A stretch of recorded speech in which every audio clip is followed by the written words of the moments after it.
He had once been Wu Tian, the blade sovereign everyone admired, a legend who ruled the virtual realm and controlled assets worth tens of billions of dollars. Yet when he opened his eyes, he found himself back in high school, 10 years before everything changed.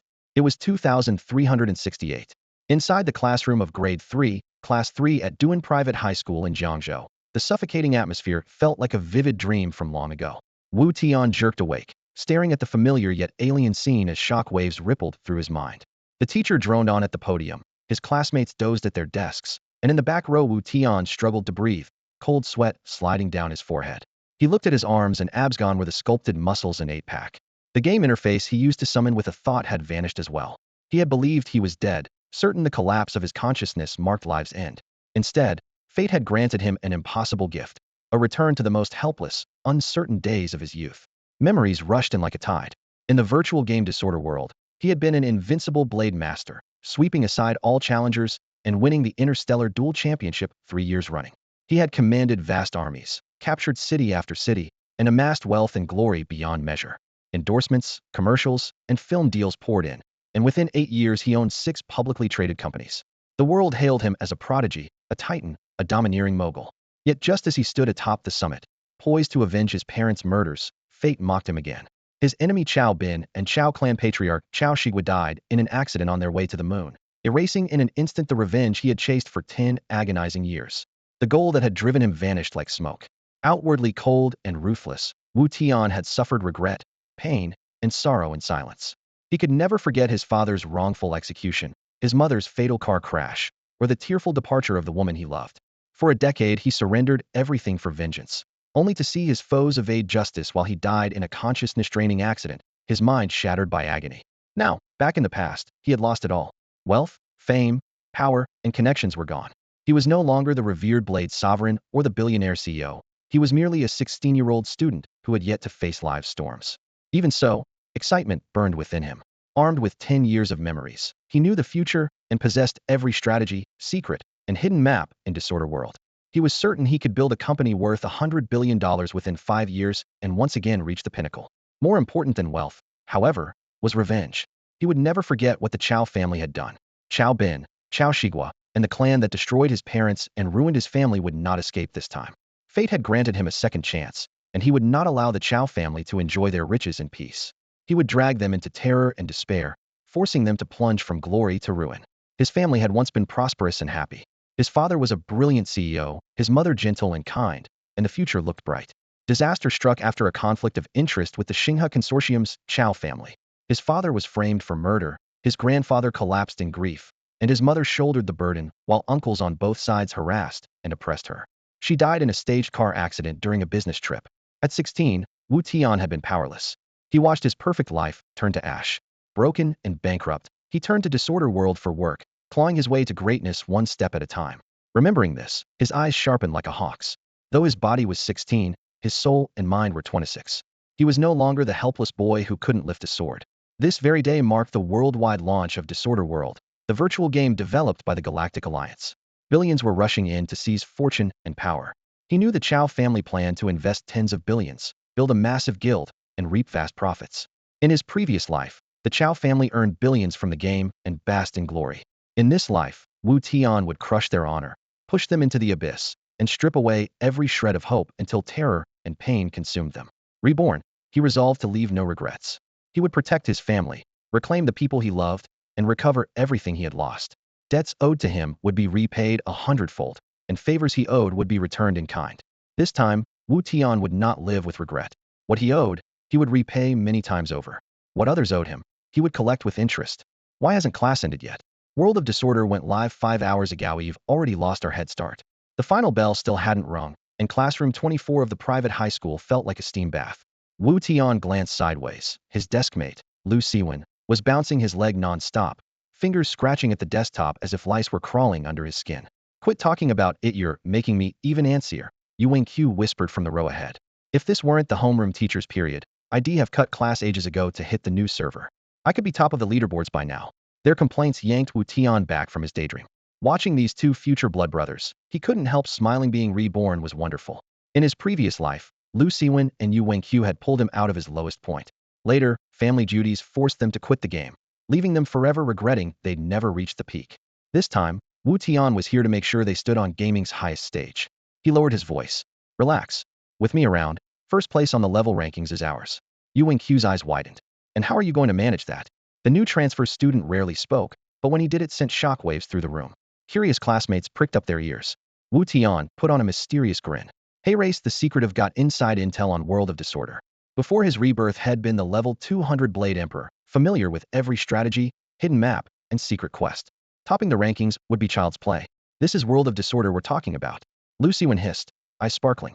The official site's a blank slate, zero info, and you've got a guide? Wu Tian was about to answer when whiz.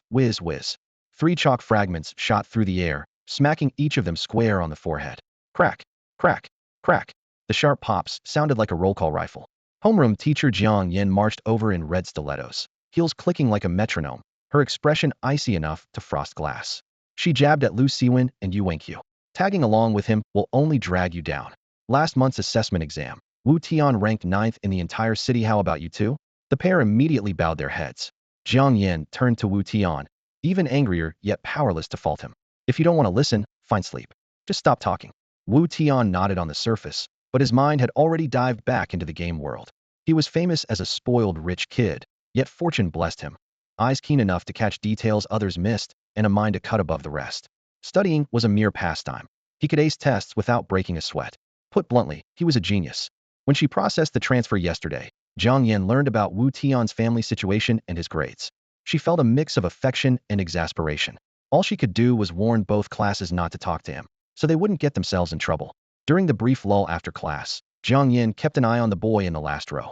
Wu Tian finished jotting down his notes, looked up, and flashed her a grin.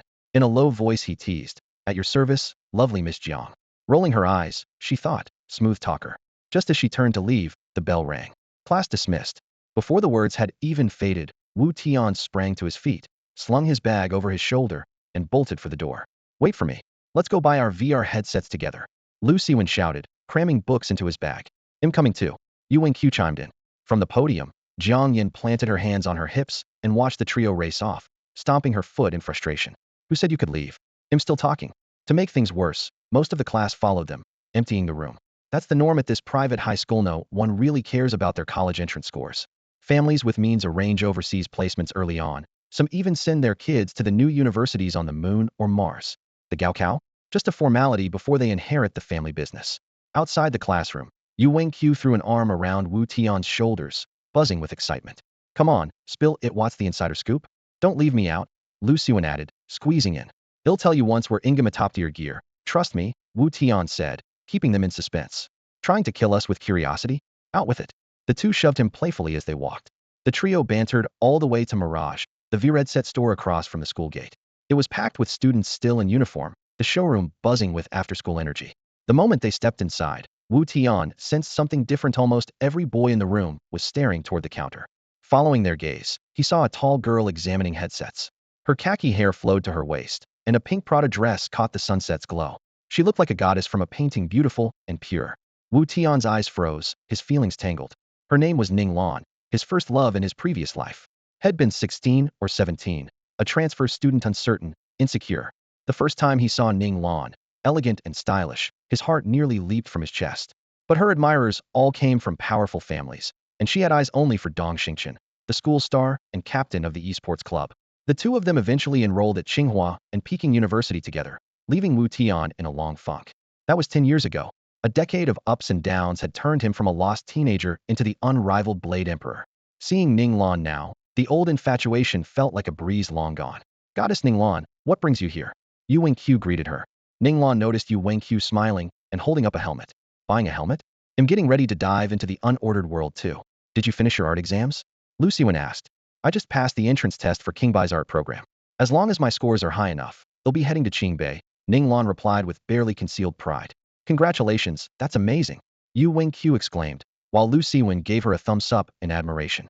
As if remembering something, Yu Wenqiu added, "Oh, this is our new classmate, Wu Tian." He placed an arm around the boy beside him. Ning Lan sized him up and nodded. Hi, Wu Tian answered just as briefly, then added, "If you ever need help in the game, just let me know." The image of Dong Xingqian's still inactive guild flashed through his mind, and Wu Tian sighed inwardly. Ning Lan laughed at the offer, studying him with interest. She was used to dazed stares provoked by her looks, but Wu Tian's gaze was clear, without the slightest distraction. Rare indeed. Thanks, he'll remember that. Don't back out when the time comes, she said, though she didn't take it seriously. Her Sunto boyfriend Dong Xingqian chaired the esports club and already had a guild. Why would she need Wu Tian's help? Count on it. I keep my word. Now, let's pick out a helmet, Wu Tian replied with a confident smile and turned toward the counter. Hurry up, stop dawdling.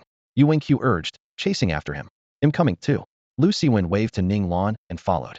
Left alone, Ning Lan watched them walk away. Wu Tian's smile lingered in her mind. At school she was the golden girl, and most boys strained to leave an impression. Yet Wu Tian hadn't tried to curry favor.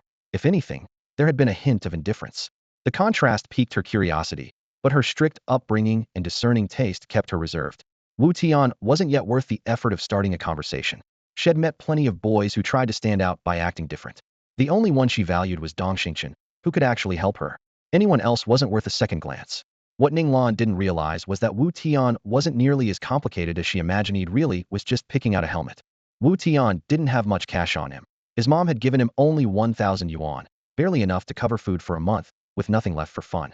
The cheapest helmet cost 588 yuan, which meant he'd be half-starved for the next 2 weeks once he bought it. Still, he forced a smile, dragged Lu Siwen and Yu Wenqiu over to the most basic models, and each of them picked one. After paying, the three of them left the shop. Wu Tian immediately pulled the other two into a quiet corner and lowered his voice.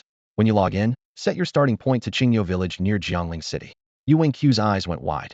How do you even know there's a Qingyo village? Do you seriously have a guide? You'll find out soon enough. Wu Tian waved him off. Get home fast, we're already 5 hours behind everyone else. Where do you live? I can have my dad's driver drop you off, Lu Siwen offered. Wu Tian pointed toward the dormitory block. I messed up, so my mom grounded me until the college entrance exam. For the next 3 months, that building is home. Lu Siwen fell silent. Yu Wenqiu scratched his nose and mumbled, your mom's tough. Wu Tian chuckled, thinking, if you knew I broke someone's rib, you'd call her more than tough. He slung the helmet bag over one shoulder, lifted his chin, and said, see you in the game. What's your in-game name? Yu Wenqiu shouted. Wu Tian is in Lawless. With that, he turned and walked away. On the way past the cafeteria, he spent 2 yuan on a pair of steamed bean buns for dinner, then headed to the nearly empty dorm. It was Friday. Most boarders had gone home, leaving only a handful of students on the floor, and the quiet suited him just fine.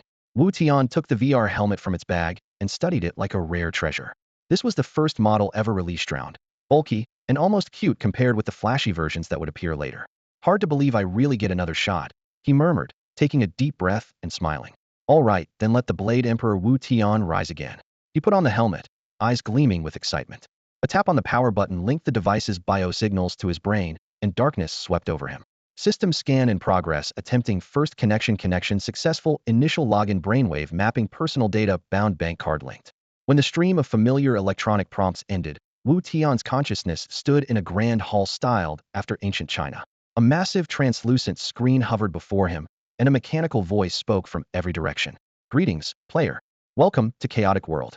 Your headset has bound your basic information. Would you like to create an account? Yes, Wu Tian replied.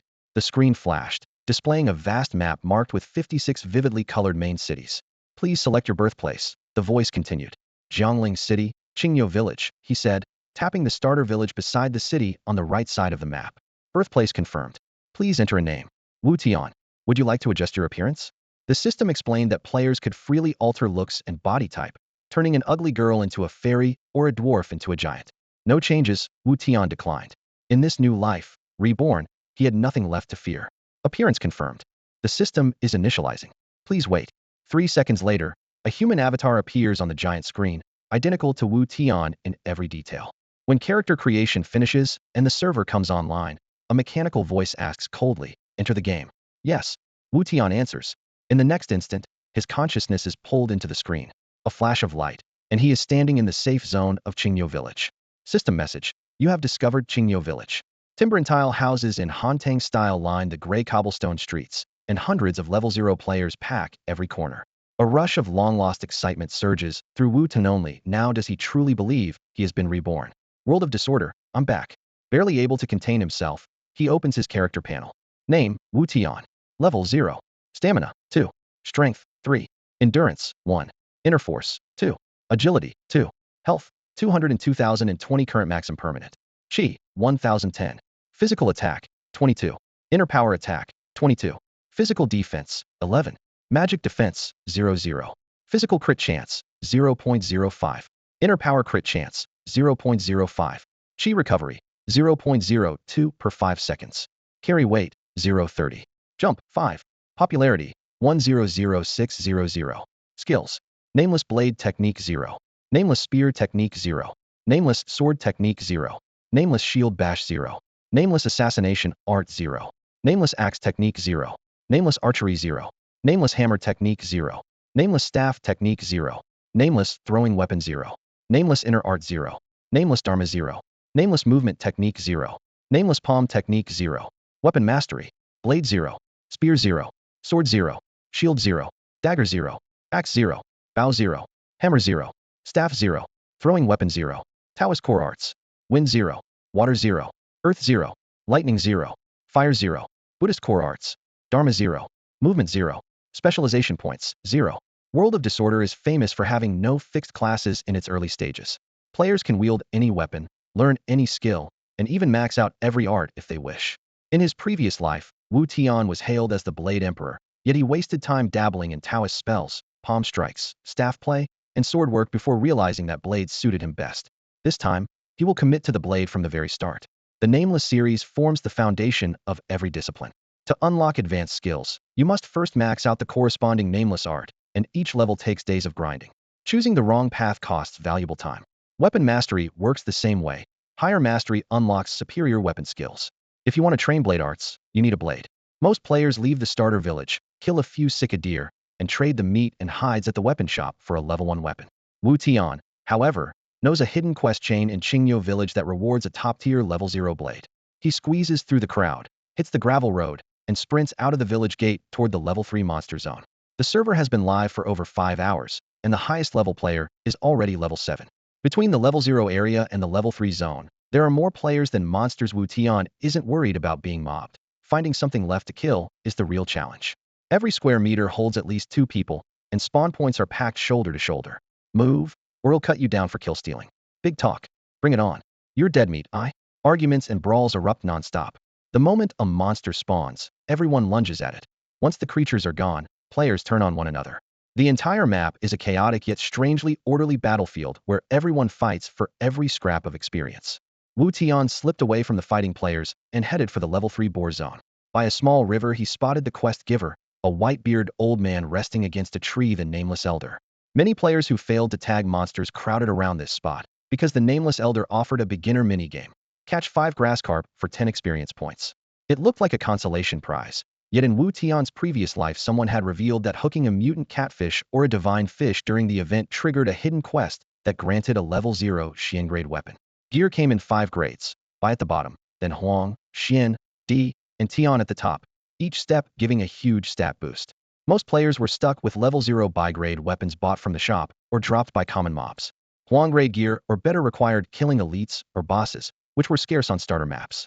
That made this hidden quest almost the only quick way for newcomers to obtain an Xian grade weapon. Right now the Nameless Elder was so tightly surrounded that Wu Tian could barely see him. The crowd buzzed. There's got to be something special here. I've caught carp, black carp, even red carp, and I've seen a mutant catfish and a divine fish, but they both escaped. Same. I heard you need snake gall for those too. You only get 15 pieces per run, and the line snaps the moment they bite. The hidden quest must involve those fish. I bet the reward is more than experience. Suddenly a chorus of boar squeals rose in the distance. Spawn wave grabbed them. Someone shouted. The mass of players charged after the newly appeared red piglets, leaving the riverbank empty except for Wu Tian and the Nameless Elder. Wu Tian walked over and smiled. What are you doing, sir? Fishing, the old man answered without looking up. Mind if I help? You? Think you're up to it? Don't waste my bait like those idiots who just left. The elder sounded half disdainful. System prompt. The Nameless Elder offers you a fishing quest. Accept? Of course. Leave it to me. Wu Tian accepted and took the bamboo rod. System prompt. You received 20 normal bait and 15 pieces of snake gall. He attached a normal bait and surveyed the river, which the system divided into 6 fishing spots. The uppermost, a slow current, was where divine fish were said to roam. He flicked the line. The hook landed softly, ripples spreading outward. Moments later a snow-white fish glided up from the riverbed and bit down hard. System prompt. Divine fish hooked. Wu Tian felt a sudden jolt as raw power surged through the rod. The divine fish writhed and struggled, so he hauled back hard. the pole bending into a deep arc and the line going rigid. After barely a second, he eased up, waited less than half a heartbeat, then pulled again. In that razor-sharp rhythm of give and take, the tiny white fish that had almost snapped the line was dragged a few more centimeters toward shore. Of the 6 species in the lake, the divine fish was the toughest. It was small, yet blindingly fast, and freakishly strong. Too much force, and the line snapped. Too little, and the hook slipped free. Worse, every divine fish had different strength, leaving players a single second to read its power and respond before it bolted. The server had been live for 5 hours, and the newcomers still hadn't grasped the basics of fishing, much less this delicate balance, so no one had caught one yet. Wu Tian was the exception. In his past life, had been the level 200 Blade Emperor. His stats might be wiped, but his reflexes were still monstrous. To him, fine-tuning force was basic training. No matter how the little fish twisted or flicked its tail, it couldn't break his rhythm. After only a few measured pulls, he yanked the fish in a spray of water clean out of the lake. System message, you have caught a divine fish. A hearty cheer sounded behind him. Wu Tian turned to see a middle-aged player leading a small group. The face looked familiar, but he couldn't place it. Brother, the server's been up 5 hours, and you were the first to land a divine fish. Impressive. The man said, giving a thumbs up. Just lucky, Wu Tian replied with a faint smile. That wasn't luck, that was skill. The stranger cupped his hands in greeting. I'm Lu Ziyuan. I'm building a guild, and wondered if you'd like to join. Lu Ziyuan. Wu Tian suddenly remembered. In his previous life, this man became the guild master who ruled Jiangling City, and in the real world, he was a billionaire CEO. But being someone's employee held no appeal. Sorry, not interested, Wu Tian declined. The blunt answer caught Lu Ziyuan off guard. He chuckled awkwardly. All right, I'll leave you to it. Wu Tian nodded and cast again. A nearby man muttered. Third brother, are you that desperate for talent? Trying to recruit a fisherman? Lu Ziyuan didn't explain. He just kept watching Wu Tian's hands every pull and release crisp, each within a single second, the hallmark of a top-tier VR gamer. Lightning reflexes. System message, you have caught a divine fish. In under 10 seconds, Wu Tian landed a second one with ease. By then the players had finished clearing the wild boars crowded around, marveling aloud. Someone actually caught a divine fish. You're a pro, could you show us the ropes? Spectators crowded the riverbank, exclamations rising non-stop. Wu Tian remained unruffled. His rod snapped up and down, flinging one silvery spirit fish after another onto the grass. In under 5 minutes, 15 of them were flopping in a tidy line. He stepped over to the nameless old man and spoke in a calm, clear voice. Sir, I've caught the spirit fish. Spirit fish? The old man straightened abruptly, eyes glued to the cold shimmer of scales in Wu Tian's hand. Wu Tian picked out 5 fish and offered them. The quest only required that many, and he had already decided to save the other 10 for Lu Siwen and Yuan Xiao. System messages flashed in quick succession. System, quest completed. System, hidden quest, rare species unlocked. System, hidden quest completed. The old man presented a sealed letter with both hands, beaming. Well, dine well tonight. Young man, you're impressive. Fine, manager Feng at the weapon shelf has your reward. Thank you. Wu Tian cupped his fists and turned to go. Don't leave, brother. The crowd surged forward. What special loot did you get? Show us. Wu Tian gave a slight smile. Just a bit of extra experience, that's all. Seriously? Spirit fish are that hard to hook, and that's it? Come on, tell the truth. He shrugged. Believe it or don't, it's up to you. These players meant nothing to him, and could turn hostile at any moment. He had no intention of sharing his secrets. Silence fell, yet someone still blocked his path. Lu Ziyuan arrived with a dozen guildmates, wearing a genial smile. Brother, I'm asking again, join our guild. I truly admire your skill, and I want chain you to a fishing pole. Work with us, and a Hall Master seat is yours. Have the Blade Emperor join a third-rate guild? Wu Tian found it amusing, but stayed polite. Sorry, I'm really not interested. He cupped his fists to Lu Ziyuan and walked on. The crowd had feared Lu Ziyuan. Once Wu Tian refused him, their nerve returned. Buddy, let's be clear, what did you get? A player with a blade demanded, stepping close. Teach us already. Fishing costs you nothing, a staff wielder added. The shouts carried a menacing edge, as though they would kill him if he didn't talk. Wu Tian's expression cooled. He needed a kill to trigger the next quest. If they insisted on dying, they would spare him the search. He pointed at a few level 3 players in front. Step aside. Got a death wish, kid? One of them barked. Refuse, and well, gut you and loot every fish, snarled the dagger user. Wu Tian's eyes settled on the dagger. Silently, he opened the settings menu. Chaos World supports 6 combat modes. 1. Peace mode, monsters take damage, players don't. 2. Party mode. 3. Raid mode. 4. Guild mode. 5. Alliance mode. 6. Free-for-all, or PK mode, where anyone can be killed. He switched straight to mode 6 and enabled free combat. In this setting, the system placed no limits. Any real-world martial art, from Brazilian Jiu-Jitsu and Judo to boxing and Jeet Kune Do, counted as a lethal technique. A narrow river flowed behind him. Should anyone strike, He was ready to show these rookies what close quarters throws were all about. Just as the surrounding players were refusing to let Wu Tian go, more than 60 other players came sprinting over the ridge, each one fully kitted out with a helmet, bracers, rings, weapons, and armor. Qiyun Pavilion is clearing the area. Anyone who doesn't want to die had better level somewhere else. The leader shouted, his voice rolling through the woods. Qiyun Pavilion? The crowd buzzed in a low murmur. The server had been live for only 5 hours, yet the Murder Guild was already infamous in Qingyo village for spawn killing, mob stealing, and monopolizing grind spots. Countless players had suffered at their hands. Some had tried to resist, but everyone was still a newbie with few friends. While Qiyun Pavilion had spent a month before launch recruiting through forums and chat apps, and now had at least 800 members, making it the largest guild in Qingyo village. What now? Aren't most of them already level 7? Why show up on a level 3 map to steal mobs? Thereafter the high price of boar hide and boar meat. Levels even players bullying level 3 shameless. Whispers rose and fell around the clearing, yet no one dared to protest aloud. The squad's leader was Yuan He, hall master of Kai Waitang. Even from a distance he caught the resentment on the solo players' faces. A smirk tugged at his lips as he lowered his voice. We're in for easy pickings. These newbies must be loaded with boar hides and meat.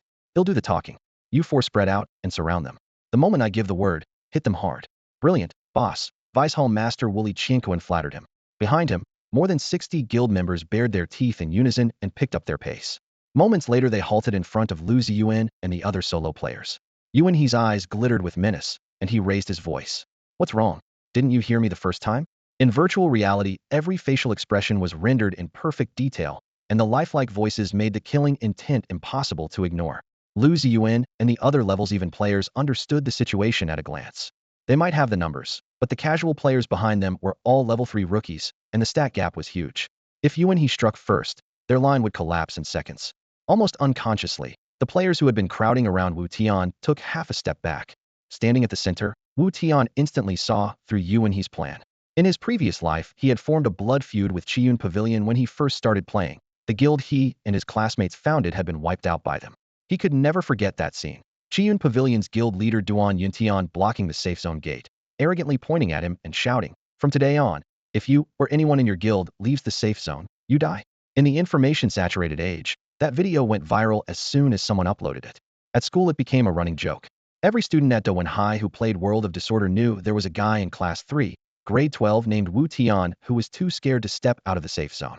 Wu Tian had founded his guild to impress Ning Lan, but because of Duan Yuntian he ended up a laughingstock in front of her, and Dong Xingqian and the others never let him forget it.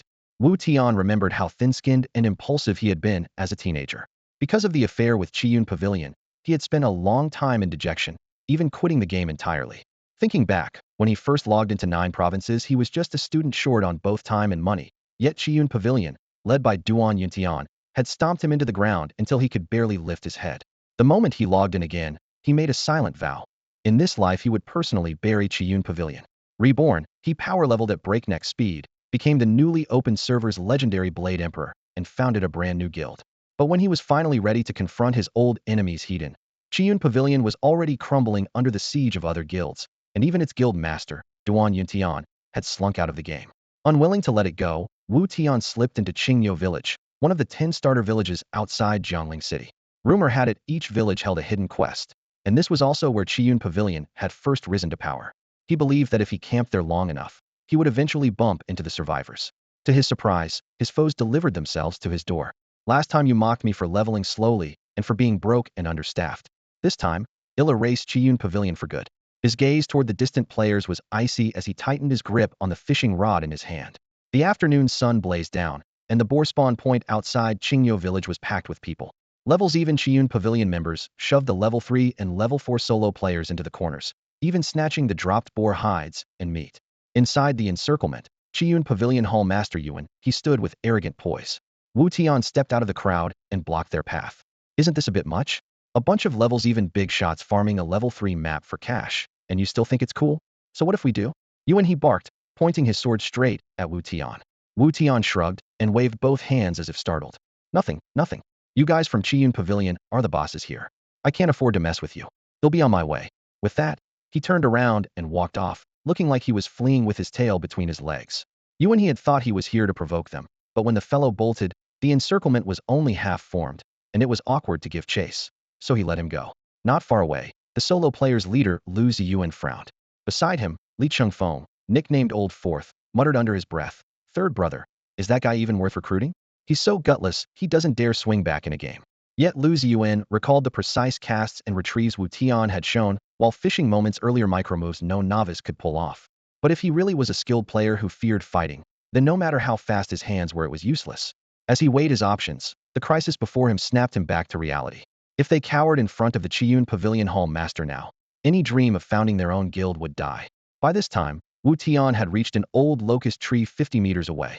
Surveying the battlefield, he curled his lips in scorn and suddenly shouted, "You idiots, run while you still can.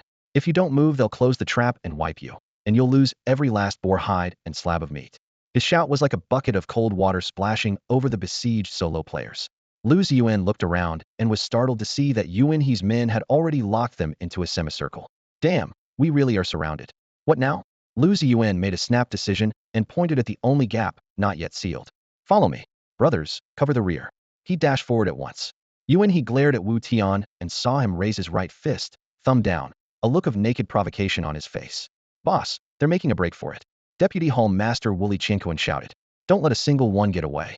Yuan He roared, drawing his sword. In the next instant, sword light and skill effects intertwined as the two sides clashed.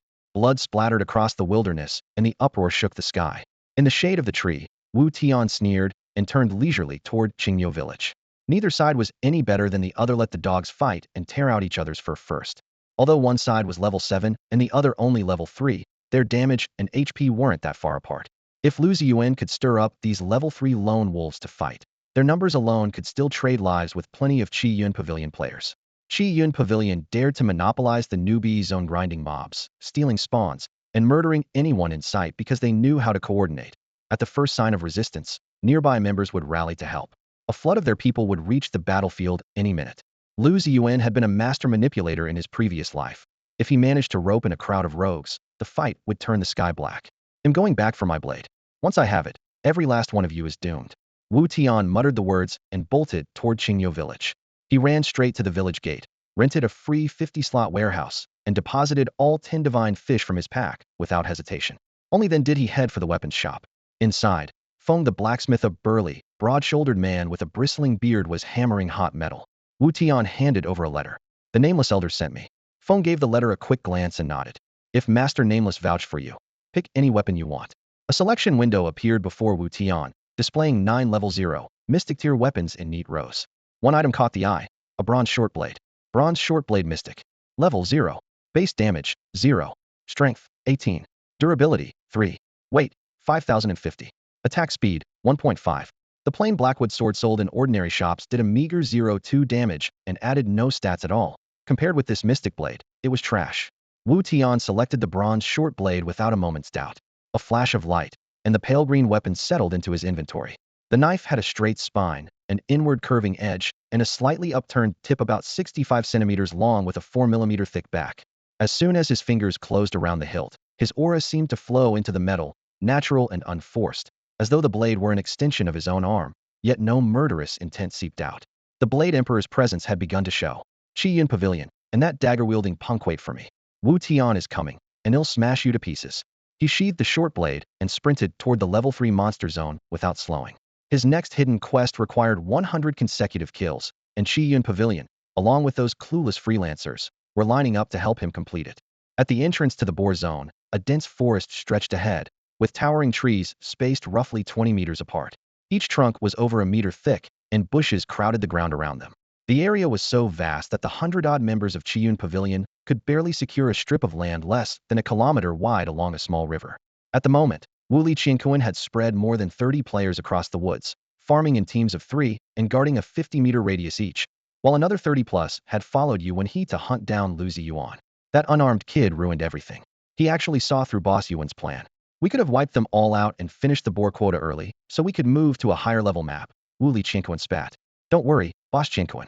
Next time I see him, he'll take him out for you," the archer promised, thumping his chest. "As if I need you. I could kill 5 of him by myself." Wuli Chinkuan snorted. "Boss Qiankin's hammer skills are unbeatable. He just took down 6 people on his own." The spearman chimed in, eager to flatter. "They were weak. One swing cut 2/3 of their health. Level 3, and they dare fight me? They were asking for it," Wuli Chinkuan said smugly. Hidden behind a nearby thicket, Wu Tian listened to their boasting and shook his head with a cold smile. A brute who relies solely on raw strength hammer users have never reached the top, not even in my previous life. True, among weapons of the same tier, a hammer's base damage is the highest, 3 times that of a one-handed weapon, but its attack speed is also 3 times slower. In a real duel, every move flows into a combo or a block, and a class that needs 3 seconds between strikes is just a durable puppet in the arena. Snort, snort, a series of grunts announced a fresh wave of piglets respawning in the woods. More mobs. Quit talking and start killing. Wu Tian shouted, raising his hammer. The archer and spearman split off to clear the boars on the left, while Wu Tian headed alone to the right. Seizing the chance, Wu Tian slipped to the same side, using the bushes for cover, then moved from tree to tree, slowly closing in. Chaotic World was unforgiving to newcomers. Its high realism meant no floating names or health bars. Spotting an enemy depended entirely on eyesight and experience. Stepping on grass usually made a sound, but Wu Tian timed every move to coincide with the whoosh of Qianqin's hammer. The rush of iron through the air, the dull impacts, and the piglet's shrill squeals completely masked his footsteps. The original 50-meter gap vanished silently. By the time Wu Tian crept up behind Wu Tian, the man hadn't sensed a thing, leaving his entire back exposed. Take this, Tian roared, smashing his hammer down on a piglet's skull. The piglet squealed and collapsed. A system prompt flashed, another piece of boar hide, another slab of boar meat. Tian bent to loot the corpse. Wu Tian knew Wu Qianqin's finishing blow would kill the little boar, so the instant Tian bent down, he stepped to his side. Gripping his long saber in a reverse hold, Wu Tian drove the blade straight into the back of Qianqin's neck with both hands.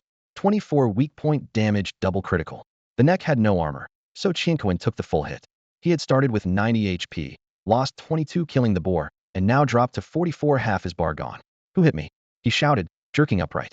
Before the words were out, Wu Tian yanked the saber free and slashed down the left side of Qianqin's neck. 24 weak point damage, double critical.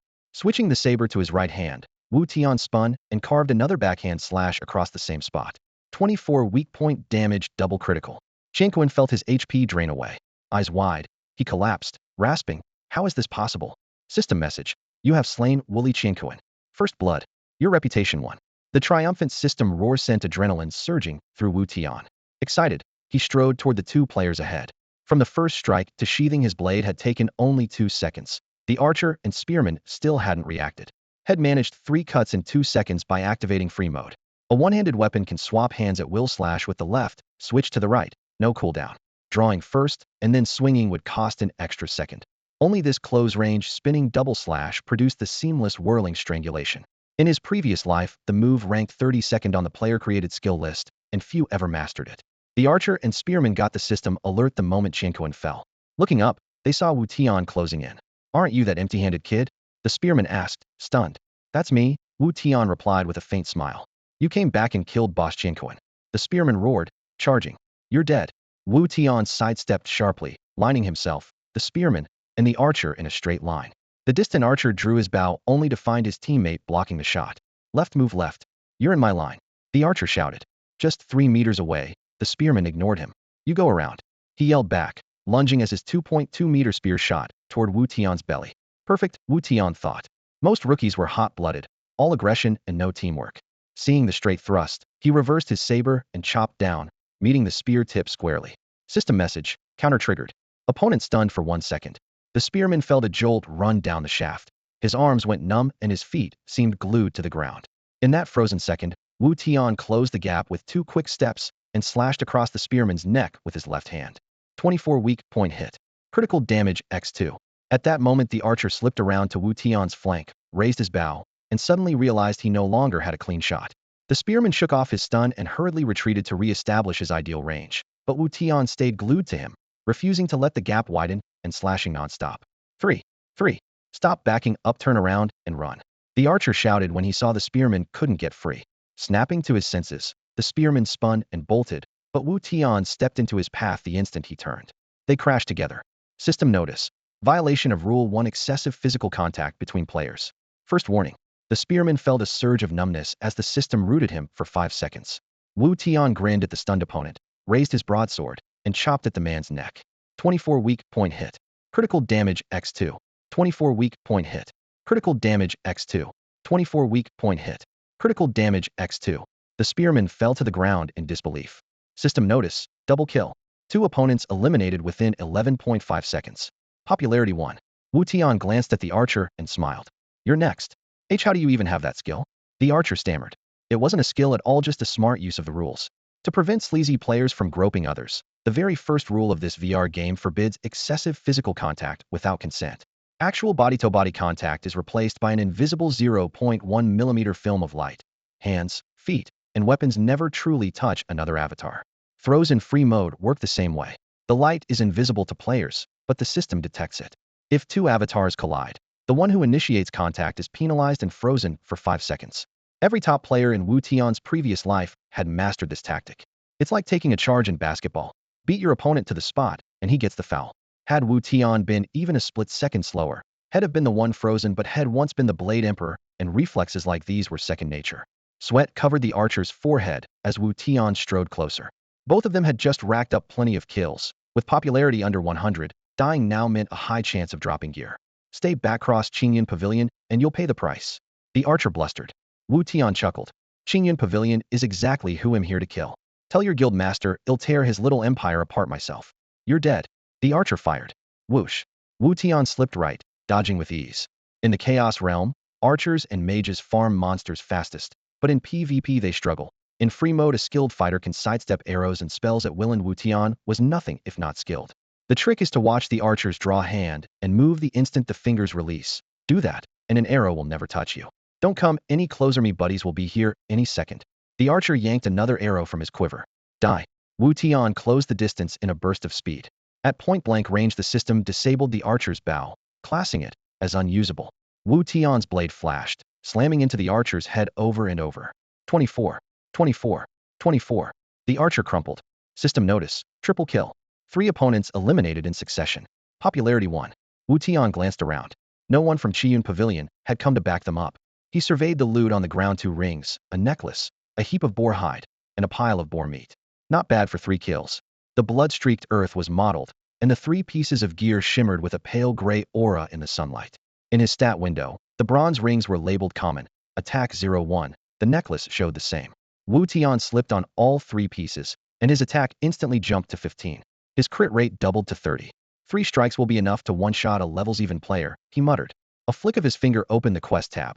Hidden quest chain: kill 100 players, 3100. He had only just begun. In his previous life, he would never have imagined a level 0 player butchering level 7s, let alone stringing together 100 kills. This time, though, he carried the combat instincts of a level 200 Blade Emperor. An impossible challenge was the perfect way to settle accounts with Qingyun Pavilion. Blood humming, he ignored the boar hides and meat it wasn't worth. Bending over 4 ants, slipped into the shadowy woods. Boss, the 3 of us just got wiped. Outside the novice village, Wutian was racing toward the boar zone when 3 system alerts flashed in a row.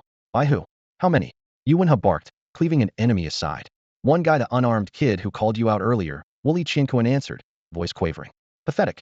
One guy took down all 3 of you? He's only level 3 and has no weapon. Are you useless? Yuanha cursed. Manpower was already tied, still had to keep Lu Ziyuan's scratch force under control, and now someone was stabbing him in the back. He has weapons now, Wutian muttered, shrinking. He hadn't even seen the killer before getting one shot, and the other 2 hadn't landed a single hit. Yuanha snorted. Warn the others. They'll finish off Lu Ziyuan's crew first, then deal with him.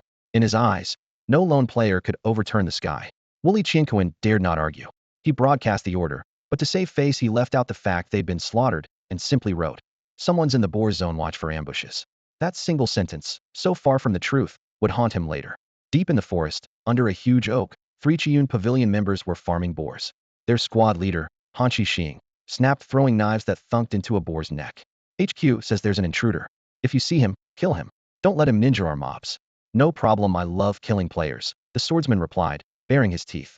Yeah, running with Qingyun Pavilion is the life, added the dagger and buckler player. Behind the massive trunk, Wu Tian stood motionless, fingers lightly curled around his blade. The leaves shadowed his cold eyes. He was waiting for the moment they finished looting, when they would spread out, just enough for him to strike. We finished them off in under 2 minutes. Grab all the boar meat and hides, Han Shashing said. Got it. The shield warrior and the longsword fighter answered in unison, hustling back to the battlefield and bending over to loot the drops. Han Shashing leaned against a thick tree trunk, staying alert. The 2 teammates had gone barely 10 meters when Wu Tian burst from the side left hand, reversing his grip on the blade, slashing at Han Shashing's right neck. 30 weak point attack, double critical. Blood splattered. Spinning, he triggered Strangle. His right hand caught the blade and hacked the exact same spot. 30 weak point attack, double critical. Agonizing pain forced Han Shang to stagger back and fling a throwing dart. 12. Wu Tian tanked it, never breaking stride, and brought his knife down on the target's head. 30 weak point attack, double critical. System message, you have slain Han Shang. Dominating. 4 kills in a row. Fame 1.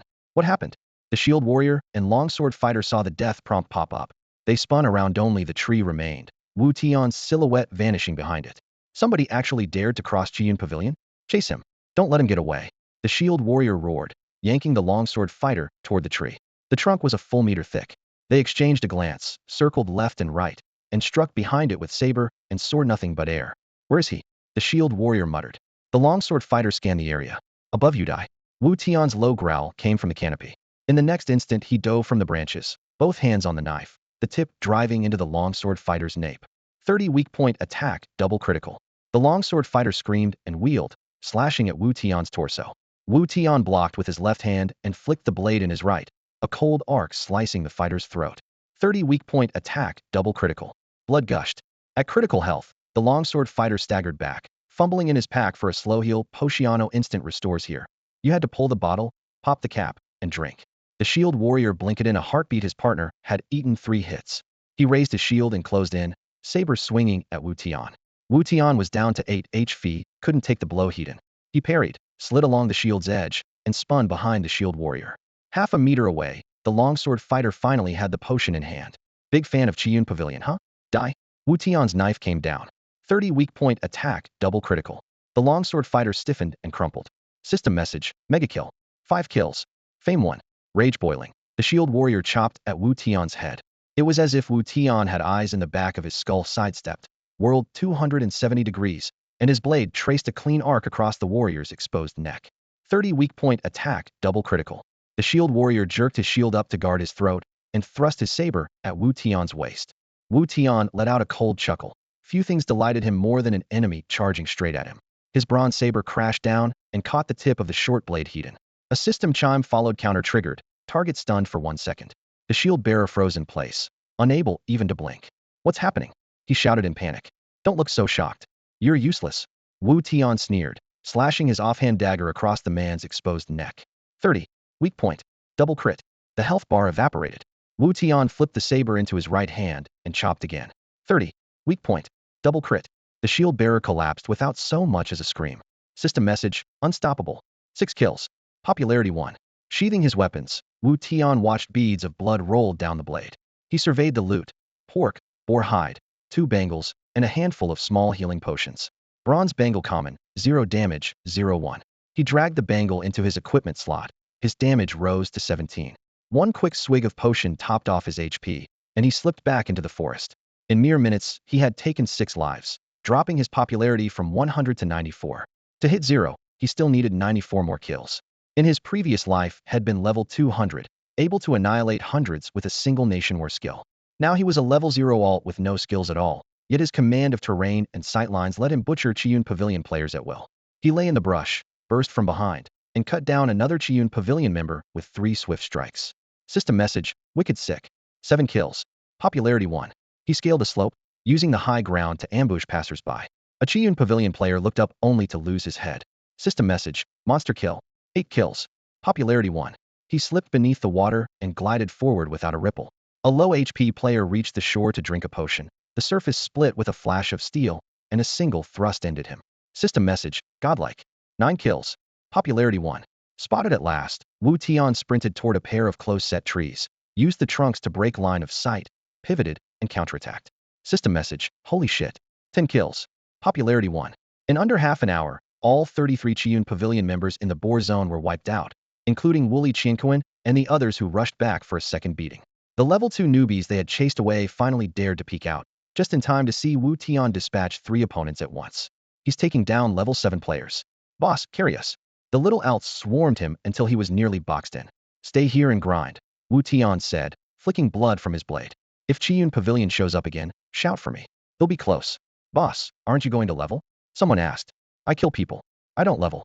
He flashed a grin. His popularity meter read 61. 61 more kills to go.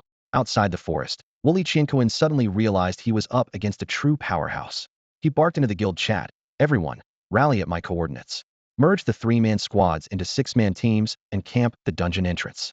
Hansha Xing and the others didn't dare hesitate. They sprinted over and huddled around him.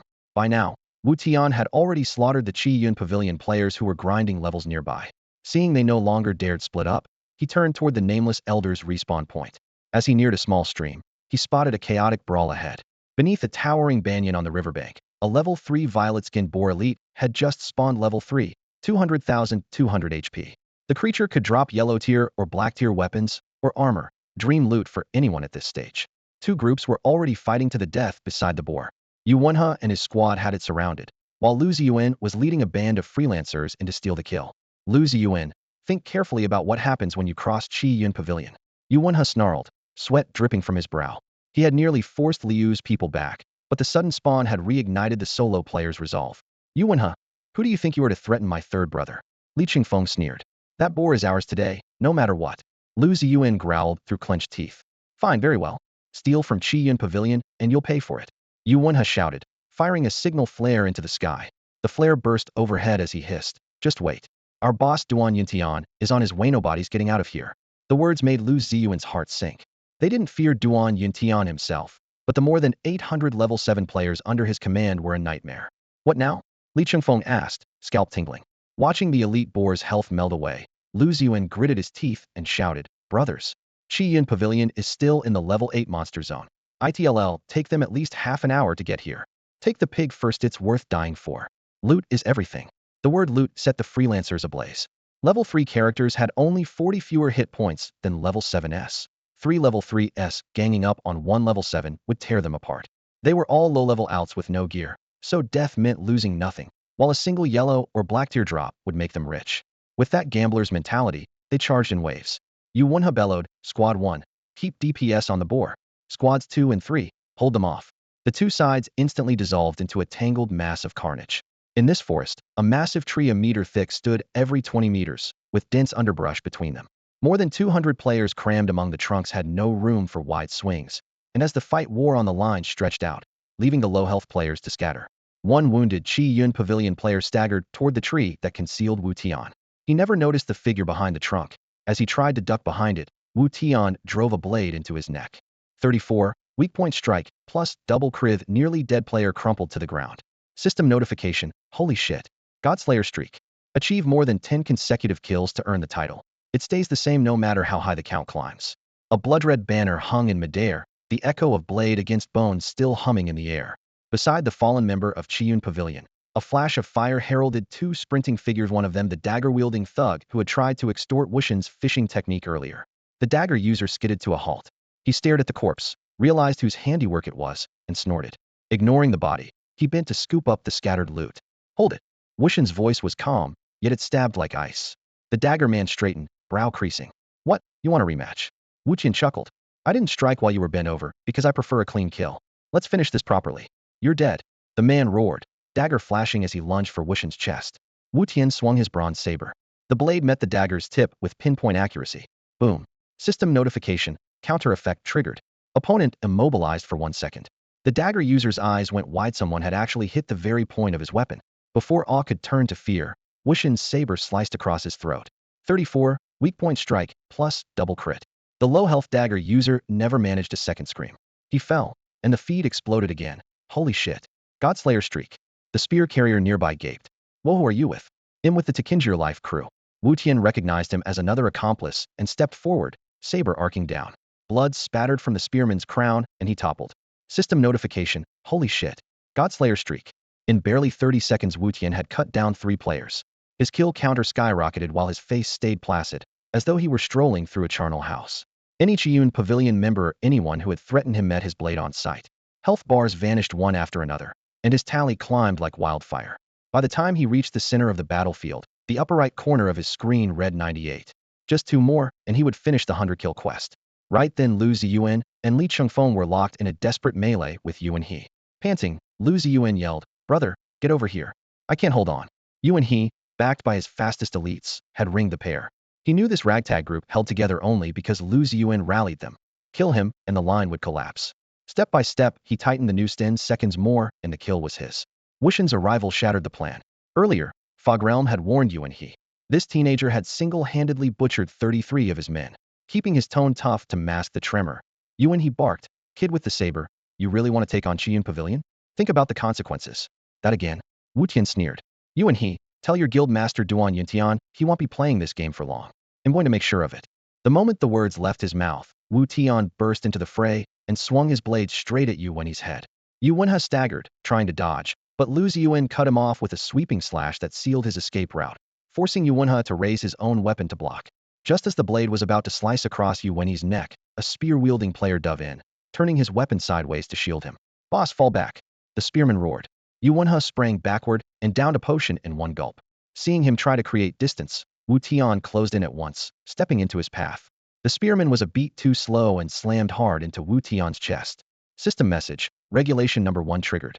Excessive physical contact between players is forbidden. First warning issued. The spearman was stunned for 5 seconds on the spot. Wu Tian spun inside his guard, both hands flashing as his blade crossed the spearman's throat twice in under a second. Already low on health, the spearman collapsed before he could even cry out. System message, holy shit. Godslaying kill. Wu Tian sheathed his weapon and looked back at Yuan He, who had just finished his potion. He murmured to the approaching Lu Ziyuan, "Go help your brothers. I'll solo him." Lu Ziyuan glanced over. Their fourth brother, Li Chengfeng, was being double-teamed and barely holding on. He nodded. Got it. Yuan He had expected Wu Tian and Lu Ziyuan to gang up on him. Learning it would be a unknown, he sneered. Good. I'd like to see what you've got. He raised his single saber. Wu Tian snorted. You're not worthy. Before the words were out, he chopped down from above. Yuan He's quick reflexes were the only reason he was a squad leader. He sidestepped and slashed back in a wide arc. The swing covered a huge area, forcing Wu Tian either to retreat or block. If Wu Tian backed off, Yuan He could press his advantage in level and health and stick to him like glue. But Yuan He underestimated him. In a flash, Wu Tian shifted the sword into his right hand, flipped it upright, and caught the blow on the flat of the blade. Steel rang, and Yuan He had to pull back or risk losing his head. With his lower agility, he couldn't reset fast enough. Wu Tian switched hands again, stepped forward, and reversed his grip. A flash of cold steel swept across. 34, weak point hit, double critical. Yuan He had started with 90 HP, dropped to 37 after fighting Lu Ziyuan, and only gained 10 back from the potion. One more strike left him at 17. A minor healing potion restored just 10 per second. He abandoned any thought of trading blows and turned to flee. Wu Tian had only 20 HP himself and didn't want a desperate counterattack. He closed the gap, sank low, and slashed at Yuan He's ankles. 17. Yuan He's health hit 0, and he toppled with a look of utter disbelief. System message, you have slain Yuan He. Holy shit. Godslaying kill. Your fame has dropped to 0. You are now wanted. Yuan He is down. Charge, brothers, we've got this. Lu Ziyuan bellowed. More than 200 unaffiliated players turned toward Wu Tian, confirmed Yuan He's death, and their morale soared. Seeing their leader fall, the members of Qiyun Pavilion lost their nerve. Faced with the ferocious assault, they scattered in every direction. Lu Ziyuan strode up to Wu Tian, eyes alight with excitement. That was brilliant, brother, fantastic skills. Wu Tian waved him off, his tone calm. Nothing special. Li Chengfeng clicked his tongue in amazement and offered a cupped fist salute. Brother, you're incredible. I owe you an apology for the earlier misunderstanding. It was nothing, Wu Tian answered with an easy smile. After a brief exchange of pleasantries, Lu Ziyuan tried again. Brother, you've turned me down twice already, but I'll ask once more. Join my guild. I'm about to pour a fortune into this game. If you'll sign on as my very first pro player, he'll pay top salary. Had he not known Lu Ziyuan's nature, Wu Tian might have agreed. But memories from his previous life told him the man cared only for profit, never loyalty, and Wu Tian planned to start a guild of his own. Cupping his fists, he spoke sincerely yet firmly. I'm sorry, but I'm not interested in joining any guild for now. Lu Ziyuan sighed, then quickly brightened. All right, I won't press. Let's at least be friends. Can we add each other? With the man retreating step by step, Wu Tian couldn't refuse. He nodded. They added each other, and Wu Tian cupped his fists once more. They'll be off. Time to level up. In his friend list, the level 0 next to Wu Tian's name leapt out at Lu Ziyuan. Yuan He, the player Wu Tian had just killed without a scratch, was level 7. A 4 to 12 point attribute gap, yet Wu Tian had crushed him. This was a first-class expert. Lu Ziyuan, who'd meant to watch him leave, hurried forward. Brother, don't go yet. You killed more Qiyun Pavilion players than anyone, so you picked up most of the meat and pig hides. You deserve the lion's share. I don't need it, keep everything, Wu Tian said, shaking his head. His popularity had dropped to 0 for killing players, turning him into a wanted man. If he returned to the novice village, he'd die on the spot, so extra gear was useless. Lu Ziyuan swiftly produced 5 taels of silver. Here, take this for the materials, at least. Wu Tian declined. I really can't accept that. If you want, take it. You're looking down on your brother, Lu Ziyuan said, face stern in mock anger. Off to the side, Li Chengfeng frowned and messaged Lu Ziyuan. Boss, those 5 taels are our entire budget, and the loot isn't worth half that. Why give it to him? Lu Ziyuan sent back a single line. He'll explain later. Then he offered the silver again. Seeing his insistence, Wu Tian accepted. All right, he'll gladly accept. If you ever run into trouble in game, come find me. He'll hold you to that. Lu Ziyuan laughed heartily. Wu Tian turned and sprinted along the tree line at the novice village's lower left corner. Watching him disappear, Li Chengfeng finally blurted, "Third brother, what was that about?" Lu Ziyuan lowered his voice. Wu Tian is only level 0. And that has Li Chengfeng cut himself off, eyes widening. Wait, he's level 0? Lu Ziyuan sent a screenshot of his friend list. See for yourself. Li Chengfeng stared at it, scratching his head in shock. Good grief, he really is level 0. That kid's a genius, unbelievable. Lu Ziyuan said, you still think my 5 taels of silver were wasted?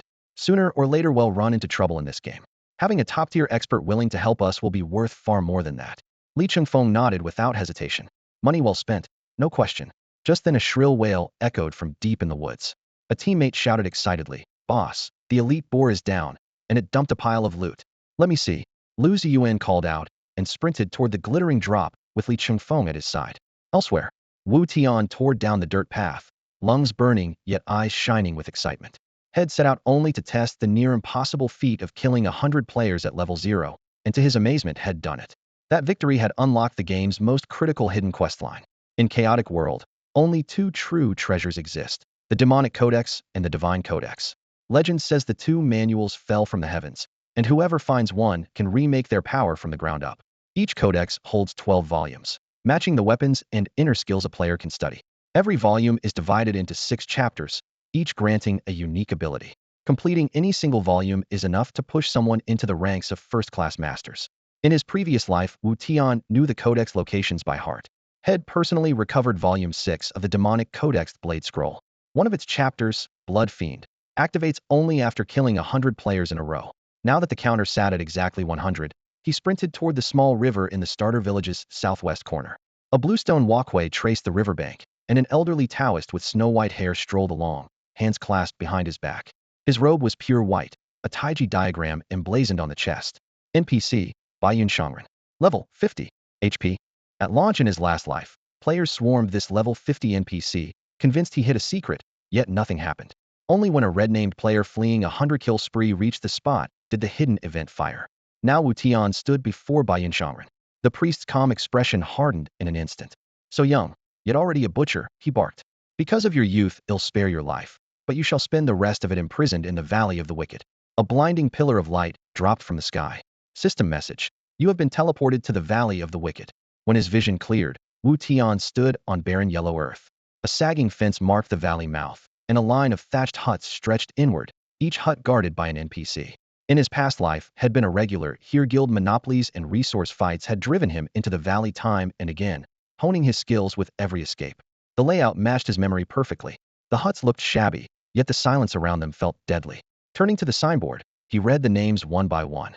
Madam of 5 Poisons Shui Hongyu, Man-Eating Demon He Lianqing, Smiling Monk Shua Bud, Thousand-Faced Beauty Yu Luosha, a dozen notorious villains in all. The Valley of the Wicked was a prison for the worst of the worst, and these same names, Madam of 5 Poisons Shui Hongyu, Man-Eating Demon He Lianqing, Smiling Monk Shua Bud, Thousand-Faced Beauty Yu Luosha, and the rest were locked up here. They were all familiar faces from his previous life, each of them carrying lucrative special quests, yet Wu Tian's level was far too low. As he walked by, the villains paid him no mind until he reached the gorge's master, the one-armed Mad Blade, Tu Qianli. Tu Qianli was nearly 190 tall, his bronze skin shining like metal in the blazing sun. He looked about 40. A sleeveless teal shirt hugged his lone arm, the muscles coiled like steel cables. The empty right sleeve fluttered in the wind as his left hand gripped a gilt saber in reverse. Its tip scraped the rock, showering sparks. Kid, what brings you here? His eyes were cold, a wolf locking onto its prey. Wu Tian met his gaze, calm and dashing. A big guild took over the leveling grounds. I got annoyed and killed 100 of them in one go. You're level 0, and you killed 100 players? Tu Qianli arched an eyebrow, a grin tugging at his scarred face. Exactly. Wu Tian nodded. Then Master Baiyun appeared, said I was too young to be so bloodthirsty, and tossed me in here. Nonsense. Veins rose on Tu Qianli's hand as he barked. Don't listen to that old fraud. You did well. Young, defiant, and talented Tu Qianli, finally have a successor. He flicked his wrist and threw over a scroll. System message. Tu Qianli has given you a scroll. Wu Tian unrolled it. Golden characters roaring into view. Demonic Tome. Volume VI Mad Blade. Chapter 1. Slaughter. Strength 20, Vitality 20, Inner Power 20, Agility 20, Endurance 20. Special skill Aura of Carnage. Each hit deals 15 fixed damage, stacking infinitely. Extra effect. Blade type skills 1 level. 20 points to every stat and instant 20 level head start. But Wu Tian valued Aura of Carnage most. Fixed damage that ignored defense. With the blade bonus, this level 0 all could immediately learn level 10 saber techniques. He clenched his fists, eyes blazing. Thank you. Senior Tuesday, he'll live up to the Mad Blade name. He remembered how, in his past life, this tome had propelled him from a hunted alt to the pinnacle.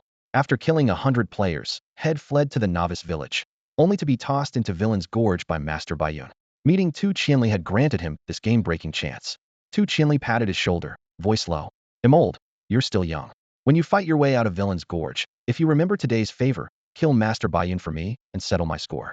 System message. Do you accept Tu Qianli's quest? Wu Tian accepted without hesitation. Consider it done.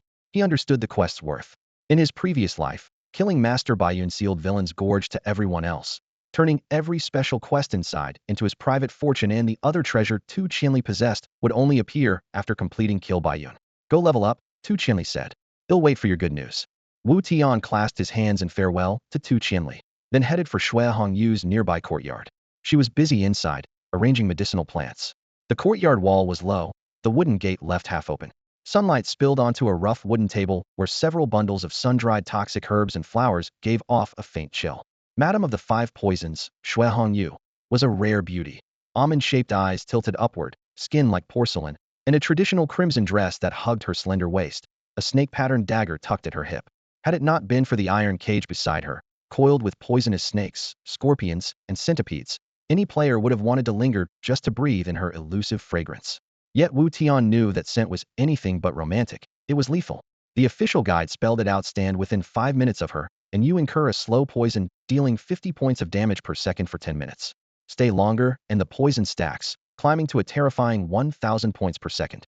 Her history was just as bloody. Born with a strange constitution that attracted venomous creatures, she grew up shunned yet coveted. Lustful men in her village tried to seize her, only to be driven back by her insect companions.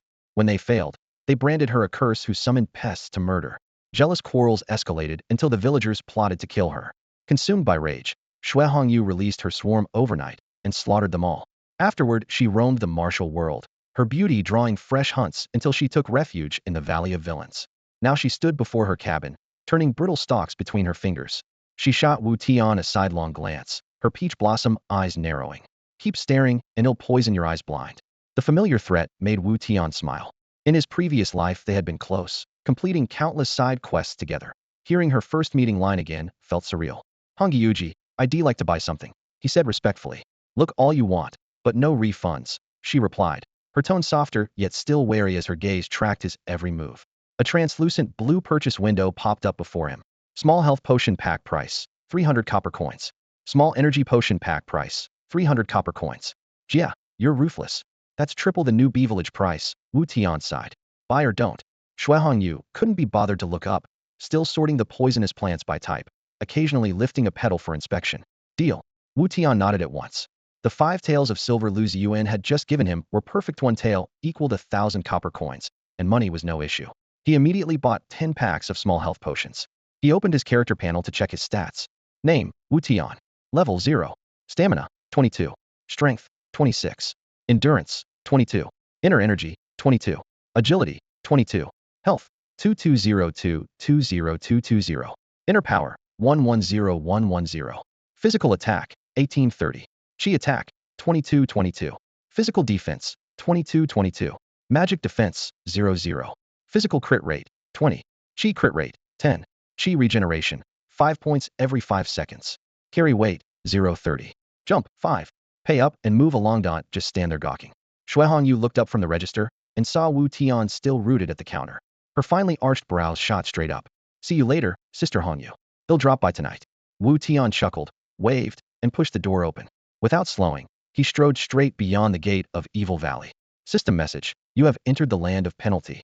Bleached yellow earth stretched to the horizon, fissured and sparsely dotted with weeds. Stray monsters wandered in the distance, most between levels 0 and 15. Farther out, pinprick silhouettes marked level 30 threats. For a level 0 player, the whole zone reeked of danger. According to the devs, the land of penalty was built for player killers banished to Evil Valley, a place meant to remind them that leveling was hard work. The studio, however, underestimated gamers' adaptability and overestimated Evil Valley's deterrence. Worse still, the map itself was riddled with loopholes.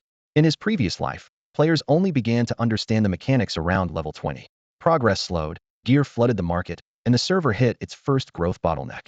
Massive PvP broke out, and many top players racked up enough kills to get dumped into Evil Valley. After some exploration, someone leaked full intel on the valley and the land of penalty. The forums exploded. Suddenly, everyone wished they could return to day 1 and rack up 100 kills because in here, no one fought you for mobs. Creatures from level 0 to 70 roamed freely, and a skilled player could grind from 0 to 70 without ever leaving. By then, though, Evil Valley had turned into a second newbie zone. More players than monsters, high-level gangs everywhere, and slaughter worse than outside.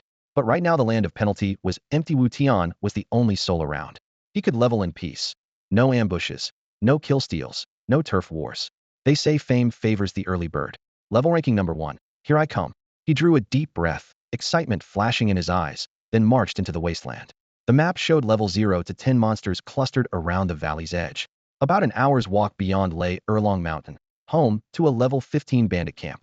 Bandits reacted slowly, swung sluggishly, had mediocre health, and stood far apart, perfect targets for his killing aura technique.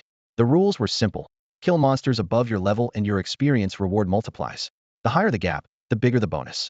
The current leader on the rankings was only around level 10.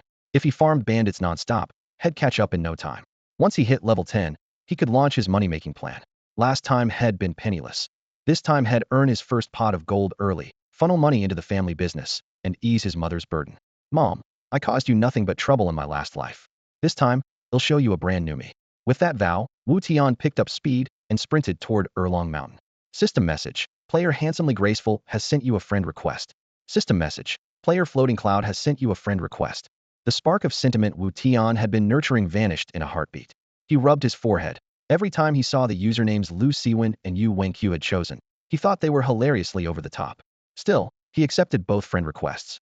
Haha, the two of us have arrived. Yu Wenqiu, pretty cool name, right? Yu Wenqiu typed in the private chat, finishing with what he considered a classy emoji. Here too, Lu Siwen. Came the next message from the ID floating cloud.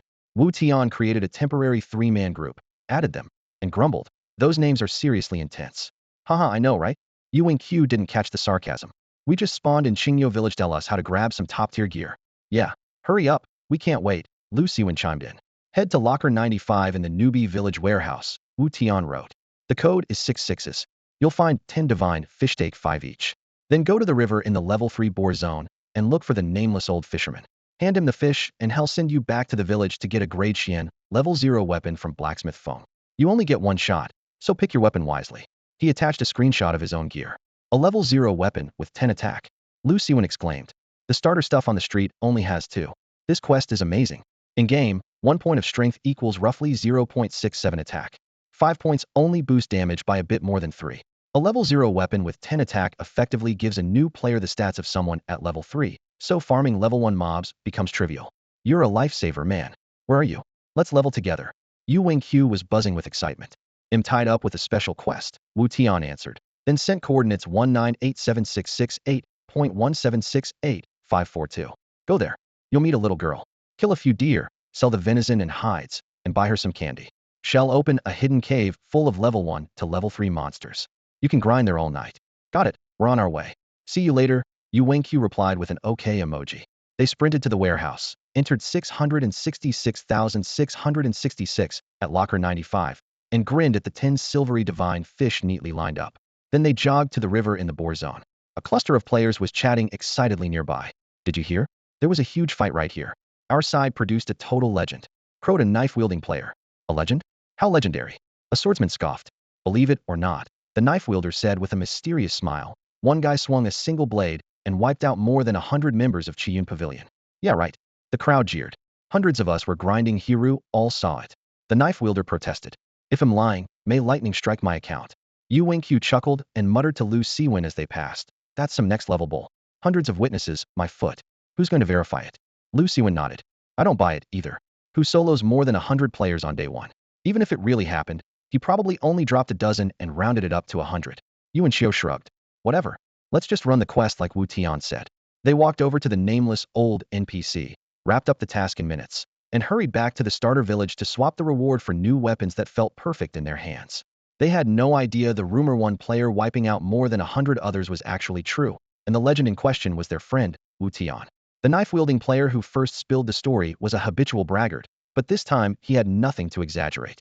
A level 0 rookie flattening 100 opponents was already so absurd, he even considered dialing it down to a few dozen just to sound believable.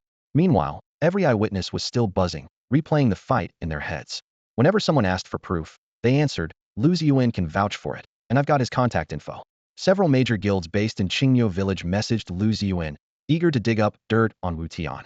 But Lu Ziyuan had warned Li Chengfeng not to leak a word. His public line never changed. The guy left no contact info, but the story is absolutely true. Inside Qiyun Pavilion, chaos reigned. Guild Master Duan Yuntian cursed every member had taken part in the debacle they'd been wiped clean and couldn't even describe the killer's face. To save face, he ordered anyone who had seen Wu Tian to scour the level 3 and level 4 zones around Qingyo village. As for the wave of skeptical forum posts, Qiyun Pavilion stayed completely silent. While Qingyo village kept buzzing about the rumor, Wu Tian finally reached Air Long Mountain after a grueling cross-country sprint. He looked up at the towering peak and exhaled. That was brutal. Good thing I stocked up on potions. Running alone could have killed me. In this game, long-distance running continuously drains health. Most of the potions in Wu Tian's pack were strictly for travel. He never used them in combat. System prompt. You have discovered Air Long Mountain. He found a mob-free patch of ground, sat down, chugged a potion, and waited for his health to refill while surveying the area officially described as the tail end of a vast mountain range. From the foot of the slope, Air Long Mountain didn't look treacherous. A dirt and stone path, more than 10 meters wide, wound upward. The most striking feature was a broad wooden gate. The blood-red characters Air Long Mountain on the beam practically glowed. On the plain before it, bandits in coarse yellow hemp stood every few dozen meters, muscles bulging, brandishing every type of weapon imaginable. Bandit. Level, 15. HP, 750,750. Wu Tian recalled their stats. 150 attack, 22 defense. He himself had only 220 to hits would drop him. Once his health topped off, he locked onto a lone sword-wielding bandit in the distance and strode over. At 10 meters, he shouted, Hey, punk, your grandpa's right here. The fat bandit spun around, burst out laughing, and said, Well, look at that, another traveler. Hand over your valuables. The fat bandit raised his broadsword and charged at Wu Tian, shouting as he came. From his bulky frame alone, it was clear his reactions would be slow. Wu Tian neither dodged nor retreated. He simply waited. The downward slash aimed straight for his chest, triggering an official rule. A melee light weapon counts as an instant attack only if it lands within 0.4 seconds. In his previous life, Wu Tian had trained his reflexes to 0.03 seconds, but this body could not yet match that level, and pure evasion would not get him out of the blade's reach in time. Instead, he chose to anticipate, exploiting the opening that appeared the moment the weapon was raised. Before the blade could fall, Wu Tian suddenly stepped back. The cold tip brushed past his nose and missed. Miss. The fat bandit's weapon entered a 2-second cooldown. Seizing the gap, Wu Tian closed in. His left-hand sword swept down hard, biting into the bandit's coat of mail. A wisp of blood-red, baleful chi burst from the point and drilled into the man's body. Wu Tian instantly switched blades, spun, and struck again. System prompt. The bandit has taken 15 baleful chi damage. System prompt. The bandit has taken 15 baleful chi damage. Baleful chi arts are brutally efficient, especially when monsters have low health early on. The first strike deals 15, the second stacks it to 30. After the twin blows, Wu Tian withdrew, his own weapon now on a 2-second cooldown. 1 second later, the fat bandit's cooldown ended, and he swung again, cursing. Take your grandpa's blade. The attack was still clumsy. Wu Tian repeated the maneuver. A backward step to slip past the slash, then a sudden lunge and 2 spinning cuts. After 4 strikes, the baleful chi stack reached 60. Any spectator would have thought the bandit laughably stupid. Each swing fell short by an inch, each miss handing Wu Tian a perfect opening. In fact, this was the opening move of the 8 adhesive sword technique's rebounding blade. Its principle comes from the wind-bent bamboo. The harder the gale bends the stalk, the fiercer the rebound once the pressure lifts. Rebounding blade turns an enemy's force back on itself. The stronger the incoming blow, the harsher the counterattack. Over the next 12 seconds, Wu Tian maintained flawless rhythm, delivering a total of 12 strikes. The final cut unleashed 180 points of baleful chi, and the fat bandit collapsed with only a whimper. System prompt. You have slain the bandit. You gained 160 experience points. Bonus, 1,600 experience points. System rule. Defeating a monster of equal level grants base experience. 3 levels higher grants 10, 5 levels higher grants 20, 7 levels higher grants 50, 10 levels higher grants 100. A player needs 5,000 experience points to rise from level 0 to level 1. By slaying just one of these monsters, Wu Tian filled a third of his bar, and it only took him 12 seconds. 7 hours had passed since the server went live. If the novices still brawling over a few low-level mobs knew someone could grind this fast, they would lose it on the spot. Yet if they actually saw how smoothly Wu Tian chained his attacks, they would probably manage only one word insane. With a casual swipe, he cleaned the blood from his dagger and opened the ranking board. The top 10 had barely scraped past level 8, and the current leader, Yuan Ba, was maybe halfway to level 9. Wu Tian figured he could hit level 10 before that guy reached level 9. The leaderboard didn't tell the whole story, but it was the quickest way to build a reputation. This time around, he wasn't rushing to found a massive guild. He wanted a small studio made up of real experts to run dungeons. To recruit those proud elites, he needed prestige first. Rank 1 was non-negotiable. He closed the board, scooped up the 3 copper coins that had dropped, and locked onto another lone bandit. The same type of mob was scattered all over the plain. As long as he kept a 30-meter kite range, he could maintain uninterrupted damage. Steel sliced through leather again, and the third bandit crashed to the ground in seconds. A brilliant flash of gold streaked past. System message. Player Wu Tian has reached level 1. You have 5 unassigned attribute points. Wu Tian glanced at the time. From his first strike to the level up had taken a little over a minute. He didn't bother distributing the points yet. Without slowing, he moved straight to the next target. Elsewhere, Lu Siwen and Yuan Xiu followed Wu Tian's coordinates into a cave. Ha ha ha. There've got to be hundreds of mobs in here. Lu Siwen's eyes gleamed at the packed herd of goats and scarecrows inside. We'll never have to worry about leveling again. No kill stealers, either. Paradise. Compared with the scrambles outside, Yuan Xiu's cheeks flushed with excitement. After a moment, Lu Siwen lowered his voice. There are too many for just us. Should we invite our classmates? Sure. This place can fit 50 people swinging at once. Our class only has 29, so everyone would get a share. Let's ask Wu Tian first. Though it's his spot, we should respect that. Lu Siwen agreed. He opened his friends list and sent a message. Bro, this place is crawling with mobs. Mind if I call the class over? By then, Wu Tian was mowing down bandits on the plain, and his experience bar had already pushed him to level 5. The notification made him pause. He patted his forehead. Totally slipped my mind. Bring them in. You two are melee. The more the merrier against a crowd like that. Legend. Lu Siwen was impressed. As he closed the chat window, his eye caught Wu Tian's level 5. A heartbeat later his pupils dilated, and he blurted out, "Holy crap. What the hell, you were level 0 a minute ago, now you're level 5. On the other end of the line, Lu Siwen was practically yelling, his ears flushed with excitement. In Chaos World, climbing even one level felt like scaling a mountain, let alone jumping straight to level 5. Wu Tian sat at his computer, his character's level glowing gold on the screen. He chuckled and teased, "Keep it low-key. Man, low-key. Low-key my ass." Lu Siwen blurted, "How did you level up? Spill it, I'm coming with you." Wu Tian flexed his wrist, sounding calm, yet unmistakably proud. "I stumbled into a hidden map packed with level 15 mobs. I can handle it solo, but I'd be stretched thin if I dragged you two along. You and Yuanqiu stay in the cave and keep farming. They'll grind a few more levels, then come back for you." Level 15 mobs? Dude, you're insane. Lu Siwen was completely sold, words tumbling out. "How did you get into that map? I heard there was a closed beta, don't tell me you were in it?" Wu Tian gave a knowing smile. "Yeah, I was in the beta. That's top secret, though only you and Yuanqiu know. Not a word to anyone else. From now on you're my big bro. Don't worry, my lips are sealed. I'm counting on you to look after us." Lu Siwen gushed, his face flushed. Amused by his friend's reaction, Wu Tian laughed and resumed hammering the keys. "Enough chatter. I'm going back to the grind. Keep an eye on the leaderboards, me name's going to be on top." "Got it, bro. You do your thing. It'll get out of your hair." Lu Siwen showered him with flattery before ending the call, still buzzing with joy. He turned to Yuanqiu, who had been eavesdropping the whole time. "We've got ourselves a guardian now." Yuanqiu practically jumped up, pumping both fists. "This game's future is huge, and beta testers are the elite of the elite. I've seen Wu Tian play, he's a freak." Lu Siwen nodded emphatically. Wu Tian said to keep it under wraps. "Not a soul can know. Only an idiot would blab," Yuanqiu replied. "He'll give the group a heads up." Lu Siwen lifted his hand and summoned a virtual screen. His helmet was synced to his phone, so QQ and WeChat messages hovered before his eyes. He dragged the class group window into the game interface. Roughly 20 avatars were blinking online. I can't tag a single mob, so annoying. Class monitor Li Feng complained while flipping through his skill bar. Same here, can't get a mob. Class clown Cheng Dashang echoed with a wail. I'm jealous of the esports club. They get to skip afternoon classes and grind in a pre-made. League Secretary Zhang Yun hammered out a line of exclamation marks. Lu Siwen could feel their frustration through the screen. Come on, Club President Dong Xingchen has all the leverage. Li Feng's tone dripped with envy. They're banking on esports scholarships, pulled in over 100 players, locked down the school's dedicated gaming room, and have been farming since the servers opened at noon. They're probably level 7 by now. If only they'd carry us. Cheng Dashang began to daydream. Keep dreaming. Those pros only party with a goddess like Ning Lan. We don't even rank. Zhang Yun's words bristled with indignation. Ning Lan, the acknowledged beauty of both class and campus, was lurking in the chat as well.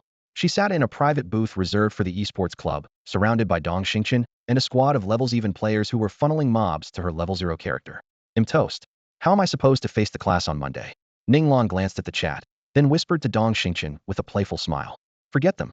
Dong Xingchen tilted his chin, dismissive. They started way later than we did. They'll never catch up to your level. Even inside a so-called elite academy, there were tiers. The elite of the elite senior class paid triple the tuition of regular classes, and Dong Xingchen belonged to that group. Students like Zhang Yun, ordinary rich kids barely registered on his radar. Attracted by his confidence and swagger, Ning Lan nodded with a smile. Okay, I'll listen to you. Just then, a bold message popped up in the group chat. Guys, port to Qingyo Town right now. Wu Tian found a hidden map. No competition for mobs, enough for 50 of us to farm at once. Move it. Lu Siwen's avatar flashed like crazy. The once gloomy chat exploded. Serious? That spot sounds perfect. I'm on my way. Zhang Yun was first to respond. Coordinates. Give me the coordinates. Cheng Dashang fumbled between windows. Messages from more than 20 classmates streamed down the screen like a waterfall. Everyone wanted directions. Ning Lan's eyes widened at the name Wu Tian. Wu Tian, the guy we met today? Dong Xingchen noticed her distraction. What's up? She tossed him the screenshot and laughed. Looks like they just found a power leveling map. Lucky them. Dong Xingchen tried to sound indifferent, but sparks were flying in his head. He had just mocked their level gap, and now Wu Tian had dragged the whole class into a hidden map with zero competition. At that pace, Ninglan's classmates could match her level in no time. Classmates' avatars kept flashing as Qingyo Town's coordinates filled the chat. Dong Xingchen's fingertips tapped the desk, his gaze darkening. Wutian, I won't forget this. Dong Xingchen muttered a curse under his breath. It was the first time he had heard that name. Asking Ning Lan about it now would only make him look petty, so he decided to bring it up later. At the foot of Erlong Mountain, Wu Tian stood on the blood-soaked flagstones outside the gate, cleaving through bandits with wild swings of his blade. In less than 10 minutes, he had rocketed to level 7, almost wiping the plains clean of raiders. Beep, beep, beep, beep, beep, beep, his communicator vibrated. Wu Tian wiped the blood from his blade and glanced at the screen. Lu Siwen had sent him a friend request on WeChat. The moment he tapped accept, a system notification appeared. You've been added to the class group. He skimmed the member list. Every name belonged to a classmate. It was only the second day of orientation, and no one had thought to invite him until now. Lu Siwen had probably told them about the hidden map had uncovered, prompting everyone to rush him into the group. Wutian, you're here? Thanks, man. Without that hidden map of yours, would be grinding forever. Zhang Yun typed first. Don't mention it. We're classmates, it's nothing, Wu Tian replied. The class monitor, Li Feng, chimed in next. If you ever need anything, just holler. I won't brag about other skills, but after what you did today, you're my brother. Li Feng lived up to his name, fiery temper, iron fists. In Wu Tian's last life, Li Feng and two friends had once charged a gang of dozens, flooring the leader first. On campus they called him the king of brawls. Wu Tian hadn't known him well back then, only by reputation. Reading those words on the screen now warmed him. Unexpectedly reborn into this life. He wanted more friends. Great, thanks. He'll remember that. He sent back with a smiley. Li Feng glanced around the cave and couldn't see him. You're not here? Come grind with us. I'm on a different quest. You guys go ahead. Fine, let's level fast so class 7 doesn't get the drop on us. Even through text, Li Feng's explosive temper was clear. The two classes had agreed that whichever one lost their future PK match would pay the winners 10,000 yuan. Messages flooded in. Thanks, Wu Tian. Then everyone followed Li Feng to farm mobs. When no one tagged him again, Wu Tian closed the chat window, hefted his blade, and kept hacking. After clearing the mountain's base, he passed through the stone archway carved with Erlong Mountain and started up the straight mountain path. Dense woods flanked the trail, and bandits kept poking their heads out. He was only level 5 at the moment, but his agility far surpassed theirs. Most never even saw him clearly before a single slash put them down. When the 97th bandit fell, a burst of golden light flared around him. System message. Your nameless blade technique has risen to level 1. Attack power 5. Wu Tian's grip tightened on the hilt. He had been waiting for this moment. In the game, The Nameless series forms the foundation of all high-tier martial arts. Even if your blade mastery reaches level 1, you can't learn any active blade skills from level 0-10 unless Nameless blade technique is at least level 1. Worse still, there's no shortcut to leveling it. Each strike that lands grants exactly 1 proficiency point, and it takes a full 1,000 hits to climb from level 0 to level 1. He had been grinding non-stop on the plains for those 1,000 swings. Now that had made it. And with the extra point in blade mastery from Demonic Scripture, Volume 6, Part 1, he could max out every active blade skill from level 0-10 before reaching level 10.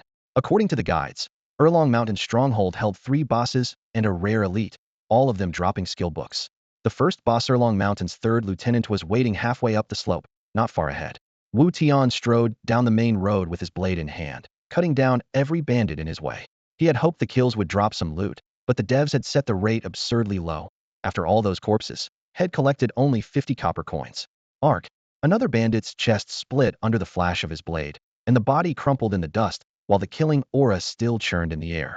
Wu Tian bent to scoop up the usual pitiful coins when a dark object landed in the grass with a soft clack. Throwing dart. Level 0. Damage, 11. Quantity, 3,030. Description, a standard 3-bladed dart. Wu Tian grinned at the cold text on the panel. To most players it was a trivial novelty, but in his hands it was a treasure.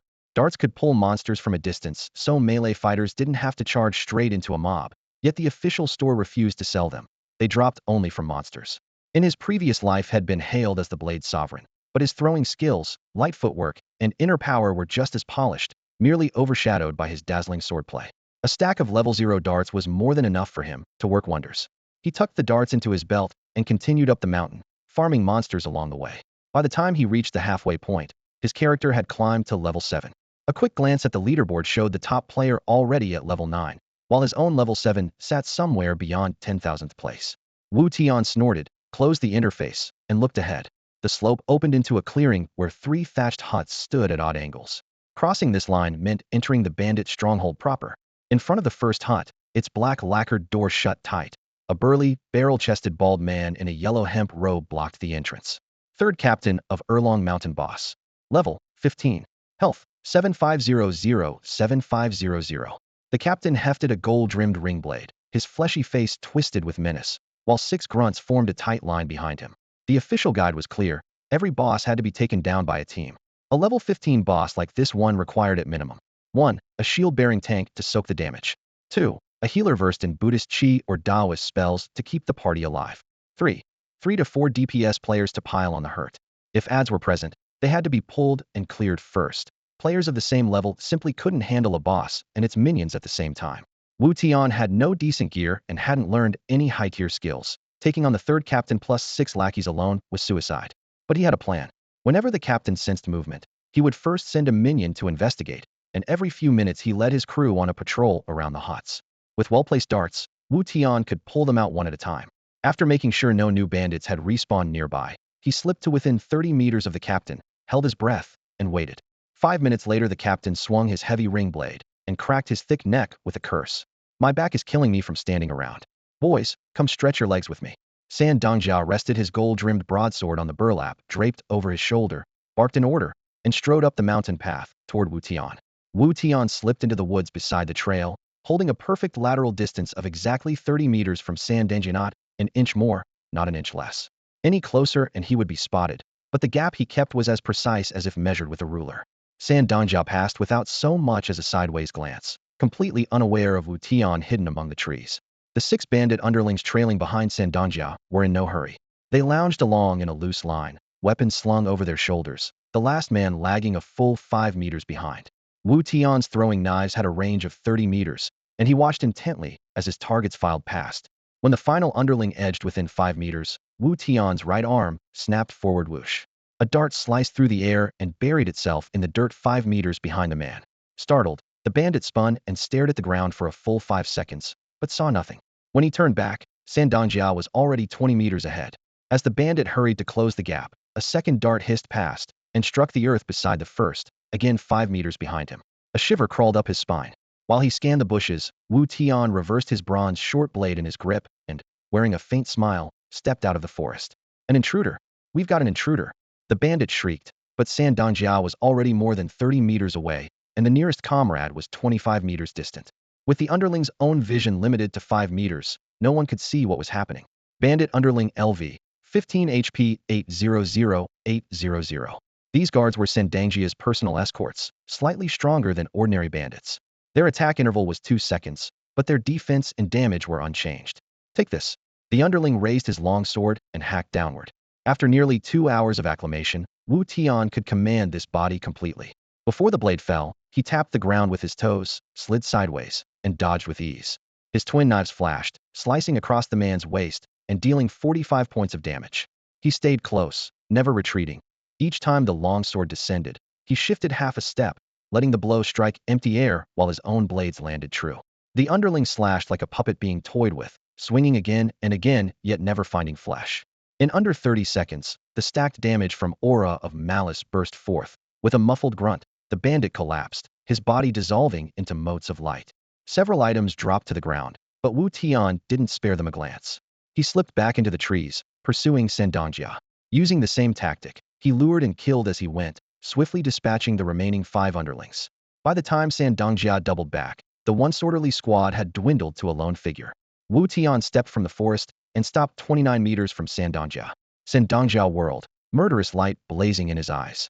He bared his teeth in a feral grin and charged, shouting as he ran. Old 3, haven't tasted human flesh in ages. Fresh meat at last, and you look delicious. Wu Tian watched him approach, elated. Finally, my skill manual is here. He sprinted straight toward Sendangjia. The two rushed toward each other, and in less than 3 seconds Wu Tian was standing 2 meters from the third captain. Veins bulged on the captain's forehead, a cruel grin spreading across his face. He raised his massive gold-ring broadsword with both hands and brought it straight down. Steel flashed icy blue as the blade carved through the air the melee boss signature Frostbite Slash, a basic skill players can learn that adds 80 flat damage to a normal physical strike. At level 15, with 225 attack power, the third captain needed only 1 clean hit to one-shot the level 7 Wu Tian. Good timing. Wu Tian locked onto the captain's right arm, darted left, and slid past the gleaming arc, stopping 1.68 meters at the boss flank. The instant his toes touched the ground, he stepped back another 10 centimeters, clearing the attack path completely. The third captain spun and unleashed Tremor. Planting his left foot, he sent a violent quake surging through the ground in a 1-meter radius. Wu Tian had stopped just outside the zone by the narrowest margin. A single jolt would have cut his movement speed by 25% for 5 seconds, long enough for the captain to finish him, yet he avoided it with perfect timing and vision. Only a meter separated them, and the captain's next skill had a 2-second cooldown. Wu Tian seized the opening, lunged in, slashed with the dagger in his left hand, then spun and followed up with his right. With 0.7 seconds still on cooldown, the captain could only glare and wait. As soon as it expired, he swept his sword in a broad arc. The blade sang again. Wu Tian dropped low, rolled beneath the sweep, switched his right-hand dagger to his left mid-roll, sliced the captain's calf, then came up with another cut. Tremor was on a 10-second cooldown, leaving the captain no option but to keep spamming Frostbite Slash. During those 10 seconds, Wu Tian landed 10 consecutive blows, each one stacking malice, the extra damage climbing to 150 points. The cooldown ended. Seeing Wu Tian just 0.99 meters away, the captain stomped the ground again. Wu Tian timed the impact, hopped back 60 centimeters, and stopped right on the edge of the quake. While the captain's skills cycled back into cooldown, Wu Tian stepped in and repeated his spinning double slash. Beep, beep, beep, the communicator chirped. Wu Tian twisted in midair to dodge another blade, glanced down, and saw Lu Ziyuan's name on the caller ID. A smile tugged at his lips. He tapped the accept button. What's up? Lu Ziyuan had just reached level 8. When he saw that Wu Tian was already level 7, he gasped. Bro, you're leveling crazy fast. Where are you grinding? Sell me the spot, and he'll give you 10,000 yuan in real life. 10,000 yuan was no small sum, and for a beginner grinding area, it was astronomical. Lu Ziyuan was willing to pay only because he believed in Wu Tian's potential. At that moment, Wu Tian was dueling the third captain. He sidestepped a heavy swing, reversed his grip, and sliced the boss back twice. Nice offer, he said calmly, but I can't sell. The mobs here are too high level for you guys. Only then did Lu Ziyuan realize Wu Tian was fighting well above his level. Remembering how Wu Tian had solo killed 100 players back in the starter village, it clicked. This had to be a beta tester who knew every hidden grind spot. He lowered his voice. Okay, if that money's out, how about earning something else? What did you have in mind? Wu Tian asked, blade still flashing. I'm stuck in the level 5 hard dungeon, Snowman Cavern. We wipe at the second boss, the Snowman Shaman. Can you carry us? Snowman Cavern was the first raid near Qingyou Town. On easy and normal, mobs were level 57. On hard they were around level 8 with 30% more health and nastier mechanics. Clearing it guaranteed a level 5 yellow grade weapon and a slim chance at a mysterious grade drop loot every team coveted. Wu Tian chuckled. You're stuck because the shaman keeps reviving the little snowman, right? Exactly. On normal we can brute force it. On hard we can't touch him. Tell me your gear and skill levels. Wu Tian flicked his blade again. The third captain roared in frustration but never landed a hit. 10 people in basic white gear. I scraped together one yellow set. All skills are still level 1. Wu Tian laughed. Anyone have nameless footwork at level 1? No. Then those 6 little snowmen aren't meant to be killed, you kite them. Nameless footwork 1 adds 10 movement speed. Players right now run at 280,300 depending on load. Snowmen are 305. If one guy gets footwork 1 and strips all gear, he'll hit 310 points faster so he can kite them forever. Lu Ziyuan slapped his thigh. My fourth brother Li Chengfeng has been running laps for 3 hours. He's this close to footwork 1. If we'd known, another 10 minutes would have done it. Thanks for the tip. The devs are evil, no hint at all. Wu Tian heard him fishing for proof of a beta account and ignored it. Even if you clear the shaman, the snowman warlord is next. With your gear, you'll barely scratch him. So what do we do? Lu Ziyuan asked, worried. The best loot was on the final boss. Failing there meant wasting the run. Easy. Each nameless weapon style has a perk. Blades add damage. Hammers add armor break. Spears add pierce. Have a few people learn nameless hammer or nameless spear. Drop anyone using swords, shields, or staves focus on armor break and pierce. The warlord's defense will melt. Understanding dawned and Lu Ziyuan thanked him again and again. Thanks a ton. Don't mention it, Wu Tian replied coolly. Just then a deafening roar signaled the third captain's fall. A 44 grid of loot lit up the ground, 16 drops, and at the center a blue skill book gleamed so brightly it almost blinded him. Loot like this would determine whether he could keep farming high-level mobs. Gotta Gazamething came up, he said, ending the call. He swept every drop into his bag, read the title on the book, and grinned. Tendon Sever is a blade skill that costs 10 points of inner power. The user channels chi into a slash that rakes across the target's leg, crippling their movement. The official description is concise. The strike deals bonus damage equal to the caster's inner power, slows the target by 30% for 10 seconds, and has a 20-second cooldown. Before level 20, it is the only slow available to blade users, so for a while players hailed it as a god-tier skill. The reason is simple: certain monsters bolt the moment they are hit, and Tendon Sever stops them in their tracks. Wu Tian looked up and examined the road ahead. 3 thatched huts marked the start of a gently rising mountain path packed with bandits in yellow tunics, and farther up stood a wooden stockade whose walls bristled with archers. These were the bandit archers, the very runners he had in mind. They could only attack from range. Once an enemy got within 2 meters, their bows were useless and they had to flee. If Tendon Sever connected, its 10-second slow let Wu Tian land another 10 blows, and with the damage boost from killing aura, the archer would die every time. In short, this spot was a free buff. He only had to give chase and swing. The thought made him rub his hands in excitement. For now he was the lone player here, a rare chance. Once the area caught on, it could turn into another starter zone where monsters vanished the instant they spawned. The spoils at his feet were just as generous. 8 small inner power potions, for small health potions, 2 level 10 common items, and a level 10 yellow grade necklace. Wu Tian scooped them all up and slipped into the dense woods behind the huts. The forest covered a steep slope with no trail and almost no footing. One misstep would send you sliding 200 meters to the cliffs below instant death. Fortunately, the scattered trees formed a natural ladder, making the climb possible. The place was etched in Wu Tian's memory because an old friend had found this hidden route years ago. When the Valley of Villains leaked his whereabouts and a guild army came hunting, he used this very slope and its trees to kill dozens, stall hundreds more, and walk away unscathed. He scanned the shifting shadows, quickly picked out the familiar line of ascent, and bounded up the incline with practiced ease. In less than half an hour he reached a small plateau before the Bandit Stockadeth summit of Erlong Mountain's first peak. A wooden gate roughly 30 meters wide blocked the way. Every 5 meters stood an archer, 6 in all, watching the path below with wary eyes. Bandit Archer. Level, 15. HP, 550-550. Compared with the burly melee grunts, the archers were clearly thinner, but their damage was no joke. Each arrow hit for about 160 points. With Wu Tian's current health, 3 arrows would put him on the ground. But did Wu Tian really need to tank anything? He waited until the patrol at the gate slipped into the shadows, then sprang up the slope and flattened himself against the left corner of the stockade, gaining a perfect blind spot where the sentries above couldn't see him. The wooden doors were studded with uneven knots, and with a bronze dagger gripped between his teeth he used those bumps as handholds, hauling himself onto the 2-meter-wide gatehouse platform in the span of 2 breaths. Enemies appeared. The nearest bandit archer was barely 5 meters away. He gasped, then drew his bow. Behind Wu Tian, 5 more archers noticed the disturbance and spread out. Searching for a clear shot, the Chaos Realm's rules forbid shooting through allies. They had to see the entire target. At 5 meters, an arrow can cover 30 meters in half a second, leaving the player less than a tenth of a second to react. Wu Tian's gaze locked on the closest archer. The instant the bowstring reached full tension, he sidestepped left and dived forward. Whoosh, the first arrow hissed past. 5 more whistled in from the flank. Without pausing, he leapt, tucked into a forward roll, and came up right in front of the archer, who was only now fumbling for a second arrow. Hamstring. Cold steel swept across the man's thigh. System prompt. Bandit archer's movement speed reduced by 30. Wu Tian rose and pressed tight against the archer's back. The other 5 archers lost line of sight and had to reposition. Spinning double slash. 2 arcs of steel crossed, and the archer's health bar plunged. As the man staggered toward a companion, Wu Tian had already landed 6 blows. With a base speed of 210, the archer now crawled at just 0.7 meters per second, might as well have been stuck in mud. The second archer tried to slip behind him. As their positions overlapped, Wu Tian's blade flashed again, another spinning double slash. The first archer, bled dry after 8 hits, toppled and dropped 2 items. Wu Tian had no time to loot. He slid half a step sideways, pinning the second archer against a corner. Bandit archers have terrible AI.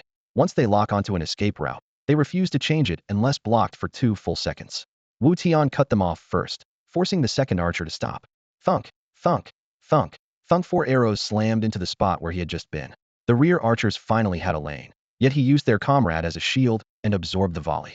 The trapped archer lunged left.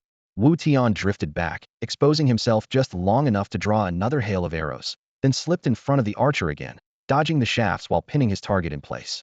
It was the textbook solo tactic for dealing with ranged mobs from his previous life. Exploit their narrow sight lines and stubborn pathfinding, shuffle sideways, and body block them. In 10 short seconds he had given up only 5 meters, yet the rear archers still couldn't find a clean shot. And just in time, Hamstring's cooldown had ended. Wu Tian's tendon-severing strike sliced into the second bandit archer's leg. System message. Bandit archer's movement speed reduced by 30. The archer's speed plummeted from 300 to 210, now 70 points slower than Wu Tian. From the outside, he looked as if he were sprinting, yet his movements were so stiff that even an average player could box him in. Wu Tian stepped back at an angle to block the path ahead, drew the long saber at his waist, and unleashed a flash of cold steel followed by a vicious double slash. The archer tried to sidestep, but Wu Tian denied him every inch. Within 2 seconds, the archer's attempts to break free failed, and he had no choice but to turn and run. Refusing to let up, Wu Tian used the archer's body as a shield, cutting off the line of sight and arrows from 3 bandit archers behind him. After 5 seconds of non-stop swings, the second archer crashed to the ground. As the corpse fell, Wu Tian was already on top of the third archer. Without pausing, he repeated the same body block plus double slash to finish off the third, fourth, and fifth archers in succession. A burst of dazzling light signaled his rise to level 8. Staring at the 5th archer lying at his feet, Wu Tian finally let out a breath. Good thing my fundamentals haven't rusted, he thought with satisfaction. In his previous life, after earning the title Blade Emperor, he had insisted on soloing high-level monsters without skills, solely to sharpen his resolve. Reborn, that habit had become a deadly advantage. The 5-kill streak had seemed easy, yet it was an extreme test of reflexes and footwork in Chaos World. Each time he used an enemy as a shield, he had less than a second to dodge. One misstep would have meant an arrow in the back. Against players, the opponent would feel nothing but total, smothering suppression. Such high-intensity play was mentally exhausting. Even Wu Tian could not keep it up for 5 straight minutes. But the remaining bandit archers were now isolated, and the chance to level up had arrived. He glanced down at the loot, several small inner force and health potions, and stuffed them into his backpack. Then he vaulted off the stockade wall and sprinted toward a lone archer on the mountain path. Enemy. The bandit archer 20 meters ahead shouted, drawing and firing in one motion. Whoosh, an arrow sliced the air beside Wu Tian. He closed the gap with a few agile steps, his blade humming through the wind, forcing the archer backward. Tendon severing. The saber cut into the archer's calf, robbing him of his footing.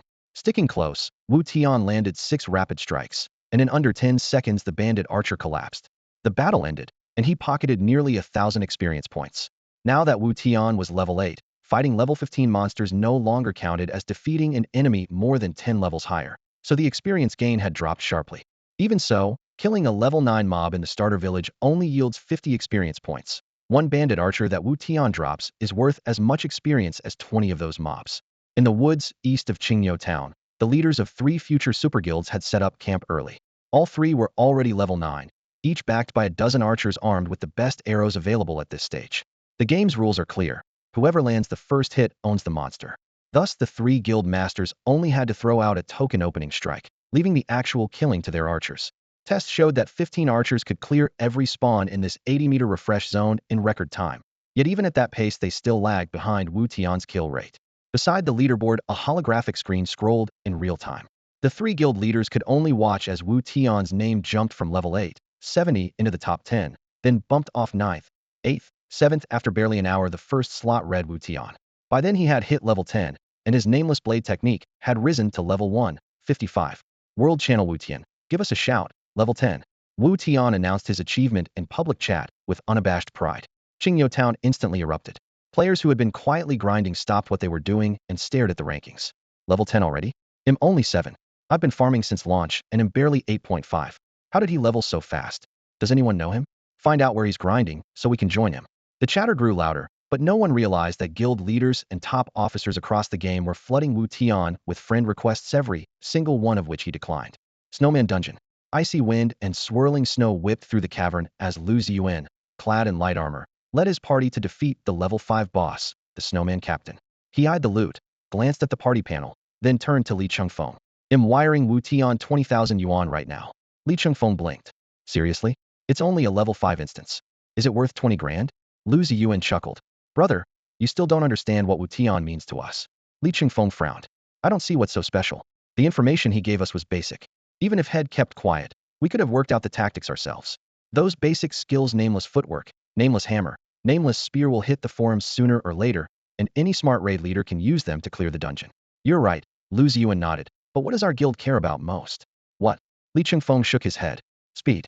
Lu Ziyuan tapped his bracer. No guild can rally the masses with a single shout yet. To grow, we need first clear titles. Being the first in the world to beat an instance isn't just a show of strength, it's the highest honor. Wu Tian's data gives us a 12-hour head start. If I clear hard mode Snowman Dungeon half a day before anyone else, every player who wants that gear will have to come to us. Stack up one first clear after another, and our reputation will skyrocket. That's what makes Wu Tian truly scary. Realization dawned on Li Chengfeng. So that's your plan. Got it. Lu Ziyuan swept his gaze over the party. You're all my brothers.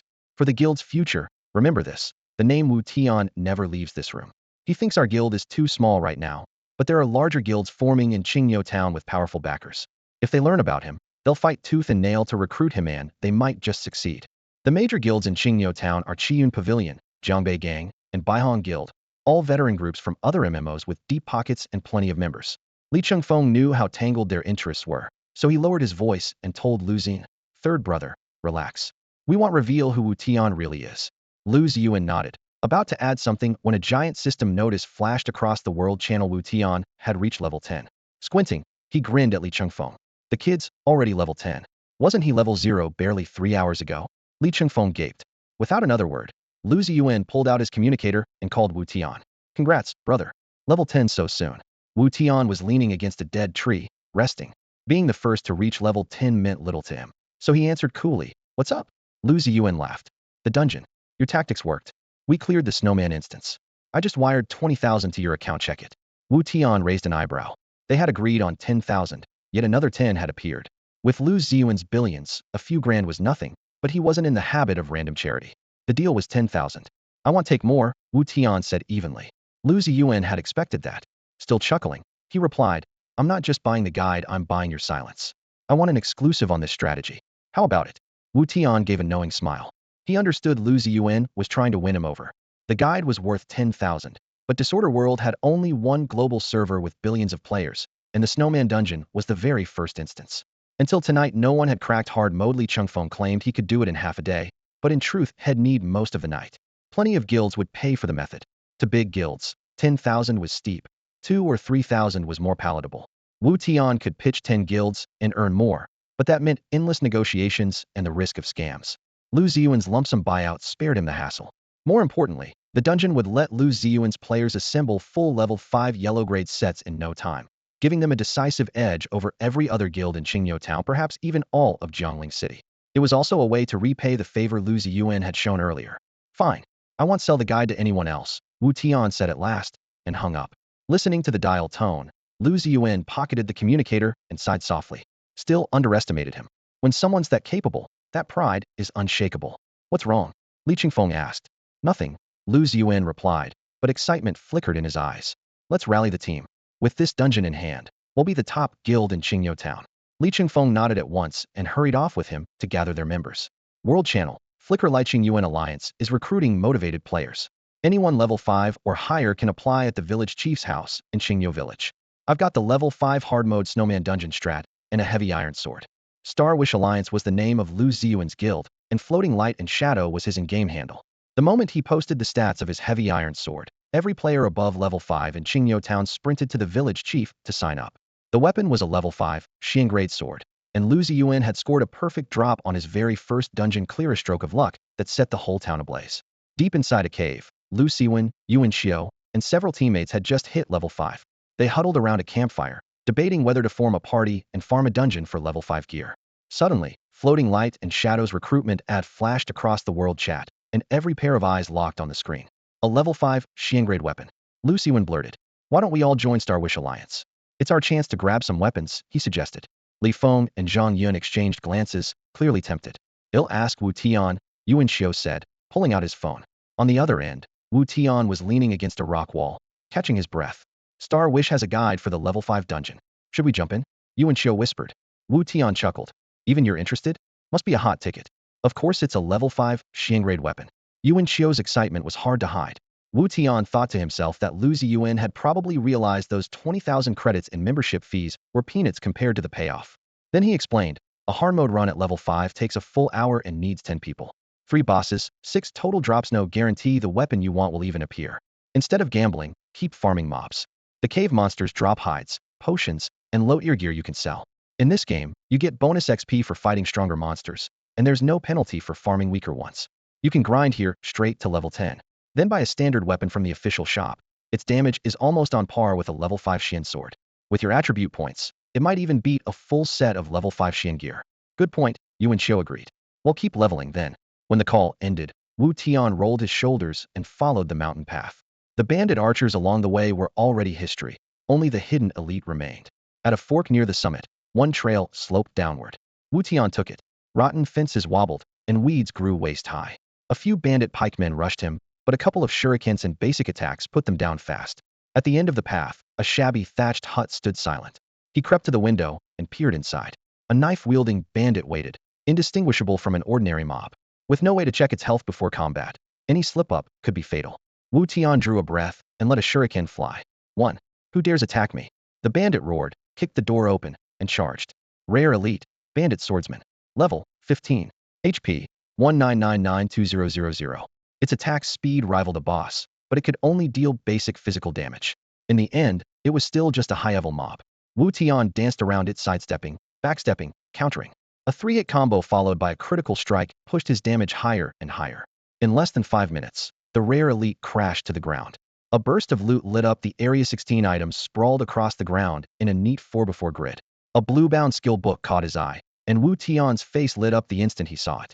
A sword-wielding bandit guaranteed a sword skill book, and skills were exactly what he lacked right now. He grabbed it without a second thought. Stun. Weapon type, blade. Range, 2 meters. Chi cost, 10. Description. Instantly dash to the target, strike their abdomen with the hilt, and stun them for 2 seconds. Cooldown, 10 seconds. Wu Tian finished reading the description and instinctively clenched his fists. Among entry-level blade skills, stun was considered one of the 3 divine techniques, and he had just picked it up with hardly any effort. Players called it the melee budget charge. Its 2-meter range couldn't compete with the 30-meter rush that spear and hammer users enjoyed. But seasoned fighters knew that in high-level duels you'd never land a hit from 30 meters away. Even a 1-second charge left plenty of time to sidestep.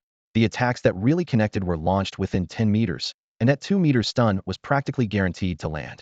His damage output was still low for the moment, yet he understood that once he equipped a decent weapon and mastered a string of combos, 2 seconds of stun would be more than enough to finish off players at his level. Even better, stun worked on bosses too, especially the lieutenant of Erlong Mountain waiting up ahead. He slapped the skill book onto his character sheet. A gleaming icon of a knife hilt dash appeared in his skill bar. Proficiency 0, level 0. Use again to reach level 1. Scanning the loot on the ground, he first noticed a black, tight-fitting jacket. Assassin's jacket, yellow. Level, 10. Physical defense, 10. Strength, 1520. Stamina, 3. Carry weight, 5. Perfect. He slipped it on, replacing his level 0 blue and white starter gear. His defense jumped to 41, and his health climbed to 370, enough to tank 6 bandit strikes without dropping. The rest were only potions, which he scooped into his backpack before heading back to the fork at the summit and taking the other path straight toward the lieutenant. The trail ended at a steep cliff more than 20 meters high. An iron chain dangled down. The only way forward was to climb. At the base stood a burly man in a yellow coat, a firebomb clenched in each hand, surveying his surroundings with a smug grin. Erlong Mountain's second-in-command boss. Level 15. HP 5,500, 5,500. This boss had just one attack, hurling firebombs. They exploded on impact for 300 damage, enough to drop any player of the same level to critical health, so dodging was essential. Without stun, Wu Tian would have been forced into a slow war of attrition. Now the plan was different. Close in with stun, lock the boss down, and let the blast radius hurt its owner. It was the quickest way to finish the fight. Wu Tian targeted the boss and burst into a 30-meter sprint. No minions were in sight, the perfect time to strike. Taste my firebombs. The lieutenant roared. Air Dongjia spotted Wu Tian and, with a textbook shot-put motion, flung a fire grenade at his feet. Wu Tian burst into a sprint and dodged clear.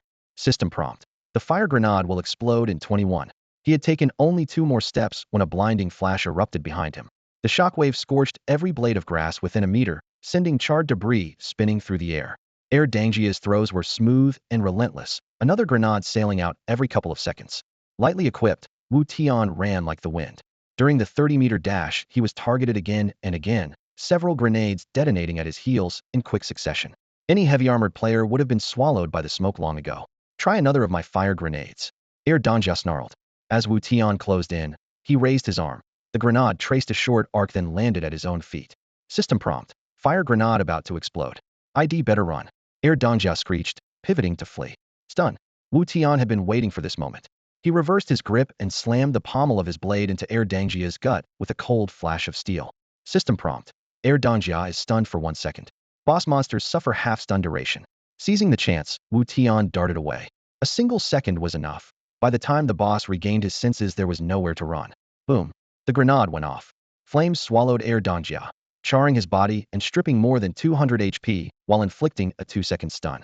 The fire had not yet faded when Wu Tian closed in, his blade flashing 4 times in quick succession. By the time the stun wore off, another 100+ points had vanished from Air Dangjia's health bar. Taste the blast yourself.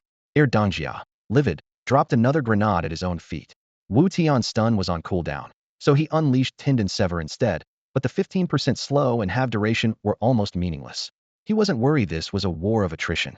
Whenever stun came off cooldown, he forced the boss to self-destruct and followed with 4 more slashes. In less than 20 minutes, Air Dongjia finally collapsed, blasted into a lump of char by his own fire grenades. System prompt. You have slain the second boss of Erlong Mountain. Wu Tian instinctively looked down. A familiar 4x4 loot burst covered the ground. Return edge / type, blade. Range, melee. Cost, 10 inner power. Description, perform a spinning slash that renders you immune to all magic damage and control effects for 1 second, dealing damage equal to your physical attack. Cooldown, 10 seconds. One of the 3 great blade techniques under level 10 stun is the first, and return edge slash is the second. Wu Tian's eyes gleamed. That 1-second immunity was essentially an automatic dodge against any spell, useful for both escape and finishing blows. The skill book dissolved into a beam of light and merged with his body, adding a spinning blade icon to his skill bar, proficiency 01000. At level 1, the damage would rise to 1.25 times his physical attack. He turned to the rest of the drops. Killer Bamboo Hat, Yellow Grade. Level 10. Defense 25. Strength 2. Wu Tian was overjoyed. Of the 3 pieces in the killer set, the hat had the lowest drop rate, 1 in 1,000, and it could be obtained only from Air Dongjia. He slipped it on. The straw yellow brim shadowed his eyes, and with the black assassin's bodysuit, his killing aura spiked. Add a wrought iron blade. Lean casually against any wall, and he would look every inch the cold-blooded killer. Wu Tian moved on to the rest of the loot. Amid a pile of potions, a bronze key stood out. He picked it up. Bronze key level 0. Description, unlocks locked bronze chests. The Chaos Realm has an interesting mechanic. Every map hides chests in its nooks and crannies, stocked with gear, potions, or skill books that match the map's level. There are 2 types of chests, locked and unlocked. The real treasures almost always wait behind a lock.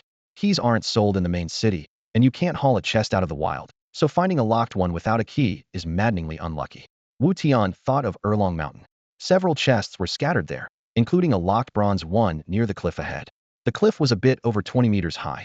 If he had nameless footwork at level 10, He could clear it in a single leap. For now, lacking the skill, he would have to climb the iron chains, using the hand-carved footholds to inch his way up. Reaching the top, he found a broad plateau, the largest flat area on Erlong Mountain. On the eastern side, more than a dozen two-story wooden houses stood in a neat row against the slope. In the open ground before them, a stunning young woman in red was tied to a thick stake, kindling piled at her feet. "Help! Somebody help me!" Her desperate cries echoed in the mountain wind.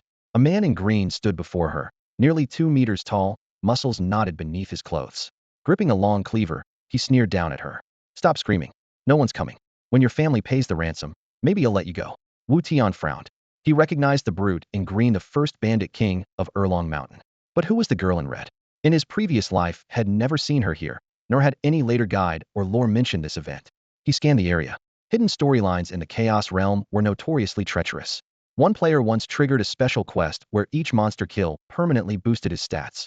He bulldozed the dungeon, absurdly overpowered, only to trigger a trap at the exit. Dozens of explosive creatures blew him to pieces, killing the quest for good. Such unique, lucrative events can't be replayed. Losing at the finish line drives people mad. With that in mind, Wu Tian stayed on guard. The Bandit King shouldn't have been alone. The entire map was usually crawling with bandit swordsmen and archers. Somewhere nearby, he was sure, a bandit ambush was lying in wait. The ideal ambush spot for the bandit archers had to be in those two-story houses. The bandit chief was only 20 meters from the buildings, while an archer's range was 30 meters. Firing from the second floor added another 30%, extending it to roughly 39 meters. As for the bandit swordsmen, Wu Tian circled behind the houses and found none. He moved to the front, peered through the windows, still nothing. Puzzled, he crept up the staircase on the far left and reached the second floor. Every window and door was shut. He tried the first door and discovered 4 archers crouched by the windows. Enemies.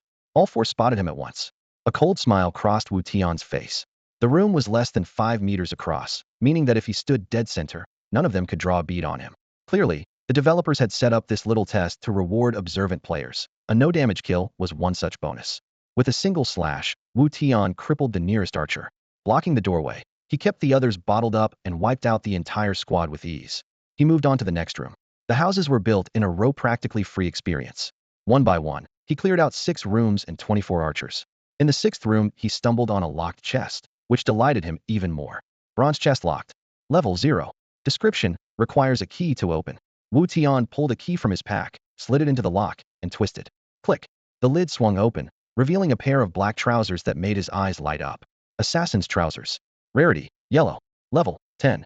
Physical defense: 15-20. Strength: 3. Stamina: 5. Weight: 5. With that, the assassin set was complete. He quickly equipped the trousers. System notification: set bonus activated. Magic defense 20. Physical attack 15. Additional effect: veil, reduces aggro generated by 60. A simple 3-piece set, yet the bonuses were tremendous. Early on, hardly any gear boosted magic defense, and this one gave him 20 points. Early game casters had low damage anyway. With this gear, Wu Tian could tank several of them without dodging.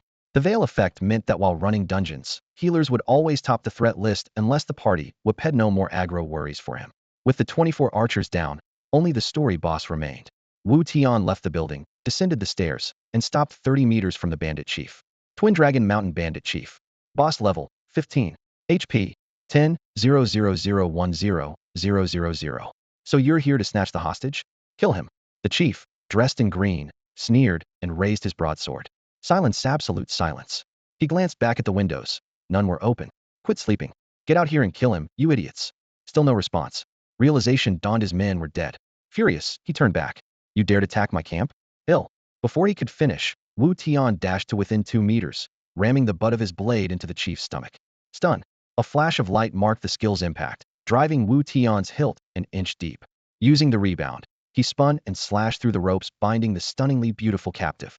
System notification: rope severed. Get to the side. Wutian had time for nothing more than that hissed warning to the stunning woman before a shrill tearing of air split the silence. With a menacing hum, the Grand King of Erlong Mountain brought his gold-backed great cleaver crashing down from overhead. The cleaver was an ultra-heavy weapon with a 2.5-second swing interval. Each strike came only after the boss wound up to full power. Knowing the rhythm by heart, Wutian didn't even glance back. Guided by sound alone, he darted 1 inch forward the instant before the blade landed. Cold steel skimmed his lower back and slammed into empty ground with a clang, the boss stopping a meter to his left. Tendon sever. Hugging the ground, Wutian closed in and sliced across the outside of the boss thigh, then used the momentum to whirl and slash at those bloodshot eyes. The Grand King wore only a rough green tunic. His real defense was the corded muscle beneath, so cloth and flesh offered almost the same resistance. The eyes, however, where every humanoid boss built-in weak point any hit ignored defense entirely. 87 ignored defense, 45, Shaki-Ju 3. The health bar dropped by 1%. Face twisting, the boss thrust out a hand, fingertip aimed at the center of Wutian's brow. At less than a meter, Bluffing Palm materialized with a Bulma yellow-green fan-shaped gust that rushed straight at Wutian, slated to deal 200 base damage and a 0.5-second knockback. Huifeng slash. Wutian stepped outward on his left foot and spun around it, tracing a half circle. The palm brushed his coat hem. 60, Shaki-Ju 4. The strike hadn't broken the boss guard, but it refreshed Wutian's stacking buff. Normally, the Grand King followed Bluffing Palm with a sweeping cleave, yet the limited AI reacted late. Only after the gust was released did he lift the blade for another vertical chop. Wutian sidestepped, and the weapon smashed into the ground. While the boss was locked in the follow-throw, Wutian slashed both eyes in rapid succession, pushing the damage past 300. Bluffing Palm shared a 10-second cooldown with Huifeng slash, and the boss' next range skill would not trigger until his health dropped below 50%. For now, he was meat on the block. Wutian switched to the rebound blade from Zhanzi Ju, turning his weapon into a rainstorm of light. 75, 90, 105 damage numbers popped up in a rapid stream. On the 30th strike, Shaki-Ju detonated for an extra 475 points, showcasing the full might of stacked edges. When the health bar slipped under 50%, the Grand King finally snapped. He pulled a smoking iron sphere from his robe fire thunder and hurled it at Wutian's feet. Wutian's eyes lit up. Opportunity. He slammed the pommel into the boss' abdomen. The Grand King grunted and doubled slightly. Wutian sprinted, appearing a meter behind him. Boom. The fire thunder exploded in a tower of flame, stones spraying everywhere. Charred black, the Grand King was blasted off his feet, stunned for 2 seconds, and lost another 300 health. This was his second range skill, Second King's Fire Thunder. In a group fight, one toss of this grenade would send players into a panic, blocking each other's path, and anyone caught in the blast was as good as dead. Wu Tian had come alone. The fire mines couldn't touch him, didn't even bother to dodge. Instead, he lured the explosions into the boss, then closed in and slashed twice through the stun to Dawang. 490, 505. With the stacks from Fiendish Aura, his damage number flashed past 500. Every 2 swings shaved a full 1,000 hit points off the boss, whose remaining health was already below 5,000. The Dawang didn't survive 10 cuts. Arc. The giant roared and fell, his bulk thudding to the ground. A golden great blade and a dozen other items scattered as an 8-byte pillar of light shot skyward. Wu Tian immediately grabbed the most eye-catching drop, the gold-back great blade. Gold-back great blade. Grade. Profound. Level 10. Base damage 3755. Strength 10. Durability 5050. Weight 15. Attack speed 2.5. Strike. He laughed out loud. In his previous life, only a handful of players ever got this top-tier heavy weapon at level 10, yet now it was already his. The blade was 97 centimeters long, the hilt suited a 2-hand grip, the edge ran straight, and the spine near the tip slanted back, plated with a thick layer of gold. Whether cleaving or thrusting, it was deadly. At 2.5 seconds per swing, it was firmly a heavy weapon. 55 top-end base damage plus 10 strength gave it a panel value of 62. Most level 10 players invested a single point in vitality, capping their HP at 250. Factoring in his own 72 attack power, the sword, and 5 trash accessories, Wu Tian's damage now broke 130. With his self-created spinning double slash, any level 10 opponent who got close would be erased instantly. He equipped the blade and turned to the rest of the loot: a skill book, 2 accessories, and several potions. Cold Light Slash. Type: Blade active. Cost: 10 internal energy. Range: melee. Effect: channel internal energy into the blade to deal an extra 10 points of true damage. For most players it would be a dream first active skill, but to Wu Tian it was merely nice. He preferred something with crowd control. Still, he tossed it into his pack. Black Crystal Ring. Grade Yellow. Level 10. Base damage 510. Strength 3. Large Bracelet. Grade Yellow. Level 10. Base damage 510. Strength 3. He swapped out his old ring and shabby bracelet, adding another 6-panel damage. Aside from a necklace, a second bracelet, another ring, and the notoriously rare boots and belt, his gear was essentially complete. After pocketing the potions, he turned to the woman he had rescued. She approached in measured steps, robes fluttering, gratitude shining in her eyes. "Thank you for saving me. I'm from Hongyu Manor. Could you escort me home?" Hongyu Manor lay at the foot of Mount Erlong, not far away. In his previous life, he had visited countless times, but never triggered the quest. So this was the prerequisite. Wu Tian's eyes lit up and he agreed at once. Of course. He'll get you back safely. They retraced their path down the mountain, clearing monsters as they went, then followed the main road along the eastern slope of Mount Erlong for half an hour. The view opened up onto a lush plain rippling in the breeze, and on a rise ahead stood a vermilion, pavilion-style villa. For bold characters over the gate proclaimed, Hongyu Manor. Wu Tian escorted the girl to the gates of the estate, where two guards stood watch. The moment they recognized her, their eyes widened with delight. Young miss, you're back. The guard on the left blurted, his voice trembling with excitement. Take me to my father at once. The girl brushed a loose strand of hair from her temple, revealing a delicate yet determined face. Her name was Yi Ruojing. The two guards dared not delay. They shoved open the heavy vermilion doors and hurried ahead to lead the way. Wu Tian fell in behind them, sliding his still-unsheathed sword back into its scabbard as he followed. Inside, narrow stone paths wound through the courtyard while the guards shouted as they ran. The young miss has returned, she's back safe and sound. Their cries echoed through the corridors and walkways. Moments later, a middle-aged man burst through the main hall's wooden doors. Though his steps were uneven, there was nothing helpless about him. He was Yi Fengyun, master of Hongyu Mountain Estate.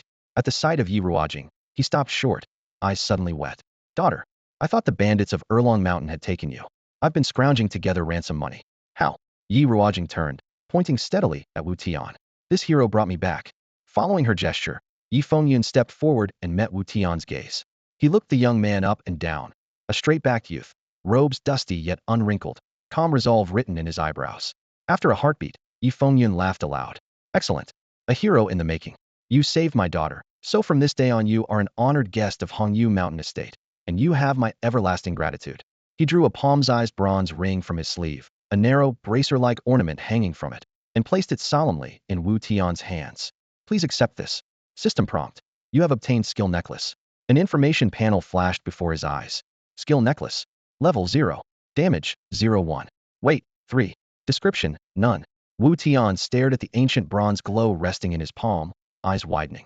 He had expected a generous sum of money for completing this storyline quest, never imagining he would receive a rare item like the skill necklace. Mediocre stats? Yes. But in terms of rarity and value, no player at the current global level could buy this treasure even for 100,000 credits. In his previous life, when the skill necklace first appeared, almost no one cared after all. It added a mere 1 point of damage, and players tossed it into storage or vendors the moment they found a better necklace. Yet they overlooked its crucial hidden effect. While equipped, any action that earned skill proficiency granted far more points than normal. In a chaotic world, the hardest climb is not gear, but skill mastery. Take the most basic nameless techniques. Reaching level 1 in any of them costs 1,000 proficiency points, and level 2 demands 2,000. Offensive skills at least accrue points by killing monsters, but support techniques like Nameless Heart Method, Nameless Footwork, and Nameless Dharma are pure torture, huge mana drains with little day-to-day use.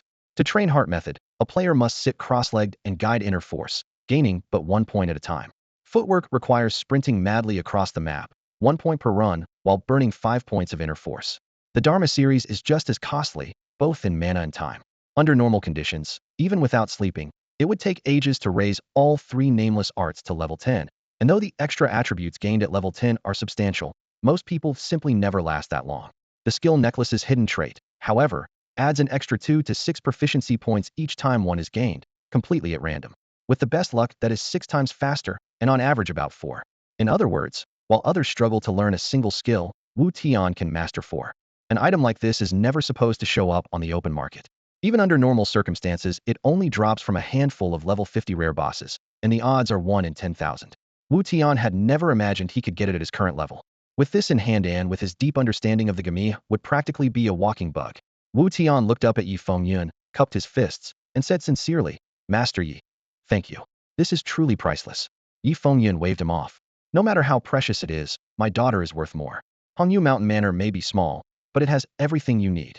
I want to ask why you broke into the penalty grounds. If you ever need to buy anything, just come to me. A system notification chimed in his ears. You have unlocked Hongyu Mountain Manor reputation. Current standing, friendly. So it really is a trading hub, Wu Tian thought. He nodded to the manor lord. Much appreciated. An elderly man with a goatee strolled over. His brocade robe shimmered under the lamps, and a dark red square cap pressed his gray temples flat. This humble servant is Yi Swan. Young master, what would you like to purchase? Let me see what you have. As Wu Tian spoke, he tapped mentally to open Yi Swan's shop interface. A translucent window floated before him. The first 2 pages were filled with potions and standard level 10 gear. all reasonably priced. He'd never have to trek to Madame Five Poisons for medicine again. He flipped to the third tab, and an entire screen of blue light burst into view, making his pupils dilate. Skill books, he whispered. An entire row over 100 volumes covering every skill below level 10. Outside, countless players farm monsters for a single book. Here they were all laid out for sale, at just 50 copper each. Wu Tian's heart soared. After cutting down bandits half the night, he had saved more than 20 silver coins, so he bought 41 skill books on the spot. 3 of them he could use right away. Redirect Force. Category Blade. Cost 10 inner power. Range Melee. Description: after a successful block, your next attack deals increased damage. No cooldown. This completed the final link in the trio of level 10 blade masteries Wu Tian prized. At rank 0, it grants an extra 25 damage. At rank 1, 35. With his reflexes, blocking novices is effortless. Every swing would now hit 35 points harder. Spellbreaker. Category Blade. Cost 10 inner power. Range Melee. Description: a close-range slash that interrupts the target's spell cast, deals base damage, and silences for 5 seconds. With this, Wu Tian could shred any channeled spell at point-blank range. Taoist 5 elements, Buddhist incantations, even Heidegger inner power rites. Fleetfoot. Category Movement. Cost 20 inner power. Range Self. Description: temporarily boosts movement speed. At rank 0, it grants a 30 speed increase for 5 seconds. At rank 1, 33 for 7 seconds. It's one of the few early game skills useful for both escape and pursuit. Wu Tianjing needed the Divine Stride skill book, but he had never studied Nameless Footwork and had no points in the movement specialization. He opened his character sheet, and a wall of figures spilled across the screen. Level 10. Vitality 42. Strength 105. Endurance 31. Chi 32. Agility 33. Health 4204 204 20. Current HP. Current max. Inner power 160160. Physical attack 135163. Inner power damage 3232. Physical defense 6272. Spell defense 2020. Physical crit rate 1.05. Inner crit rate 0.05. Chi regen 0.32 per 5 seconds. Carry weight 2570. Jump 5. Renown 0600. Skills: Nameless Saber Art 1. Nameless Spear Art 0. Nameless Sword Art 0. Nameless Shield Bash 0. Nameless Assassination 0. Nameless Axe Art 0. Nameless Archery 0. Nameless Hammer Art 0. Nameless Staff Art 0. Nameless Throwing Weapons 0. Nameless Inner Skill 0. Nameless Buddhist Skill 0. Nameless Footwork 0. Nameless Palm Art 0. Weapon Mastery: Saber 1. Spear 0. Sword 0. Shield 0. Dagger 0. Axe 0. Bow 0. Hammer 0. Staff 0. Thrown Weapons 0. Taoist Disciplines: Wind 0. Water 0. Earth 0. Lightning 0. Fire 0. Buddhist Discipline: Buddhism 0. Movement 0. Specialization points 1.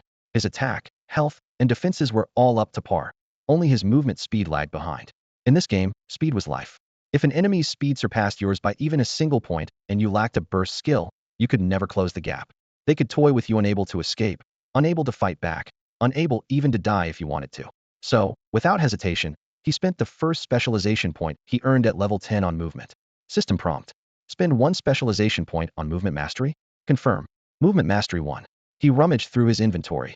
Of the 60 slots, more than half were stacked with health and mana potions. Another 20+ slots held small chi restoration vials, along with 1 trickster's necklace.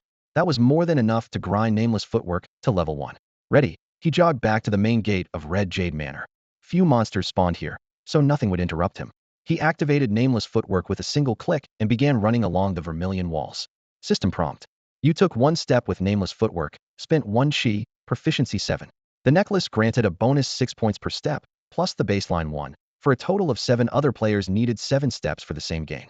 Raising Nameless Footwork to level 1 required 5,000 steps, or 5,000 chi. He wasn't in a rush, and let the numbers climb at a leisurely pace. Beep, beep, beep. An incoming friend call lit up on his screen. Wu Tianjing accepted.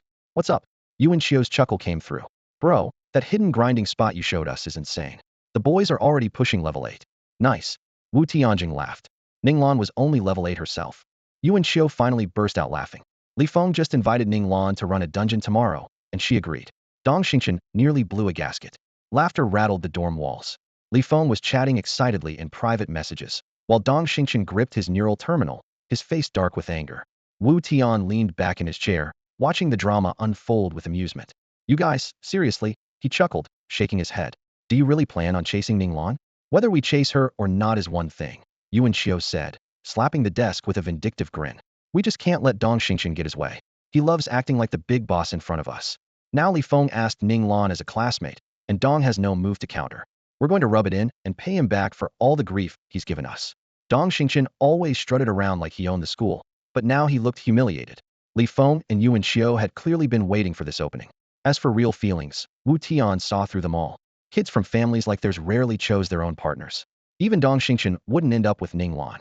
She would dump him and latch onto someone with an even bigger wallet.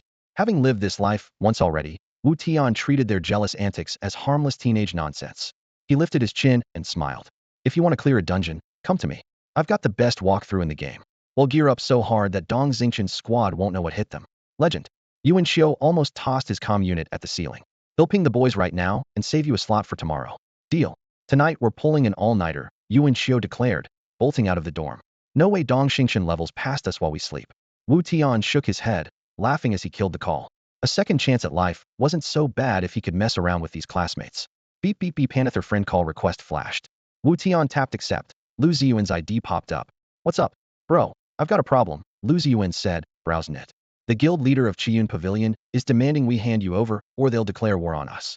Wu Tian laughed out loud. He saw right through that favor trading ploy. Lu Ziyuan's guild was already as strong as Qiyun Pavilion, and it was only day one of the server. No one would halt leveling over a single player. The pavilion's leader was probably stalling, hoping Lu Ziyuan would come begging. Tell you what, Wu Tian replied coolly. Let him know I'll visit him personally tomorrow. Either he camps me until I delete my character, or I wipe his guild off the map. Don't be reckless. Lu Ziyuan yelped. Qiyun Pavilion has nearly 1,300 members. You can't solo them. How I fight is my problem, Wu Tian said. If they contact you again, that's the message. Hearing the stubborn tone, Lu Ziyuan silently shook his head. This guy's too cocky. He's going to crash and burn. With that thought, he hung up. As the line went dead, Wu Tian snorted and resumed grinding his nameless footwork skill. In less than an hour, a golden glow burst around him. System message. Your nameless footwork has reached level 1. Movement speed 10. His stat window now showed 300 movement speed 10 points lower thanks to the potion pack strapped to his back. If he unequipped those vials and kept only gear, he'd be back at 310. He glanced at the clock. It was past midnight. The leaderboard had him at 9th place, while the top player had just hit level 10 with 70% experience toward the next level. Clearly, the leaderboard junkies planned to grind all night. This isn't a game you master by a couple of sleepless nights, Wu Tian muttered. If your real-world body collapses, you're never topping the charts in here. With that, he opened the menu and hit log out. Wu Tian pulled off his helmet and hopped off the bed. Following the routine from his previous life, he began to limber up forward bends, stretches, torso twists moves that had once been pure instinct. Now, even though he was back in an 18-year-old body, his strength was nowhere to be found. Before he reached a third of his former training intensity, his breathing was ragged and every muscle twitched uncontrollably. That's with a lifetime of exercise behind me, he thought. He knew that if an average person attempted his old peak program, they would drop from sheer exhaustion. When his pulse finally steadied, he wiped the sweat from his brow and murmured, Tomorrow, I need a gym membership. Proper equipment will speed up my recovery. The 20,000 yuan Lu Ziyuan had lent him would cover the short-term costs nicely. He turned in early. At dawn, after washing up, he pulled on a clean tracksuit and stepped out brimming with energy. The front gate of Jianghua High School looked exactly as it had before. More than a dozen food carts in a neat row, oil sizzling. The smell of fried skewers, pancakes, and tofu pudding weaving through the morning mist. Wu Tian inhaled every scent was a favorite yet, he kept walking. If he wanted to grow stronger, discipline had to be constant. He couldn't allow himself even a single bite. He remembered a gym near the school, asked for directions along the way, and soon stood inside a 7-story supermarket 200 meters from the main gate. The entire 5th floor was devoted to sports. A bright orange indoor basketball court large enough for 2 games at once, a tennis court to the left, a yoga studio to the right, and beside the tennis court, a glass-walled facility called Cool Run Fitness Center. Through the clear panels, he saw treadmills, Smith machines, and rows of dumbbells, where half a dozen people were already dripping with sweat. Wu Tian pushed open the door and headed straight for the counter. I'd like to buy a membership. The young woman behind the desk gave him a quick, once-over smart clothes, sharp features, an air of clean confidence, then broke into a bright smile. We offer monthly, quarterly, half-year, and annual plans. The annual pass has the biggest discount. They'll start with the quarterly, Wu Tian replied, smiling. In 3 months, it'll be summer break, and I can add another couple of months then. The half-year isn't pricey, but I still need to watch my spending. After paying, he walked straight to the machines and worked each muscle group from arms to core, lats to quads in the most efficient sequence he could recall. Several trainers approached, politely offering classes, but he turned them down. In his last life, a world-class team had tailored his workouts, and that regimen was carved into his bones. Nothing else could compare. The sequence started by building strength, shifted to honing coordination, and finished by unlocking explosive power. He could still picture himself at his peak, trading blows with professional boxers and Muay Thai fighters, never a champion, but more than a match for the average contender. While Wu Tian was in the middle of his workout, a young man and woman walked in. The man couldn't stop yawning, but the woman was full of energy. She was strikingly beautiful in a well-tailored black gauze top that flattered her figure without being tight. Sport shorts showed off her long, slender, snow-white legs, and even with only a light touch of makeup, her red lips and glossy black hair made her look every bit the classic beauty. The woman was Ning Lan, and the man beside her, about 170 tall, was Dong Xingchen. I told you, you don't have to come work out with me, Ning Lan said with an easy smile. Grinding his teeth, Dong Xingchen muttered, that lunatic Li Feng stayed up all night leveling. I pulled an all-nighter to get you to level 10, but we still didn't leave them behind. It's driving me nuts. Ning Lan's sweet laugh showed she enjoyed watching men compete over her. You know, Li Feng and I are just classmates. I can't very well dodge him on purpose.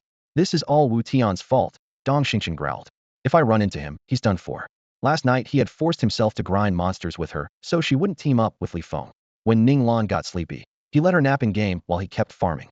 He finally pushed her to level 10 only to find Li Feng's party had reached 10 too, thanks to a low players high spawn map Wu Tian had given them. All his effort went to waste, and he blamed Wu Tian along with the others.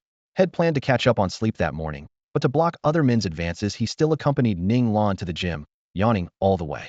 As they reached the entrance, they overheard two trainers talking. Who's that kid inside? His form is textbook. Never seen such a structured routine. Looks like every set was designed by a pro, maybe he's from an athletic family. Following their gaze, Ning Lan spotted Wu Tian, sweat pouring down as he pressed a barbell overhead. Surprise lit her face. What a coincidence running into him here. Who? Dong Xingchen asked reflexively. Wu Tian, the new guy who found Li Feng's hidden map, she said, pointing inside. Dong Xingchen looked and felt a pang of jealousy. Ning, that kid's doing this on purpose. She bent sideways to stretch, tracing a graceful curve. On purpose how? He told Li Feng about the hidden map just to get your attention, then found out where you work out so he could accidentally bump into you. Who shares a hidden map for nothing? Ning Lan rolled her eyes.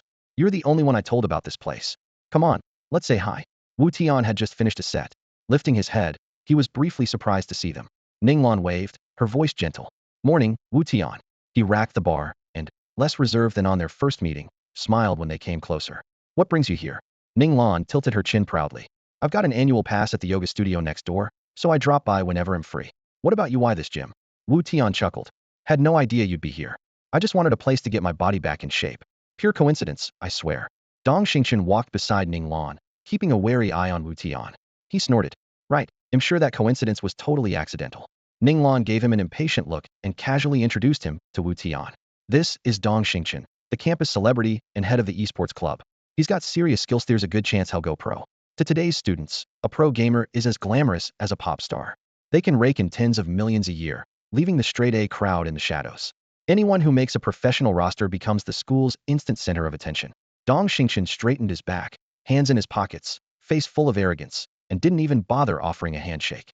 Kid, not bad, found Li Feng, and the others a great spot to grind XP. Wu Tian cast him a cool glance. And how does that concern you? In his previous life, Dong Xingchen had humiliated him more than once. When Wu Tian's family collapsed and his father was framed and killed, gossip flooded the campus because Dong Xingchen gathered the rumors and spread them everywhere. Later, when Wu Tian pursued Ning Lan, Dong Xingchen used his wealth and clout to humiliate him at every turn. Wu Tian remembers that debt clearly. Last time he was too busy taking revenge on the Chao family to deal with Dong Xingchen. This time, even if he doesn't chase Ning Lan, he won't let the man off. Had planned to cause trouble for him anyway. Dong Xingchen just showed up sooner than expected. Dong Xingchen hadn't expected Wu Tian to be even sharper than he was. He clenched his teeth and raised his voice. Big talk. Let me reintroduce myself. My family owns a hotel in Jianghua City. The Lu Du Grand Hotel by the river is ours. What kind of background do you have, daring to speak to me like that? Tell me. I'm listening. Oh wow. Wu Tian slapped his forehead in mock regret. So you're young Master Dong. My apologies. Dong Xingchen's lips curled upward at the title, pride almost leaking out of his pores. Ning Lan, however, frowned, put off by Wu Tian's sudden humility. 1 second later, she froze. Wu Tian waited until Dong Xingchen was practically glowing with self-satisfaction, then flicked him aside with a single sentence. But your family only owns one hotel. What are you showing off for? One compliment, and you're grinning like an idiot. Something wrong with your head? You. Dong Xingqian's face went ashen. He wanted to hit Wu Tian on the spot, but he didn't want to lose face in front of Ninglan. All he could do was point and grind out, "Fine, fine, I've got your name. Wu Tian, right? He'll remember you." Wu Tian smiled casually. "Make sure you do. We've got a whole year ahead of us, plenty of chances to meet. He'll make an even deeper impression." Ninglan watched, eyes shining. Hardly anyone dared stand up to Dong Xingqian at school, yet Wu Tian had done it. She suddenly wondered where his confidence came from. "Wu Tian, Li Feng and the others are running a dungeon this afternoon. Come with us." She remembered him saying, "If you need anything, look for me," and her eyes held a touch of anticipation. "Absolutely. I keep my word." Wu Tian nodded. "See you later, then." Ninglan waved and headed toward the yoga studio. Dong Xingqian trailed after her, but not before giving Wu Tian a venomous glare that left his threat unmistakable. Wu Tian didn't give Dong Xingqian a second thought. From the heights he'd reached in his previous life, Dong Xingqian was merely a spoiled bully riding on family money, and sooner or later society would tear off his mask and make him pay. Judgment passed, Wu Tian returned to the equipment and resumed his brutal workout. Only a pane of glass separated the weight room from the yoga studio, and he soon noticed Ning Lan next door, hugging a pink exercise ball as she stretched, her long, graceful lines outlined by the lights. He sighed inwardly. Too bad she wasn't headed the same way he was. Ning Lan was undeniably beautiful. In his last life, that face alone had made her a campus star at Tsinghua and Peking. But she was proud and materialistic, unwilling to build anything herself. While still at school, she cycled through 2 boyfriends, each richer than the last, and on graduation ditched her student sweetheart for a 44-year-old billionaire ranked among China's top 10 on Forbes. Within a few short years, she bore the man a son and, backed by his money, founded an investment company with 200 million yuan in registered capital. She rode in luxury cars, lived in mansions, mixed only with elites, and even became friends with the world's richest man. Outsiders envied her seemingly perfect life, a doting husband, an heir, and swiftly rising status. But a full cup overflows. In less than 3 years, the billionaire was exposed for cheating with 3 actresses and for hiding more than 6 billion yuan in debt. His empire imploded, he went bankrupt, and Ninglan fell from heaven to hell. The divorce, a hasty remarriage, and another divorce shattered her aura, and by the year Wu Tian was reborn, her situation was still a wreck. Wu Tian had never shared Ninglan's logic. To him, love wasn't a cash transaction. A comfortable life could be earned through hard work. Built a $10 billion fortune in his previous life. Ninglan, however, treated her beauty as a lifelong meal ticket, only to be outsmarted by richer, savvier men. The billionaire had never truly respected her. No matter how lovely the surface, hypocrisy underneath left Wu Tian cold. He kept his rhythm and didn't glance at the glass again. Dong Xingqian, watching from afar, assumed Wu Tian was staring at Ning Lan and burned with jealousy. Ning Lan, meanwhile, noticed that his eyes never lingered on her and contained no greed or admiration. Her curiosity flared, tinged with frustration. How could any man ignore her? She stole glances throughout her session, yet until Wu Tian finished, he never spared her a look. By then the trainers were stunned. Wu Tian had maintained that high-intensity circuit for a full hour without pausing, as if punishing himself. 2 hours in, he finally collapsed onto the floor, exhausted. A trainer hurried over. "Don't sit just yet, stay on your feet, and cool down first." "Thanks, but I honestly can't stand right now," Wu Tian said with a grin. "Mind giving me a hand?" Sizing him up, the trainer asked, "Going pro, are you? You're working like an athlete." "Something like that." Wu Tian wiped away sweat. Disordered World made it into the Olympics, so it's official competition now. "Thanks for the help. I'm off to change and grab some food. See you tomorrow." With that, he patted the trainer's arm in thanks, picked up his clothes, and walked away. Several trainers watched Wu Tian stagger out, exhaustion etched across his face, and all of them sensed he was a man with a story. On the far side of the room, Ninglan was still holding an advanced pose on her yoga mat. Outwardly, she looked composed, every movement precise. Yet the moment Wu Tian left, her heart skipped a beat. From the first time she met him, he had radiated mystery. He ignored her completely, then somehow uncovered a hidden map in the game that left Dong Xingqian too frightened to sleep. And this morning he remained unmoved by her flexible display. Staring after his retreating figure, Ninglan grew even more determined to learn who he really was. Dong Xingqian had known Ninglan for 2 years and read her thoughts at a glance. A wave of alarm washed over him. If this dragged on, Ninglan would be drawn to Wu Tian. Keeping his hand low, he slipped out his phone and typed quickly, "Find everything you can on a man named Wu Tian, family background included." After hitting send, he pocketed the phone and forced down his anxiety. Outside the gym, Wu Tian flagged down a shared bike and, a few minutes later, stopped in front of a halal restaurant. He ordered a nutritious breakfast, asked the owner to serve it in half an hour, then sat by the window with a cup of warm water. When he finished eating, he returned to the dorm, slipped on his VR helmet, and let his consciousness sink back into the game. A flash of light, and he was standing in Hongyu Manor. He raised a hand for a quick test after the morning workout. His reaction time had dropped from 0.40 to 0.39 seconds. A hundredth of a second might seem trivial, but with 6 months of effort he was sure he could push it to 0.1. At that point, farming monsters beyond his level, soloing bosses, even killing players would feel as easy as slicing vegetables.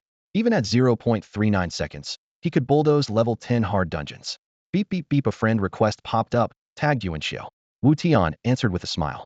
Still awake? Holding on. Bro, everyone's already level 10. Not tired at all. Yuan Xiu laughed. You can really sleep just logging in now? We're hitting a dungeon this afternoon. Grab a nap, or you'll make mistakes. Fair point. Yuan yawned. We'll catch some shut-eye. See you this afternoon. The call ended, and Wu Tian put away the communicator. In 15 days the game would allow virtual currency to be exchanged for real money, and every shop in Jiangling City would skyrocket in price. Before the guild treasuries filled up, he had to grab the best plot of land. That would take a mountain of gold, but Jiangling had quick ways to earn cash, and his stash of skill books would provide the startup funds. With that in mind, he pulled a skill book titled Swift Stride from his pack and tapped Learn. Golden light flared, and a booted foot icon appeared in his skill bar. He had logged off too fast last night and forgotten to learn it, so he fixed that now. Finished, he sat cross-legged on the open ground of Hongyu Manor and began to circulate the Nameless Heart technique. The method was simple. Sit still, guide the energy from the dantian through every limb, and for each second of meditation, gain 1 point of proficiency. Once the Nameless Heart technique reaches level 1, it grants an extra 50 points of inner energy and 5 points of internal power damage. Wu Tian didn't care about the extra 5 damage, but he was desperate for that blue bar boost.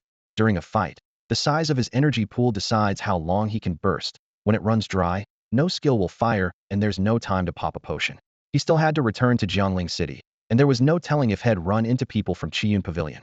If he did, he intended to dismantle the guild on the spot. The top player on the ranking board was already level 13, and most of Qiyun Pavilion's main force sat between levels 10 and 13.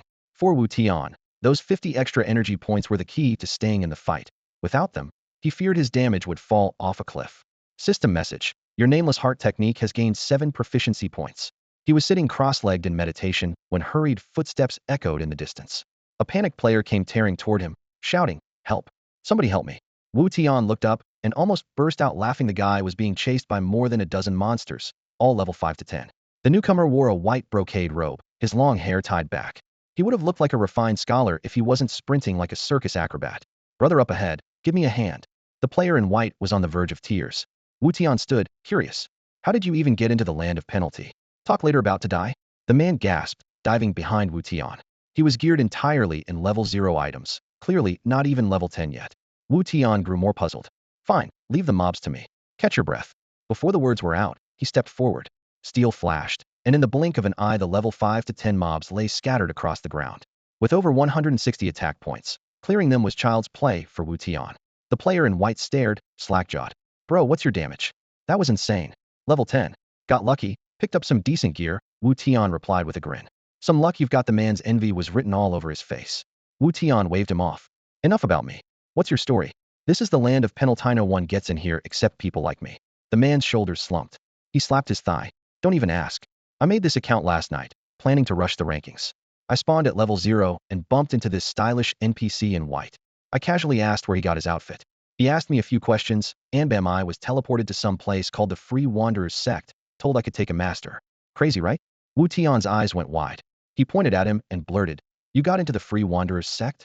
In World of Chaos, everything revolves around fate. The official FAQ claims players can't join any sect before level 50, but in reality, hidden sects lie dormant in the Huaxiao region before that point. The Free Wanderers Sect, the Divine Melody Pavilion, Pudu Temple, and the 10,000 Ghosts Gate. In his previous life, a full decade passed without anyone figuring out how they chose their disciples. All anyone knew was that a lucky few were pulled in right from the start. Joining one of these sects marks you as heaven's favorite. While everyone else frets over a single basic skill book, these sects have dedicated skill book vendors. Their combat styles are unique to especially the Free Wanderers Sect and the 10,000 Ghosts Gate. A regular disciple can take on several ordinary players at once. An elite can become a powerhouse in no time. The player in the white brocade robe scratched his head when he saw how excited Wu Tian was. "I haven't even joined yet. An NPC called Xiaoyao Sanren gave me a quest to find a token in the general's tomb before 3 this afternoon." Wu Tian chuckled, patted his shoulder, and said, you'll never finish that quest. The General's Tomb is a level 20 zone, and the closest route takes 2 hours on foot. You're not even level 10, those monsters will pin you at the gate. The white-robed player went rigid. I'm only level 5. I don't even know where the General's Tomb is. That's a scam. The punishment zone has never offered a world map, one of the system's many punishments. Newcomers lose their bearings, and if they run out of potions, they're slowly worn down by monsters, dropping all their gear along with 10% of their experience in gold. The thought made his face grow even gloomier. Feeling sorry for him, Wu Tian made a quick judgment. In his previous life, this guy must have failed the hidden faction transfer quest. He waved a hand. Call it fate. Come with me, I'll help you. You know how to reach the General's Tomb? The white-robed player's eyes lit up. More or less. I even know roughly where the token is. We're on the clock, so save the chatter.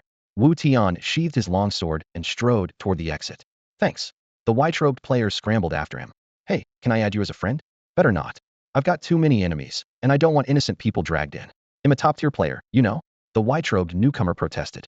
Wu Tian only smiled, pushed off with one foot, and sprinted toward the southwest corner of the map. His nameless movement technique had just reached level 1, boosting his speed 10 points above the average players. In less than 2 minutes, he had left the white-robed player 5 or 600 meters behind. Wait up, man. I can't keep up. A wail echoed from the distance. Wu Tian stopped, watched him stagger over, and advised, first, raise your nameless step to high level. Whether you're fighting or running, it gives you the edge. Got it. The white-robed player nodded vigorously. They set off again, cutting a swath through low-level mobs. Everything from level 0 to 10 was wiped clean. All the experience and loot went straight into their bags. A mountain range appeared ahead, jagged gray-black cliffs that sliced the sky like blades. There were hardly any footholds, let alone climbable paths. Hidden between 2 cliffs was a narrow, unremarkable cave entrance. If you didn't get close, you'd never notice it. Wu Tian, moving with practiced ease, led the white-robed player to the base of the cliff and leaped inside. System prompt. You have discovered the General's Tomb. Inside, the darkness was absolute. The default candlelight reached only 3 meters, woefully inadequate. Most newcomers never even saw the monsters before they were one-shotted. Wu Tian was ready. He opened his bag and pulled out a bundle of torches. Item, torch. Type, light source. Range, 10 meters. Duration, 30 minutes. Description, use it to banish the dark. Wu Tian struck a torch, casting light across a 10-meter circle. The pale green stone walls looked cold in the flickering glow, bathing everyone's skin in an eerie hue. Beyond the light stood a zombie the same ghostly color, its mouth rumbling with a muffled growl. Though its limbs were stiff, they radiated dangerous power. Tomb Zombie, level 20, HP 1000 of 1000, and I don't have a single attack skill, the player in the white brocade robe muttered. Wu Tian glanced at him, drew his long blade, and strode forward. He remembered that this kind of zombie had no real defense, just a thick health bar, heavy hits, and painfully slow moves, so its threat to his footwork was negligible. Cold Steel Slash. The blade swept sideways and split the zombie's eye socket. Critical hit, 361 damage flared above its head. Enraged, the corpse let out a deeper snarl and lunged, both arms swinging at Wu Tian.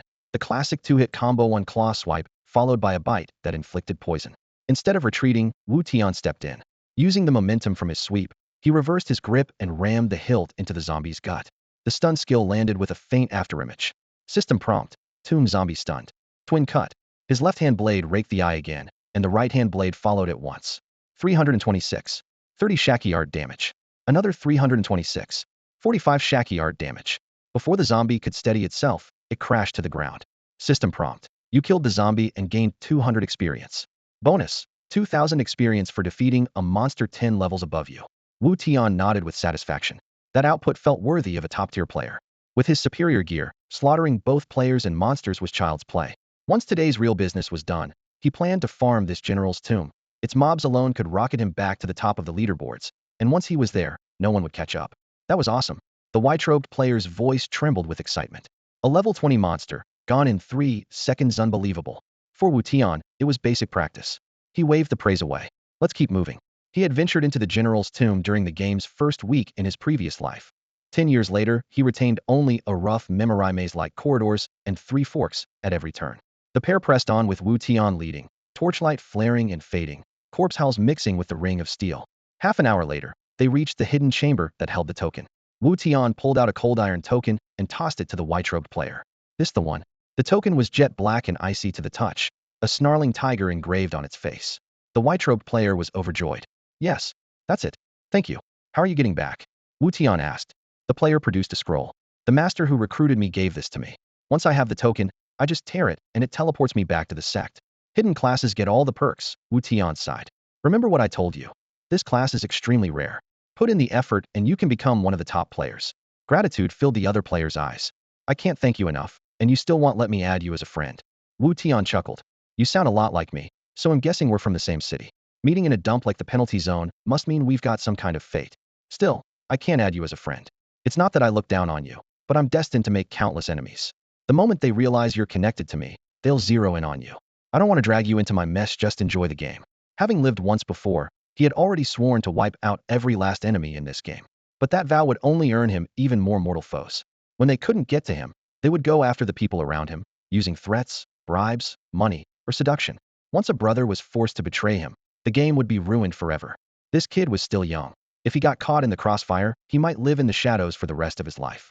That concern alone made Wu Tian refuse the friend request. The player in white robes blinked in surprise. I'm not afraid of trouble. Who could possibly make trouble for me? I'm just glad I don't make trouble for others. Wu Tian laughed softly. The kid sure had a big mouth, but he didn't know how vast the world really was. Even the richest man in the Jianghua region couldn't speak with that kind of confidence, let alone a newcomer who had just logged in. Wu Tian patted him on the arm, his tone gentle yet firm. If fate lets us meet again and you still aren't afraid of trouble, I'll add you then. For now, head back. Oh, right. It's a promise. He'll go for now, but we'll definitely meet again. The player in white robes nodded eagerly, his heart brimming with gratitude. Without Wu Tian, he never would have landed this hidden class. A hidden class. Heads searched online all night. Over 3 billion players had flocked into the game, and among billions of posts, no one dared claim to have one. That showed just how rare it was. Yet had gotten it thanks to Wu Tian. This favor was priceless, and had make sure to repay it one day. System alert. Only 10 minutes left before the quest deadline. Damn. The player in the white brocade robe jolted, his heart thudding. Without a second thought, he ripped a teleport scroll apart and shot back to the Xiaoyao sect in a streak of white light. In the blink of an eye, he appeared before his master, both hands offering the token that had grown hot in his grasp. A burst of white light flared, and the system confirmed the white brocade player had officially joined the Xiaoyao sect. Meanwhile, Wu Tian was still trapped in the general's tomb, hunting for a way out. The tomb had 5 levels, each a tangled maze, but he still remembered the rough route from his previous life. Upon reaching the second floor, his gaze swept the gray-brown rock walls and quickly fixed on an iron chamber crudely carved into the southwest corner. The room was cast entirely from solid iron. After countless years, its walls were mottled with dark red rust that radiated a stifling chill. It held only an iron bed, an iron table, and 4 iron sconces embedded in the walls. Each sconce held a wick soaked in lamp oil, yet the direction of every wick clashed with the position of its sconce. Most players, seeing the empty room, would turn away to farm monsters elsewhere. Only a handful of observant ones noticed how out of place the iron chamber looked among the stone rooms. Wu Tian mused that, without what he had learned in his last life, he too would have ignored the wicks. Yet those 4 wicks were exactly the key to the mechanism. He stepped to the northern sconce first, pinched the wick, and felt the metal's icy hardness. A crisp click-click-click echoed as he twisted it. Once the wick pointed due north, he set the eastern, southern, and western wicks in turn. Boom. The iron room shuddered, rock and dust raining from the ceiling. With a heavy grinding noise, the iron wall in the southwest corner slid aside, revealing a hidden doorway about a meter wide. Wu Tian darted forward and slipped inside before anyone else could react. System message. You have discovered the mine. The mine is a level 10 map linked to Jiangling City, its floor strewn with iron and copper ore. An average player could toil here all day and, with a bit of luck, dig up silver worth around 50 credit points. Boom. Another rumble sounded behind him. Wu Tian turned to see the iron wall closing by itself. On this side it now looked like a seamless rock face, betraying no hint of a mechanism. He stayed calm. Another secret path lay inside the mine. A hard stomp on an inconspicuous round stone in the corner would open the door again. He was now on the mine's 3rd level. To reach the surface, he still had to pass through 2 more gloomy passages. Seizing the chance, he activated the nameless footwork and, aided by his skill necklace, began grinding its proficiency. Suddenly, a familiar roar broke the silence at the far end of the passage, and Wu Tian's eyes lit up. He knew that sound all too well. The Corpse King. On this map, ordinary zombies were level 10, while the Corpse King was a randomly spawned level 20 boss that dropped a trove of rare gear, the most coveted being boots. Monsters below level 30 almost never dropped footwear. Only a few bosses like the Corpse King could. Wu Tian was in desperate need of boots, and since this was the boss' first appearance, the drop rate would be sky high. He could hardly wait. The mine's 3rd floor was still dangerous for most players, and very few had made it this far. The tunnels were eerily quiet, so Wu Tian assumed no one else had arrived and the Corpse King was already his. He hurried to the bend, peeked around the corner, then snapped back, cursing. The problem wasn't a lack of people, it was that there were too many. Beyond the bend lay a wide stone chamber, the size of a small plaza. In the center stood the corpse, kingish gray, nearly 2 meters tall, iron chains crisscrossing its shoulders, its massive jaws roaring. An empty ring of safety encircled it, and 30 meters farther out stood 2 groups, about 30 players on the left, more than 50 on the right, with zombie corpses strewn underfoot. No wonder it was so quiet. The 2 teams had cleared out everything else. Wu Tian narrowed his eyes. Leading the left side group was Duan Tian, guild master of Qi Yongyi's longtime rival. On the right was a cool-eyed woman he didn't know, strikingly beautiful. Meeting an enemy here was almost funny. He had to stifle a grin. "Hey, you skulking back there out here now?" roared someone from Qi Yongyi's side. A hammer-wielding player pointed straight at Wu Tian, voice booming like thunder. In an instant, more than 80 pairs of eyes snapped toward him. "Well, guess him spotted," Wu Tian mused, amused. Fortunately, none of these players were among those head killed last night, or his identity would already be blown. Duan Yuntian and the female guild leader studied Wu Tian closely, both frowning. Most people would wither under so many stares. Yet this man stood calm, and at ease, clearly no lightweight. "What's your business here?" the hammer user barked, jabbing a finger at him. The man's face was long and oval, hair tied in an ancient top knot, long locks framing his temples, and a neatly trimmed beard clearly trying for a sage-like look. Unfortunately, his bulging eyes ruined the effect, making him resemble a freshly sprouted potato sprite from the village entrance. Wu Tian couldn't help it. A snort escaped before he quickly covered his mouth. "Sorry, what's so funny?" The hammer user stormed forward 2 paces, face darkening. Wu Tian sensed the fight coming. The man gripped twin hammers nearly 1.5 meters long. At level 10, the hammer class could learn Flame Smash, which dealt double damage at close range, a hit he couldn't afford. "You want to know why I laughed?" Wu Tian lightly rested his left hand on his sword hilt, voice relaxed. "Because you look like a potato that's grown arms and legs. Don't you find that funny? They'll kill you." The hammer user roared. He lunged, hammers raised high. Flame Smash. Steel howled through the air. Wu Tian's gaze went cold. A light tap of one foot sent him gliding backward. The hammerhead brushed past his nose and slammed into the stone floor less than 10 centimeters away, sparks flying. "Cooldown, 3.5 seconds is opening." He darted in, drew his blade with his left hand, spun once, steel flashing, then resheathed. 371 weak, point critical, killing aura. The hammer user had fewer than 371 hit points. A deep gash split his chest. He collapsed without a sound. System message: "You have killed a player." A furious roar exploded beside Wu Tian. First blood.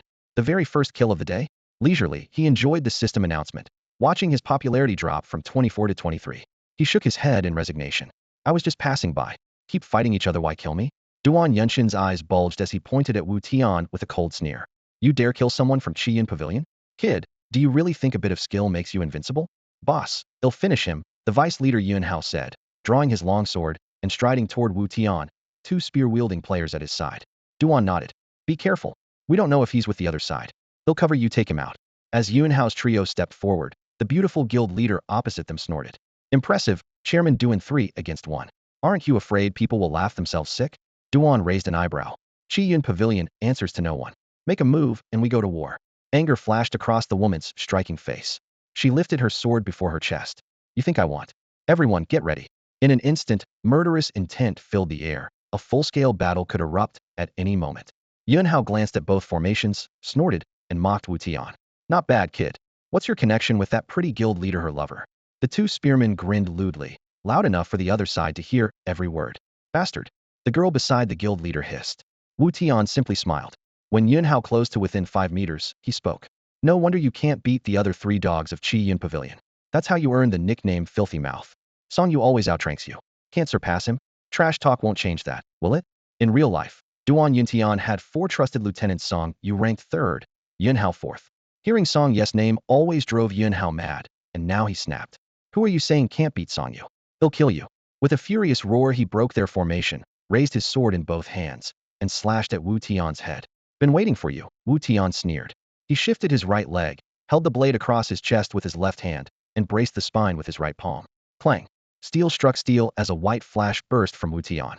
He held the blade steady, slid his left foot sideways, and offset Yun Hao's position. Frostlight slash.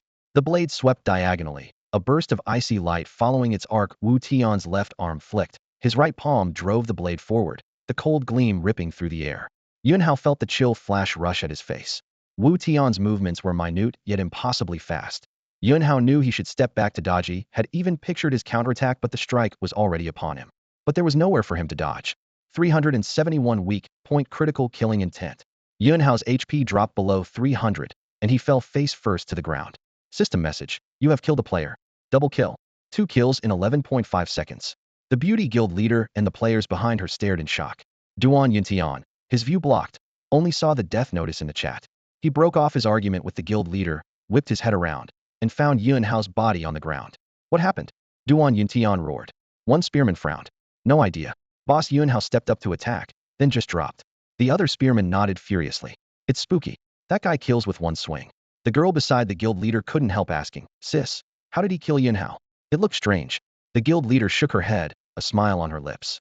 I didn't catch it either, but Chiyun Pavilion messed with the wrong person. That player has to be a real-world blade expert. Before launch, there had been rumors that the game's realism would give trained fighters a huge early-game edge. She used to scoff at that talk. Now she believed every word. Duan Yuntian sensed trouble, but numbers were on his side, so he wasn't afraid. The two spearmen stood less than 2 meters from Wu Tian, the tension oppressive. Wu Tian asked lazily, So, are you two fighting or not? If not, I'm leaving. Duan Yuntian heard the bait and opened his mouth to stop them, but the left spearman had already roared, I'm killing you. His spear lunged forward, level 10 skill thrust, ignores 30 defense for 10 seconds, deals 30 physical damage. Just what I wanted. Wu Tian's eyes gleamed. Straight line charges were his favorite targets. Break. His long blade slammed down on the spear tip with a metallic clang. Seeing his partner move, the right spearman shouted, Die? Normally the two acted in perfect sync, but this time he was a full second slower. To an average player that was a blink. To Wu Tian, with a 0.39 second reaction time, it was life and death. The blade struck, and the left spearman was stunned for 1 second. Wu Tian slid along the spear, closed in, switched the weapon to his right hand, stopped 3/4 of a meter away, and sliced horizontally across the eyes. 371 weak point critical killing intent. The left spearman dropped. System message: you have killed a player. Triple kill. 3 kills in a row. The right spearman saw it all yet couldn't believe it. Stunning someone by hitting the spear tip wasn't a skill, it was pure technique. Wu Tian kept flowing. He drew the blade back, rammed the pommel into the right spearman's stomach to trigger a stun, shifted the blade to his left hand, reversed the grip, and slashed upward from his left hip toward the eyes. 371 weak point critical killing intent. The right spearman fell while still dazed. System message: you have killed a player. Dominating 4 kills in a row. 3 more kills, 3 strokes, under 8 seconds. Both Duan Yunshin's men and the guild leader's party were stunned. Distance and terrain hid the details of Wu Tian's movements, but they all understood one thing. A level 10 player had just faced 3 opponents hidden and won. Nobody else could have done that. Wu Tian slid his blade back into its sheath and gazed serenely at the 2 bodies at his feet. Yunhao, the first to fall, had already resurrected in town. The remaining pair hadn't had the chance to do so yet. He glanced over the loot on the ground: 10 silver coins, a handful of potions in various colors, and 2 level 10 common accessories. Clicking his tongue, he muttered, Chiyun Pavilion really does thrive on robbery. 3 small-time thugs drop more than a whole night of grinding. Killing you is way better than farming monsters. Duan Yunshin's face darkened until it looked like it could drip water. You've got a big mouth, kid. Wu Tian folded his arms and chuckled. Even on my worst day, I couldn't match your stupidity. You managed to offend everyone in Green Ox Village on the very first day, and now that we're heading into Jiangling City, you plan to antagonize the entire player base there too? Stung, Duan Yuntian barked, Fine. Song Yu. Take 3 men and show this punk he can't look down on Chiyun Pavilion. Understood. Song Yu stepped forward, a 2-meter staff humming in his hands. 3 teammates moved in behind him, wielding a short sword, a long sword, and a battle axe respectively. While advancing, Song Yu locked eyes with Wu Tian. I admit you'd beat me in a duel, but the 4 of us are perfectly synchronized. Today you'll learn what Chiyun Pavilion can do. Shameless. A girl in red beside the distant guild leader shouted. 4 against 1? For the first time, Duan Yuntian looked embarrassed. Keep your people quiet, or don't blame me for what happens next. The guild leader sneered. Act shameless, get called shameless. Seems fair. Fury flared in Duan Yunshin's eyes. Stop dawdling, Song Yu, kill him. Fewer than 3 meters separated Song Yu from Wu Tian now. The staff trembled lightly in his grip. It hit like a heavy weapon when swung full force, but if it missed, its 3-second cooldown left him wide open. That was why Head brought the extra Mosquito fashion a single, decisive opening for his finishing blow. Duan Yunshin's roar spurred him on. All 3 of you, Song Yu ordered, rotate your attacks, and take him out. Him up first. The short sword user, barely 1 of Tynan tall, darted forward like a monkey. The longsword wielder stayed right on his heels, while the axeman sprinted at an angle for a killing strike. Wu Tian's gaze remained icy calm. He saw through the plan at a glance. The short sword would force him to evade, the long sword would cut off his retreat, the axe would land the heavy damage, and finally Song Yu would sweep at his head with the staff to finish the fight. This was the standard kiting formula. If Wu Tian had been an average player, he would have dodged 4 opponents were coming at him, after all. But he was the Blade Emperor. Why dodge? Let them die. The dagger user lunged to within a meter, the glinting blade aimed at Wu Tian's heart. Half a second before the tip could touch him, Wu Tian drew his long saber with his left hand and slashed upward from lower right to upper left. The blade crashed into the assassin's head and right eye, and a crimson 371 floated on screen. The dagger stopped half a centimeter from Wu Tian's coat while its owner crumpled, dropping a heap of gear. The longsword user had aimed for the spot where he thought Wu Tian would dodge. Seeing his teammate one-shot, he panicked and switched to a direct thrust at Wu Tian's torso. Wu Tian passed the saber to his right hand and chopped down on the incoming point clang. The longsword user was stunned for a full second. Wu Tian seized that second, sidestepping to the man's flank and neatly slipping under the great axe that slammed down behind him. He came face-to-face with Song Yu. Sweep the battlefield. Song Yu's eyes lit up as he whipped his staff in a wide arc at Wu Tian's head, a strike that would stun for a second if it landed. Wu Tian was ready. He flipped the saber back to his left hand and blocked horizontally. The staff slammed into the blade without hurting him, instead triggering redirect force. A white glow flared around Wu Tian, granting 25 bonus damage. Song Yu's heavy weapon swing went on a 3.05 second cooldown, the same as the great axe user who had just missed. At that moment, only the longsword user could still act. Cleave. Seeing Wu Tian's back, the longsword user hacked down in excitement. Wu Tian pivoted to the attacker's front right and swept the saber upward. The 25 bonus damage stacked with a critical hit, catching the longsword user in the head and eyes. He dropped without a sound. Now Wu Tian was facing Duan Yuntian and the stunning guild leader.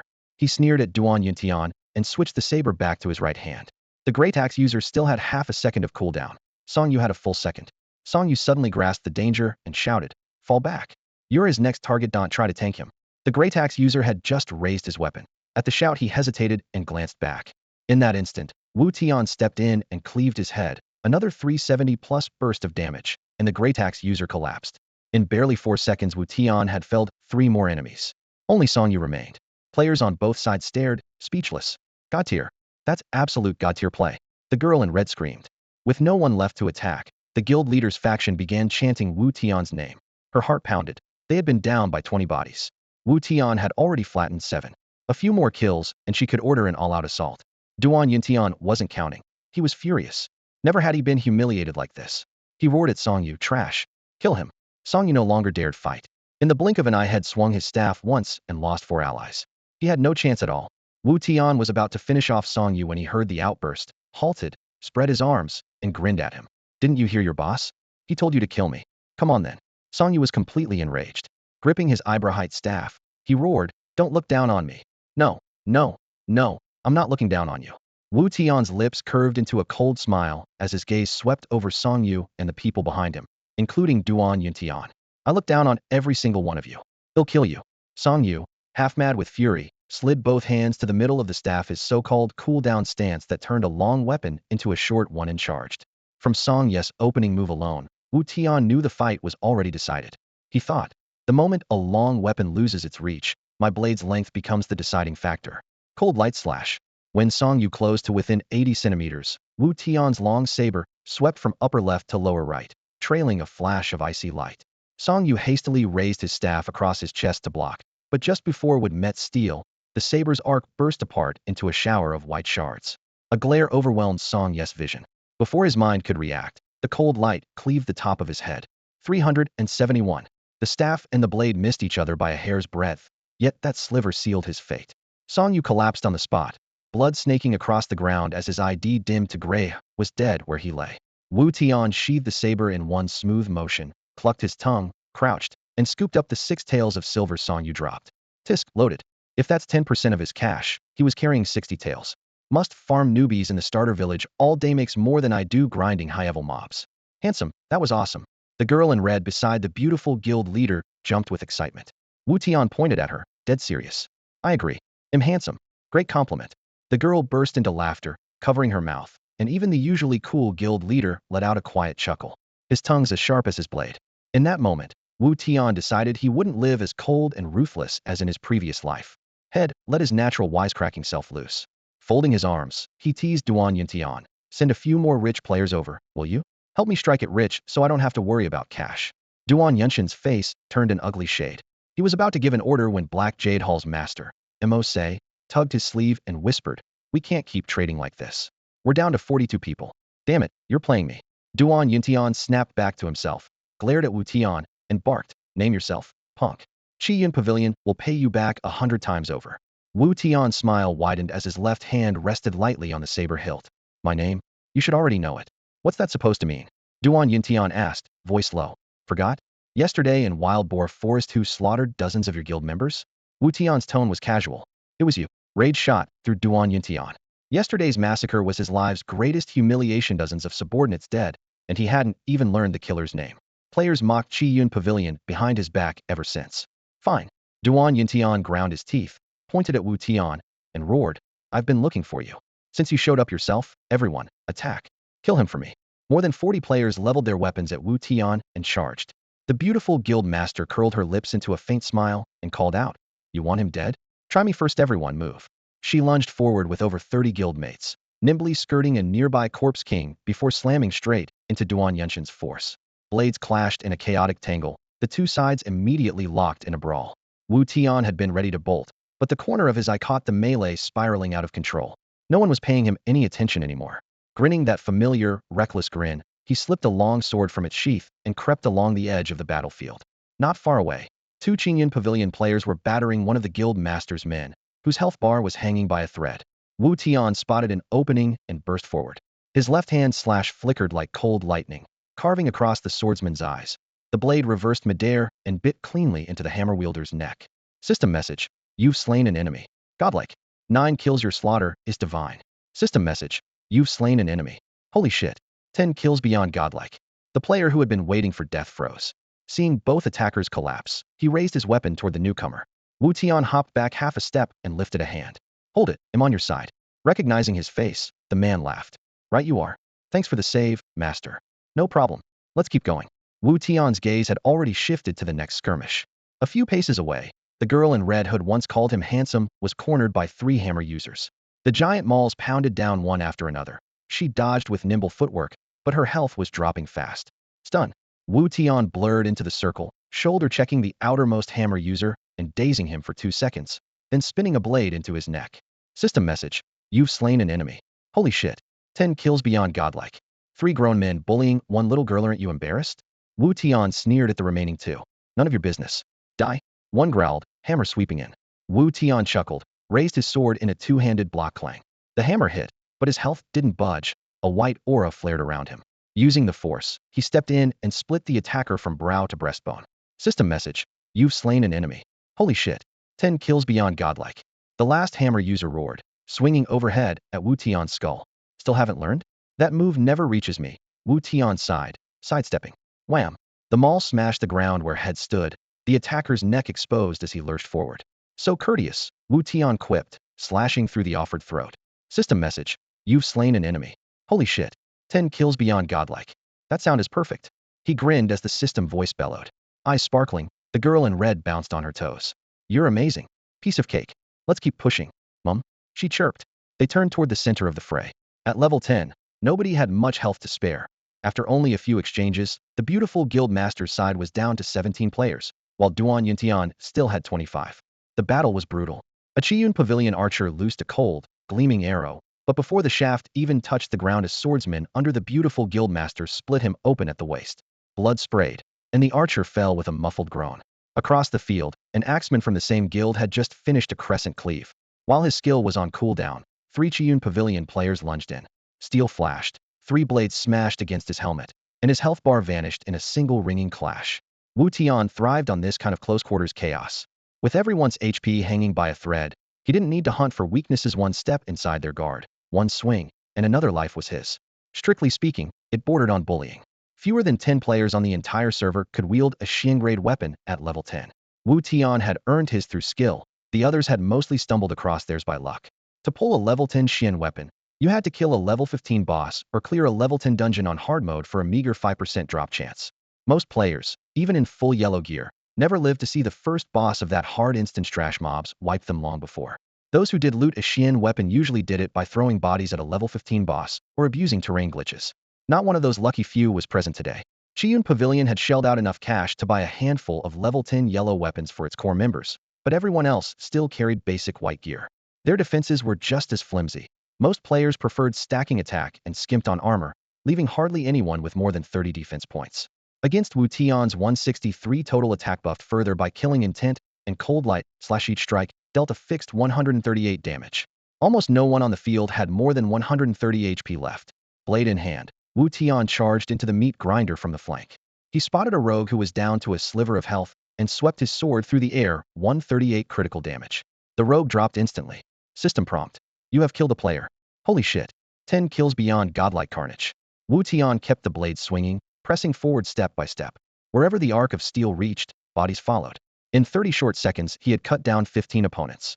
His final stroke cracked across the neck of Qiyun Pavilion's vice guild leader.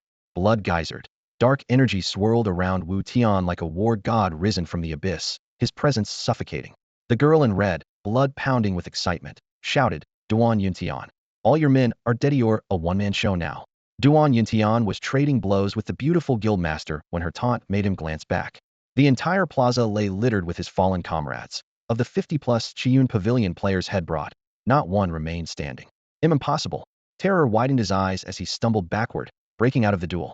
The beautiful guildmaster lowered her long sword, equally stunned.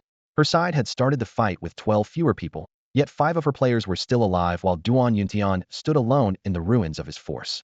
She knew the strength of her own team and the fact that the guards at Duan Yunshin's side were the very best Qiyun Pavilion had. Under normal circumstances, she could never have won. So reaching this point was surely Wu Tian's doing. Guildmaster, how about letting Duan Yuntian and me settle this alone? Wu Tian sheathed his blade and asked quietly. Of course. The beautiful guildmaster gave a hearty laugh and stepped aside, clearly delighted by the idea. Much appreciated. Wu Tian strode forward, stopped in front of Duan Yuntian, and offered a seemingly friendly smile. Guildmaster Duan, we finally meet. Like the gift I've prepared? At his feet lay the twisted bodies of Qiyun Pavilion's elite. Duan Yunshin's face was ashen, his fear impossible to hide. How did you do this? Easy. Wu Tian lifted his long sword and spoke calmly. I cut them down, one swing at a time. They died. Too simple. For the first time, Duan Yuntian truly understood what it meant to be outmatched. With no allies left, panic thundered in his skull. If I die here, the whole server will laugh at me. I am Duan Yuntian, master of Qiyun Pavilion. He shouted, bravado masking his dread. Boy, are you sure you want to offend me? Wu Tian spread his hands and looked around. Pretty sure I already have. What else can you do? Furious and flustered, Duan Yuntian forced his voice into a bellow. I command 1,300 members. Offend me, and they'll have all of Jiangling City hunt you down. Trust me, Wu Tian sneered. Your guild won't last much longer. They'll see to that. Duan Yuntian instinctively retreated 2 steps toward the exit. The guild master had been watching his feet, spotting the move. She slid sideways and blocked his path with a bright smile. Guildmaster Duan, planning to run? Just you wait. Duan Yuntian jabbed a finger at them. They'll pay you back for this. He spun and bolted toward the edge of the plaza. The plaza spanned nearly 100 meters. He gambled on its convoluted terrain, hoping to slip past the woman's flank. Wow. I'm recording this, and your getaway stride looks terrible, Wu Tian called after him. Duan Yuntian almost turned to fight, but the valuables he carried checked his anger. He veered left and sprinted harder. The female guild master closed in, her longsword sweeping for his head. One clean hit would kill him. In that life or death instant, Duan Yuntian threw up his arm, took the blow with a shower of sparks, and burst through the opening created by her brief pause. The girl in red and the others were a single step behind, yet Duan Yuntian still escaped the plaza. You lot just wait, I'll make you pay. His figure shrank in the distance, but his vicious threat lingered. Irritated and embarrassed, the guild master turned to explain herself when a rush of wind swept past Wu Tian, flashed by like a blur, closing on Duan Yuntian in an instant. Guildmaster Duan, did I say you could leave? A heartbeat later, Wu Tian cut him off, positioning himself directly in Duan Yunshin's path. System message. Violation of Rule 1, excessive player contact prohibited. First warning issued. Duan Yuntian is immobilized for 5 seconds. Movement and attacks disabled. Wu Tian's fearless skill let him slip ahead of Duan Yuntian, even while both were sprinting flat out. Had he been a heartbeat slower, he would have been the one frozen in place. Why can't I move? What are you trying to do? Duan Yuntian panicked as he realized he had been forcibly rooted for the first time in his life. Wu Tian stopped dead, the edge of his saber brushing Duan Yunshin's throat. He chuckled coldly. Nothing special. Just toying with you. Now I'm Donnie, go to hell. Chill light slash. The blade came down, icy and lethal, cleaving straight through his neck. 371. Weak point. Critical hit. Killing intent technique. Wutian had less than 300 HP at full health. It was wiped out in an instant. He pitched forward and died on the spot.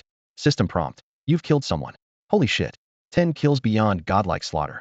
A triumphant chime rang in Wu Tian's ears, and the thrill of vengeance surged through him. Around the corpse an 8-meter loot circle flashed, scattering potions, a dozen silver coins, and a jade pendant the color of emerald. Linglong Jade Pendant. Level 10. Defense 5. Description: a peculiar item, apparently incomplete. Wu Tian picked up the pendant, so stunned with delight he nearly forgot to blink, had never dreamed of seeing this drop at level 10. As the tooltip said, the Linglong pendant was only a component. The finished product was the White Tiger pendant, the holy grail of every melee player below level 20. Legend claimed that with a White Tiger pendant and enough room, a top-tier PK expert could solo 1,000 foes. But forging one was brutally difficult. In his previous life, fewer than 10,000 players worldwide had managed to wear it at level 20. The bottleneck was the Linglong pendant, one of its 3 components with a drop rate of barely 1 in 10,000. He had planned in his last life to grind special bosses like a madman before level 20 for even a slim chance. Who would have thought it would pop out just from killing Wutian this time? It was unbelievable. Shaking his head in amazement, he tucked the Linglong pendant safely into his bag. Hey, handsome, what are you doing? A petite girl in red called from 10 meters away. Wu Tian turned and saw the beautiful guild leader standing with 3 other survivors. He waved and grinned. Collecting loot. That Wutian really was a scumbag alone dropped 16 silver coins. She approached, her tone much softer now. Thank you. Without you, Chiyun Pavilion would have wiped us out today. Wu Tian looked her over about his age, a cool, delicate face set with starry eyes that seemed to hide countless secrets. A knockout figure and endless legs made it hard to look away. Standing there, she was almost perfect. What are you staring at? The girl in red hopped to the guild leader's side, hugged her sister's arm, and smirked at Wu Tian. Pretty, isn't she? Wu Tian felt a flush of embarrassment and wondered, when did women get so blunt? I can't keep up. He rubbed the tip of his nose and said softly, Hi, I'm Wu Tian. Moments ago he had been a killing machine, yet now he looked like a schoolboy.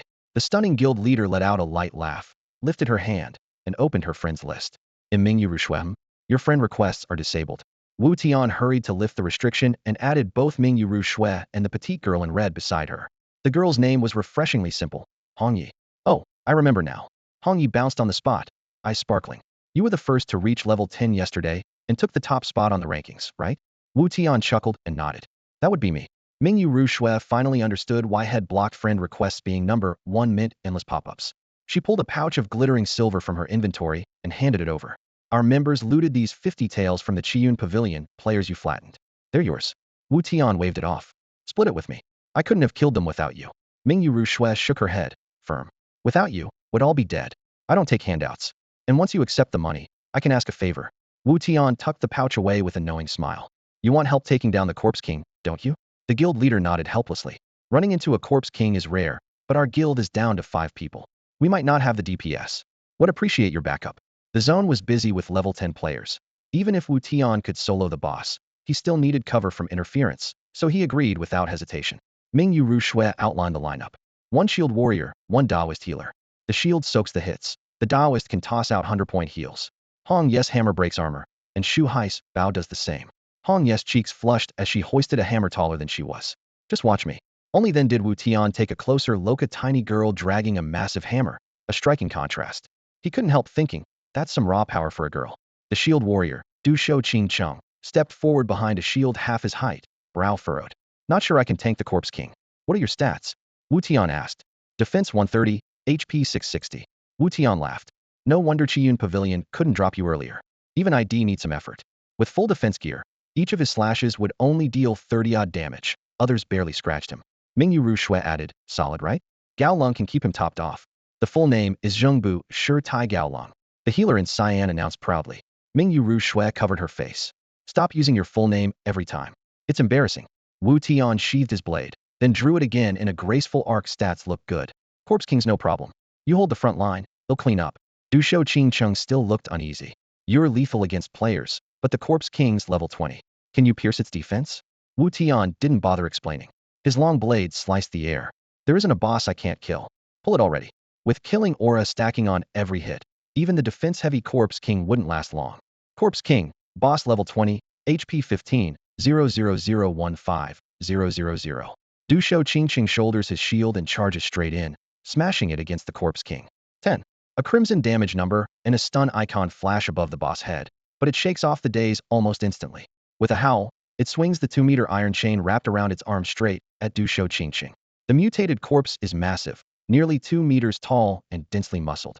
Every sweep of its chain seems to rip through the air. Du Shou Qingqing, only a day into the game, yet quick to learn, doesn't flinch. He lifts his round shield and blocks with perfect timing. 174. The brutal impact makes him suck in a sharp breath. He yells, Gaolong heal. Relax, you won't die on my watch. Zhun Bushitai Gaoling raises a hand, sending a spiral of white light that restores 132 HP to Du Shou Qingqing. DPS, hit it hard, I've got aggro. Du Shou Qingqing calls. Hongya, the little lass, barrels in with armor break. Her hammer slams into the Corpse King's skull. Its defense is insane. I've got 130 attack, and only chipped 30 HP. From the rear, an archer fires a shatter armor arrow. It scrapes off just 20 HP, but the debuff sticks, dropping the boss defense by 30. Mingwei Rushua darts close, landing 2 quick stabs for another 50 HP while staying cautious. We still don't know its active skill. Don't burn everything at once, stay sharp. Wu Tian appreciates the guild leader's prudence, steps up, and unleashes cold light slash. 98. Silver light flickers, carving a deep gash. Her eyes widen. You hit that hard? Is your weapon Qian grade? Exactly. Wu Tian follows with another slash. 113. The strike imbued with Shaki Ju. Finding a weapon like that is incredible. Envy sparkles in her gaze. Wu Tian chuckles and swings again. The damage pops up at 128. She blinks. Why's your damage rising? Luck. Picked up a special item, he says, half-truthful. Testing her reaction, trusts no one while the demonic tome rests in his inventory. Even this Qian-grade blade could tempt killers. They've just met. He can't judge whether she'll eye it greedily. Earlier, when her guild clashed with Qiyun Pavilion, she ended with only a handful of people. Had he not held back, she'd have lost at least 10 more. Intrigued, she studies him and smiles. Who are you exactly? How do you keep scoring such loot? Hongya, Du Shou Qingqing, and the others stare at him in equal amazement. Just lucky, I guess. Jealous? Hongya teases with a grin. Du Shou Qingqing tore his eyes from Wu Tian and refocused on the fight, raising his shield against the Corpse King while secretly messaging Mingwei Rushua. We should take him out and force that rare item to drop. It's priceless for future boss fights. The Corpse King's massive bone fist slammed into Qingqing's shield, sending up a spray of black sparks. He clenched his jaw and angled the shield just enough to let the blow push him back a step, making it look as though his threat was slipping. Even as he typed, his gaze stayed glued to the boss health bar, darting now and then to Wu Tian. Rushua froze at his proposal, her eyes meeting Qingqing's calculated stare.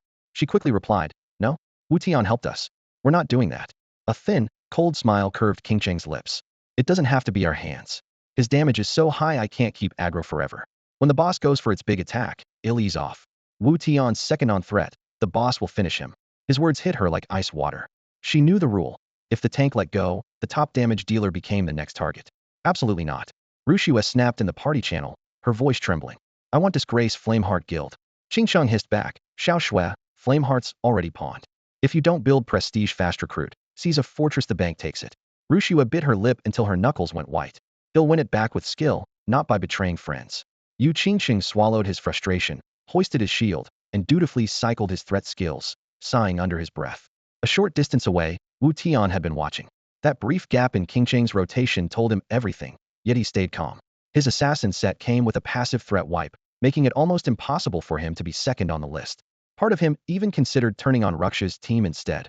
Just as he moved to act, Qingqing suddenly unleashed 2 rapid taunts, locking the boss on himself. Wu Tian raised an eyebrow and glanced at the guild's beautiful leader. Wu Tian whispered, So what did you say to him? She blinked, flustered. What do you mean? He sent another message, smiling. A minute ago he wanted me dead. Now he's tanking like a saint. That wasn't a crisis of conscience, was it you're doing? Shock flickered in her eyes. How did you notice? Wu Tian chuckled silently. Before joining a guild, had run countless dungeons with strangers. A couple of epic drops could tempt anyone. Betrayal usually came when the boss was nearly down. The classic tank trick was to drop aggro so the boss killed the party, then solo it for the loot. After seeing that play so often, had learned to watch a tank's cooldown threat skills every 3 seconds. Qingqing had just gone 9 without one. Had clearly hoped the boss would chew on Wu Tian instead. Tell him to drop the cheap tricks. Pulling that on average players is one thing, but trying it on a pro is suicide, Wu Tian typed with a smile. The gorgeous guild leader read the message and replied at once, her tone apologetic. I'm really sorry. Don't take it personally. He was only eager to help anything more. Her sincerity felt genuine, so Wu Tian nodded back. She had stopped Dushou Qingsheng herself, showing she had principles and wouldn't chase profit at any cost, exactly the kind of person worth befriending. He answered, "Neither of you hurt me, so no need to apologize. He's a good friend to have." Relief spread across her face. "Thank you." Just then, the little troublemaker Hong Yi poked her head out, eyes darting between Wu Tian and Ming Yu Rushui. "Hey, what's with the eye flirting? Out with it." Ming Yu Rushui lifted her longbow and shot her a glare. "Focus on the boss."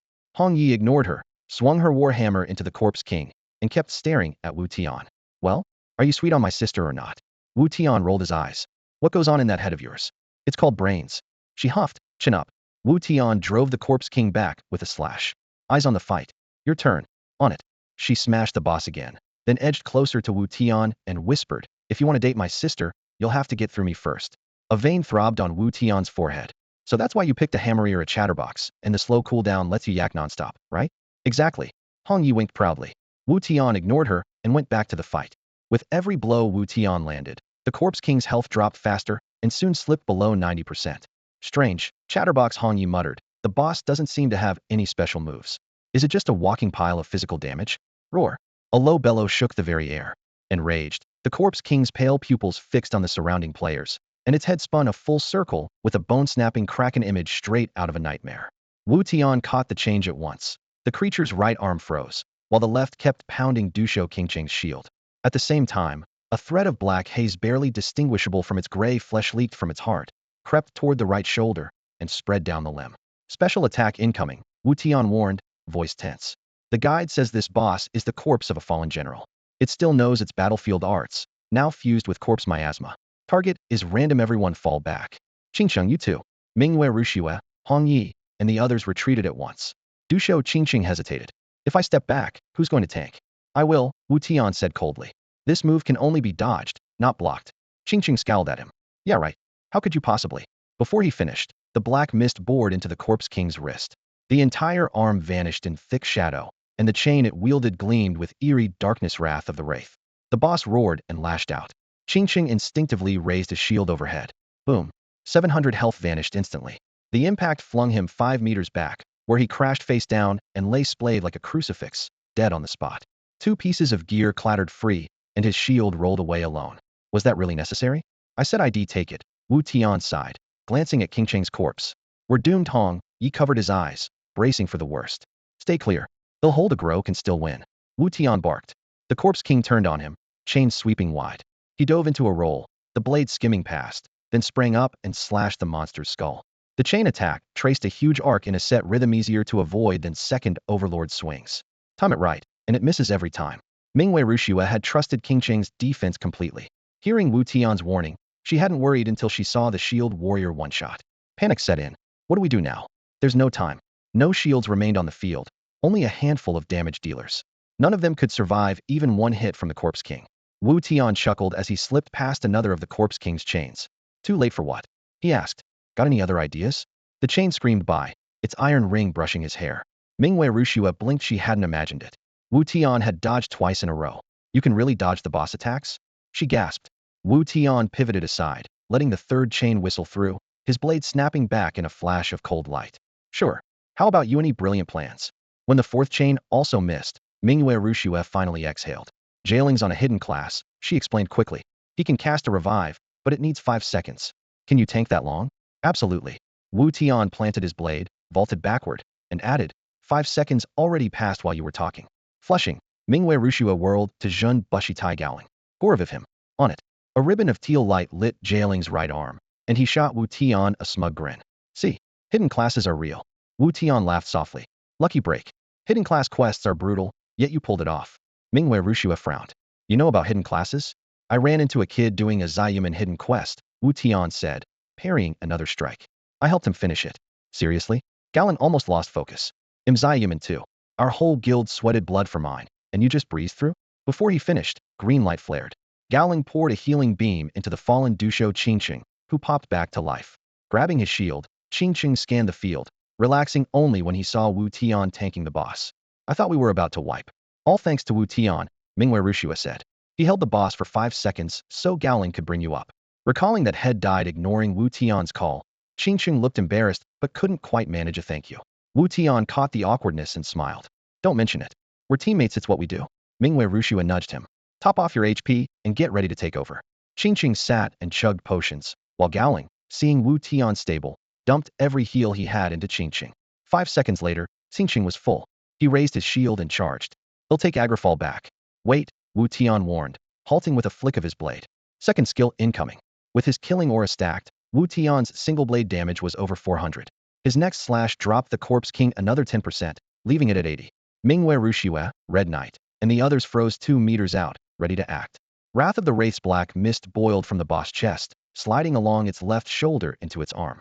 Infused with darkness, the Corpse King swept a chain diagonally at Wu Tian's head. Wu Tian's eyes flew open as he borrowed the monster's momentum and sprang back 2 steps, stopping 2 meters from the Corpse King. He raised his saber overhead, blade angled upward. Clang! The ringing blow echoed as his horizontal saber caught the very first link of the Corpse King's chain. A massive force surged through him, driving him back 5 steps and gouging shallow grooves in the stone floor, yet not costing him a single point of HP. The block was nearly impossible. The chain descended in a sweeping arc. A slightest error would have let the tip slip past the saber and smash into the player. Worse, the Corpse King's speed left no time to dodge or cast a stun. Only muscle memory and the eye memory forged by countless battles could raise a blade to the precise spot the instant the blurred chain sliced through the air. Wu Tian did it. Mingwei Rushua and the others stared in shock. The chain had become a phantom, yet in a blink Wu Tian retreated, lifted his blade, and sealed the tip, completely nullifying the strike. To them, it felt beyond human. So cool. Hong Yi squealed, her cheeks flushing. Wu Tian showed no pride. As the force flung him back, he barked, "Dushou Qingqing, pick up the boss." On it already. Dushou Qingqing was shaken too, but he refused to admit it. With a quick step he planted himself before the Corpse King. His shield slammed forward, crashing into the monster's chest with a dull thud and triggering a half-second stun. Roar. The Corpse King hated control effects. Each stun's duration was halved, but his hostility toward the caster multiplied. Fortunately, Wu Tian's assassin set carried minimal aggro, so Dushou Qingqing locked the boss down with ease. The battle fell back into its opening rhythm. Mingwei Rushua and Hongya hurried back to the boss and rejoined the fight, and Wu Tian finally allowed himself a quiet breath of relief. Barely 3 minutes had passed, and no one had shown up, but if someone wandered by and tried to snatch the kill while he was locked in a duel with the Corpse King, he could easily be ambushed. Dushou Qingqing had already revived and was once again holding aggro at the front line, so the party's damage output returned to full strength. With a tank in place, Wu Tian loosened up a lit leaf a poacher did break in. He would have both hands free to strike back. Mingwei Rushua kept swinging her sword, yet her mind was racing. The more she thought about it, the stranger it seemed. If this were Wu Tian's first encounter with the Corpse King, there was no way he could be so familiar with its tells and abilities. The Corpse King was a level 20 boss. Players had to reach at least level 10 before they could enter Jiangling City, then spend an hour hiking from the city to the mine, and several more hours pushing down to the 3rd floor. Even if Wu Tian had pulled an all-nighter, he couldn't have met the boss sooner than they did. Besides, the entrance to the mine was hidden and nothing about it appeared on the official site. Everything had been discovered by trial and error. Even if Wu Tian had fought the Corpse King before, the packs of zombies inside left no room for a melee class to solo. And most baffling of all, he had just walked back from the depths of the mine, contradicting every previous assumption. The only plausible explanation was a secret passage that linked the mine to some special grinding spot, and Wu Tian had used it to appear. For someone to know such a shortcut right after launch, they would have to be a closed beta tester. Sheer luck couldn't account for the way he moved swift, clean, cutting down foes as if they were nothing and dodging boss skills like flowing water. Piece by piece the evidence convinced Mingwei Rushua that Wu Tian had been in the beta. Wu Tian, why don't you call the shots on this boss fight? Well, follow your lead, she said during a brief lull. Wu Tian cocked an eyebrow and smiled. You trust me? Of course.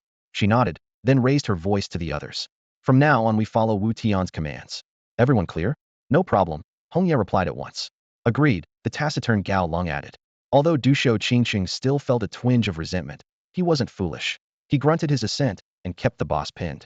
The archer on pull duty saw the consensus and offered no objections either. Wu Tian nodded, satisfied. At last they looked like a team ready for a level 20 boss. The Corpse King had a slew of special abilities. Without unity the others were doomed, and even if he was the last man standing, he would pay a steep price to take it down. Listen up. When the Corpse King's HP hits 70%, it casts an AoE magic attack, called Venom Orbs. Anything within 1 meter gets clipped. Fall back immediately, or you're dead. His voice was calm, but every word was clear. Got it, Mingwei Rushua answered. With each strike Wu Tian was already carving more than 600 points off the boss. and the health bar was dropping visibly. 6 seconds later, the corpse king froze, then glared around with blood-red eyes, livid with rage. Fallback's about to cast. Du Shou Qingqing move. Wu Tian shouted. Everyone retreat. Mingwei Ruxu's clear voice rang out as she pulled her party a meter away. Seeing Wu Tian hold his ground, Du Shou Qingqing muttered, hope you get poisoned, but still stepped back to a safe distance. The corpse king growled, his body turning a deep, murky green. Thick poison gathered around him, condensing into spheres that suddenly blasted outward corpse rot globes. The moment the toxic orbs shrieked through the air, Wu Tian shifted his stance and spun riposte slash. Steel flashed. His saber struck the corpse king, while the poison globe skimmed past his shoulder and burst into viscous slime a meter behind him. Miss. He dodged a spell with riposte slash. Hong Yi shouted in delight. Beautiful evade. Mingwei Rushua added, eyes sparkling. She knew the move was instant cast and unforgiving. Trigger it too early and you get hit. Too late and it's useless. At the current player level, almost no one could use it to shrug off a boss spell mid-fight. Wu Tian's execution proved he ranked among the very best, and in a dungeon, that made him even scarier. Keep the pressure on. The corpse king's poison rotates on a 30-second cycle. Kill him during the gap. Wu Tian called. The group understood at once. Mingyue Rushue, Hong Yi, and the others surged forward, while Wu Tian handed aggro to Du Shou Qingqing. For the next half-minute, the corpse king showed no new tricks, and the damage flowed smoothly. 30 seconds later, they pulled back again. Wu Tian used riposte slash to nullify the poison orbs a second time. Each of his strikes now landed for more than 600 damage, and every third slash triggered Wraith's Wrath on the boss.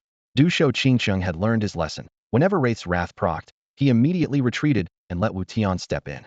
After several swaps, the corpse king's HP dropped below 10%, and Wu Tian's single-hit damage climbed to 800. 2 heavy slashes later, the health bar emptied, and the boss collapsed with a final wail. System, you have slain the corpse king. Gained 636 XP. An 8x8 loot explosion lit up the ground, equipment, and scrolls everywhere. Most eye-catching was a broad-bladed longsword in the upper left corner. Frostblade. Grade. Profound. Level. 10. Damage. 3,755. Strength. 10. Durability. 5,050. Weight. 15. Attack speed. 2.5. Nice. Frostblade dropped the best one-hander before level 20. Wu Tian bent down, picked it up, and gave it a satisfied twirl. Mingwei Ruxu's eyes gleamed with hope. Could I have that sword? He'll pay for it. By prior agreement, loot was shared evenly. For high-value items, the picker had to compensate the others. Wu Tian smiled and tossed her the frostblade. It's yours, no charge. I just want those boots. Mingwei Rushua picked them up. Light step boots. Grade. Common. Level. 10. Movement speed. 20. She glanced at the stats and laughed in surprise. These aren't worth nearly as much as frostblade. I should be paying you. I don't like owing favors. Wu Tian shook his head. You still don't get it. To me, these boots are worth more than the sword because I'm going to use them to kill people. An extra 20 movement speed was like learning nameless footwork to level 4. With these boots, Wu Tian could style on any opponent. You can't outrun him, you can't land a hit, and your life or death sits squarely in his hands. Mingyu Rushui still didn't get it. The server had just gone live, and she had barely experienced any PK, so Wu Tian's explanation left her lost. What she didn't know was that she needed this weapon. Having it would more than double her grinding speed. That fine, she said at last. You take the light boots, they'll keep the frost sword, and I owe you a favor. She drew a deep breath and handed over the boots. A frost sword went for at least 10 gold, and the whole guild's cash flow was under 20. She simply couldn't afford it.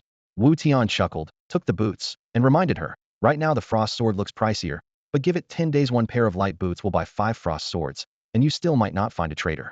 He stashed the boots and gave her a courteous nod. I'm off. If you ever need help, come find me. The famed Blade Emperor still cared about his reputation. The boots were worth far more than the sword. Had clearly made a profit and would have to repay it, or had looked like a fool once prices spiked. Mingyu Rushui hadn't expected him to be so decisive. She had always been confident in her looks. Most men would seize the chance to chat her up or tag along, yet he acted as if he didn't even see her beauty. That cool indifference made her curious. Maybe he really could be a friend, someone without a hint of ulterior motive. Wait, she called after him. I know it's a long shot, but would you join our Illusory Flame Guild? We're a veteran competitive guild with a solid reputation. Wu Tian glanced back with a smile. Sorry, I don't plan on joining any guild for now. See you. He turned and walked away, leaving the group staring after him. Du Shou Qingqing muttered, maybe I was overthinking. Really doesn't have any designs on Mingyu. Hong Yi, the chatterbox, jumped up. Wow, that's so awesome. Slay the mobs and move on just like a wandering hero. Gaolong nodded. Someday you'll be that cool. Du Shou Qingqing rolled her eyes. Do you have his skills? Damn. Gaolong scratched his head, replaying Wu Tian's one-man sweep of dozens of players, and sighed. Who knows how he trains? I can't last a second against him. Hong Yi and Du Shou Ching nodded together. Terrifying, for sure. Mingyu Rushui watched them, smiling. She equipped the frost sword and flicked her wrist, tracing a quick flourish. Now we've got the same weapon he does. All we're missing is technique. Let's get to work. Got it, boss. Back to the grind. Gao pumped a fist. Feeling upbeat, Mingyu Rushui added. First we regroup with the others. Don't let Duan Yuntian ambush us. In the small village by the mine, Duan Yuntian was seething. When had he ever taken such a humiliation? The dozens head brought were wiped out, and he was killed too. It was a slap in the face. I'm going to get revenge no matter what. I'm going to kill that bastard. Duan Yuntian bellowed, flipping the chair in front of him. Pointing at the dozens of guild members nearby, he screamed, mobilize every last member. Drag that punk out here. They'll hack him back to level 0, so he never dares set foot in Jiangling City again. The room fell silent. Everyone stared at the floor. Yun Hao finally mustered the courage to speak. Boss, do you even know his name? Duan Yuntian opened his mouth, then flushed crimson. Had forgotten to ask. How could they track someone when they didn't even know who he was? His nostrils flared in helpless fury. Sensing an opening, Song Yu smoothed things over. Even if we start searching now, we'll never find him. Better to send the brothers to the nearby level 10 zones to level up. Anyone spots a kid wielding a blade, we swarm him. Duan Yuntian slammed the table, his rage finally finding an outlet. Good. Song Yu, you've got a brain. He'll gather all 1,300 of our brothers and block off the 7 level 10 zones outside Jiangling City. Outside the city were 7 large level 10 grind zones. Tiger Mountain, Direwolf Gorge, Bison Plains, Hornet Thicket, Poison Spider Woods, Leopard Plains, and the mine. Around 300,000 level 10 players were scattered across them. Duan Yuntian laid out his plan. He and the 4 Vice Guild leaders would each take a squad, and the 16 Hall Masters would divide into 2 groups to guard the last 2 areas. Song Yu added, everyone here has seen the kid before. Split up evenly so each team has someone who can recognize him. That's it. Duan Yuntian barked, sending the whole guild into motion. Elsewhere, Wu Tian tore across the heat-soaked mine tunnel, Godspeed at full throttle, and after nearly 2 hours finally burst through the exit. A lush sea of green met his eyes, and he exhaled in relief. Finally made it out. The long sprint, boosted by his skill necklace, had pushed Godspeed to 66% of level 0. 1 more hour, and it would reach level 1. At the tunnel mouth, he oriented himself. 3 roads branched ahead, 1 back to the starter village, 1 to Jiangling City, and 1 toward Tiger Mountain. With a red murderer tag over his head, walking into the city meant instant death. First he needed to reach a small outlying village, buy a special item, and sneak in safely. The mine sat southeast of Jiangling City, bordering Poison Spider Woods. He glanced left. Oversized spider heads occasionally poked through the canopy, confirming he was on the right path. He sprinted along the road hugging the forest's edge. The game offered no mini-map yet lost, and you either died on the spot or respawned in town. Wu Tian ran while cutting down roadside venomous spiders, sometimes passing level 10 players who squealed and bolted from the meter-tall arachnids. The creatures looked so real they unsettled even Wu Tian at first, but he soon adjusted, slicing spiders with ease. Ordinary players would need days to get used to it. Half an hour later, a few wooden huts and a low palisade came into view, a village where Spiderwoods players could respawn and restock. Crossing the threshold, he heard the crisp chime of the system. System message, you have discovered Poison Spider Village. The village was little more than a ring of wooden palisades, with no guard at the entrance. Inside, the road was packed yellow earth, and the houses were built from the same mud and rough stone, their straw-thatched roofs as shabby as could be. A few weeds poked through gaps in the fence near the gate, heightening the desolation. At the center, a vast square outlined in lime was flagged by the system as a safe zone big enough for 20,000 players, yet it lay almost empty. Only the occasional player hurried across, presumably off grinding outside. Beyond the plaza, several squat gray-yellow buildings came into view. On the northern edge of the safe zone stood another mud hut, the village chief's home. Wu Tian pushed the door open, saw the old man behind a wooden table, and got straight to the point. My master is Tu Qianli. I'm here for the black cloak. 10 silver. The chief looked up, eyes dull, voice icy. 1 silver would be enough. According to the official guide, the chief had once served under Tu Qianli. After his leader was captured, he went to ground in Spider Venom Village, and any player from Villain Valley who found him could buy a special item Hiria disguise mask. Item info. Level 10. Stats none. Description. Put it on, and no one will recognize you. Note. Low-profile players can use it to enter or leave any capital city freely. If you take a hit outside a safe zone, the mask breaks first. Wu Tian laid 10 silver coins on the table, took the mask, muttered a brief thanks, and jogged off toward Jiangzhou City. Now, he thought, the real money-making could begin. Tens of thousands of players were already level 10, yet almost none owned skill books, while he had more than 30 in his pack. That haul would make him rich. Half an hour later, The massive silhouette of Jiangling City rose on the horizon. It was one of the game's largest capitals. 30-meter walls of bluish-gray stone stretched left and right until they vanished from sight, as if spanning dozens of kilometers. Every 5 meters an archer in scale male stood watch, and the gate below was wide enough for 100 players to march through shoulder to shoulder. Each wall held 3 such gates, 12 in total, a temporary measure by the developers to handle over 500,000 players. Wu Tian chose the leftmost gate on the eastern side. On either side, 64 heavily armored soldiers stood ramrod straight, broadswords at their hips, each one level 80. The official stats said they dealt over 10,000 damage per hit. Without the mask, he would be one-shot within 50 meters and respawn in jail. Best case, he'd be locked up for an hour. With his blood-soaked record, it could be 10 times that. He slipped the black mask over his face, leaving only his eyes exposed, hunched slightly, and walked briskly forward. As he passed the guards, not a single sword was drawn, and no arrow was knocked. He finally released the breath he'd been holding. Jiangling was enormous, split into 5 districts: east, west, south, north, and central. In every district, a safe zone covered nearly 4/5 of the area. Once players stepped inside, they were practically untouchable. Of the 5, the street by the eastern gate was the liveliest. Stalls packed both sides of the broad flagstone road, running from the gate all the way to the edge of the safe zone, voices of vendors rising and falling in a constant din. Level 10 yellow tier hammer for sale, rare item. Highest offer takes it. Skill book here. Rare staff skill, only 1 copy, grab it while you can. Wu Tian strolled along, listening to the shouts. Spotting a quieter corner, he sat down in one easy motion. The next second, he dumped 37 blue skill books from his backpack onto the pavement and cleared his throat. Skill books for sale. Every class covered, plenty in stock, best prices in town. Come and get him. It had been ages since he last hawked goods like this. Ever since he became the Blade Emperor, money ceased to matter, but memories of those lean days were still vivid. Doing it again felt fun rather than awkward. To help ordinary players, he set generous prices, as low as 10 silver coins and no more than 30, affordable for anyone who had saved up since launch. Players moving between the gate and the outskirts paused at his call. When they saw the rows of blue glowing books, their eyes lit up. Flame hammer, double damage for hammer users? That's a treasure. A player with a giant hammer gasped. 30 silver isn't bad, worth it. Cold light slash for 15? Fair enough. Phantom slash for sword users at 20? Reasonable. Through the chatter, a teen in full level 10 yellow gear squeezed to the front, a long sword on his back. He scanned the titles, delighted. Dagger thrust, axe blood chop, bow armor pierce, hammer armor break. Bro, you've got everything. Wu Tian looked up.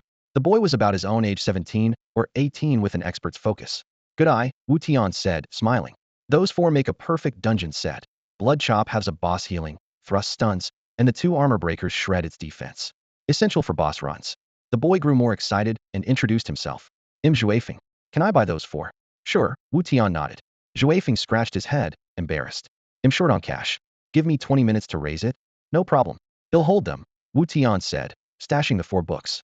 Bring the money back and they're yours. Thanks. Zhuifeng spun around and sprinted off. Wu Tian went on calling. Players crowded close, haggling loudly. Knock 5 silver off flame hammer. No deal, Wu Tian laughed. 1 off phantom slash, then? Still no. After a lively back and forth, 22 of the 37 books were gone. With 4 reserved for Zhuifeng, 11 remained on the ground. The onlookers stayed put, tempted yet reluctant to part with their coins. Make way, make way. What are you all crowding around for? The shout exploded behind them, and every player gathered around the stall turned as one.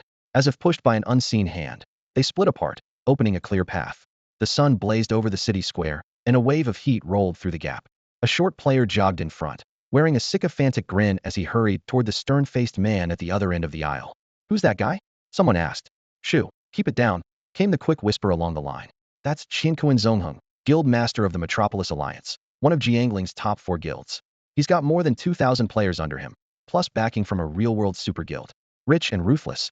I heard a newcomer once ticked him off, made it to level 9, and still had to delete his account and start over.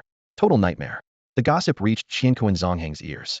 A faint sneer tugged at his lips, but he didn't slow. In moments he was standing before Wu Tian's stall. I'm buying everything you've got. Wu Tian had already recognized him, one of Jiangling's future overlords, the classic big spender who would eventually command nearly 10,000 players. He pointed casually at the table. Sure, I've got 11 copies left. They're all yours. Qianquan Zongheng's brow furrowed. What about those 4? They're reserved, Wu Tian replied calmly. The buyer said he'd be back in 20 minutes. I promised to wait. Ice spread from Qianquan Zongheng's gaze. The short lackey beside him bristled, jabbing a finger at Wu Tian. You got a death wish? Boss Qianquan's in a good mood and wants to buy you out. You should be on your knees thanking him. not playing hardball. Trying to get yourself blacklisted? It had been a long time since anyone tried threatening Wu Tian, and he found it almost funny. He shrugged. Say whatever you like. I'm not selling those for. A man's word matters. If he doesn't show, that's his problem. If I sell early, that's on me. So no sale. How much time's left? The lackey demanded, face flushing. Wu Tian glanced at the system clock in the corner of his interface. Funny enough, exactly 1 minute. Messing with us? The lackey barked. Qianquan Zongheng merely folded his arms, intrigued, and stayed where he was, clearly willing to watch the final minute tick down. The onlookers, curiosity piqued, didn't leave. They stared at Wu Tian as though he were a countdown timer. 60 seconds felt endless under their gaze. Just before the last second passed, a frantic shout rose from the back. Bro, I'm here. I got the money. Everyone turned. A boy with a sword on his back burst through, drenched in sweat, unsteady on his feet, with 4 teammates close behind. The crowd parted instinctively, giving them a clear path. The boy skidded to a stop at the stall, bending over and gasping for air. Big bro, you didn't sell them, did you? Wu Tian nodded toward the 4 neatly stacked skill books. Still here. Huh, I'm not late, am I? The boy said, wiping sweat from his brow with a triumphant grin. Right on time, Wu Tian answered. Great. The boy shoved a pouch heavy with silver coins into Wu Tian's hands, eyes shining. With these 4 books we can finally clear that dungeon. Thanks, big bro. Wu Tian couldn't help catching Zuofeng's infectious grin. Not long ago, had been just like the kid in front of him willing to risk everything for a promise and laughing out loud at the thought of tackling a new dungeon now that he finally had the strength for it. He took out 4 skill books and placed them in Zuofeng's hands. The moment the trade window appeared, a nearby lackey barked. Do you think my boss doesn't exist? He said every one of those skill books belongs to us. If you dare sell them to someone else, you're finished in this town. Zuofeng and his 4 teammates froze, only now noticing the newcomers were from Qianquan Zongheng. Yet instead of fear, identical frowns creased their faces. Lifting his head, Zuofeng answered calmly, President Qianquan, what's the meaning of this? A guild master of your stature wouldn't really haggle with a few kids over some skill books, would you? The girl in white flicked her hair back playfully, casting an amused glance at Qianquan Zongheng. Qianquan Zongheng swept his gaze across the group and suddenly laughed. Not bad. All of you remembered. With that, he turned on his heel and left. The lackey hesitated, then hurried after him, stabbing a finger at Wu Tian and the others before jogging to catch up. Onlookers whispered, they're done for. Once Qianquan Zongheng has you marked, that lackey'll be back to cause trouble. Wu Tian's only response was a faint smile, as if he'd be afraid of Qianquan Zongheng. If anything, the guild should be afraid of him. Zuofeng shot Wu Tian an apologetic look. Brother, this is on me. If they do come after you, call us anytime.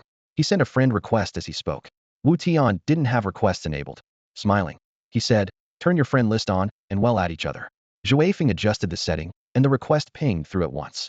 Wu Tian shook his head. No need. Go clear your dungeon, they won't come looking for me. Huh. But Zuofeng scratched his head, unsure what to say. The girl in white studied Wu Tian's black coat, a long blade at his waist, calm eyes that still gleamed with steel. Suddenly she smiled and murmured to Zuofeng, come on. That brother of yours doesn't need our help. Why not? Zuofeng asked, baffled. Once they rounded a corner, she lowered her voice. Check the forum lately? Qiyun Pavilion's guild master just led 50 players into the mines and a single black-clad guy with a gold-backed broadsword wiped them all. Hammer-wielding Chue Guess eyes bulged. Big deal. Could be a coincidence. Zuofeng thought a moment, then nodded. I saw that post. The man we met wore black, and his blade looked a lot like a gold-backed broadsword. The girl spread her hands. Exactly. You know how strong the Qiyun master is. He and 50 players got soloed. Who'd dare mess with someone like that? We should just be grateful he's not looking for trouble. Zuofeng sighed with genuine admiration. Amazing. I wish I could take him as a mentor. She glanced back. The street behind them was empty. 2 ladies long gone. Zuofeng dashed to the corner. No sign of Wu Tian. He thumped his chest in frustration. Man, what a waste. Why didn't you clue me in sooner? She laughed. If it's meant to be, paths cross again. We still owe him a favor, and we'll repay it someday. Right now, we need better gear. Then, if he needs help, we'll be strong enough to lend a hand. True. Zuofeng nodded, clenching his fists. Let's go run that dungeon. The 5 of them left Jiangling City in high spirits, eager to dive into a dungeon. No sooner had Winesprinta departed than the 11 skill books still in Wu Tian's inventory were snapped up by the surrounding players. In a flash, they'd been exchanged for 91 gleaming gold coins, enough liquid cash to vault him into the server's top tier of wealth, possibly even its richest player. For the moment, though, there was almost nothing worth spending that money on. Every stall in Jiangling offered only the most basic white-grade gear. The lone backalley vendor that let you gamble for better equipment charged 10 gold per pull and almost always produced junk, something Wu Tian wouldn't touch.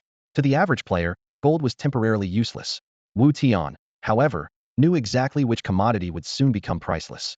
land especially the plots flanking the main avenue that ran from Jiangling's east gate straight to the city center. Before long, the system would allow players to build shops along that road. Proper storefronts would outclass makeshift street stalls by orders of magnitude. With friendly service, a solid reputation, and fair prices, a professional shop could lock in its customers. Even if it charged a bit more, people would form habits and return again and again. The heavier the foot traffic, the faster profits would snowball. And once the brand expanded into a chain, making money would feel like passers-by, tossing coins through the door. So Wu Tian's first priority was to snap up the most valuable real estate along that street. The land office was inside the city lord's mansion at the heart of Jiangling. With that in mind, he found the teleporter and used the free transport feature to jump straight to the central district. When he materialized, the city lord's mansion dominated the inner city's sprawling residence in the grand style of high-tang architecture. A tumter-high blue-green wall enclosed the compound, and the south-facing gate was flanked by two level 100 elite sentries who regarded passing players with icy detachment. Wu Tian stepped inside and was greeted by a tableau of classical elegance. Pavilions and towers mirrored themselves on still ponds. A thin stream whispered behind an ornamental rock garden. Handmaids in pale Wutian robes glided past, balancing black lacquered trays, while servants bent low to sweep fallen leaves with practiced efficiency. In the real world of 2368, high-tech homes with ultra-thin digital wallpapers could swap scenery at will. To find an estate this classically refined, you'd have to visit a billionaire enclave. Now the game was presenting that long-lost charm in perfect detail. He followed a 9-turn covered walkway that twisted like a maze. An ordinary visitor would need a full day to explore the entire mansion. Guided by memories from his previous life, Wu Tian spent half an hour navigating the winding corridor before he finally located a small, freestanding gray-white room near the inner court. The door was ajar. Inside, a chubby, middle-aged man sporting two wispy advisor-style mustaches was grinning as he explained something to a short, stout player. Wu Tian eyed the newcomer with surprise. Finding this place on day one in Jiangling City meant the guy was no ordinary player. The short, stout player was hunched over a fold-out map, whispering with the land broker behind the stall. Sensing Wu Tian's gaze, he looked up, swept his eyes over Wu Tian, and showed the same flicker of astonishment. "Hey, friend, who might you be?" he asked cautiously. "Looks like we're here for the same thing," Wu Tian replied with a calm smile. The chubby player laughed, trying to sound friendly. "Great minds think alike. Which plot do you want?" A red frame on the holographic map highlighted part of East District. Wu Tian glanced at it and pointed to the same section. "That one." The stout player tensed and lowered his voice. "Which lots are you taking? I saw them first, so I won't be polite." Wu Tian turned to the vendor. "Store lot number 1 at the east gate, plus 6, 7, 8, 666, and 888 6 parcels total. How much?" Those plots sat at the entrance and the key corners leading to the other districts, the busiest spots in the whole East District. In his previous life, once currency exchange opened, a single lot had rocketed past 10 million credits, and still no one would sell. The broker flipped through his ledger with open respect. 67 gold coins altogether. One gold coin was worth only 10 credits. Wu Tian was elated. It was a steal. He slapped the coins on the counter. "Deal. Thanks." The vendor accepted the money and handed over the deeds with a grin. "Pleasure doing business. The 6 plots are yours. Just be sure to build within a week or the system will reclaim them." Highway robbery, Wu Tian grumbled inwardly, but said nothing aloud. The chubby player kept smiling, still probing. "You're a big spender, bro. Which guild are you with? Want to be friends?" He didn't mind losing lot number 1. He simply doubted the value of the other spots. "Just a lone wanderer," Wu Tian answered with a casual wave and walked off. "See you around." The stout player froze, surprised by the brush-off. Wu Tian, however, knew exactly who he was, one of Jiangzhao's most infamous swindlers, Gun Di Hulu. Real name Wu Zhoumiyu. The man boasted he could snatch mud from a swallow's beak, scrape gold leaf off a Buddha statue, carve meat from a heron's skinny legs, even squeeze oil from a mosquito's belly. Greedy and ruthless, he had driven countless players into ruin. Wu Tian wanted nothing to do with him. He had taken only 2 steps when his communicator buzzed. "Caller ID, Yu Wingqiu." He answered with a grin. "Awake already?" A slightly hoarse yet excited girl's voice came through.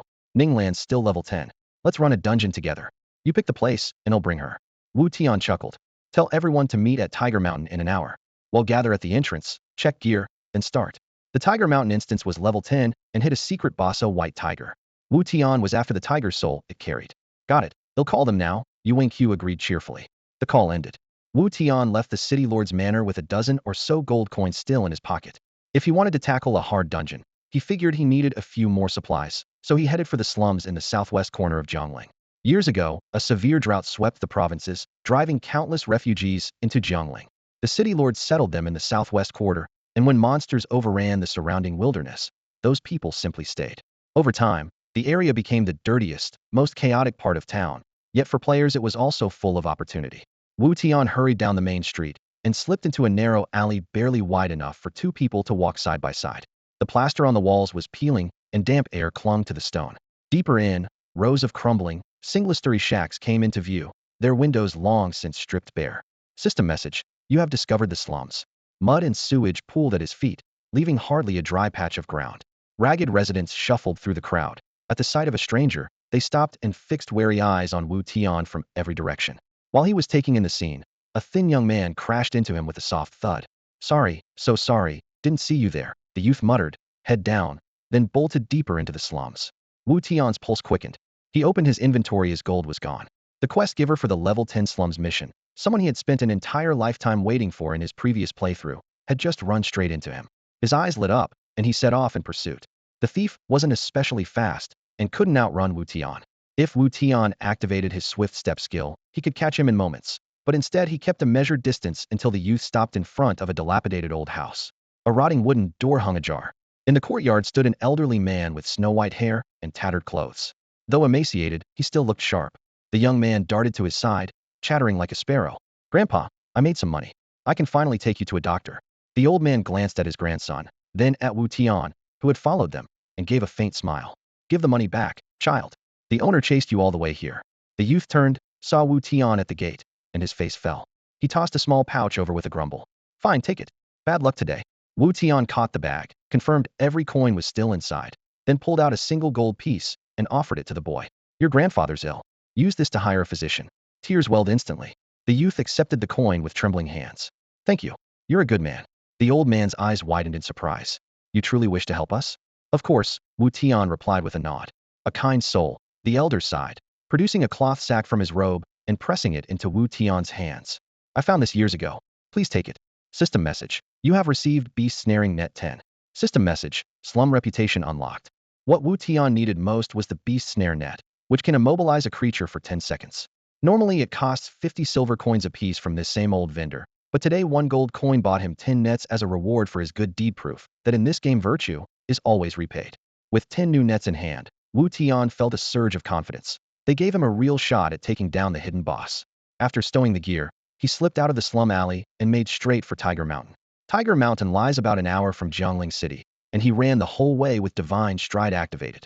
The experience bar for the skill shot up. Before he even arrived it had reached level 1, boosting movement speed by 33% for 7 seconds with a 2-minute cooldown. By comparison, Nameless footwork sat at only 72% of level 1, and if he weren't wearing the trick necklace the progress would barely be 20%. A broad meadow spreads out at the mountain's base. At the foot of the 10-meter wide slope stands a weather-beaten stone stele, its 3 black characters declaring Tiger Mountain. Yu Wingqiu, Lu Siwen, Class Monitor Li Feng, League Secretary Zhang Yun, and Cheng Deshang were already there. Ninglan stood sweetly beside Li Feng, chatting and laughing with the group. Not far away, Dong Xingshan led several dozen classmates, scowling at Li Feng yet unable to act. They were all in the same grade, and any fight here would mean a massive PK session on Monday and a dressing down from the school. Li Feng knew Dong Xingshan wouldn't dare start trouble, so he talked even more loudly, secretly hoping Wu Tian would take his time.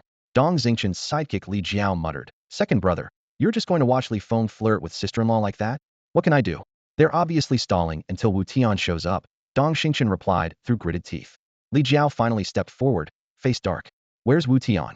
Are we supposed to wait here forever? Li Feng glanced at him and sneered. What's your problem? What are you going to do about it? I thought we were running this dungeon together. If you keep us waiting, we're leaving, Li Jiao shot back. Zhang Yun raised an eyebrow and smiled. This is just a casual class activity. You tagged along on your own. Leave if you want. Sensing the tension rise, Dong Xingshan hurriedly pulled Li Jiao back. Sorry, my brother's impulsive. We're all classmates. Well, keep waiting, he said in a private message, adding, don't start anything, we're the ones in the wrong today. He had barely finished when a cloud of dust appeared in the distance. Wu Tian had arrived. Sorry, got held up on the way, Wu Tian said, clasping his fists. You're not late. In fact, you're 5 minutes early, Yu Wingqiu replied, clapping him on the shoulder and deflecting Dong Xingshan's brewing anger. Dong Xingshan snorted. If everyone's here, let's enter the dungeon. Wu Tian looked around and froze. Why are there 50 or 60 people? A small instance only allows 10. Li Feng spread his hands. They showed up uninvited. Nothing we can do. Ninglan quickly smiled at Dong Xingshan. We're all just trying to help, and they've brought some top players. Dong Xingchen puffed up. We have a level 10 yellow grade shield. I can tank just fine. Half our gear is yellow, or better we're no worse than you. Li Feng shot back. We don't need you. A few more runs, and we'd have the gear ourselves. If Wu Tian hadn't told us to rest, our equipment would already beat yours. The two sides started arguing all over again. When Wu Tian took in the scene, everything became clear. Ninglan was once again stirring up her favorite pastime, making men compete for her attention. Li Feng was still the standby, Dong Xingchen, the official boyfriend. Wu Tian found the whole thing tedious. He suddenly cut in, pointing lazily at Li Feng, Ninglan, and Dong Xingchen. How about you three form a party and run a dungeon together? He'll take Yuan Xiao and Lu Siwen with me. Sound good? If they wanted fireworks, better to set them off inside an instance. Besides, he was in a hurry to farm White Tiger souls. Yuan Xiao and Lu Siwen immediately stepped to his side, nodding. Great idea. Li Feng looked embarrassed, while Dong Xingchen frowned in obvious displeasure. Dong's plan was simple. Keep Li Feng away from Ning Lan and use the chance to humiliate Wu Tian, proving the gap between him and a pro team member. Don't be like that, Dong Xingchen sneered. Bring your two buddies along with us. We're all friends here.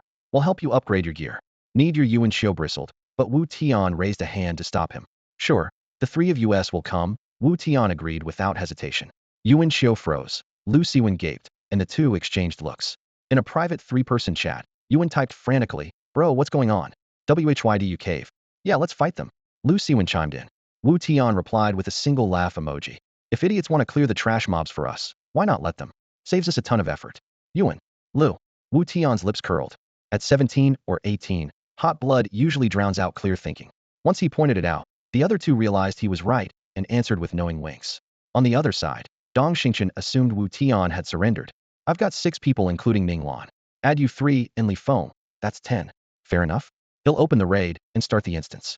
Before he could act, Wu Tian had already strolled off, hands in his pockets, to the dungeon entrance 50 meters away by the stone steel. A pale barrier shimmered across the cave mouth. He stepped onto it. System prompt. Choose difficulty easy or hard. He clicked hard without hesitation, light flashed, and he vanished inside. Yuan Xiao and Lu Siwen exchanged a glance, then raced after him. Ning Lan stared at the glowing barrier, something unreadable flickering in her eyes. Wu Tian was never one to give in easily. She had seen the grit he put into training, and as a former dancer she understood what that kind of determination meant. Lan, let's go, Dong Xingchen said proudly. In his mind, Wu Tian had bowed his head and Li Feng had been embarrassed. Ning Lan should naturally belong to him now. She didn't answer. Smiling slightly, she stepped forward. Dong hurried to keep up, Li Feng close on her other side. Two rival groups entered the light together. System prompt. You have entered the Tiger Mountain instance on hard mode. Hard mode. Li Jiao was the first to react. She glared at Wu Tian and demanded, why did you pick hard? What were you thinking? Wu Tian shrugged, looking innocent. You're all monsters in your own right, and you've even got yellow tier shields. Running an easy dungeon would just embarrass you. Li Jiao was momentarily speechless. It was true. They'd always planned to attempt hard, but only after getting at least 10 people and half a set of yellow gear apiece. Their current lineup was clearly underpowered. Wu Tian kept turning up the heat.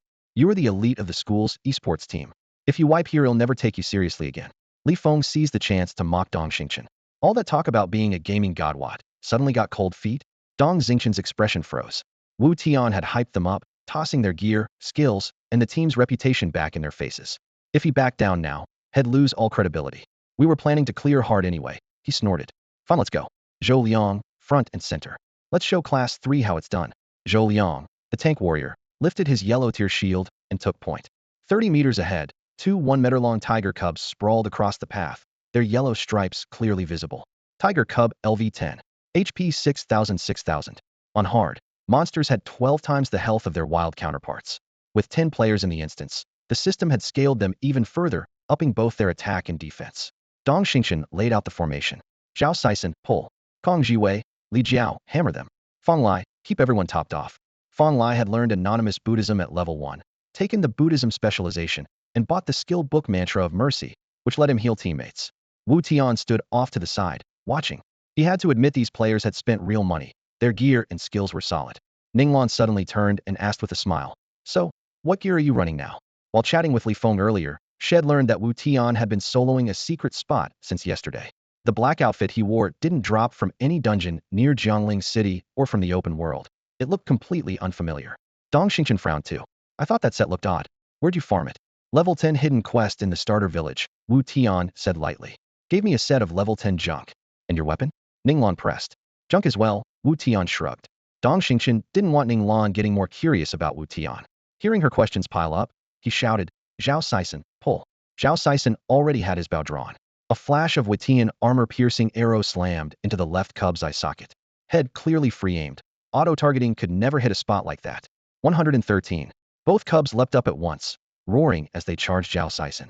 Zhou Liang raised his shield and bellowed. Taunt. The cubs' aggro flipped instantly.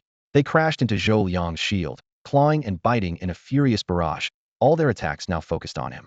52 floated above Zhou Liang's head twice as he swung his blade 3 times at the cubs in front of him, shouting, Pile on, I've got the aggro. Amid the shout, Dong Xingqian and Li Jiao charged first, a web of skill effects exploding around them. Refusing to be outdone, Li Feng raised his sword and dashed into the fray.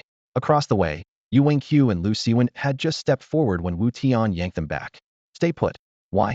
Lu Siwen blinked. They're all pros. With our gray gear we only hit 4. What, a dozen damage? Wu shrugged.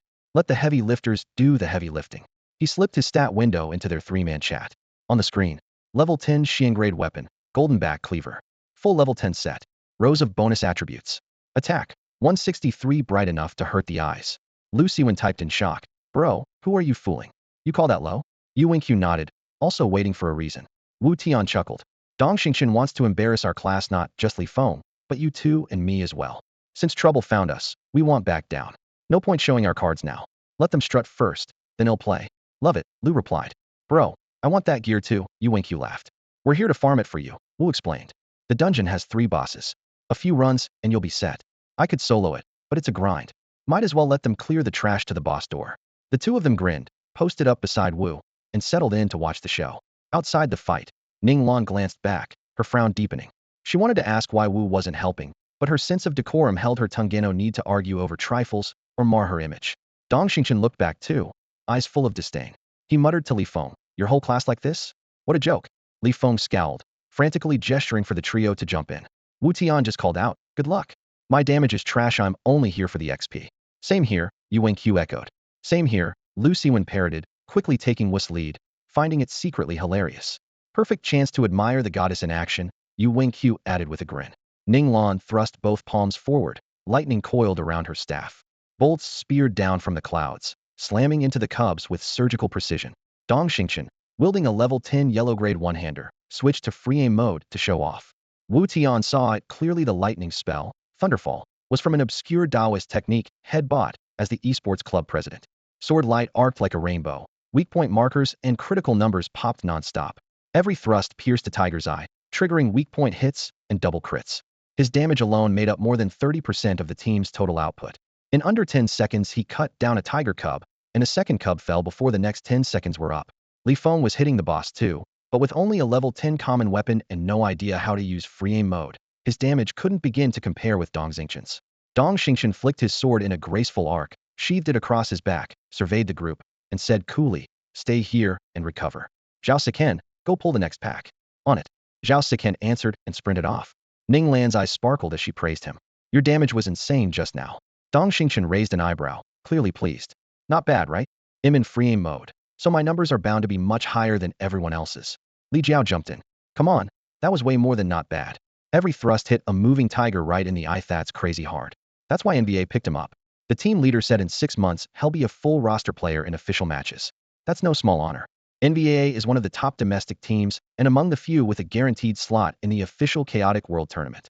Becoming an NBA starter almost automatically makes you a rising star. Ning Lan already hoped to get into show business, and a programmer boyfriend would be a perfect resume booster. Her gaze toward Dong Xingqian grew even more admiring. Basking in that look, Dong Xingqian was riding high. It's just been finalized. After college entrance exams, I start full-time training. You're amazing. Ning Lan gushed. On the other side, Li Feng was about to explode with frustration, while Wu Tian and his 2 friends couldn't have cared less. They hid in the back, basically spectators who looked ready to whip out cards for a game of Do Di Zhu. Mob incoming, get ready. Far away, Zhao Siken led 2 more tigers back, and the chatter stopped at once. Maybe showing off on purpose, Dong Xingqian's sword struck each cub squarely in the eye socket, clearing them with brutal efficiency. In hard mode, the Tiger Mountain instance throws 10 waves of trash before the first boss, 2 cubs per wave. Zhao Siken kept the pulls coming, and soon 20 tigers lay dead. While everyone sat down to regen mana, Zhao Siken cautioned, boss up ahead. We've done normal, but on hard it's got 100,000 HP. Feeling head shown off enough, Dong Xingchen suddenly looked over at Wu Tian's trio and said mockingly, "So, enjoying that free EXP while lying down?" Li Jiao snorted. "Never seen thicker skin. 20 mobs, and you three never lifted a finger." Wu Tian smiled. That kind of jab was a breeze to him. In his previous life, he had led the Huaxiao region to crush every capital city in the world. Back then opponents cursed his entire family tree, and he hadn't felt a ripple. His calm commands had demolished every foreign guild and created an unbeatable legend. Now he looked up at Dong Xingchen. "What? Trying to pick a fight? If you don't want to carry us, say so. We can go farm mobs ourselves. Who'd dare pick a fight with you three?" Dong Xingchen sneered. "We're in the instance, 7 of us killing mobs, and you three stand around like lords. Must be nice. We begged you to invite us." Yu Wingqiu stepped to Wu Tian's left. "If you don't want to run it, leave. We can clear it ourselves," Lu Siwen said, guarding his right. Li Feng moved to stand beside Wu Tian as well. The two sides faced off in an instant. "Forget it. Let's just go grind some monsters." Ninglan had expected Wu Tian's team to cooperate, but instead they acted superior. Afraid Dong Xingchen would fall out with his classmates, she forced a helpless smile and tried to mediate. "For my sake, can we drop the argument, please? It's only because of you." Still sulking, Dong Xingchen turned to Zhou Liang and the others and muttered, "Let's go take down the boss." Zhou Liang, Li Jiao, and the rest had been hovering near Dong Xingchen. At his signal, they shot Wu Tian's trio a quick glare, then headed deeper into the cave. They followed a narrow ledge that hugged the rock wall. Before long, they reached a three-way fork and slipped into the passage on the left. One sharp bend later, an enormous underground cavern opened up roughly 80 meters across, its vaulted ceiling more than 20 meters high, the damp walls glimmering in the torchlight. In the center paced a massive tiger streaked with yellow, black, and white. It was over 2 meters long, shoulders around 1.20 meters, and its jet-black eyes glittered with savage intent. Fierce Tiger Boss. Level 10. HP 100,000 100,000. Why did its health jump so high? Dong Xingchen frowned. That's 30,000 more than the easy mode. This isn't just double the difficulty. With only 6 of us, our DPS is already tight. Those 4 trash players add 0 damage, well, barely scratch it. Li Jiao muttered under his breath. Dong Xingchen glanced back. Wu Tian's trio stood a short distance away, looking relaxed, as if they were at a show. Dong Xingchen grit his teeth. "We're trying anyway. I won't let them laugh at us." His resentment toward Wu Tian only deepened. If Wu Tian hadn't switched to hard mode, the 6 of them could have cruised through easy, nabbed a couple of good items for Ninglan, and looked like pros. If they wiped here, his boasts of pro team standards would become a joke. If they couldn't even clear a level 10 boss, why would Ninglan ever trust him again? Wu Tian strolled over, arms folded. "Want me to call the shots? You? Command us?" Dong Xingchen gave a contemptuous laugh. "Stand back and watch. Don't need any help? What help could you possibly give? Just stay out of the way." Dong Xingchen snapped. "Okay." Wu Tian shrugged and obediently stepped outside the cavern, looking as docile as a kid. Outside, Yu Wingqiu and Lu Siwen traded winks at him. On the private channel, Yu Wingqiu asked, "Why are you helping them?" "Just toying with them," Wu Tian replied. "They can't beat this boss. They'll clean up later, sit back and enjoy." He knew the hard mode tiger had 3 extra abilities they'd never seen. When those new skills hit, a full wipe was almost guaranteed. Back in the cavern, the fight began. Dong Xingchen and the others snapped into formation. Zhou Liang raised his shield and charged, leaving a blur behind him. The shield smashed into the tiger's face, stunning it for a split second. He followed with a quick thrust of his short sword at the beast's nose. A damage pop-up, 10. Ninglan locked onto the tiger and unleashed a lightning skill, dealing 50 damage. The bolt exploded, charring its fur, but on a boss the size of a small hill, it was little more than a scratch. Dong Xingchen charged with his sword raised, aiming straight for the beast's eyes. The tiger twisted aside with surprising agility, and the blade only traced 2 shallow lines across its hide, barely shaving off 40+ HP. The others attacked in turn with similar results. The tiger's defense was only in the low 20s, but the party was armed with nothing better than yellow-grade weapons and half sets of yellow gear. Their basic hits hovered just above 70. And even the players swinging mauls could barely squeeze out 90. The tiger's counterattacks, however, were devastating. One swipe crashed into Zhou Liang's shield, and a red 200+ floated up. He had only 600 HP in total, and each heal from the priest restored a mere 100. In less than 10 minutes, he gritted his teeth and shouted, "I can't hold it, get ready to run." Before he finished, the tiger roared again. A massive paw slammed down, bending the arm that held his shield. A second blow followed, and Zhou Liang, shield and all, exploded into a spray of blood. "Everyone, fall back." Dong Xingchen spun around at once, but because he had topped the damage charts, he was firmly second on the aggro list. The tiger turned in a flash, its fangs snapped shut. System message. Dong Xingchen was killed by the tiger. Blood-crazed, the boss glided toward Li Jiao's group and in a handful of breaths tore apart the 5 teammates Dong Xingchen had brought along. The sole survivor was Ninglan. She hadn't grasped the damage mechanics, so her DPS had been dead last, and and the boss only targeted her at the end. Run! Ninglan had already reached the mouth of the cave when she realized Wu Tian and the other two were still standing there, motionless. She waved frantically. Why aren't you running? Wu Tian gave a faint smile. No need. Watch me kill it. He drew the long blade at his waist and walked back into the cave at an unhurried pace. Ninglan froze, then turned to Yu Wingqiu. What's he doing, trying to get himself killed? Yu Wingqiu pushed up his glasses. I believe he can beat the boss. Lu Siwen nodded. He can. Ninglan frowned. Without a shield warrior, how's he supposed to block the tiger's attacks? Yu Wingqiu only said, just watch. His tone was calm, but he wasn't entirely sure either. He simply trusted that Wu Tian wouldn't move without a trump card. Deep inside the cave, the air reeked of blood. The tiger lashed its tail, spraying stone chips everywhere, then wheeled and charged straight at Ninglan. Wu Tian came from the opposite direction. 3 meters separated man and beast. Stunned, Wu Tian's figure blurred. Like an afterimage, he flashed to the tiger's head and slammed the pommel into its nose. With a dull thud, the giant creature froze like a statue, stunned for 1 second. Cold light slash. The first stroke swept across both eyes, a flash of icy steel. Before the stun expired, he passed the blade from left hand to right and sliced again. Minus 376, weak point plus crit. Minus 388, weak point plus crit. Blood sprayed. The stun broke and the tiger roared. Its paw, swift as the wind, swept toward Wu Tian's head. But the official notes state that the paw strike always leaves at a fixed angle. Wu Tian exploited the flaw perfectly. Momentum shift. Switching the sword back to his left hand, he raised it overhead with both arms. Clang. The edge caught the paw. The impact reverberated and condensed around Wu Tian as an attack bonus. He stepped forward half a pace, pressed into the hollow beneath the tiger's jaw, one hand on the hilt, the other on the back of the blade, and flicked upward. The tip scraped the rim of the tiger's eye. Minus 404. The boss health instantly dropped below 70%. Dong Xingqian's party had already chipped off 29%. Now the boss officially entered its berserk phase. Roar. Wu Tian's eyes widened. He knew that sound. The boss was about to launch its special attack. The tiger suddenly wheeled around, both paws lashing at Wu Tian in a frenzy. It was the beast's signature move, 4 claw strikes in a single second, enough to overwhelm any ordinary shield bearer. Fleetfoot was already active, and instead of retreating, Wu Tian lunged half a step forward the moment the tiger turned. That tiny shift made every claw swipe miss completely. The air where he had stood whistled from the empty strikes. He reversed his grip and drove his blade into the tiger's right eye. The system flashed 419. With its skill interrupted, the tiger could only resort to normal swipes. Hamstring triggered. While Fleetfoot lasted, Wu Tian's speed matched the tiger's. He now slipped back a step just before the claws fell and slashed its hind leg. System message. Tiger's movement speed reduced 15%. The boss penalty halved the slow, but the tiger was already trailing him. What followed was a dance of crisp, deliberate beats. Each time the tiger raised a paw, Wu Tian fell back a pace, spinning left to cut. The hilt slid into his right hand mid-turn for an immediate follow-up.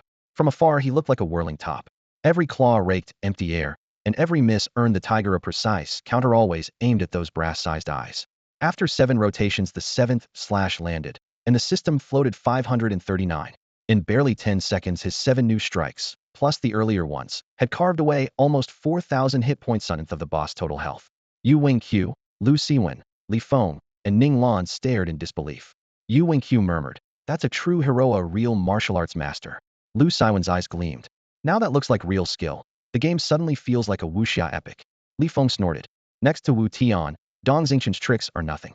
Ning Lan's gaze flickered, her silent praise clear. From the moment we entered, Wu Tian has been playing dumb. This man is anything but ordinary. On the field, the tempo shifted again. Fleetfoot ended and went on cooldown, leaving Wu Tian only slightly faster than the tiger, so the earlier pattern wouldn't work. But he still had the 0 cooldown skill redirect force. Catching a tiny twitch in the tiger's left shoulder, he read the coming blow, raised his broad-backed blade, and met the paw heaten. A crisp metallic clang rang out as the claws struck the edge, and Wu Tian channeled the rebound through his body into extra power. He pressed his advantage. Cold light slash came off cooldown. He stepped in, braced the blade's spine with his right hand, and swept upward in a gleaming arc that sank into the tiger's left eye, as big as a brass gong. Another 554 points of the tiger's health vanished. With a savage dip of its head, its fangs lunged for Wu Tian's skull, but he merely stepped forward, letting the enormous jaws bite nothing but air like a clumsy puppet. Without even turning, he flicked his wrist. Cold steel flashed behind him and plunged once more into the beast's eye. Warm beads of blood sprayed outward as Wu Tian flowed into the sticky style's signature move rebound slash. He hugged the tiger's flank, skating along the razor-thin line between life and death. Every time the beast snapped, he slipped a step, answering with a backhand cut. Yuan Xiao and Lu Siwen had been sweating bullets, afraid Wu Tian would run out of skills and die in one bite, humiliating the whole team. Instead, the seamless assault before them had them hollering in excitement. Beautiful. I didn't know you could fight like this. Awesome. Li Feng hated admitting Wu Tian was better, but he knew he could never pull off such a combo. Ning Lan stayed silent, yet the brilliance in her eyes blazed ever hotter. For 10 seconds Wu Tian clung to the tiger's side, whittling its health to 60%. The beast suddenly roared, all four paws hammering in a furious barrage, yet Wu Tian had already slipped free. His blade flashed across its eye again, quick as lightning. Each strike now hit for 700 damage. Shadow Step came off cooldown. A burst of wind carried him into a spinning wheel of blades, pressing the assault for another 10 seconds. After 20 seconds of non-stop pressure, one slash landed for a full 1,000 damage. What once took 20 seconds to shave off 10% of its health now took only 10. He no longer needed to aim for the eyes. Even a casual cut to the legs burst for over 800. Another minute passed, and the tiger's health fell to 40%. It locked onto Wu Tian, its outline blurring a hard mode skill pounce. Regardless of distance, it lunges instantly. A hit means a 3-second stun. Wu Tian's eyes widened. Half-body angle. He edged forward into the tiny dead zone beside the tiger's forelimb. By the rules, a pounce needs a direct facing. From this spot, the beast couldn't quite line up. This half-body stance is a top-tier tactic against both players and bosses. In his previous life, fewer than 0.001% of players could pull it off consistently. Wu Tian, once crowned Blade Sovereign, had mastered it long ago. It relies not on footwork, but on vision lock onto a boss starting animation and dodge every time. Pounce has only half a second of wind-up. The hind legs suddenly coil. Wu Tian fixed on them. The instant they dipped, his pupils shrank, and he snapped his right foot back half a step. Roar. The tiger shot forward, bristling fur brushing his cheek, but that half step left it short. Tendon cut. Wu Tian lunged, his blade hewing through both of the tiger's rear legs. He kept circling, glued to the beast, and the fight rolled on. From a distance, Yuan Xiao, Lu Siwen, Ning Lan, and the others watched in awe as Wu Tian danced around the battlefield with uncanny grace. 1 strike, 2 strikes, 3 strikes for 3 solid minutes. He repeated the same rhythm. The moment his swift step came off cooldown, he would flash backward, whirl around, and carve into the tiger boss. Whenever the beast ready to pounce, he slipped inside its reach and unleashed a flurry of blows. Claws and fangs cut only air. The tiger never even brushed his cloak.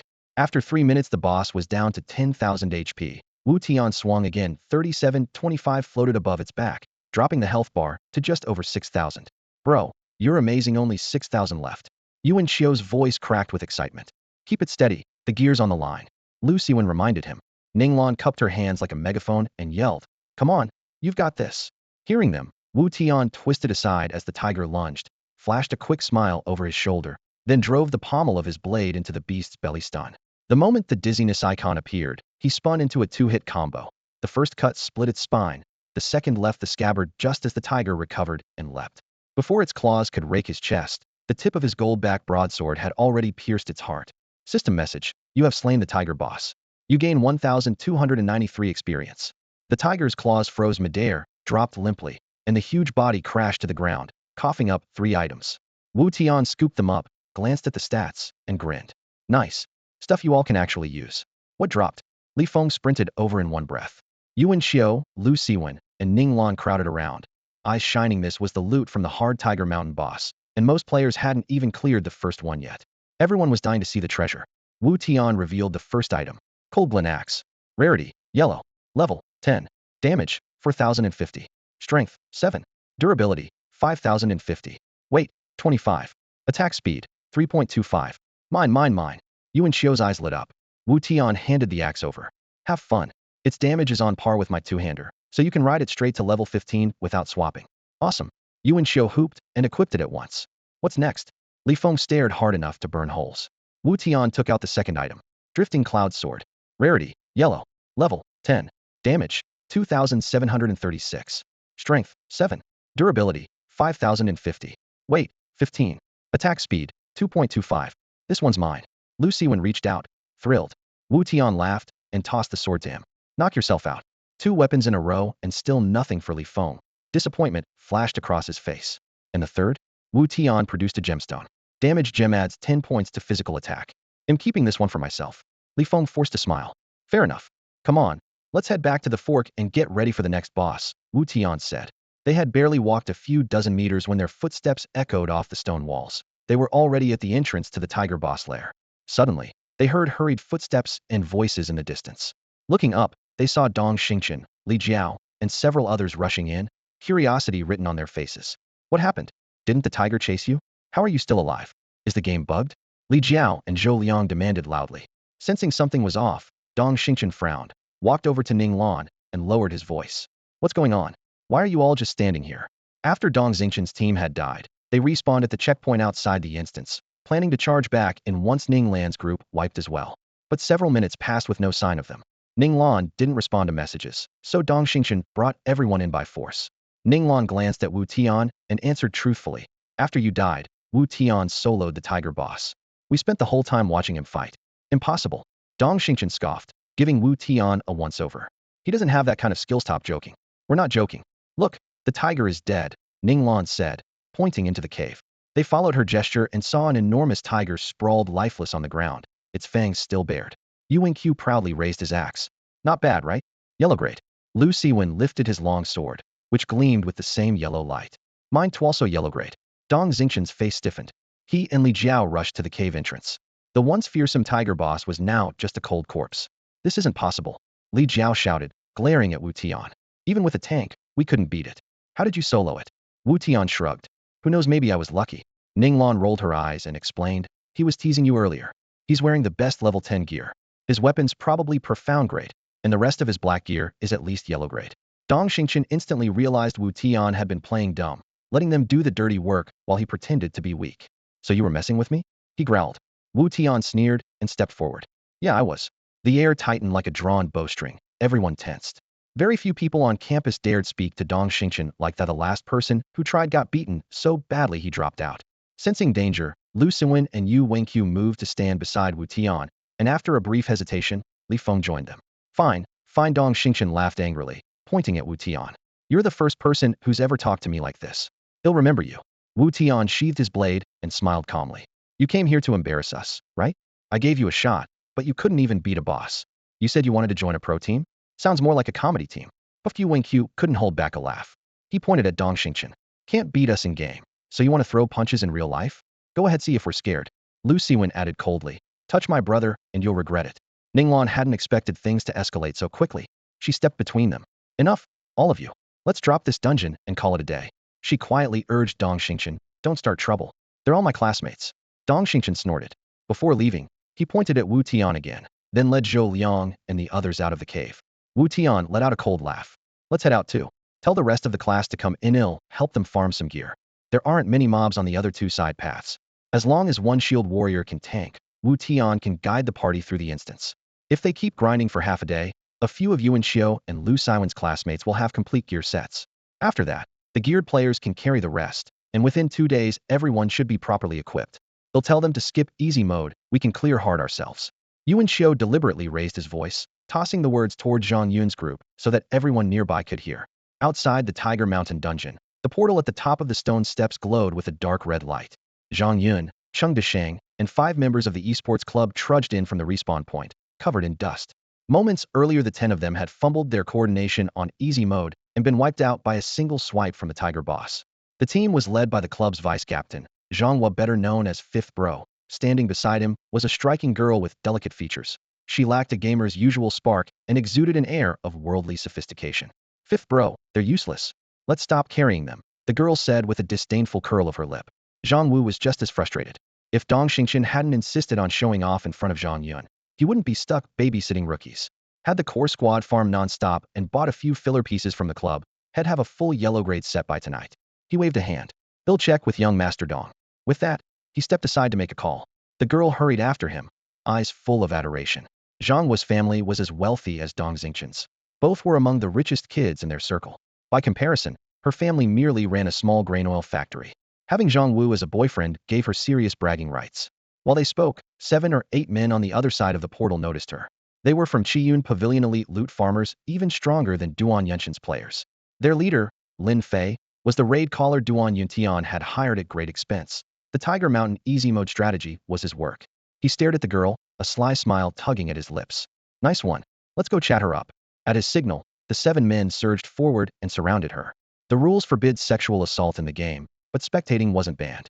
Lin Fei's crew exploited the loophole, using crude language to harass female players. Plenty of attractive girls had suffered already. Onlookers saw the Qiyun Pavilion tags and their numbers, decided they couldn't win, and kept their distance. Lin Fei's gang only grew bolder. What do you want? The girl demanded, backing away with a frown. Hey, gorgeous, you look amazing. What's your name? Mind giving me your contact info? Lin Fei leered. She glared at him in disgust. You? Look in the mirror, Popper. You've got a mouth on you, huh? Lin Fei's face darkened. He sneered. You want to know what kind of trash I am? Brothers, show her. A gang of 7 or 8 Qiyun Pavilion players closed in on the woman, their hands hovering less than an inch from her without actually touching her. They wore filthy grins and spewed obscenities until tears sprang to her eyes. Barely 2 meters away, Zhang Yun and Cheng Deshang were heading for the instance's exit when the commotion erupted. Zhang Yun looked up and saw strangers cornering the girl. His face darkened and he barked. What do you think you're doing? At the center of the mob, Lin Fei slanted his gaze toward them, voice icy. Get lost. I'm not in the mood to kill anyone today. The threat sliced through the air like a knife. Cheng Deshang and 4 classmates hurried to Zhang Yun's side, while the 3 esports players raised their weapons. Zhang Yun drew a deep breath, tamping down his anger. Let her go. She's our classmate. Oh, students, huh? Lin Fei laughed and let his eyes roam over the girl's face. No wonder she's so fresh. I'm not letting her go. Want to fight about it? On cue, his 7 or 8 companions drew their weapons. Swords, daggers, and warhammers flashed under the lights, all level 10 yellow-grade gear. Cheng Deshang's eyelid twitched, and he muttered, not good. They're all level 10 with yellow gear. We can't take them. Tension crackled, then rapid footsteps cut through the standoff. Touch my girlfriend, and he'll bury you. Zhang Wu charged in, blade slashing at Lin Fei. Lin Fei whirled his staff up to block. You think you've got the chops? Steel and wood clashed, sparks flying as they locked weapons. A burst of light flared at the instant's entrance. More than a dozen esports club members logged out of the dungeon, trailed by another dozen of Wu Tian's classmates. Seeing them, Zhang Wu's grin turned savage. Guys, over here. Someone's hassling my girlfriend. The esports crew rushed in, and Zhang Yun's group joined them. Over 20 players swarmed Lin Fei's team, fists and blades raining down. Both sides were level 10, and yellow gear wasn't enough to offset the numbers. Within moments, Lin Fei's companions were sprawled on the floor, leaving him alone and surrounded. Zhang Wu rested his sword on his shoulder, looking down at him. Mess with Jiangzhou Legion, and it'll make sure you never leave a safe zone. Jiangzhou Legion was the guild run by Dong Xingqian and Zhang Wu. Lin Fei's lip curled, but he didn't back down. If anything, he looked fiercer. Big talk. Name yourself. Vice Guild Leader Zhang Wu. He tossed out the title with smug pride. Good. Lin Fei spat blood. Don't go anywhere. My brothers will be here in 10 minutes. Zhang Wu snorted. Fine. Your daddy will wait right here. Let's see who you can round up. Zhang Wu's girlfriend clung to his arm, sneering. Take a look in the mirror first. Think you're good enough to hit on me? Please. Humiliated, Lin Fei's temples pulsed. He yanked out a comm device and roared, gunpowder. Instance gate at Tiger Mountain. I'm surrounded, bring everyone now. The call had barely ended when the exit glowed again. Wu Tian, Dong Xingqian, and several others appeared. Zhang Wu spotted Dong Xingqian and grew even more pumped. Xingqian, get ready, some idiots looking for trouble. Dong Xingqian walked up beside him and gave Lin Fei a bland once-over. You're the first fool to challenge Jiangzhou Legion in this game. Ning Lan arrived as well, eyes shining at the sight of more than 20 esports players and the thought of 90+ others who followed Dong Xingqian's orders. A man who could command 100 people fit her standards. Wu Tian was just a wage slave in comparison. She glanced at Wu Tian, her expression complex. Wu Tian still didn't know what was happening until Zhang Yun filled him in. Following Zhang Yun's nod, he noticed the skull badge on Lin Fei's chest. The moment he recognized the emblem of Qiyun Pavilion, Wu Tian smiled. He hadn't expected to run into his old enemies here, but fate clearly had other ideas. This emblem marks the elite of Cloudrise Pavilion. Anyone who bears it is counted among their best. Under Duan Yuntian, only one man may lead these elites, his chief enforcer, Gunpowder. The nickname suits him. Gunpowder has a temper that explodes at the smallest spark, and with a background in kickboxing, he'll swing at anyone within reach. Before long, no one called him anything else. The game favors players who can really fight. Seeing that Gunpowder's strength dwarfed everyone else's, Duan Yuntian simply put the entire world first clear on his shoulders. Gunpowder commands roughly 100 specialists. Aside from 10 squad leaders like Lin Fei, every member is one of Duan Yuntian's fiercest hitters. That morning, Wu Tian killed Duan Yuntian in a mine. Being one-shot enraged the proud guild leader, and he ordered every Cloudrise member in Jiangling City to hunt down the culprit. Gunpowder got the call too, and took a team to pursue Tiger Mountain Gen 2. Sensing an opportunity, he left the instance with his elites, cutting down players for their gear, while leaving only Lin Fei's squad to keep pushing the dungeon. The elites had nearly reached Tiger Mountain's depths when word came in. Lin Fei was surrounded. Gunpowder turned around immediately. Halfway back, worse news hit: his squad had been wiped. By the time Lin Fei pleaded for help, Gunpowder was already near the dungeon entrance. Outside the Tiger Mountain instance, a crowd gathered but kept a safe distance. In the center, Lin Fei showed no fear at all. Instead, he smiled like a predator. Last chance, apologize now. If you don't, your precious Jiangzhou Legion will never set foot in Jiangling again, he said, each word cold enough to sting. Maybe we should drop it, Ninglan murmured to Dong Xingqian. We already avenged Jejia. Jiaji Ariel named Zheng Jiajai was Zhang Wu's girlfriend. Dong Xingqian hesitated. Surrounded, yet still so calm, Lin Fei clearly had serious backing. What are you scared of? Li Jiao sneered. We've got over 100 people from the Jiangzhou Legion camping near Jiangling. One word from young Master Dong, and they're here. How many can he call? Crossing us is suicide. Spurred on, Dong Xingqian's confidence swelled. As the esports club president, he commanded more than 100 students, often rallying them for tournaments or favors. To them, his word was law. Call whoever you like. They'll slaughter every last one, Dong Xingqian said, eyes hard. Apologize to Wu's girlfriend now, or you're not walking away. Rage made Lin Fei laugh. He dialed a number. Gunpowder, hear that? They plan to wipe us. Said they'll kill however many we bring, including you. A low snort came through the line. They'll handle them. Where are you now? Lin Fei asked. Turn around, I'm behind you. The same icy voice sounded from his rear. Lin Fei spun to see a black tide of players advancing, less than 80 meters away. You're finished, he told Dong Xingqian and Zhang Wu, grinning. My brother's here. Dong Xingqian, Zhang Wu, and more than 20 members of the esports club were stunned. A single glance at the dark mass in front of them told them there had to be at least 70 or 80 players. All of the newcomers wore matching leather armor and cloaks, each chest embroidered with a snarling white skull. Metal and hide clinked together as they moved, every one of them at least half kitted out in level 10 yellow tier gear. At their head stood a burly man with a bulbous growth on his nose and 2 vicious scars slashed across his face. He swept the crowd with an icy glare, long spear in hand. Yao, the lead captain of Kaianj. Seeing Lin Fei still pinned in at the center, he snorted, whipped his spear, and barked, charge. Dong Xingqian's group didn't dare meet the rush. They scattered instinctively, falling back a good 20 meters.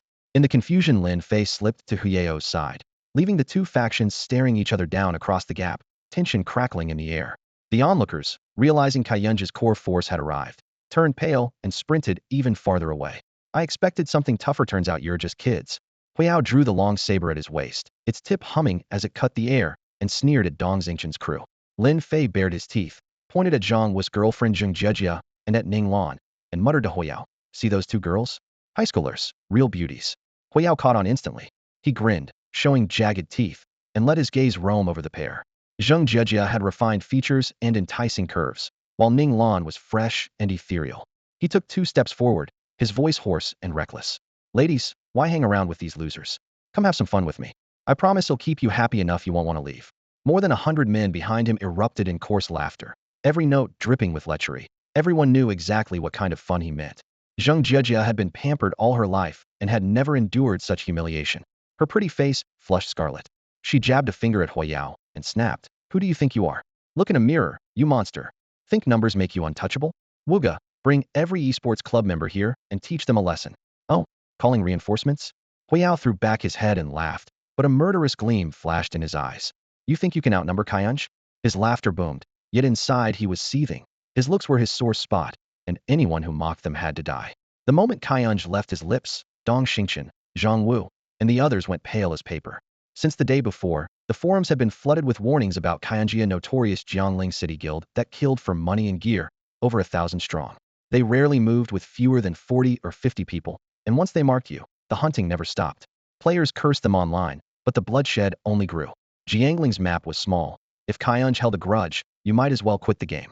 Dong Xingqian had finally clawed his way to level 10 after grinding for 24 hours straight. Deleting the character now was unthinkable. Worse, they had just bragged about being the Jiangzhou Legion. If they bolted, the rest of the club would be slaughtered, and his position as captain would be a joke. He shot Zhang Wu a look, signaling him to restrain the furious Zheng Jejia. Then, forcing himself forward, he cupped his hands to Huayao. Brother, we were in the wrong today. I apologize. Whatever your team lost, they'll pay full price. Just name your number. Gunpowder chuckled and looked at Dong Xingqian with a sneer. Yeah, I'm short on cash, he said, but you're a smart kid. I'm in a good mood today, leave 10 grand, and you can go. The two girls stay. Dong Xingqian, Zhang Wu, and the others brightened when they heard they could settle things with money, but the words the two girls stay hit them like a hammer. and their faces went stiff. Brother, we can pay more, Dong Xingchen pleaded, bowing quickly. I apologize, please let the two of them go. The Jiangzhou Legion will be grateful.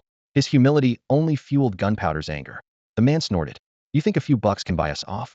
If you don't like it, call your Jiangzhou Legion. Two choices. Get lost or watch me wipe that sorry legion off the map right now. Lin Fei laughed from the side, egging him on.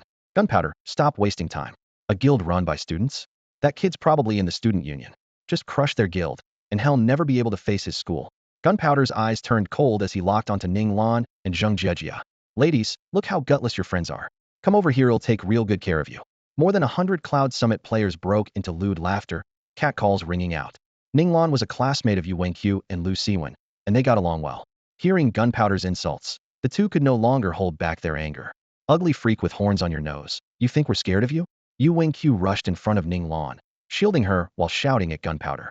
Lu Siwen stepped up as well. So ugly, total freak. Gunpowder could stomach insults from women, could always respond with something filthier. But a man insulting him? Whoever did that had to die. His eyes went blood red as he drew his blade. Cloud Summit ready, he roared. Swish. More than 100 Cloud Summit players unsheathed their weapons at once, spreading into an attack formation and advancing behind Gunpowder. Cold steel flashed, and the air grew tense. Dong Xingchen broke out in a cold sweat. He had tried to calm things down, but Yu Wenqiu and Lu Siwen had stirred up trouble. He stepped in front of them. Bro, please don't get angry, let's not fight. They'll pay even more.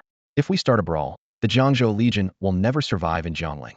Wu Tian had been watching from a distance, planning to strike after both sides wore each other out. But Lu Siwen and Yu Wenqiu's recklessness had sped things up, so he strolled forward at a leisurely pace. Come on, Dong Xingchen, what are you afraid of? He called out. Yu Wenqiu and Lu Siwen are right. Gunpowder's just plain ugly, so ugly, he shouldn't even show his face. Wu Tian folded his arms and stood shoulder to shoulder with Yu Wenqiu and the others, no more than 5 meters from Gunpowder, looking utterly nonchalant. Another one with a death wish? Gunpowder's eye twitched as he gave a chilling laugh. Fine. Tell me your name, and I'll make sure you spend the rest of your life regretting you ever crossed me. Dong Xingchen was on the verge of collapse. Yu Wenqiu and Lu Siwen had already made things unbearable, and now Wu Tian was adding fuel to the fire. Ning Lan couldn't fathom Wu Tian's actions. The trouble with Hyeo's crew could have been settled with a bit of cash. Everyone here was loaded. A few thousand apiece would have sent them packing. Why risk a heating clash and drag the entire esports club into it? But Wu Tian ignored the stares around him. He edged toward Huayao, arms spread, laughing as he cursed. You're not just ugly, you're stupid and blind. Qiyun Pavilion raised this whole fuss today for whom? I'm standing right here, and you still can't recognize me. Are you blind, or what?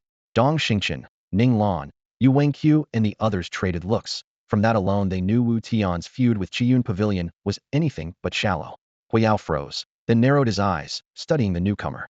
A drooping bamboo hat hid half his face, tight black clothes hugged his frame, and though the long blade at his waist remained sheathed, its craftsmanship was clearly extraordinary. You're the one who killed our boss. Huayao's eyes flew open, his voice shaking.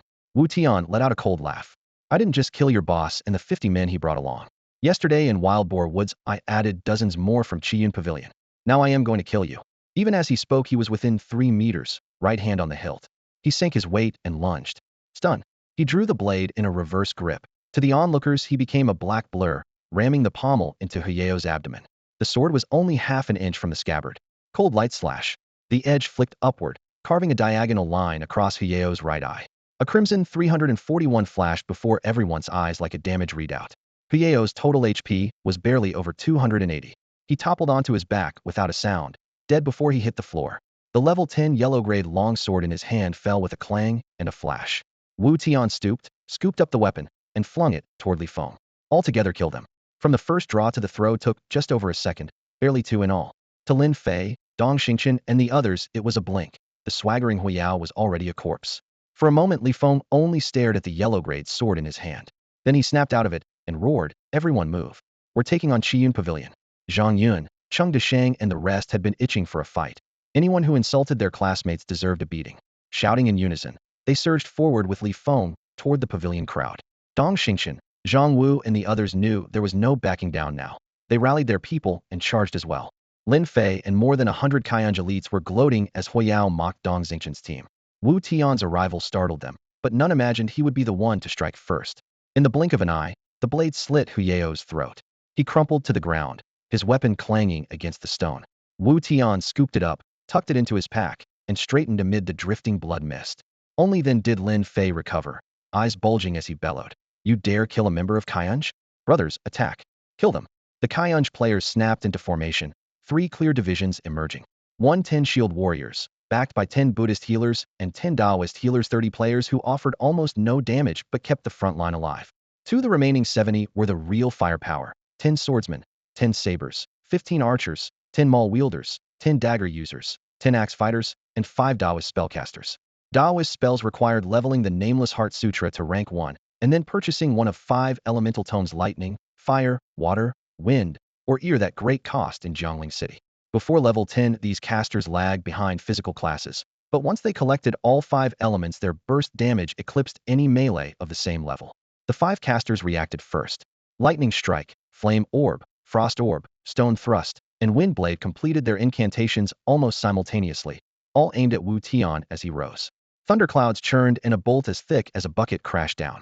A burning fireball and a chilling ice sphere followed. The ground beneath Wu Tian heaved, driving a 2-meter stone sword upward, while a compressed gale screeched toward him in the form of a cyan blade. Heaven and earth attacked together. The entire barrage took less than a second. Yuan Xiao, Lu Siwen, and the others watched in horror, convinced Wu Tian was finished. Rebound slash. Wu Tian roared, spinning like a top. The skill's brief invincibility allowed the lightning and stone to miss entirely, while the fire, ice, and wind slid past his whirling form. The instant he halted, he caught Lin Fei's stunned expression. Azure Light, flared underfoot, Fleetfoot activated. His movement speed jumped by a third, and he streaked toward the weakest point in the encirclement.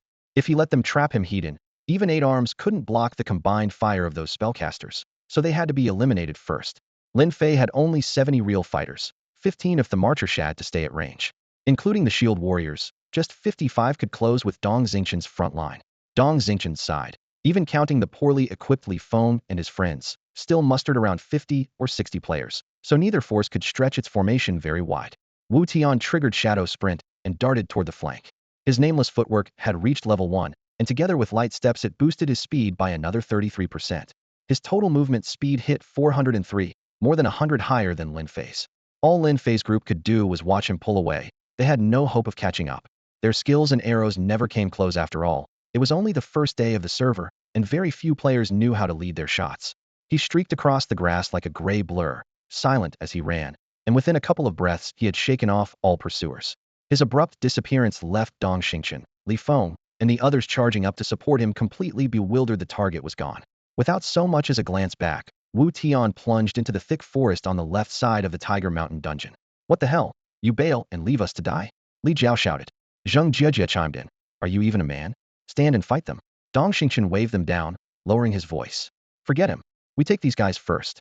Follow my lead. Charge. Lin Fei saw that Wu Tian was out of reach and found Dong Xingqian's squad barreling toward him. He had to deal with the opponents in front of him first. Humph, you think you can take us? He sneered.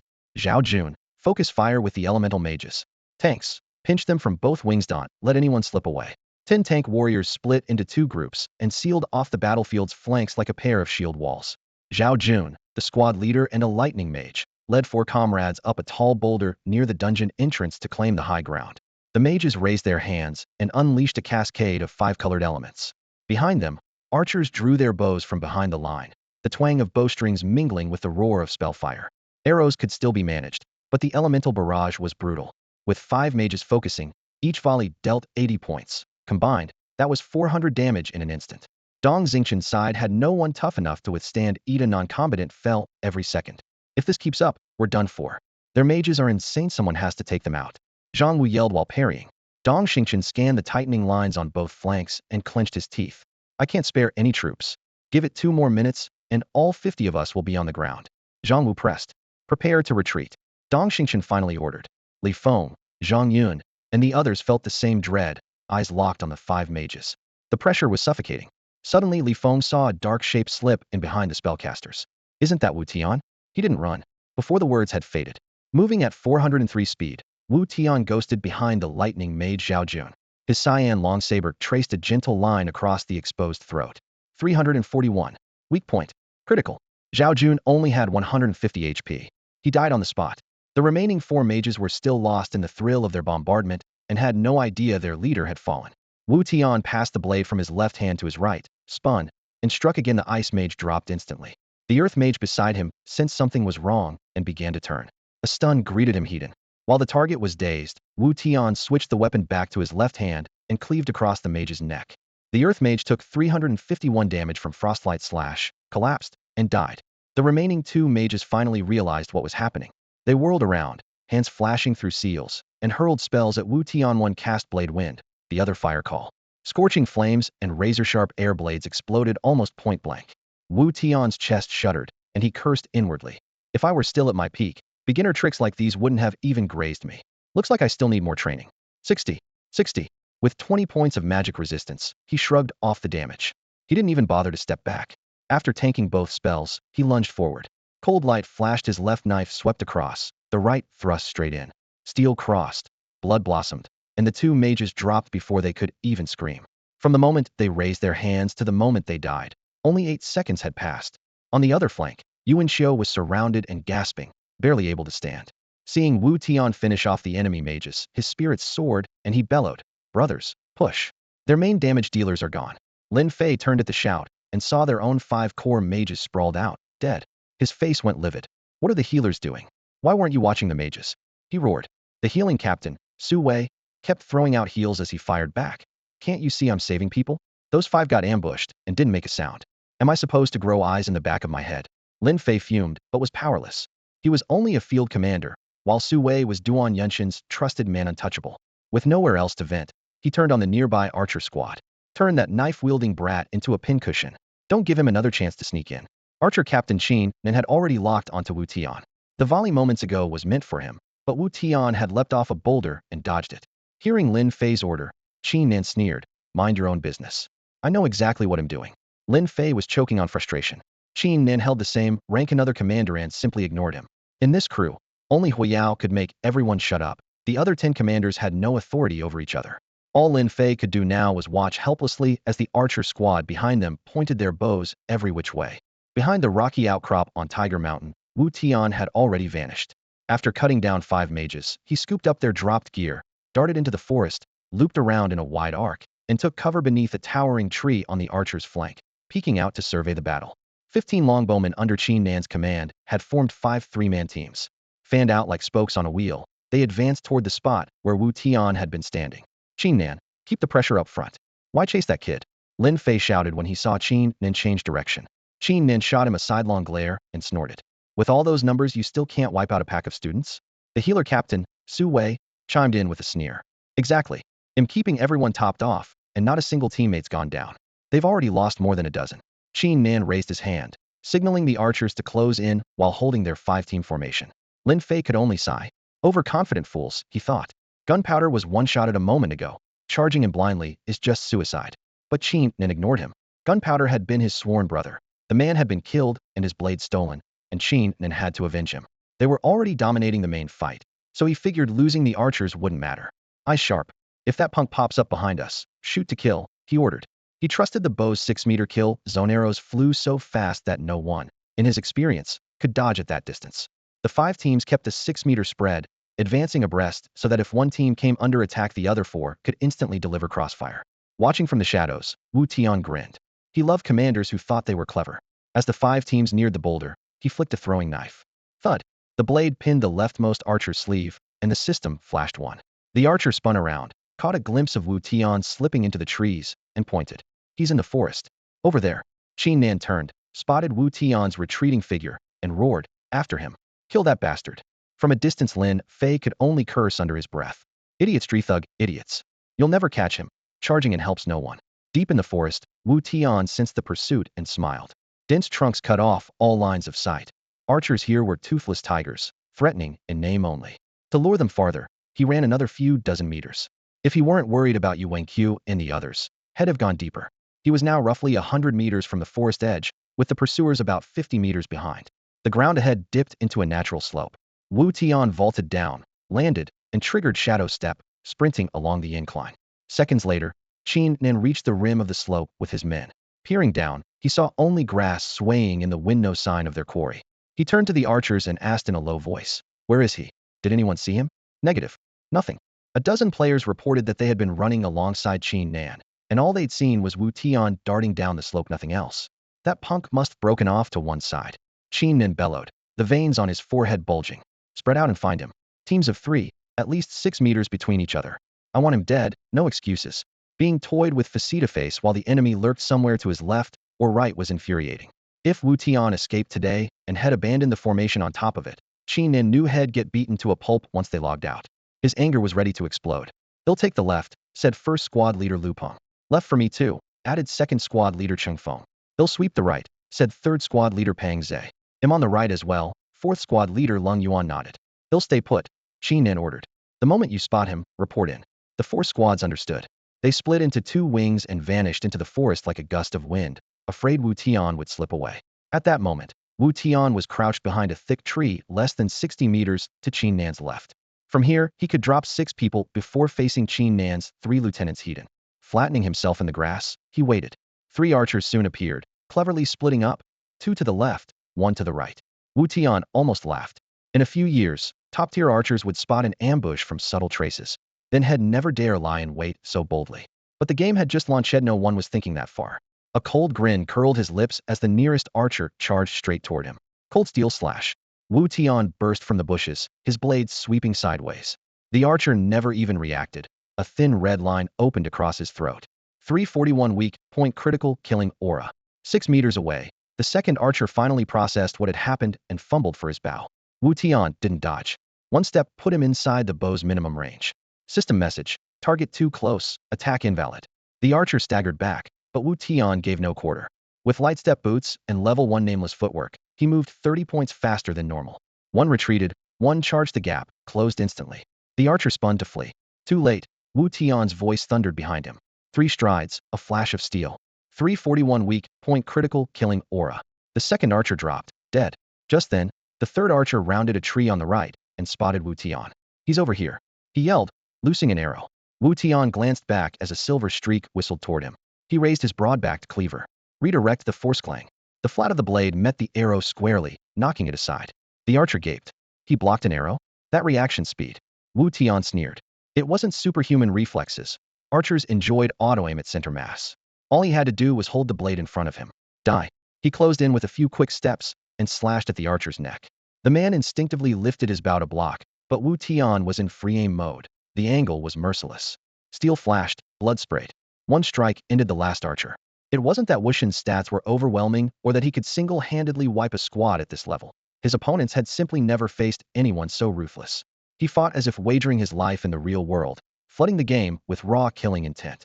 Players from Chiyun Pavilion were used to bullying the weak, never truly ready to risk everything. Now, staring into Wutian's emotionless eyes, an old saying flashed through their minds. The poor fear the ruthless fear the reckless, and the reckless fear the one who doesn't care about his life. When his blade was sheathed, Wutian looked like any ordinary player.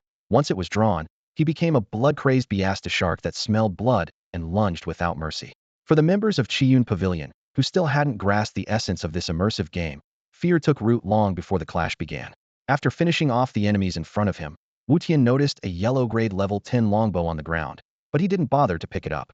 Instead, he slipped behind a thick tree. Whoosh, whoosh, whoosh. 3 arrows ripped through the air, slamming into the trunk behind him. Had he been half a second slower, they would have pierced him clean through. A level 10 yellow-grade bow deals about 150 damage per shot. 3 shots add up to roughly 450. With armor piercing, that would melt his 72 defense and 420 HP in an instant. And that's without considering the crowd control skills these elite archers surely carried. 30 meters away, the second squad's leader, Cheng Feng, kept his eyes on the tree and whispered, spread out. The moment you see Wutian, hit him with Ice Arrow and slow him down first.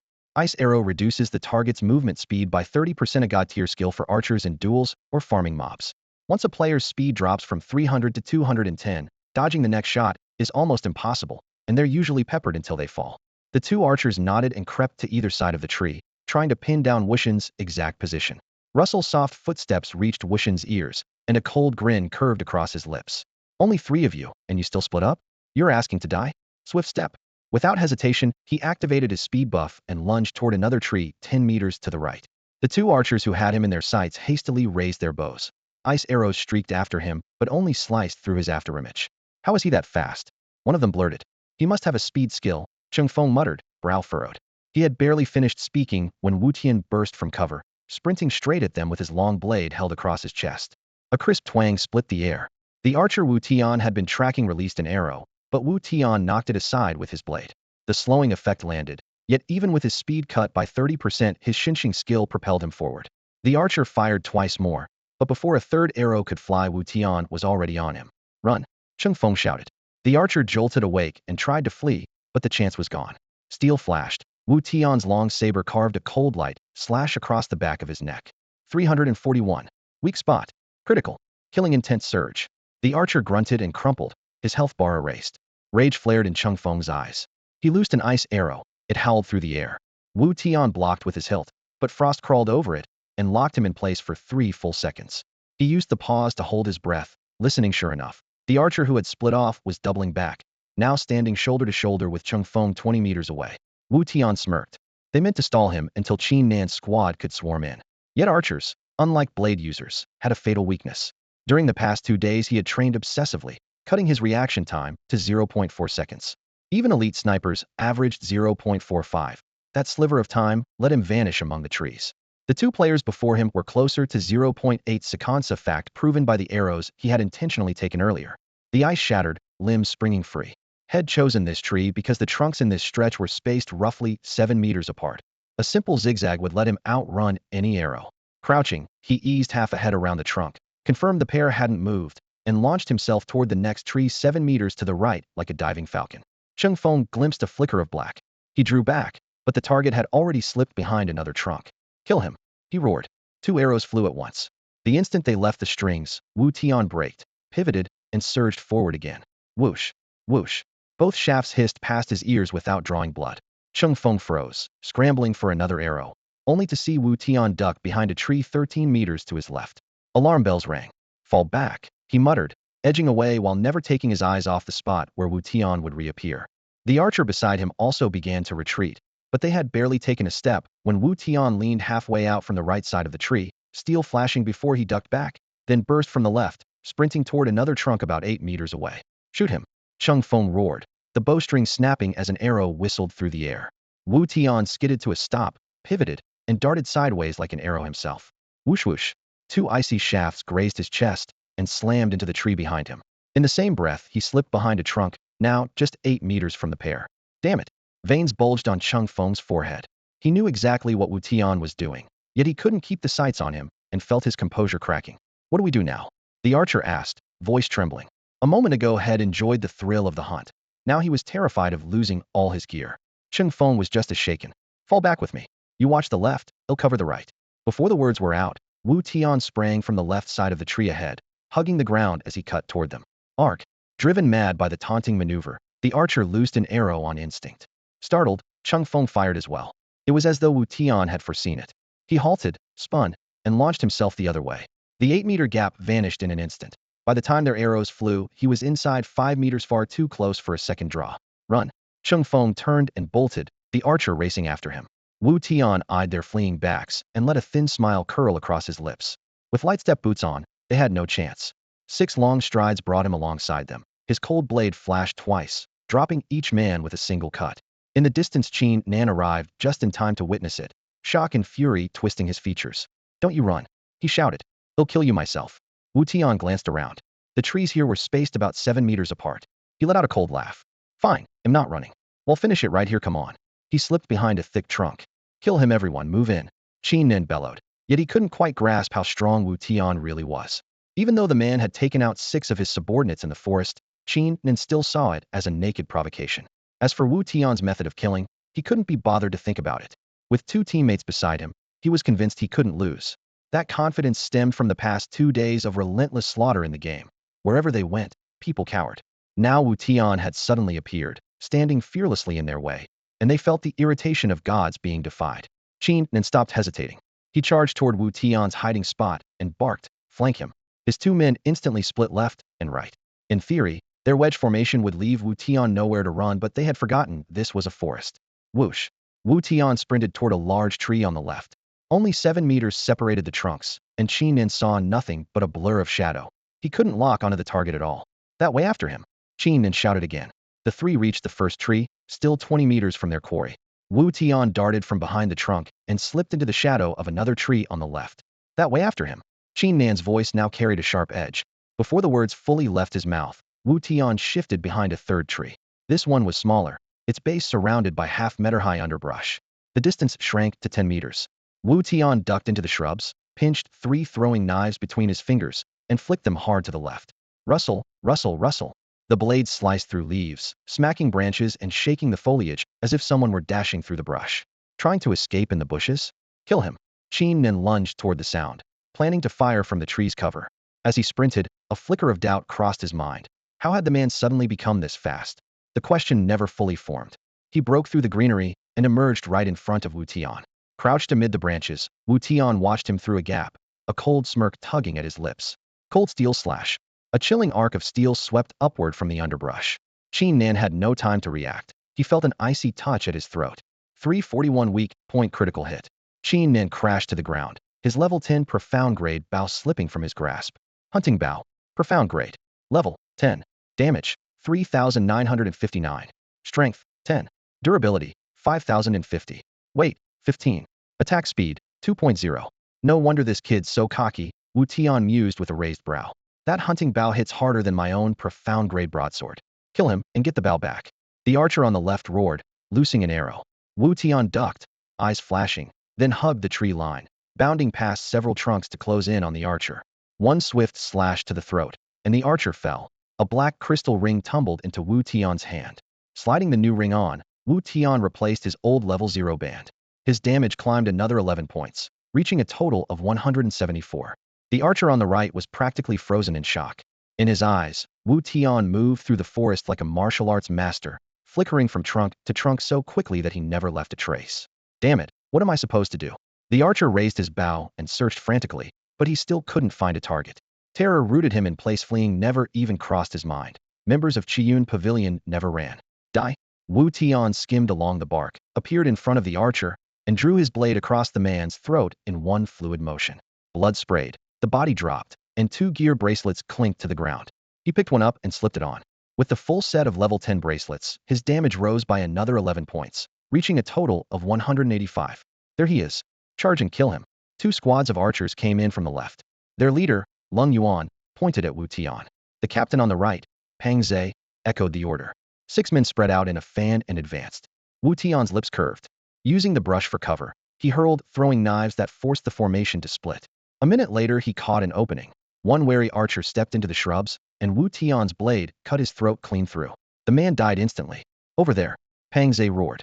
Wu Tian darted behind another tree, sprinted 15 meters, and pressed his back to the trunk.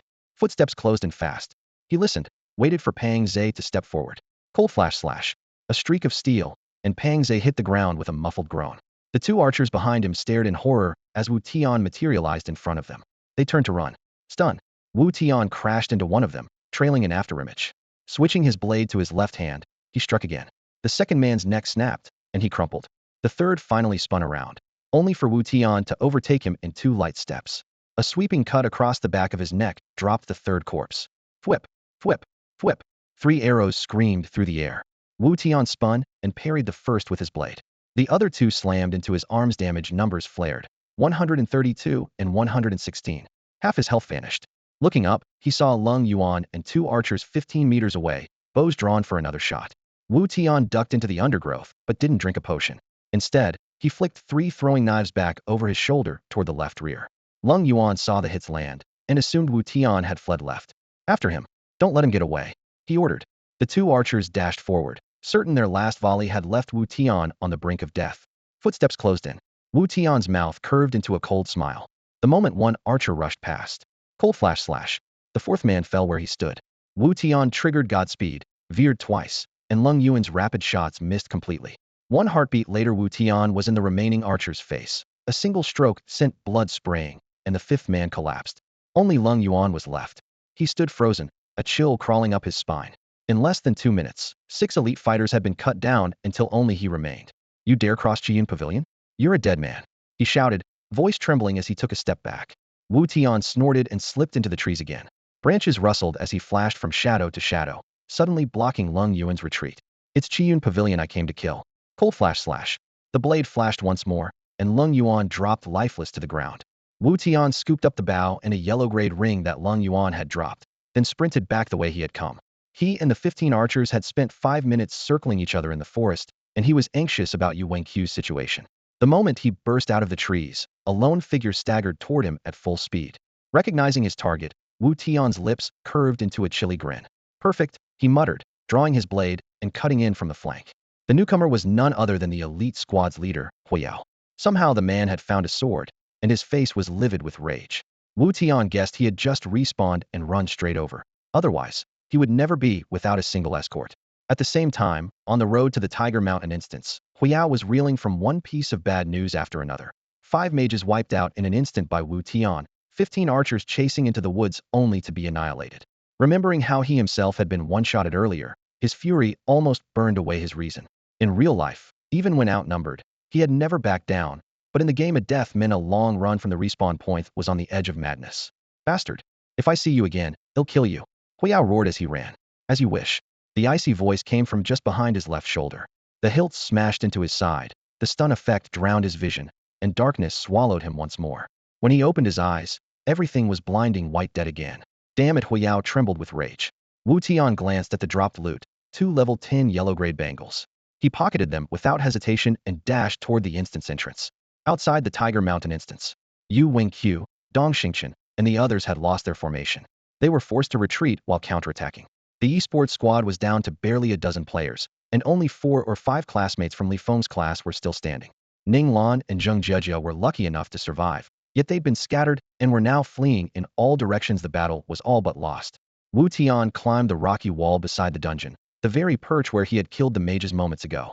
From the height, he spotted Lin Fei brandishing his longsword like a conductor's baton, issuing rapid-fire commands. Squad 1, cut down the shield bearer on the left, don't let him turtle. Squad 3, swing around and surround them, keep them from escaping. Archers, lock on that loser Qin Nan. Squad 5, chase him, don't let him get away. His finger pointed straight at the besieged Yu Wenqiu. With a cold snort, Wu Tian stepped forward and drove his blade at the back of Lin Fei's neck. Die! Steel flashed. Lin Fei's orders died in his throat, and he crumpled to the ground. Wu Tian scooped up the fallen longsword, vaulted off the rock face, and charged the 20 healers of Qingyun Pavilion. At that moment, Qingyun Pavilion's players were fully focused on hemming in Yu Wenqiu's group near the instance gate, so no one was watching the rear. Their attention was locked on the desperate fighters trapped against the rock wall. The healers stood at the very rear, 4 squads of 5 spaced about 10 meters apart, teeth clenched as they pumped life into the fighters ahead. Thanks to their seamless teamwork, only 5 or 6 of their own had fallen, and the main force still held its ground. Captain Su Wei flicked off 3 quick heals in a row, then frowned. Why hasn't that idiot Lin Fei been yelling? Kinda strange without him buzzing in my ear. The deputy snickered. Maybe he finally realized no one listens to him, and shut up. The two shared a smug grin, then a flash of steel bloomed behind them. Wu Tian had slipped in silently. The blade in his left hand sliced across Su Wei's neck, and the one in his right cut through the deputy's throat a heartbeat later. Their smiles froze, bodies thudded to the ground, and Wu Tian bent to scoop up their gear, shifting his knife back to his left hand. Ahead of him, a tall, thin healer was still griping. All Lin Fei does is state the obvious. Getting bossed around by him is a drag. Too right. A short, stout healer agreed. You're both absolutely correct, Wu Tian said evenly. 2 blades fell almost as one, and neither man managed to scream. The squad's last healer kept channeling, then stiffened. We have 5 people, 4 just spoke, and I didn't say a word, so who was the third voice? Cold light flashed, and the question died with him. Wu Tian pocketed the loot and sprang toward the second healer group like a hunting cat. Healers, where's my HP? Top me off. Up front, a Qiyun Pavilion squad leader with a staff bellowed, while chasing Yuan Xiao, only to be surrounded by Lu Siwen, Li Feng, and the others. Su Wei's squad was supposed to keep them alive, so he barreled ahead without fear. But when he glanced back expectantly, he saw only comrades collapsing under a storm of blades. The 4 men under his command were already nothing but scattered shadows on the ground. The second healer team heard the screams, turned to check on Su Wei's side and saw Wu Tian materialize instead. Cold flash slash. His left-hand blade dropped 1 healer, he spun, and the right-hand stroke fell the second. The remaining 3 snapped out of their daze and bolted. That knife-wielding psycho is back, kill him. Someone shrieked. What? Dozens from Qiyun Pavilion whipped around just in time to watch Wu Tian catch up to another healer. One sweep, blood sprayed. Every gaze locked on him. Wu Tian grinned. Don't stare like that, I'm only here to kill you. Stun. He crashed sideways into a healer 2 meters off, knocked him flat, and finished him with a quick thrust. Take him down. Don't let him keep murdering the healers. Hammer Squad Captain Huang Chong roared, leading 4 maul wielders at a charge. You handle him, he'll keep you healed. The third healer captain called out. relieved that Wu Tian hadn't rushed them. "I'm gonna smash you to pieces, you bastard," Huang Chang bellowed.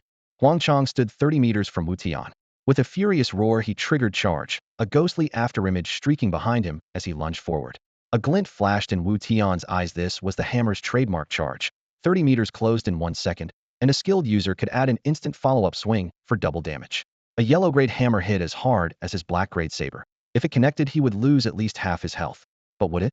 Since morning, players had been rolling the new charge skill for hammers and axes, and the server was in an uproar. Blade users could only dash 2 meters, while the heavy weapons covered 30 in one burst, and almost no one could dodge it in a single second. The edge was obvious.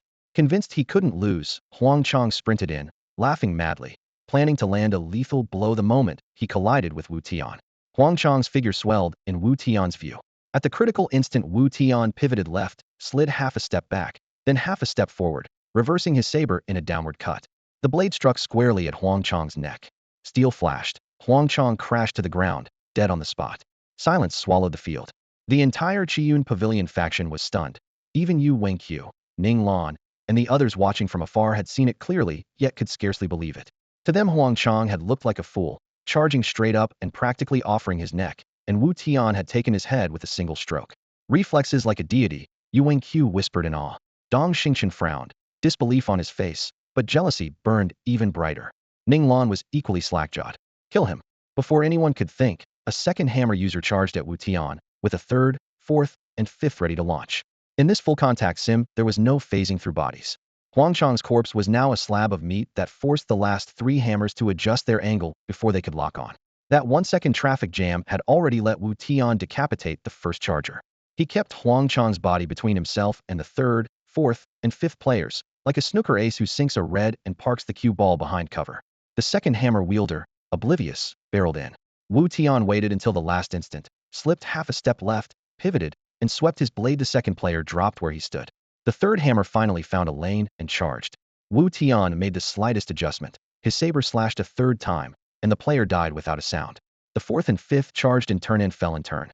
It sounds long on paper, but from Huang Chang's initial charge to the fifth hammer user hitting the dirt, only 7 seconds had passed, the exact length of 5 charges back-to-back. The hammer squad was wiped out.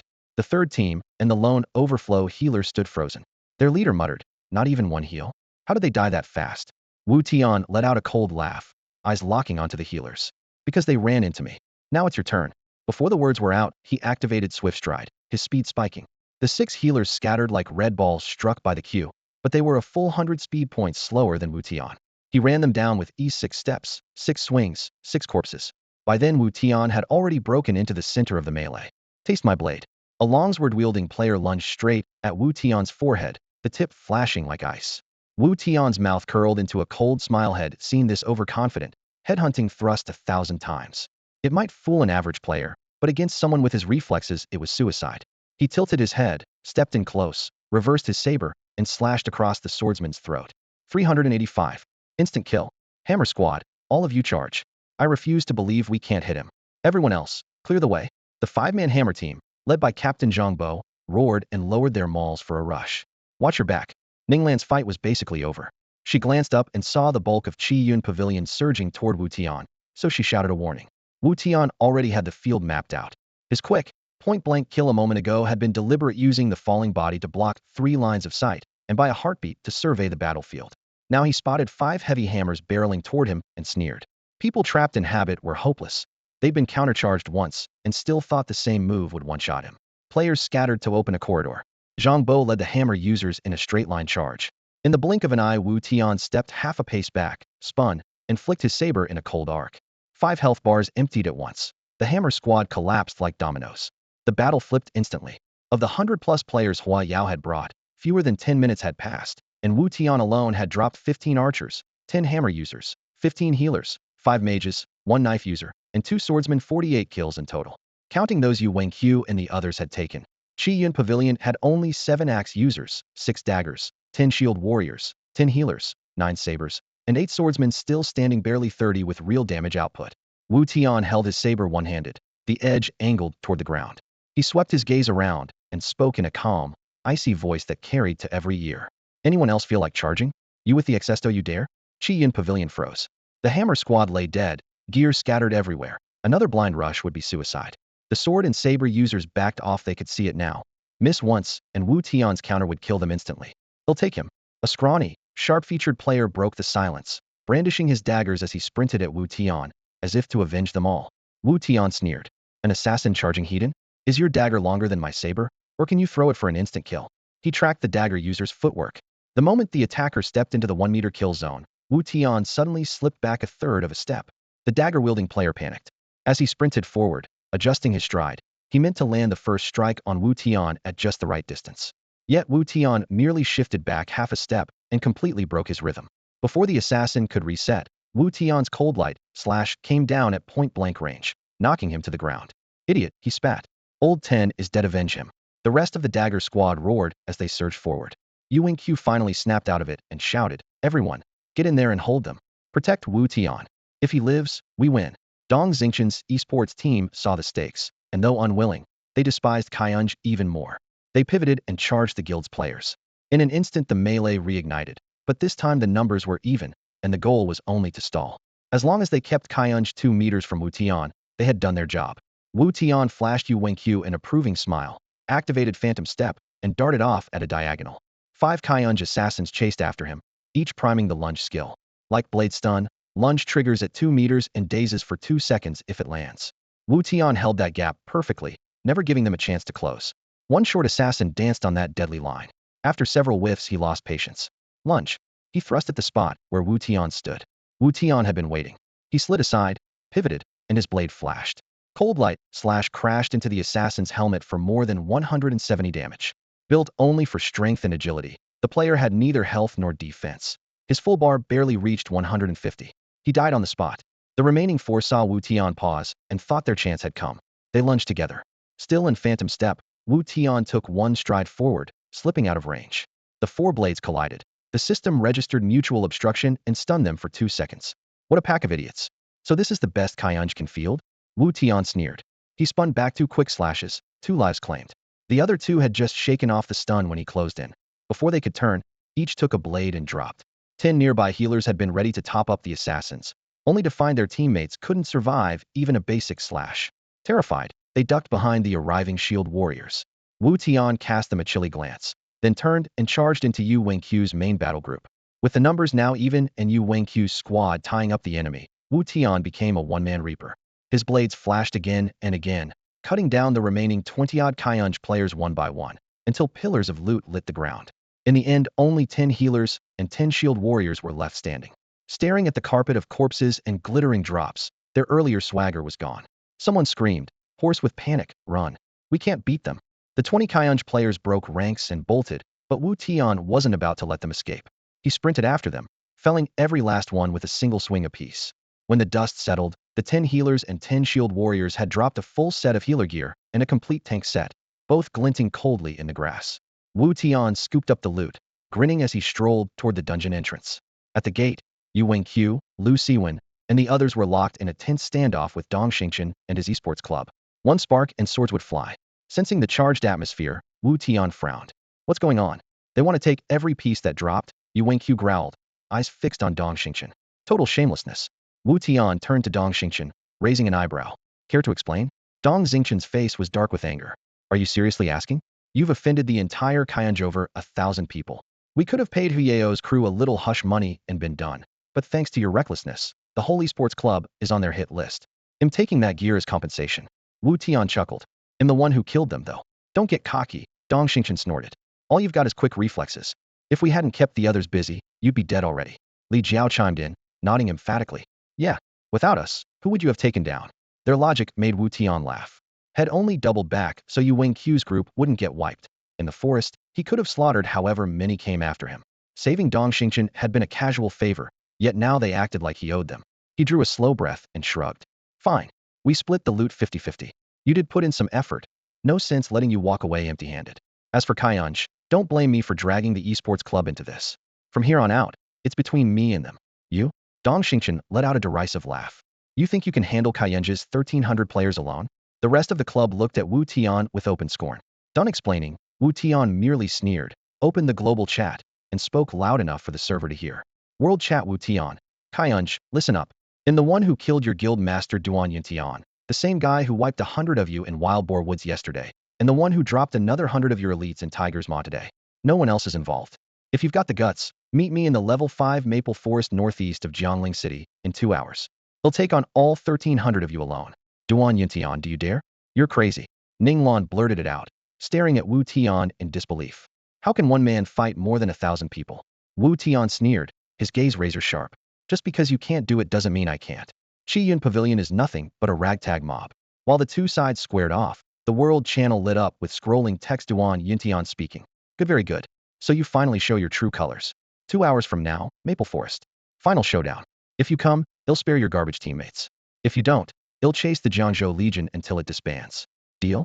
As the message faded, Wu Tian turned to Dong Xingqian and said coolly, take half the gear on the ground and go. No one will stop you, and no one will bother you again. We're not leaving. We're brothers. Yu Wingqiu stepped forward to stand beside him. I'm staying too. Lu Siwen grinned, sliding to Wu Tian's other side. It's just a game. Worst case, we re-roll. We're not backing down. Zhang Yun moved up as well.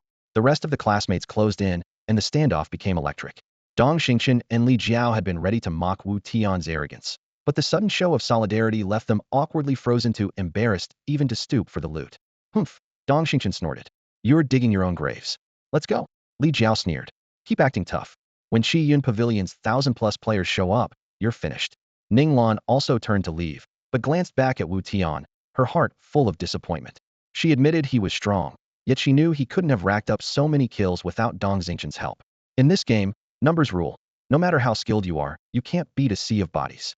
If Wu Tian would swallow his pride and ask the esports club for aid, their 100 players, combined with his power, might make a difference. Instead, had driven them away with sheer stubbornness. To her, he looked like a reckless braggart. The crowd dispersed, leaving half a pile of gleaming gear behind. Wu Tian raised a brow and told the dozen classmates who remained, since they don't want it, we'll take it all. Hey, this is yellow grade and up. Lu Siwen called, deliberately loud enough for Dong Xingqian to hear. Full sets without farming a single dungeon, way better than the esports club's stash. Dong Xingqian had planned to flaunt his dungeon loot at Wu Tian. Instead, had just handed him superior gear for free. His face darkened. When the gear was packed away, Yu Wingqiu asked quietly, so what do we do now? Wu Tian replied calmly, leave this to me. Head back to Jiangling City, sell the extra gear, and wait for my signal. Come on, that's not fair, Yu Wingqiu protested. We can help. Don't underestimate us. Wu Tian smiled and patted his shoulder. I don't. It's just easier for me to move alone in the forest. Qiyun Pavilion has the numbers, but Maple Forest is huge. 1,300 people can't even surround one side of it, let alone the whole thing. I'll hunt more freely on my own. With that, he gazed into the endless sea of trees, a fierce light burning in his eyes. Yuan Xiu fell silent. He realized Wu Tian was telling the truth. Wu Tian could pick off monsters in the forest more easily on his own, whereas bringing the 10+ of them along would only drag him down. So hey, race the plan. We'll keep watch on the perimeter. If things get dicey, we'll jump in. If not, we'll just cheer you on from the sidelines. Lu Siwen scratched the back of his head as he offered the compromise. Wu Tian nodded with an easy smile. Deal. Head back to town first. I've still got a few items to farm out here. Taking on 1,300 opponents at his current level wasn't a pipe dream. History had its share of warriors who fought 1,000 men, so pulling it off in a game was perfectly doable with the right gear and crisp mechanics. Skill had never been Wu Tian's concern. What he needed now was top-tier equipment worthy of the coming war. The game's gear system was vast, and nothing hit harder than crafted gear, items that temporarily granted the full stats of the next tier, but demanded flawless handling. Only true experts could unleash their power. Wu Tian was aiming to craft the White Tiger Jade Pendant. He already had one of the two components, the exquisite Jade Pendant, so all he still lacked was the White Tiger Soul. One after another, they tore open their town portal scrolls and vanished into the blue-white vortex. Once Wu Tian was sure everyone was safely out, he turned and stepped into the Tiger's Maw instance. He had insisted on running it on hard with Dong Xingqian and the others for one reason. The White Tiger Soul only dropped in that mode. Most players knew the map hosted 3 bosses, but very few were aware of the hidden 4th. That creature hid in the crevice behind the first tiger boss rubble pile. Official lore later revealed the backstory. Years earlier, a quake had rocked Tiger Mountain, trapping a white tiger boss beneath a rock slide and leaving only a narrow crack. The tiger boss out front stayed there to hunt and feed the white tiger every day. This lore drop arrived a month after launch, and no one had guessed that the seemingly sealed crevice was actually wide enough for a player to slip through. Wu Tian bounded to the crevice, turned sideways, flattened himself against the wall, and inched inside. The rock was cold and jagged, fraying his hem, and the loose gravel crunched under his boots. The discovery of the passage in his past life flashed through his mind. Back at launch, A player had rolled a gnome, squeezing their height down to 1.40 m and making the avatar rail thin to gain hitbox advantages in PV, smaller target, faster movement, tighter dodging. That little gnome got into a loot dispute in the instance, started brawling with the party, and, with nowhere to run, slipped into this crack and taunted them through the wall.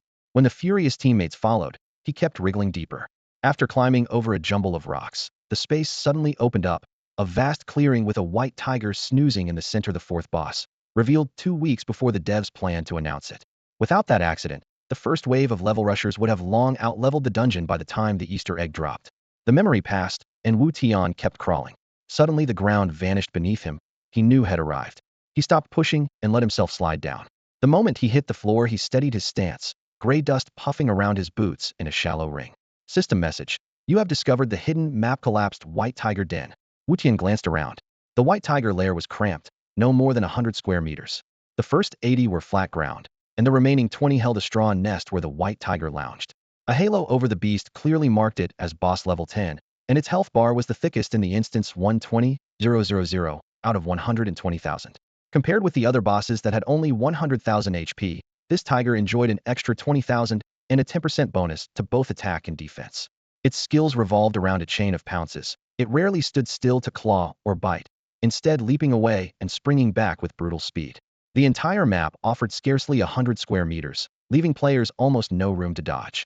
Even a 10-man party in full level 10 yellow gear would be one-shot unless someone played a shield warrior. Because of that, the White Tiger was acknowledged as the hardest nut in the dungeon. Most teams waited until level 20 and a full set of yellow level 20 gear before daring to challenge it, and by then few bothered to return. Its exclusive drop, the White Tiger Soul, carried no stats and vanished in 24 hours unless it was immediately embedded in a Linglong Jade pendant, which could then be forged into a White Tiger pendant. In Wutian's previous life, the drop rate for Linglong Jade pendants was abysmal. At level 10 you needed freakish luck to see one, and even fewer knew to socket the White Tiger Soul the moment it appeared. Wutian's pendant had dropped from Duan Yuntian, the guild master who had plundered half of Jiangling City. After looting countless items, he had surrendered only that single pendant, proving its rarity. Now that the pendant was already in hand, Wu Tian felt it must be fate. With that thought, he stepped forward until only 20 meters separated him from the tiger. Roar! The White Tiger sensed the intruder at once. With a low growl, it sprang to its feet, its murderous gaze locking onto Wu Tian. Its hind legs slammed against the ground, and the huge body blurred into a white streak. Within 5 meters, a player had barely 0.2 seconds to react. At 20 meters, the leap required nearly 0.8 seconds to land. A blink for most, but more than enough for Wu Tian. He focused on the instant the tiger's hindquarters dipped.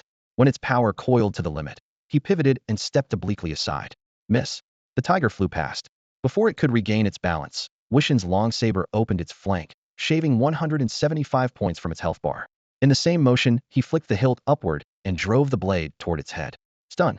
The tiger's usual follow-up, a tail sweep after every pounce, never came. Wutian's preemptive stun broke the combo. While the beast reeled, he drew his offhand blade with his left hand and followed up with another slash. With 190 stacks of Shaki Ju and an extra 15 points on the board, the White Tiger realized its strike had failed and bolted into the distance. In a party, players would chase instinctively, but the beast's hallmark is how hard it is to hold its aggro. Every attack is a pounce, so a shield warrior generates almost no threat. One slip from any ranged or melee teammate, and the tiger switches targets. Then comes the wipe. Wu Tian was alone and unhurried. The instability that dooms teams simply didn't exist for him. All he had to do was keep building Shaki Ju while dodging the White Tiger's leaps. Roar! From 20 meters away, the tiger lunged again, wind howling around it. Wu Tian sidestepped with ease and slashed its back as it flew past, driving his Shaki Ju to 205 points. A deep whoosh cut through the air. The tiger spun left, its tail as thick as a bowl sweeping across. Golden light flashed in Wu Tian's eyes. The moment he heard the wind, he stepped back, gripped the hilt with his left hand, braced the blade with his right, and raised the heavy broadsword across his chest. Bang! The tail tip smashed into the edge. Using the recoil, he met the only part of the tail that could be blocked, kicked off the ground, and gained another 10 points of damage. As the beast rebounded, he hacked straight into its hind leg with a frostbite slash. 230. The White Tiger missed its pounce, gained nothing, fled another 20 meters, spun, and lunged once more. Inside Jiangling City, Mingyue Rushiwe, guild leader of Illusory Flame, had gathered more than 100 members around her. Dushou Qingqing frowned. Why did you call everyone back? Did something happen? Yeah, Shui. We were in the middle of grinding mobs. What's the emergency? Asked a man in his late 30s. He was Dugo Bao, Mingyue Ruxia's second uncle. Mingwei Rux's expression was solemn. I've decided to help Wu Tian. What? Duga Bao and Dushou Qingcheng exclaimed together. Dushou Qingcheng's brows knitted. Wu Tian angered Duan Yuntian. That guy's gathering over 1,000 players to drag Wu Tian and the Jiangzhou Legion back to level 0 in Maple Leaf Forest. Duan Yunshin's furious right now, Duga Bao added. If we cross him, life will only get harder for us. In his view, his niece had been reckless enough when she killed Duan Yuntian before. Doing this was compounding the mistake. Mingwei Rux's voice turned icy. My mind's made up. I don't need objections, I need you to act. What kind of attitude is that? Duga Bao barked, stepping in front of her. I'm your second uncle. Illusory flame isn't yours alone. It belongs to the whole family.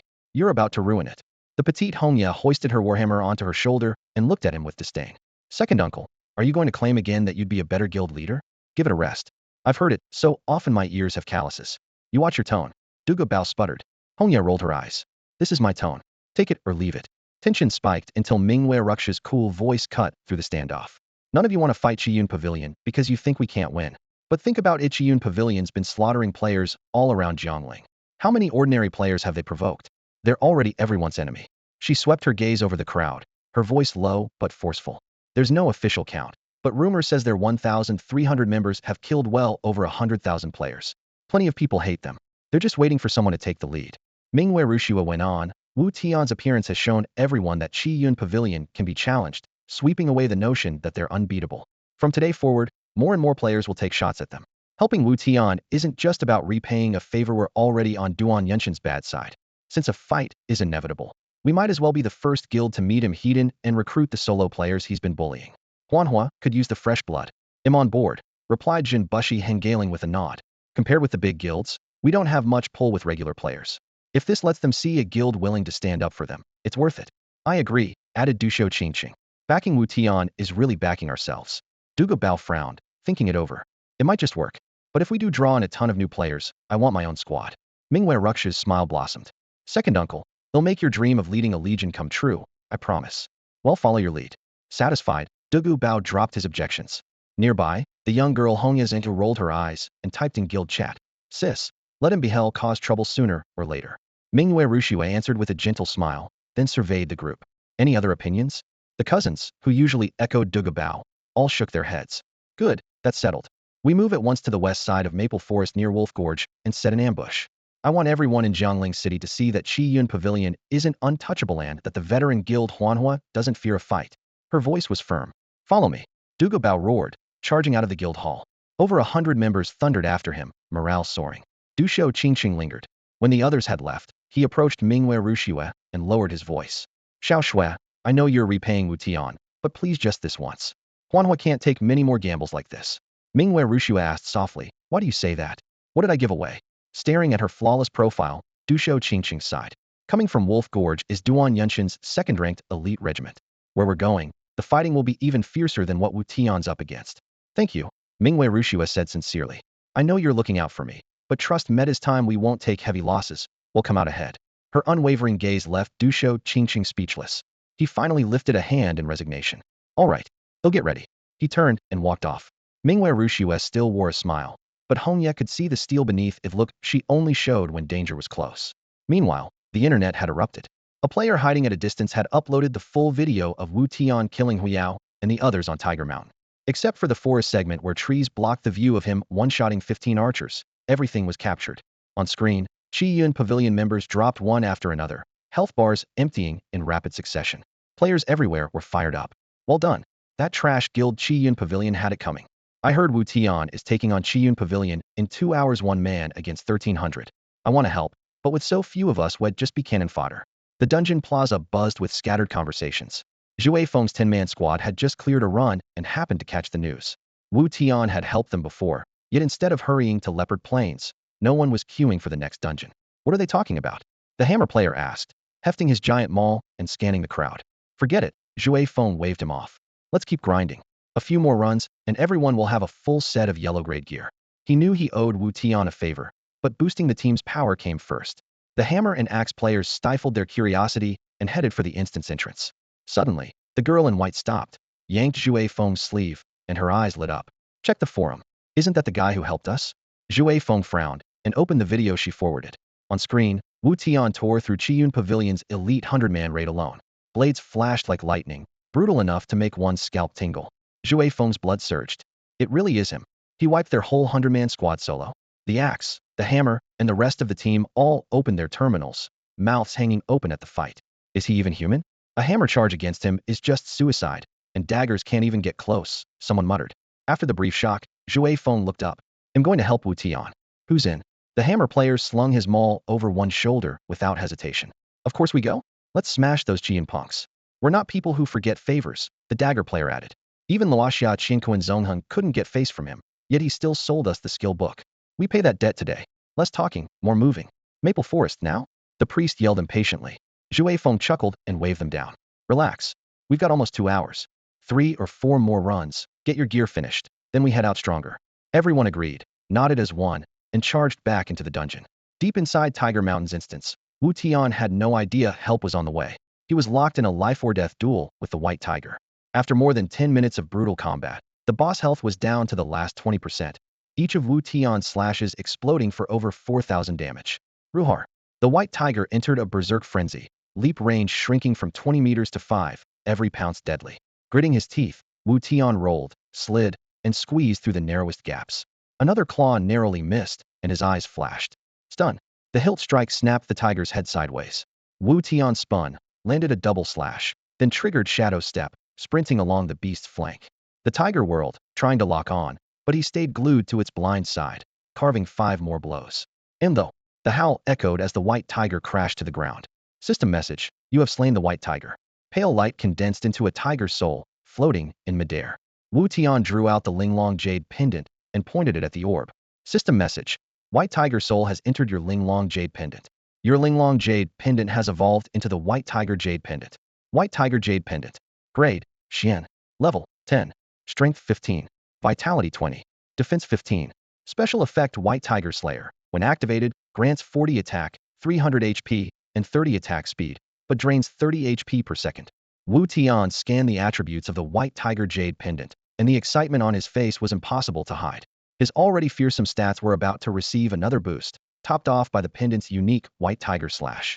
The pendant granted 40 flat attack and another 10 through strength conversion, stacked on his base 185.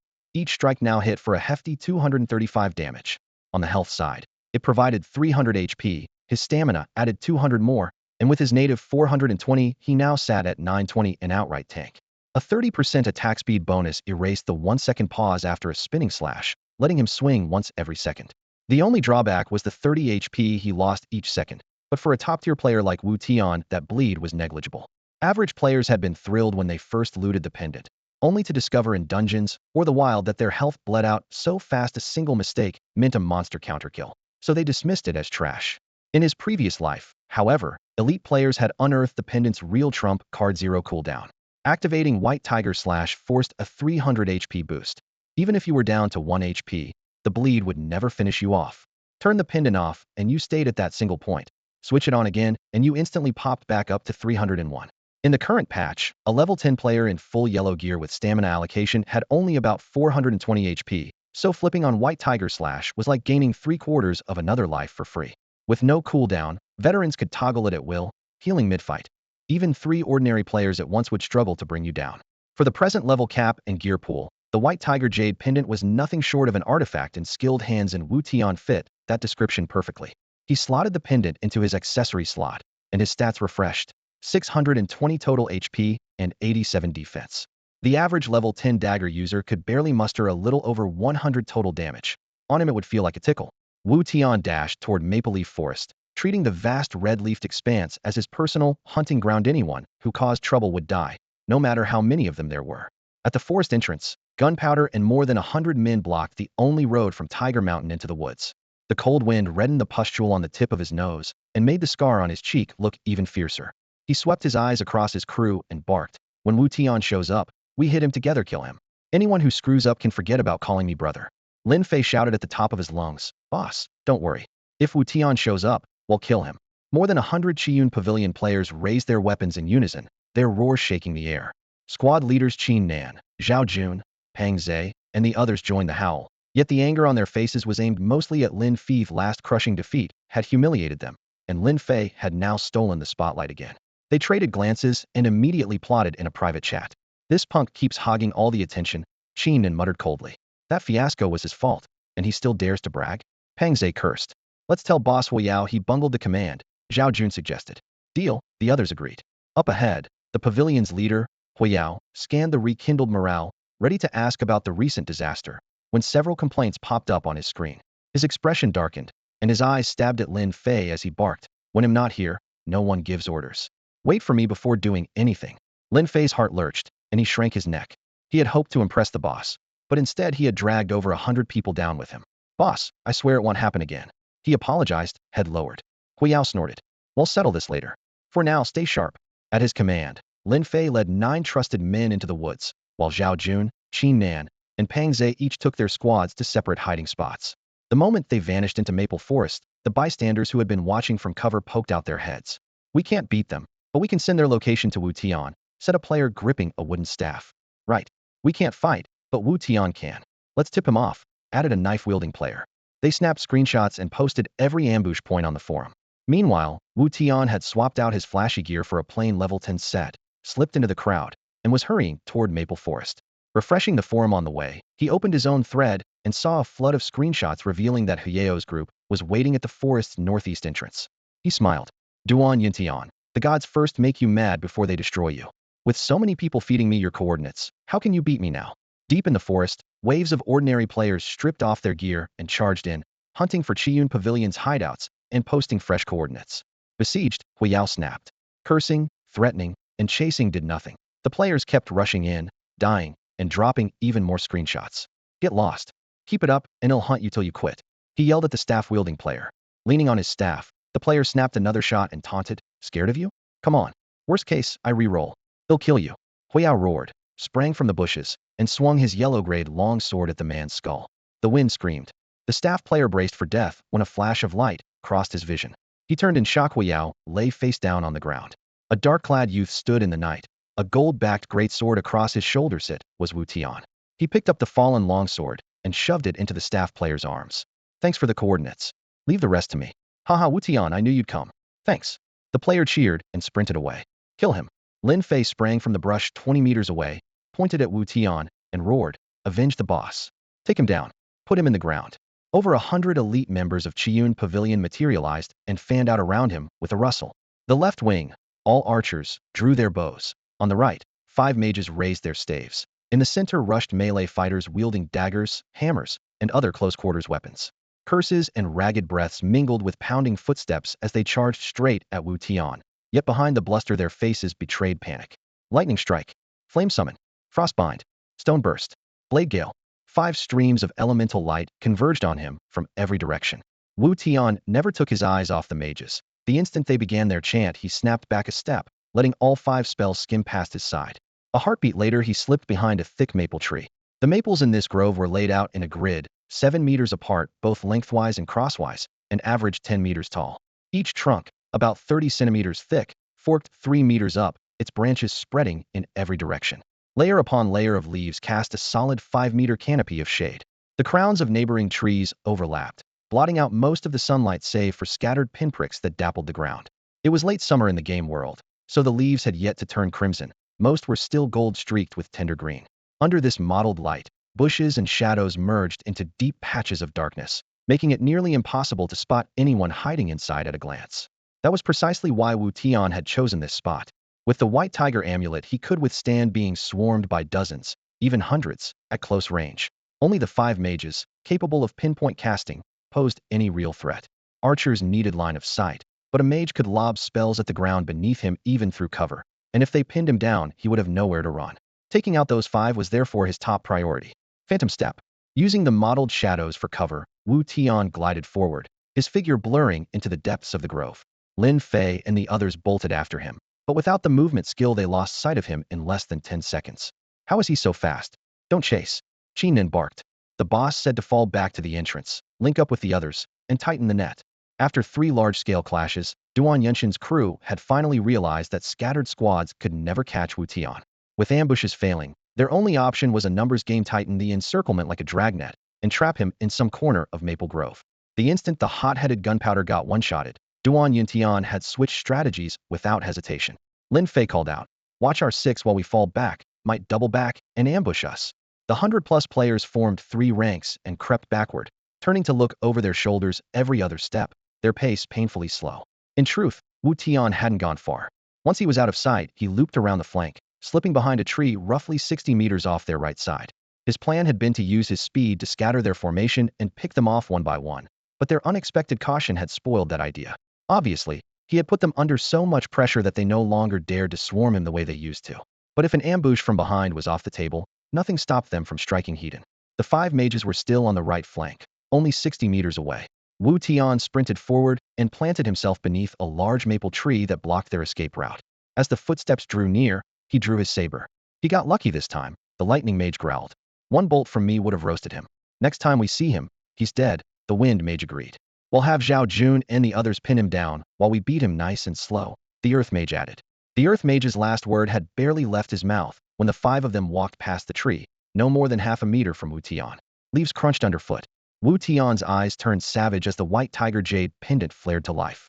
White tiger fury triggered, damage 40, total 235, attack speed 30, HP 300. He spun out from behind the trunk, saber descending. The blade stopped only 30 centimeters from the earth mage's forehead. Ah! The mage managed to scream. 207. Instant kill. The saber never halted. Switching hands mid-swing, Wu Tian swept sideways. The water mage beside him died before he could react. 207. Instant kill. It's Wu Tian helped the lightning mage finally recognized him, only to have the saber's hilt slam into his chest, knocking him unconscious. While the mage was stunned, Wu Tian reclaimed the blade, overtook the fleeing fire mage, and ended him with 1 stroke. The wind mage had just started to gather energy when the blade flashed from the side, cutting him down as well. The lightning mage's eyes fluttered open to see 4 corpses and Wu Tian standing over him. Monster! He shrieked and bolted. Die! Wu Tian roared, cleaving down on the back of the mage's skull. The body hit the ground with a thud. 5 kills in less than 5 seconds. The boosted attack speed turned the heavy brass-backed saber into a blur of relentless strikes. Wu Tian, you're not getting away this time, prepare to die? Lin Fei, Zhao Jun, and the others shouted from every direction. Wu Tian scanned the area. Their encirclement was forming, but wide gaps still remained. Don't let him run. Close the circle once he's surrounded. He's finished. Hearing their curses, Wu Tian didn't retreat. Instead, a long-forgotten smile spread across his face. How long had it been since he'd fought while outnumbered? He could feel his blood boiling, a thrill that words could not express. Without those 5 mages and out on level ground, Wu Tian had nothing to fear. Instead of dodging, he sprinted straight at Lin Fei's 9-man squad. In just a few strides he took in their lineup. 2 shield warriors raised their shields in front. 2 healers waited at the rear. 2 hammer wielders fidgeted, eager to charge. 2 dagger rogues crouched low in stealth. An axeman as broad as a bear stood to one side. The archer was absent today, but Lin Fei still mentioned him, proof of their usual strategy chain. Each role was itching to act. Rogues opened with a 2-second stun from ambush. Hammer users initiated with charge. Shield warriors blocked and tanked. The archer normally stripped armor. The axeman delivered burst damage. Lin Fei himself wielded a long sword for rapid, explosive strikes. All at once kill him. Lin Fei screamed, already picturing Wu Tian crumpling in blood. The 2 sides had started 50 meters apart. Because Wu Tian charged, the gap closed twice as fast. 3 seconds later, fewer than 10 meters remained. I'll ram him, the first hammer user shouted. He activated charge and thundered at Wu Tian. A light tap of Wu Tian's toe, a sidestep, the hammer swished through empty air, and the man's neck practically offered itself to the blade. Cold edge slash. Wu Tian didn't even bother with White Tiger kill. 1 clean sweep and the hammer player dropped dead. Only then did he ignite White Tiger kill and meet the second charging hammer. Got him. The second hammer yelled as his maul slammed into Wu Tian's chest. 56. The axeman followed, axe crashing down. 49. Both rogues' eyes gleamed. They slipped in, each landing an ambush. Wu Tian was stunned for 4 seconds. 19. 18. Why are my numbers so high? 1 rogue muttered, visible only to him. The hammer user heard and frowned. I've got 130 plus attack and only hit 56. His defense is crazy. Same here, the axeman grumbled, skills on cooldown. High defense. Then his HP must be low, Lin Fei sneered. Hack him to pieces. She put everything into defense. He can't have much health. The 7 of them shook off their hesitation and opened a second volley of basic attacks. After the flurry, they'd shaved off just 300 HP. Wu Tian still had 610 left. The stun lifted. Wu Tian's eyes opened. A smile tugged at his lips as he looked at Lin Fei. Die. Steel flashed like lightning. Lin Fei figured his 30 defense could take the blow. Wu Tian's displayed attack was only 180. With 190 HP and healers behind him, He was sure he could last a second. 205. The blade split his helmet, and Lin Fei hit the ground instantly. The two rogues had a 1-second gap before their next strike. Wu Tian triggered White Tiger Kill again, his health bar springing back to 850. Switching the saber from left to right, he spun half a circle. The first rogue's chest exploded in crimson numbers. 221. He died on the spot. Wu Tian passed the blade back to his left hand and chopped at the remaining rogue. Another dagger wielder went down, and only then did Wu Tian allow himself to relax. With their blistering attack speed, the daggers had worried him most. If both struck in the split second when White Tiger Kill was toggled off, it could have been fatal. Now that threat was gone. Of those still moving, only a single shield warrior could hit fast enough to matter wooden buckler in his left hand, short blade in his right, swinging once every second and a half. That was still dangerous.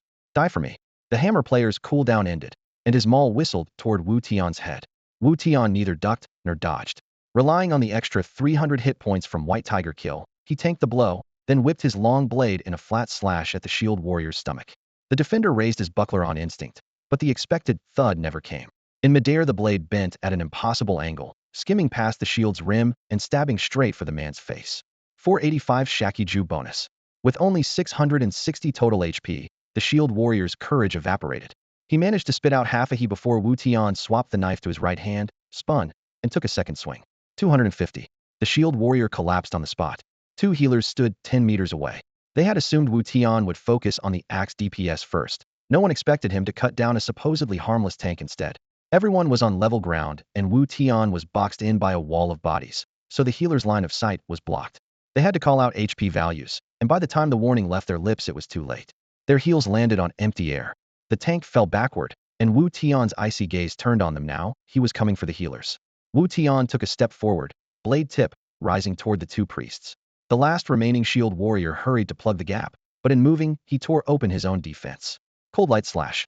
The long sword swept on a diagonal, a flash of blue-white streaking across the man's face. 505. Half his health vanished in an instant. He couldn't even shout for help before Wu Tian's spinning follow-up finished him off. In barely 5 seconds, Wu Tian had killed 5 people. Only 2 healers, 1 hammer, and 2 axes were still alive, while reinforcements were just now reaching the 30-meter mark. Every last one of you dies. Wu Tian sneered and carved a circle and a half with his blade. The hammer and both axe users dropped where they stood.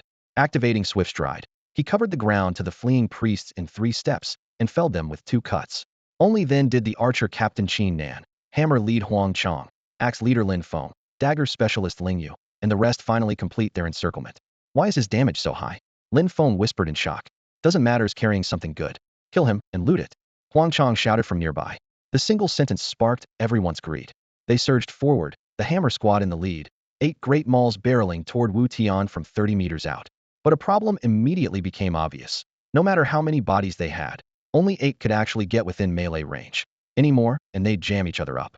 The hammer squad filled every slot. The rest had no way to step in, and the archers outside couldn't get a clear line of fire through the human wall. Wu Tian found himself facing 8 war hammers bearing down on him. Watching Huang Chong charge forward with a savage grin, Wu Tian answered with a cold smile of his own and dashed straight at him. Die! Huang Chong roared, swinging his massive hammer straight down. Wu Tian met the blow, using its force to brace his blade. Steel clashed, his body shook, and the other 7 hammers crashed against him like falling rain. Numbers reading more than 350 damage floated up. Seeing Wu Tian hold his ground, Huang Chong's grin widened. Perfect, he sneered. I knew you'd block that one, so I didn't bother going Alan. The Real killers are the other 7. Before the words faded, Wu Tian abruptly toggled off White Tiger Kill, switched it on again an instant later, and stepped in close. The blade flashed past Huang Chong's ribs. 260. With only 235 total health, Huang Chong fell where he stood, eyes still full of disbelief. How had Wu Tian survived nearly 1,000 combined damage from 8 hammers? Wu Tian didn't spare him a glance. He spun, 2 quick slashes claiming 2 more lives. As the cooldowns on the remaining 5 hammer wielders ended, he once again flicked White Tiger Kill off and on. His health dropped from over 700 to just above 400, then snapped back to 700. 5 hammers slammed into him, shaving only a little more than 260 points. Without breaking stride, he struck 3 times, 3 foes collapsed. 2 more cuts, and the last pair followed. The hammer squad was wiped out. From a distance, Lin Feng's voice leapt an octave. Impossible. He drops people with a single swing. Loose. Qin bellowed. 15 archers released their arrows as one. Wu Tian was ready. He rolled sideways behind a tree and every shaft missed. Lin Feng, surround him. Qin cursed. Don't let him keep moving. Surround him, and you can't shoot squat, Zhao Jun retorted, hefting his axe and leading the charge. Mid-range fighters were the last thing Wu Tian feared. He met them heated, unleashing 5 consecutive whirlwind double cuts. 10 axe wielders toppled in a heap. Qin Nan, Ling Yu, and the rest were stunned. Only now did they grasp the truth. Ambushing Wu Tian was a joke. This was Wu Tian slaughtering them. Too late to matter. With no one willing to close the distance, Wu Tian lunged at the archers. At the current level cap, he alone wore light step boots and had learned untraceable footwork at level 1, giving him 40 points more movement speed than anyone without footwork. Archers lived on ranged damage and rarely leveled mobility skills. The result was inevitable. After a few bursts of speed, Wu Tian caught up to the first archer. One slash. One head flew. World Channel. Wutian Qiyun Pavilion. You bully ordinary players with numbers and force. Wutian. Today, every last one of you will regret logging Ini, Wu Tian, decree it. Die. He killed with every step, and with every step he spoke. The regional chat for Jiangling City fell silent. Every player stared at the scrolling text. My god. Weren't Qiyun Pavilion's top 100 waiting in Maple Woods to ambush Wu Tian? He's not dead, he's wiping them out. Get to the forum. Someone's streaming the whole thing from a distance. It's epic. The war god's back. Wu Tian's chasing Qiyun Pavilion through the woods. Wu Yao used his second revive and still got one shot. I saw it too. Players from the World Channel flooded into the livestream thread. Pinned to the top was the feed. Wu Tian rampaging through Maple Woods, carving down Qiyun Pavilion one blade stroke at a time. Get into Fengya Forest and hunt Wu Tian down. Kill him. No one shows off in front of me, absolutely no one. After watching the clip of Wu Tian single-handedly crushing Qiyun Pavilion's elite squad, Duan Yuntian felt as if a boulder were pressing on his chest. He shot to his feet, slammed the table, and roared in the guild voice channel. At the northwest entrance to Fengya Forest, Yunhao charged out of a Lang Valley with 500 Qiyun Pavilion members in tow. Panting, he still shouted, "Boss, I'm here with 500 brothers." Good. Duan Yuntian exhaled in relief. Wu Tian had just humiliated them. They needed a bloodbath to restore morale, or everyone in Jiangling City would think Qiyun Pavilion was an easy target. He switched to the World Channel and tossed out a taunt. Duan Yuntian, don't you dare run. I've got 500 men entering Fengya Forest from Alang Valley. Let's see if one Wu Tian is tougher than the entire Qiyun Pavilion. In a tea house on Jiangling City's main street, Dong Xingchen and Ning Lan kept refreshing the feed while listening to the uproar in the World Channel. As Duan Yunshin's message scrolled past, Dong Xingchen set down his teacup and raised an eyebrow at Ning Lan. See, that's the price of stupidity. No matter how strong you are alone, one word from Duan Yuntian summons 500 people. Another 700 are on the way and will be here in half an hour at most. Even Wu Tian will slip up when he's exhausted. Ning Lan nodded lightly, a trace of regret in her eyes. He wouldn't listen. There's nothing we can do. Dong Xingchen looked at her, trying to please. You're too kind. His words had barely landed when the World Channel exploded again. Mingwei Rushua, President Duan, Wu Tian's not alone. The people of Huanhua Guild are here. If you want him, you'll have to get past US first. The line lit up, and pro gaming team members Li Jiao, Zhang Wu, and the rest froze. They knew the data by heart. Huanhua Guild officially certified, entitled to direct invites, a top-tier squad of 100 elite players. And Mingwei Rushua was the acknowledged goddess of the esports scene. Why would the goddess Mingwei Rushua back Wu Tian? That's the officially certified Huanhua Guild. Jiangling City's #1 beauty, could it really be her? The chatter spread like wildfire. Ninglan lowered her gaze, jealousy flashing in her eyes. She knew Mingwei Rux's status among players was far beyond her own. Before the game launched, Huanhua Guild had posted Mingwei Rux's photo on the official forum, proudly announcing their arrival and instantly attracting a flood of applications, though the guild never abandoned its elite-only policy. Worse still, Mingwei Rushua had competed in multiple pro tournaments. Under the glare of livestream cameras, countless players hailed her as a beauty for the ages. The country's largest esports channel had even run a 2-hour special on her. Wherever she went, popularity soared. Compared with Mingwei Rushua, Ninglan felt like a firefly beneath a full moon. What stung even more was that the Wu Tian she had dismissed now enjoyed support from a woman of Mingwei Rux's caliber. Was that why Wu Tian never spared her a second glance, because of Mingwei Rushua? Suddenly, Ninglan felt someone squeeze her hand. She looked up and met Dong Xingchen's eyes, concerned, yet tinged with impatience. Only then did it hit her. When had she become so jealous, so out of control? Dong Xingchen seemed unaware of the shift in her mood. He flicked the holographic screen in his hand, speaking with equal parts resignation and irritation. The esports club is hellbent on rushing to Maple Leaf Forest to help Mingwei Rushua. I can't stop them, so I'd better go too. Ninglan nodded softly and left the lounge at his side. All the way, her mind churned with that burst of jealousy and the shame it brought. World chat. Duan Yuntian. Mingwei Rushua, if you want your Huanhua Guild wiped off the map, come on over. Watch how Qiyun Pavilion crushes you. Mingwei Rushua. We're here to speak up for the regular players you bully. Karma always comes around. If the admins won't stop you, Huanhua will. Show up if you dare. Anyone who backs down isn't fit for Huanhua. Duan Yuntian, fine.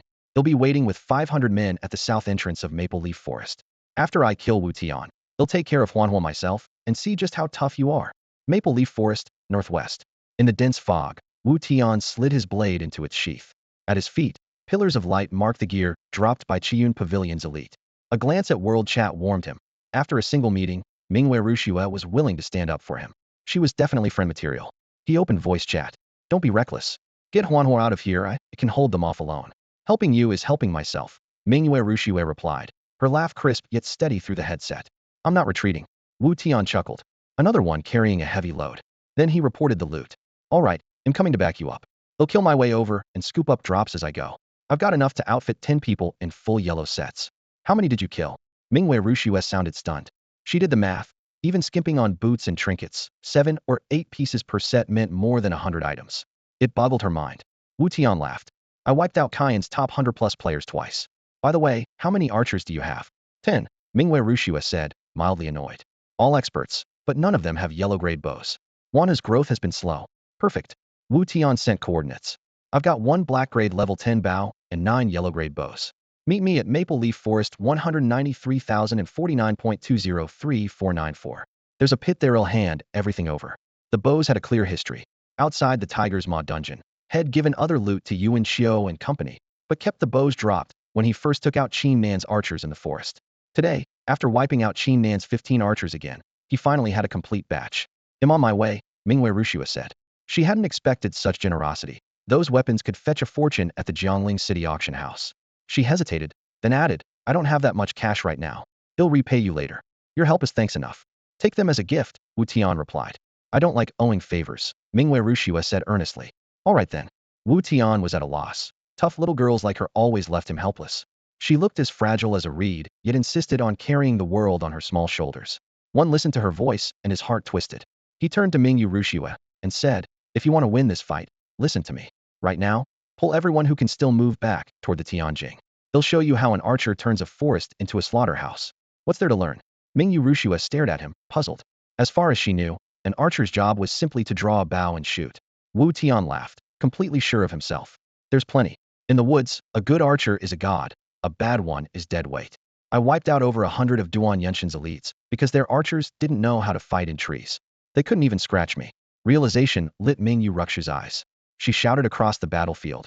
All Huanhua members, retreat with me into Fengye Forest. Anyone who can move, move.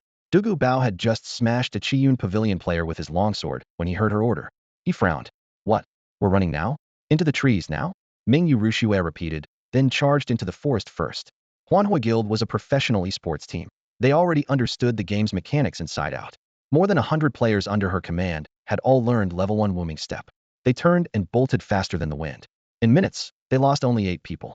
The rest slipped through the swirling maple leaves and shook off Yunhao's pursuit. Dugu Bao pounded after them, shouting, Hey niece, why are we bolting? You'll see when we get there. Mingyu Rushue shot him a mysterious smile. Fine, let's see what trick you've got. Though he grumbled, Dugu Bao followed. They sprinted along a narrow path for half an hour before reaching the Tianjing. Wu Tian had mentioned a natural circular clearing formed by ancient trees, their branches interlaced overhead like a giant umbrella. Mingyu Rushua looked around but didn't see Wu Tian. She was about to call him when he dropped lightly from the canopy and shoved a bow into her arms. Have your archers swap to these. Thanks. She nodded, then shouted, Luori. Archer squad, over here. A lanky young man hurried over with 9 other archers. He was Luori, Wanha's ace marksman. Sis, what's up? Before he could finish, Mingyu Rushua thrust a Xiangrade bow into his hands along with 9 Huangrade bows. Everyone switch gear. A Xiangrade bow? Luori's eyes went wide. Mingyu Rushua motioned for him to hurry, then introduced Wu Tian. Luori's reflexes are insane. He's our best archer. Wu Tian nodded. He looks the part.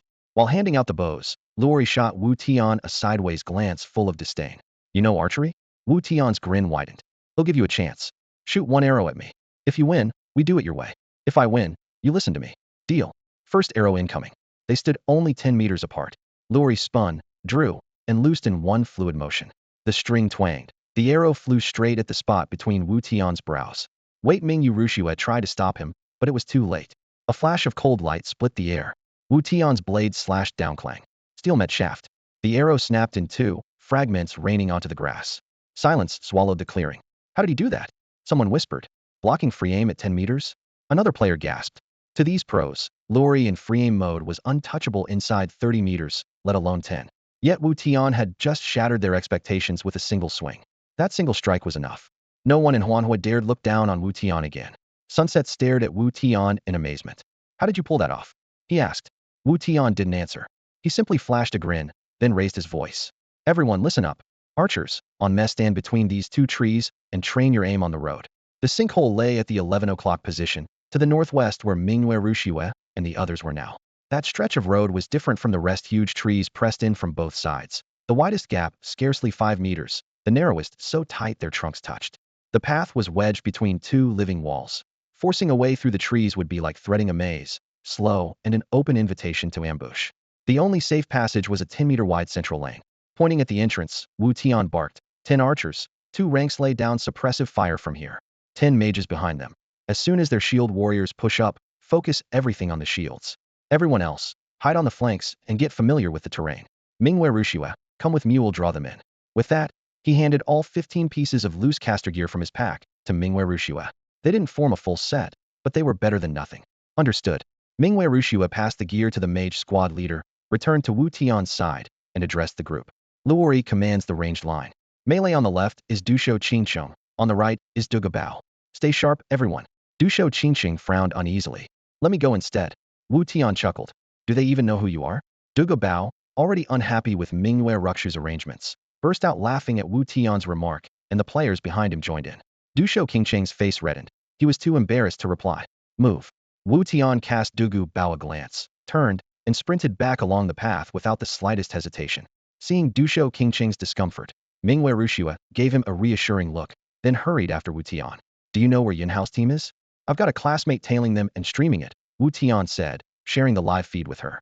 Once he confirmed that Yunhao was coming through Northwest Wolf Valley, Wu Tian had sent Yuan Xiao and the others to shadow them, uploading video in real time. On screen, Yunhao's 500 players had formed a long line, pairs spaced 10 meters apart, spreading out 5 kilometers to sweep the area. Voices from the distant Chiyun Pavilion players came through clearly. They're hiding, waiting to ambush us. Search carefully. If you spot them, call the coordinates. No solo fights. We have the numbers. Mingwei Rushue watched the feed and nodded. Pretty sharp. You also plan to ambush them in the sinkhole, right? As long as you keep them off the main path, their archers and mages can't touch you. Wu Tian grinned. Exactly. His original plan had been to carve through those 500 players in the sinkhole, one blade at a time, and finish the fight in half an hour if all went well. Mingwei Rushue nodded softly. Wu Tian went on. When you see Dusho Qingcheng, apologize for me. I was in a hurry and didn't mean to disrespect him. Mingwei Rushue nodded gratefully. Thank you, we'll tell him. Wu Tian said no more. Dusho Qingcheng belonged to another guild, so there was no need to dig any deeper in. Mingwei Rushue clearly didn't want to. The two of them sprinted along a narrow forest path, dead leaves crackling under their boots. After roughly 5 minutes, shapes appeared around the next bend. Yunhao's party, less than 50 meters away. What kind of place is this? Why is it so hard to walk? Yunhao grumbled, eyeing the maze-like side trails. Yuan he looked up to agree and locked eyes with Wu Tian and Mingwei Rushue standing in the road. Rage flooded his face. Don't you run. I'm knocking you back to level 0 today. A few days earlier, Wu Tian had killed several of Yuan he's players, making him a laughingstock in the guild. Even Duan Yuntian had voiced his displeasure. All that pent-up anger now boiled over. Yuan he drew his blade and charged. Yunhao spotted Wu Tian as well. He yanked out a flare, hurled it skyward, and it burst with a bang. Everyone, rally on me. Wu Tian and Mingwei Rushue are here. Move. The 500 guild members patrolling the fringe never saw the flare-thick branches block the sky, but Yunhao's shout in the guild channel sent them racing back to the main road. Wu Tian, you're not getting away today. Yunhao waved 50 guards forward. Hold him, wait for the others. Then he and Yuan he lunged. Wu Tian's lips curled into a cold smile. Stay here and don't move, he told Mingwei Rushue, and sprinted straight toward Yuan he. The 50-meter gap vanished in under 5 seconds. Yuan he's level 10 yellow grade set gleamed, every skill slot filled. Convinced he had the edge, he grinned as Wu Tian came to him. Stunned, he drove the hilt of his long sword at Wu Tian's gut and triggered charge, a blur in his wake. Wu Tian had already read the stiff opening. He threw his heavy machete across his body. Clang. The hilt smashed into the blade, failing to stun him, and instead activating the weapon's special effect. Wu Tian gained a temporary 10-point attack boost. How did you block that? Yuan he gasped. Wu Tian snorted, forced the blade downward, flipped it into a reverse grip, stepped to Yuanhe's flank and sliced across his neck. 260. Yuanhe collapsed, dead before he hit the ground. Stick to him, didn't let him escape. Yuanhao roared, incandescent with fury as the 50 guards closed to within 10 meters of Wu Tian. Wu Tian showed no fear and crashed straight into Yuanhao. The memory of his last humiliating defeat still haunted Yuanhao, so he flinched and ordered his men to close ranks instead of meeting the blow he'd in. Wu Tian activated the White Tiger kill skill, pushing his damage up to 235 points. Most of Yuanhao's teammates wore only half sets of level 10 yellow gear. Their defenses folded instantly, one flash of the blades, and someone went down. In the blink of an eye, Wu Tian tore a gap in the tightening encirclement. Just then, nearly 200 reinforcements from Qiyun Pavilion raced across the grass. Seeing them, Yuanhao's spirits lifted and he roared, "Catch him! Surround him!" Wu Tian suddenly glanced back and shouted to Mingwei Shui, who was 20 meters away, "Run!" Before the words had faded, he cut down 2 players blocking his path and pulled her toward the courtyard well. Yuanhao refused to let them escape.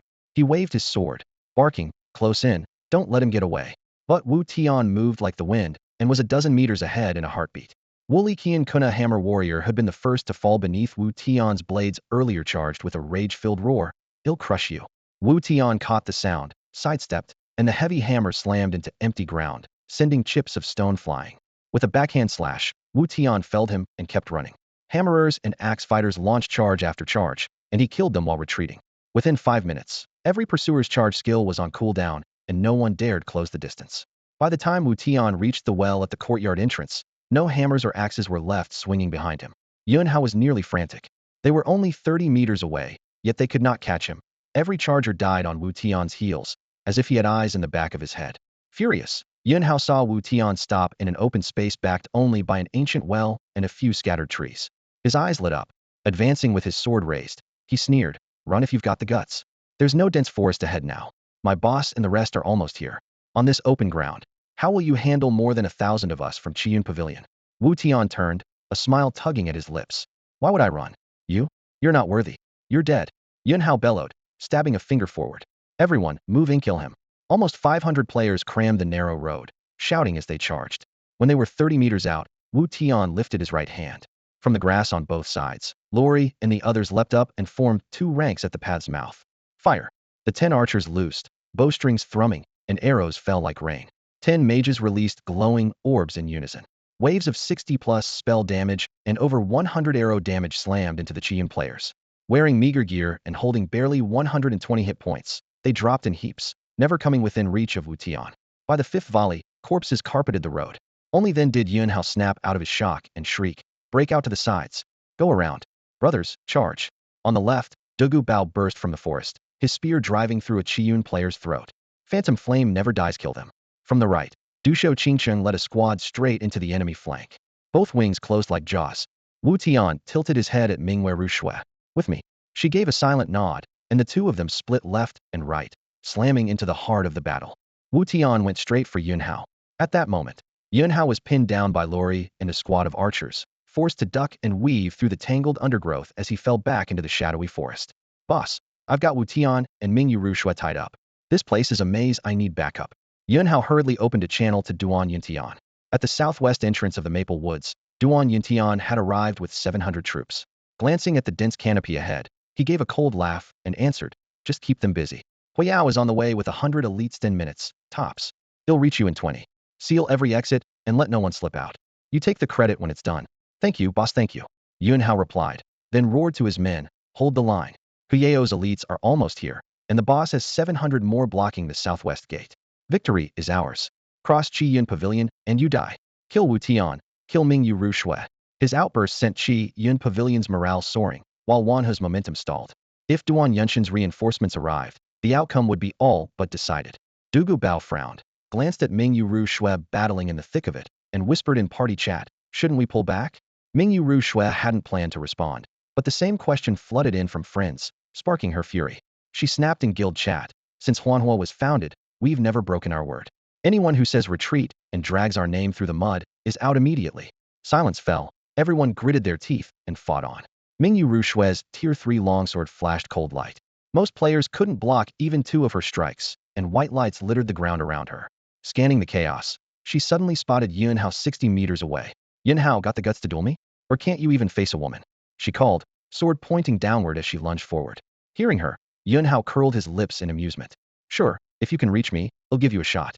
Even before he finished, his nearby guards moved to intercept her, forming layers of defense. Unseen in the turmoil, Wu Tian lurked in the shadows just behind Yunhao. He had been searching for a way to take the commander's head. Now the bodyguards had peeled away. The chance was right in front of him. If Yunhao fell, the rest would be leaderless, scattering through the forest to be cut down one by one. Oblivious, Yunhao kept grinning at Mingyu Ru Shui as his numbers advantage more than 300 at his side. Double the enemies lulled him into ease. With Huyeo's elites and Duan Yunshin's main force on the way, he felt untouchable. Where's Wu Tian? Did he ditch you already? Yunhao feigned regret, then added with a lecherous smirk. Mingyu Ru Shui, how about you come with me instead? A chill voice sounded behind his neck. I'm right here. Wu Tian's voice was as cold as a wraith from the ninth netherworld, slicing straight into Yunhao's ears. Goosebumps shot up Yunhao's arms. He had just started to turn when an icy edge pressed against his throat system message. You have been slain. Before he could even cry out, his avatar dissolved into white light. Wu Tian stooped, swept every piece of Yunhao's dropped gear into his bag, and, without missing a beat, charged toward the free-for-all where Mingyu Ru Shui was trapped. With a blink, a sidestep, and 3 rapid slashes, he tore open a path and yanked her from the mob. Can you still fight? Every player shared a neural sync with the VR helmet. The longer they stayed online, the lower the ratio became. If it fell below 90%, the system forced a logout or the user would suffer searing pain. In the past minute or two, Mingyu Ru Shui had faced dozens alone. Her sync had fallen 1% to 98. A pro to the core, she was breathing hard, yet remained composed. Thanks, I'm fine. Wu Tian nodded, speaking fast. Keep the pace. End this before Duan Yuntian shows up. Mingyu Ru Shui tightened her grip on her sword and plunged back into battle beside him. At the southwestern entrance to Maple Leaf Forest, Duan Yuntian was sprinting in with his squad. The thought of gutting Wu Tian made his excitement flare. The ferocity on his face seemed almost solid. I'm killing you today and looting every piece of gear you own. Without equipment, you're nothing. He'll wipe you and that Jiangzhou core off the map. Huanhua Guild dares cross me? You're all dead. He shrieked, voice already hoarse. World Channel. Duan Yuntian, Wu Tian, don't you dare run. Duan Yuntian is here. You and he. Anyone who offends Qiyun Good dies. Huiyao, anyone who offends Qiyun Good dies. Songyu, anyone who offends Qiyun Good dies.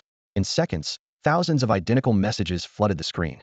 Spectators clammed up, and even merchants peddling goods in Jiangling City stopped posting trade ads. Outside the same gate, Dong Xingchen eyed the chat feed and sighed theatrically at Ninglan. Wu Tian and Huanhua Guild are done for. Nobody can save them. Ninglan nodded. Qiyunge has too many people. Li Jiao sneered. Serves them right. Of all people to provoke, they chose Duan Yuntian. Now there are barely 100 of them. Let's see how they die. Zhang Wu frowned. I just hope our Jiangzhou core doesn't get dragged in. Dong Xingchen snorted. How could we not? We'll probably end up mopping up the mess. Li Jiao grew anxious. Why help him? Let's just protect our own. Throw Wu Tian to the Wolvesh made the mess. He can clean it up. Dong Xingchen considered, then nodded. True. He's solo. We've got over 100 brothers to worry about. Worst case, he re-rolls another character. Ninglan opened her mouth, but in the end said nothing. Just then, a new message flashed in the world channel. Zhuifeng, Qiyunge, don't think no one dares defy you. I, Zhuifeng, do. If you want my big brother, come through me and my 200 brothers first. Southwestern corner of Maple Leaf Forest. Break through and he'll take your surname. The moment the words left his mouth, more than 200 players burst from the trees flanking the southwestern entrance to Maple Leaf Forest, slamming into the sides of Duan Yunshin's main force. Straight ahead, Zhue Feng led his 10-man squad in a direct charge at Duan Yuntian and his elite guards. Charge! Veins stood out on Zhue Feng's neck as he bellowed, his hoarse voice ringing with determination. By brother Wu Tian sometime. He's always had our backs, know we cover his. The charging crowd, Zhue Feng's classmates and friends, wore only average gear, yet they threw themselves into the fray without hesitation. Duan Yuntian staggered from the impact. One look at their equipment told him they were barely stronger than his own troops. Looking for death, he snarled. Kill them, clear out this trash first. He immediately flashed a taunt across the world channel. World Duan Yuntian, I don't care who you are, think this ragtag group can stop me? Time to learn what happens when you cross Duan Yuntian. Players watching from Jiangling City had thought Wu Tian had summoned real reinforcements. Seeing the message, they realized it was just a band of ordinary players, and the channel filled with resigned sighs. Dong Xingchen, Li Jiao, Ning Lan, Zhang Wu, and the rest likewise believed Zhue Feng's push was suicide. Just then, world fleeting light, Duan Yuntian, if Zhue Feng's numbers aren't enough, how about we add the Starwish Alliance? Wu Tian is my friend. Touch him, and you answer to Lu Ziyuan. I've been waiting to teach a guild that bullies casual players a lesson. Today we settle the score. You'll get justice for everyone you've harassed and erase your pathetic guild. The message hit the channel like a sledgehammer. Lose Yuan? The Starwish Alliance? The players in the city froze. This was a server-wide powerhouse. More than 1,500 members, with 800 combat-ready players above level 10. At the forest entrance, Duan Yunshin's heart lurched. It hadn't expected Lu Ziyuan to step in now. Farther down the slope, a figure vaulted upright. Lu Ziyuan raised his longsword high, cloak snapping in the wind. Starwish Alliance, charge with me. Boom. 800 level 10 plus members of the Starwish Alliance poured from behind trees and rocks, smashing into Duan Yunshin's 700-strong force. Unlike Duan Yuntian, Lu Ziyuan had embedded his best fighters at the tip of the charge, and the difference in gear showed instantly. Duan Yuntian was driven onto the back foot at once. Lu Ziyuan, how dare you cross me? Do you even know what this will cost you? Duan Yuntian slammed his foot down and roared. Elite members of the Starwish Alliance had already surrounded him, their blades glinting coldly as they pinned him in place. At the front of the formation, Lu Ziyuan fixed him with an icy stare and sneered. You should be worrying about your own consequences. Lu Ziyuan knew that once this battle was over, Duan Yuntian would be crippled, and his timing was meant to drive the man into a corner, leaving Qiyun Pavilion no chance to catch its breath. Duan Yuntian might be a scoundrel, but he wasn't stupid. Realizing Lu Ziyuan's plan, hatred flashed in his eyes. Even without Wu Tian, you'd have tried to ambush me sooner or later, wouldn't you? Exactly. Lu Ziyuan's grin twisted. Thanks for gathering all that gear for me and giving my Starwish Alliance such great publicity. We'll only grow stronger because of you. He'll kill you. Duan Yuntian lunged, his blade drawing a streak of silver light. Lu Ziyuan met him head-on, and the two clashed in a whirlwind of steel. Around them, the fighting escalated after the 200-plus members of the Windchaser squad joined in. The battlefield swelled to 1,700 players, 1,000 against 700, cramming the southwest entrance of Maple Leaf Forest until no one could squeeze through. Formations dissolved, commanders were useless, it was an all-out brawl. The moment players met, they swung. Anyone overwhelmed fell beneath a flurry of blades. Those who broke free healed up and dove back in. The raw brutality of real PvP had every spectator's adrenaline spiking. Outside the forest, Dong Xingqian, Ning Lan, Li Jiao, and Zhang Wu stood slack-jawed. From what they could see, Lu Ziyuan was helping Wu Tian. How could Lu Ziyuan possibly be on Wu Tian's side? Li Jiao blurted out. He runs the second-largest guild in Jingling City after Qiankou and Zongyang. How do they even know each other? Zhang Wu frowned. Lu Ziyuan's worth billions. Maybe Wu Tian's parents are someone important. Why else would he jump in? Is that even possible? Ning Lan stared at the battlefield in shock. Dong Xingqian's face darkened. Possible or not, there's nothing for us to do here. We're leaving. We're just going to walk away? Li Jiao hesitated. Stay and get humiliated instead? Dong Xingqian strode off without looking back. They had mocked and watched from the sidelines. Now that Wu Tian was about to win, they had no face to remain. Zhang Wu and Li Jiao quickly caught on, and Ning Lan, her expression conflicted, followed. Deeper in Maple Leaf Forest, inside the Skywell maze, Mingyue Rushu flicked her sword and dropped a Qiyun Pavilion player. Breathing hard, she turned to Wu Tian with a smile. No wonder you dared to take on the entire Qiyun Pavilion.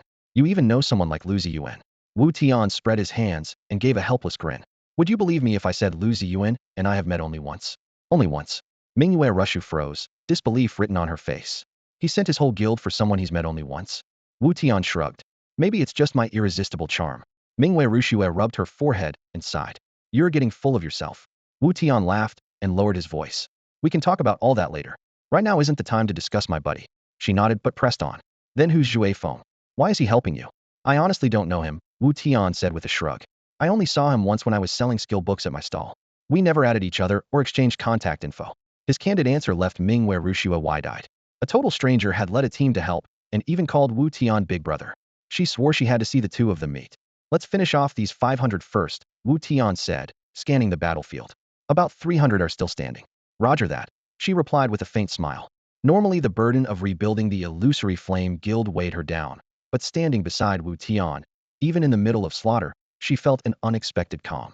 The two of them charged back into the fray shoulder to shoulder. After Yunhao fell, his 500-strong force lost command and scattered. Dugu Bao and Dushou Qingqing each led about 50 elites, one pressing the attack, the other covering the flank quickly, seizing control of the field. Wu Tian was even more brutal, cutting through enemy ranks like a storm. In less than 15 minutes, Yunhao's men were wiped out. Wu Tian alone accounted for 178 kills, more than a third of the total. We did it. Victory! Dugu Bao shouted, laughing amid the scattered gear. Gather the loot fast, Mingyue Rushu ordered. Wu Tian sheathed his weapon. I'm going to back up Lu Ziyuan and Zhui Feng. If Yunhao's people come again, use the same tactic and swallow them whole. Mingwei Rushue tightened her grip on her longbow. If it stays quiet here, they'll join you right away. At least 500 items lay on the ground, enough to outfit her 100 subordinates with full yellow grade sets and boost their power dramatically. Holler if you need anything. Wu Tian clasped his hands to Mingwei Rushue, Zhun Bushi Hen Gowling, and the others, then sprinted toward the southern entrance of Maple Leaf Forest. South entrance. Lu Ziyuan and Zhue Feng were holding 200 fighters against Duan Yunshan's 700. Hua Yao had just arrived with a crack troop of 100, tipping the balance in Duan Yunshan's favor.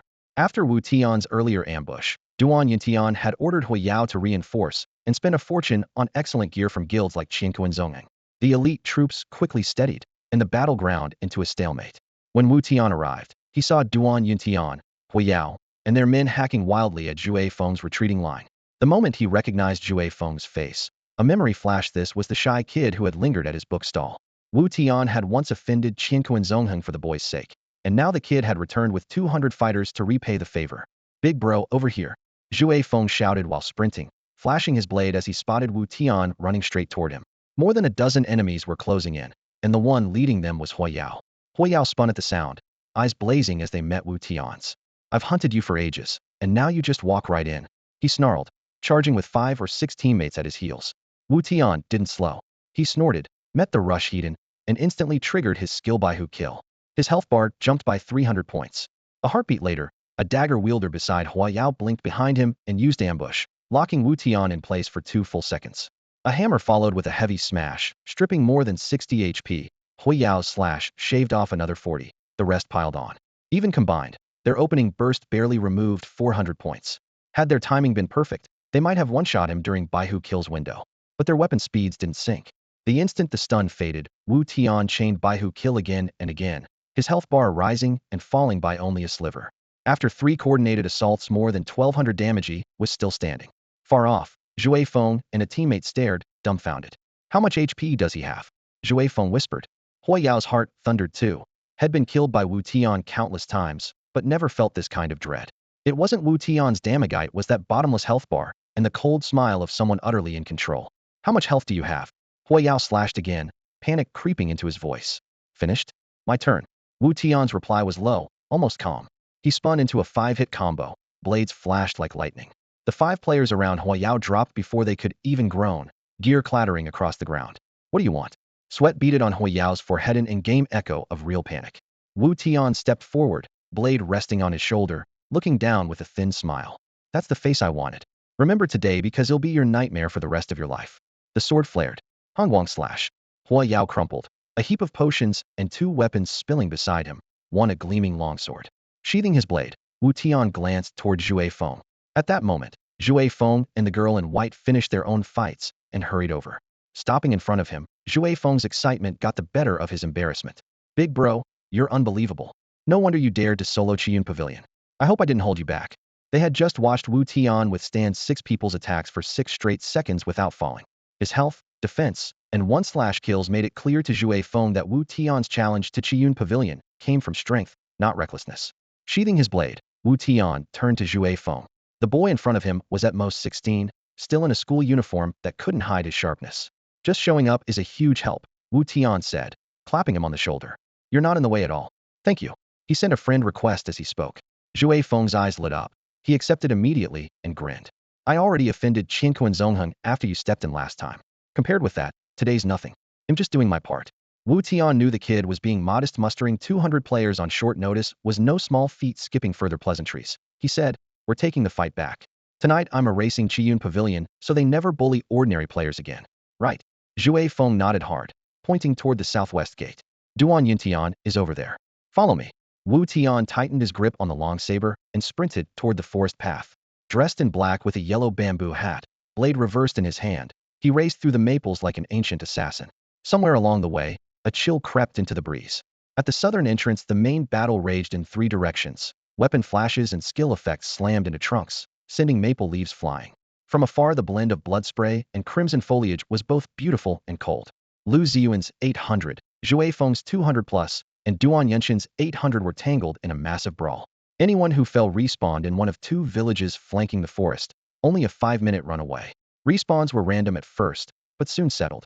Yellow Maple Village on the left became Duan Yunshan's rally point. while Red Maple Village on the right was held by Lu Ziyuan and Zhu Feng.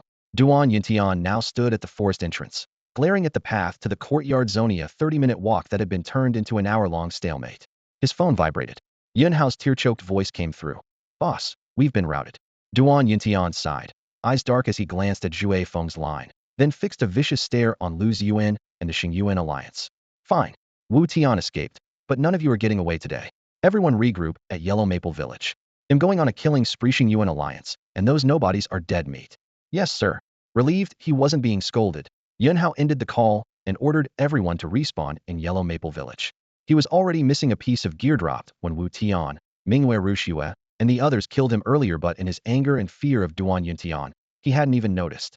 As Yunhao led his men away from the southwest gate toward the southern gate, Mingwei Rushue noticed the movement on the forum and shouted, "Everyone, follow me to the southwest gate." Yunhao is running. Hearing the order, Dugu Bao and Dushou Qingqing, who were already watching the situation at the southern gate, immediately grasped what was happening. They knew they had only managed to pin down Yunhao because Lu Ziyuan's 800 and Zuofeng's 200 had kept Duan Yunshin's 800 strong main force fully engaged. "I haven't fought this hard in ages, let's go." Dugu Bao roared, completely fired up. Mingwei Rushue nodded, then led 100+ teammates along the path Wu Tian had just taken, sprinting full tilt toward the southern gate. Southern gate. Lu Ziyuan's eyes were blood red as he fought, blood running down his greatsword and pooling at his feet, yet a faint sense of victory rose in his chest. Spotting Duan Yuntian lurking at the rear of the crowd, he couldn't hold back and bellowed, "President Duan, hiding behind your men doesn't make you a man. Dare you duel me unknown?" Duan Yunshin's gaze was icy, a mocking curve at his lips. "You? Worth my time. Qin Nan, are you ready?" "Ready." Qin Nan's voice snapped from the flank, cold as winter. A chill shot through Lu Ziyuan. Qin Nan was the captain of Qiyun Pavilion's archer squad, and that voice on the flank could only mean one thing. Before he could speak, Duan Yunshin's low command rolled out. "Let them taste the power of Qiyun Pavilion's archers and mages." "Archers, mages, front row fire." Qin Nan roared. Whoosh, whoosh, whoosh, arrows ripped through the air like a downpour. Lu Ziyuan's chat window exploded with system messages. 13 allied players have fallen.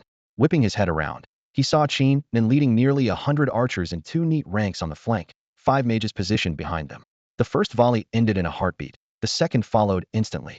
Death notices flooded the screen, and a quick scan told Lu Ziyuan that at least 40 brothers had been wiped out. "Shield warriors, push up and block them. Don't let them keep slaughtering our people." But the shield warriors were buried deep inside the 800-man formation and couldn't form up in time. The few who reached the flank raised their shields yet still failed to stem the deadly rain. Players kept falling. Within seconds the battle turned completely. Casualties on Lu Ziyuan's side surged while Qiyun Pavilion's morale soared. "Brother, do something.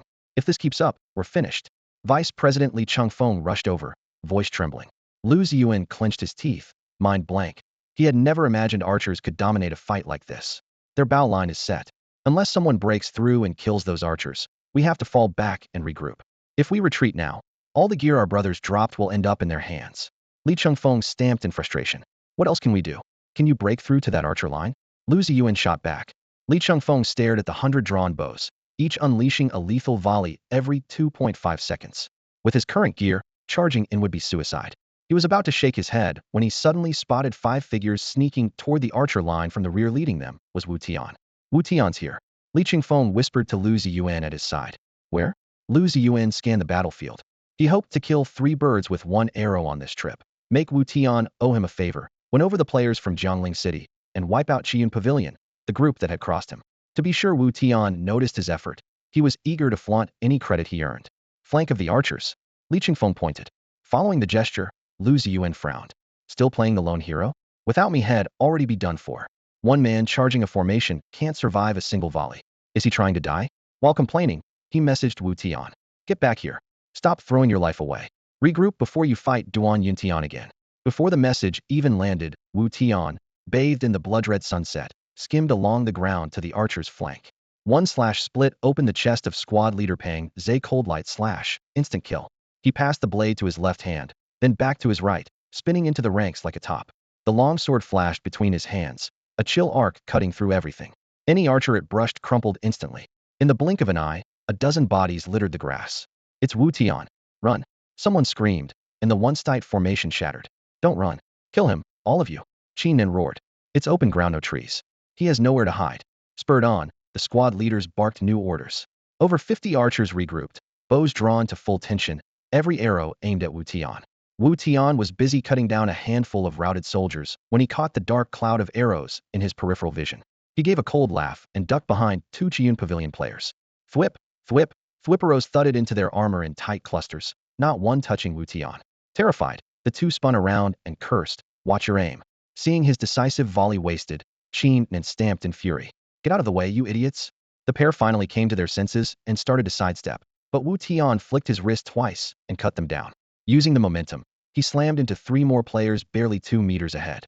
A stun icon flashed, and a ghostly afterimage swept past. He was now about a foot behind one of them. "Wu Tian's coming. Run."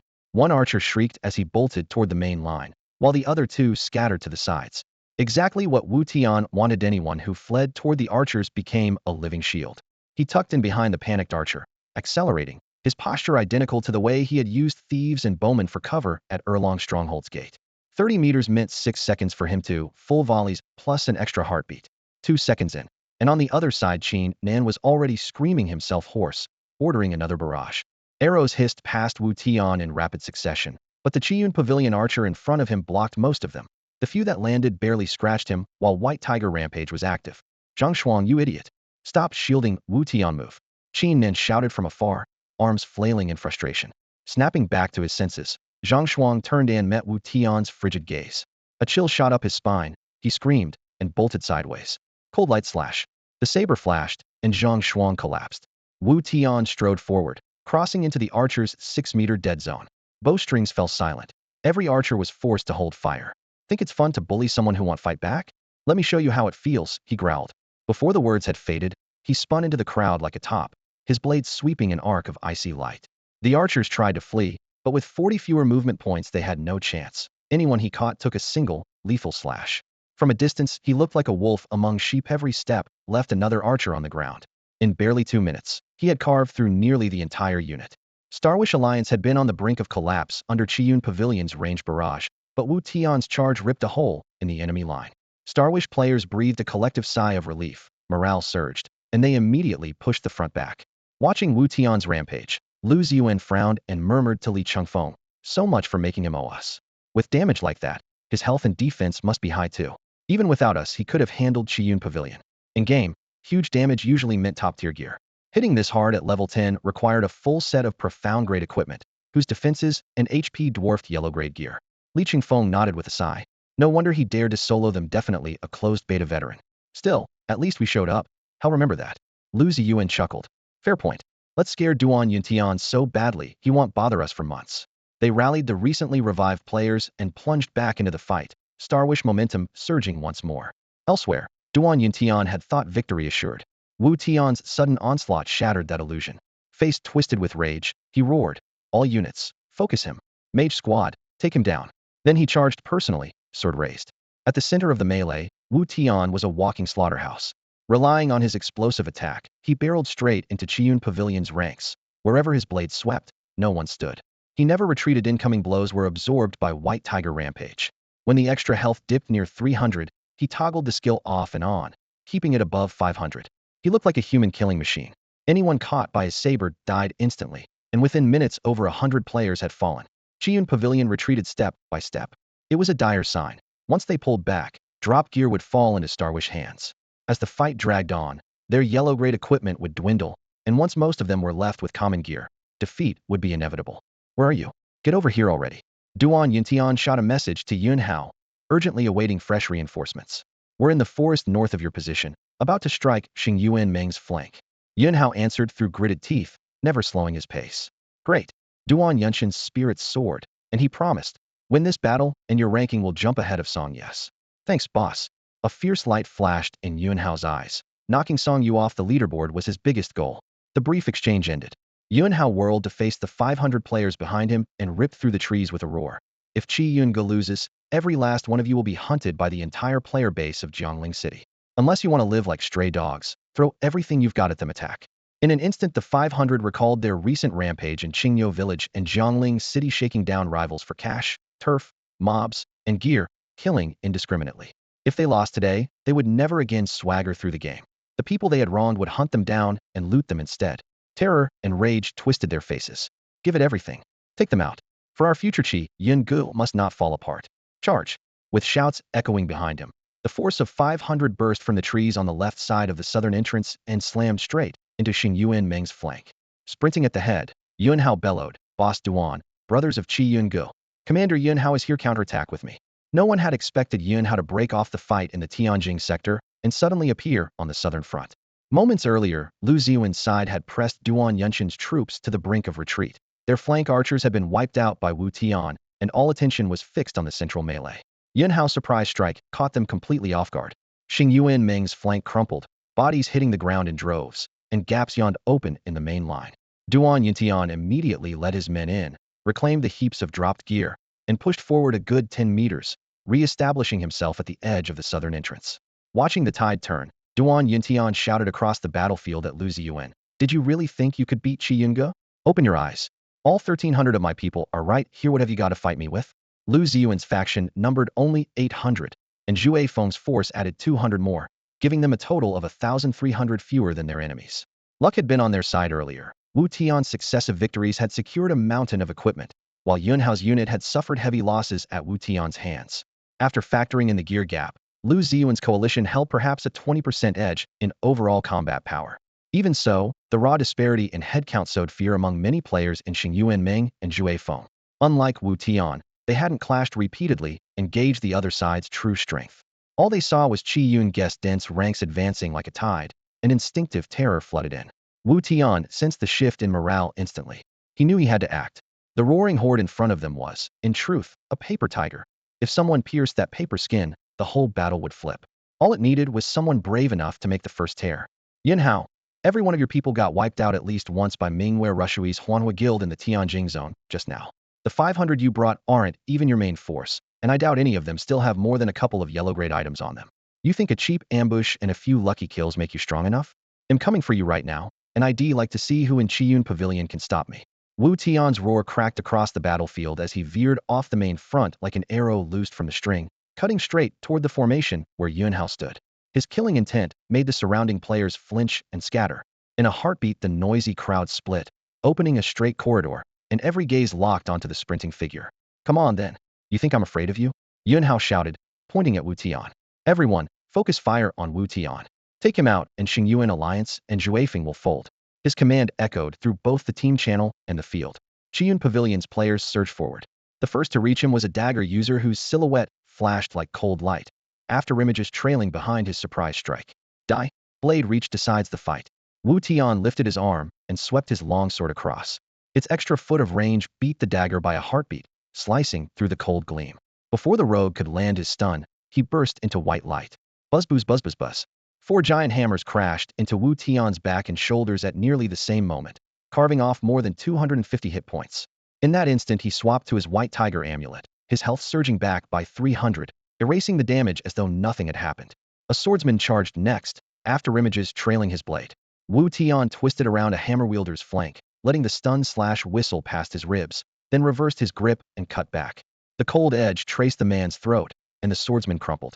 Amid the swirling melee, Wu Tian tracked only 2 kinds of targets: rogues and swordsmen. Their built-in stuns were the only things that could stop him from switching to the white tiger amulet. Hammers and axes were harmless as long as they couldn't stun him.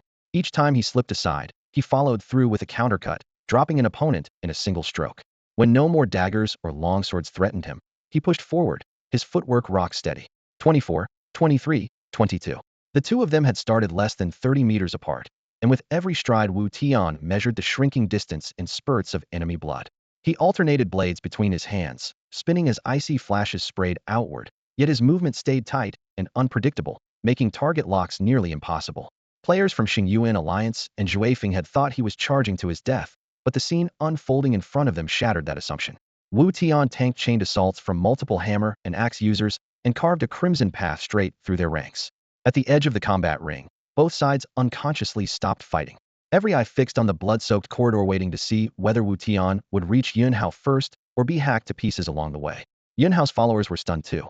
In the Tianjing forest maze, Wu Tian had never shown such absurd health and defense. Now, to Yun Hao, he seemed to be wearing invisible heavy armor.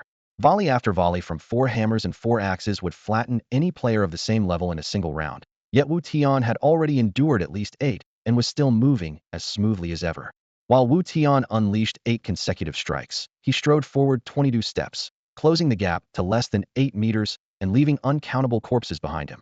Yunhao knew he was no slouch, yet he also understood he and Wu Tian were worlds apart. It was like a fully epic-geared veteran storming a newbie village and clearing the leaderboards with a casual wave. How are we supposed to fight that? How? Panic rose in his chest, and sweat slicked his palms.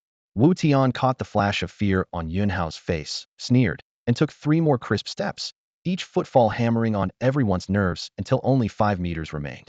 Yunhao, still going to throw your men into the pit? If you don't have the guts, clear these 5 meters and duel me. His roar made the air itself tremble. Yunhao dared not answer.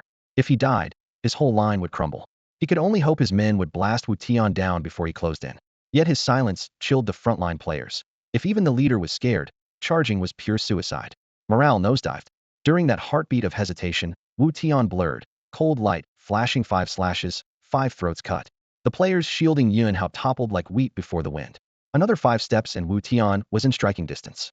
Die. His long saber blossomed into a whirl of steel. Yunhao, blinded by afterimages, threw up a frantic block and struck nothing but air. The next instant, cold steel pierced his brow and blood sprayed. System message. You have slain a player. You are now wanted for murder. Holy shit. A god-defying kill spree. The grating yet thrilling announcements boomed in Wu Tian's ears for what felt like the 100th time today, and each one filled him with fresh fury. He bent, scooped up the yellow-grade long sword Yunhao dropped, and raised it high, bellowing at the players of Starwish Alliance, Gale Riders, and Chiyun Pavilion. Chiyun Pavilion is nothing but a paper tiger. Charge with me for yourselves, and for Jiangling City flatten Chiyun Pavilion. Wu Tian, Ming Yurushua coming to assist. A clear shout echoed. Everyone turned to see Ming Yurushua leading more than 100 elites from illusory flame, every one of them in full yellow-grade gear, sprinting forward. Morale for Starwish Alliance and Gale Riders skyrocketed. Eyes blazing, they now stared at Chiyun Pavilion without a trace of fear. Wu Tian nodded to Ming Yurushua, voice ringing out. Perfect timing. Take the flank. Brothers of Starwish and Gale, hit them head and break Chiyun Pavilion. Kill. Kill. Nearly 1,000 players roared as one and surged toward Chiyun Pavilion like a tidal wave. Across the field, Chiyun Pavilion's line shattered instantly. Yunhao was dead, Ming Yurukshua's fully geared reinforcements were charging in, and Wu Tian's savage reputation loomed over them. So the players threw Duan Yunshin's orders aside and broke ranks in panic. Don't run, stay where you are, we haven't lost yet. Panic washed over Duan Yuntian as he scanned the Chiyun Pavilion members scattering in every direction, shouting until his voice cracked. This guild, normally swaggering around on sheer numbers and brotherly talk, was now falling apart like a flock of startled birds. Everyone was doing the math in their heads. If the guild collapsed, no one would grind gear for them, and a few more yellow-gray drops could mean a painful loss. Apart from the 100 or so diehard followers who knew Duan Yuntian in real life, the rest pretended not to hear him and bolted without a backward glance. Boss, we should pull out while we still can, Firecracker whispered, sensing the tide turning. No way. Duan Yuntian swore, face betrayed. No one makes Duan Yuntian run with his tail between his legs. Get in there, and kill them all. The 100 loyalists gritted their teeth and charged Wu Tian's group Hedon, only to be wiped out in seconds. Wu Tian finished Duan Yuntian with a single swing and casually scooped up the fallen Xiangray bracers. Kid had some nice loot on him, Wu Tian remarked, tossing the bracers to chase the wind. Let's go. Hell respawn in Huangfeng Village. Today we're smashing his guild for good and booting him from the game. I'm in, Chase the Wind responded instantly. Count me in as well, Moon Like Snow added. We can't give him the slightest chance to bounce back, or we'll all pay for it. Lu Ziyuan said coolly. Move out, leave none standing.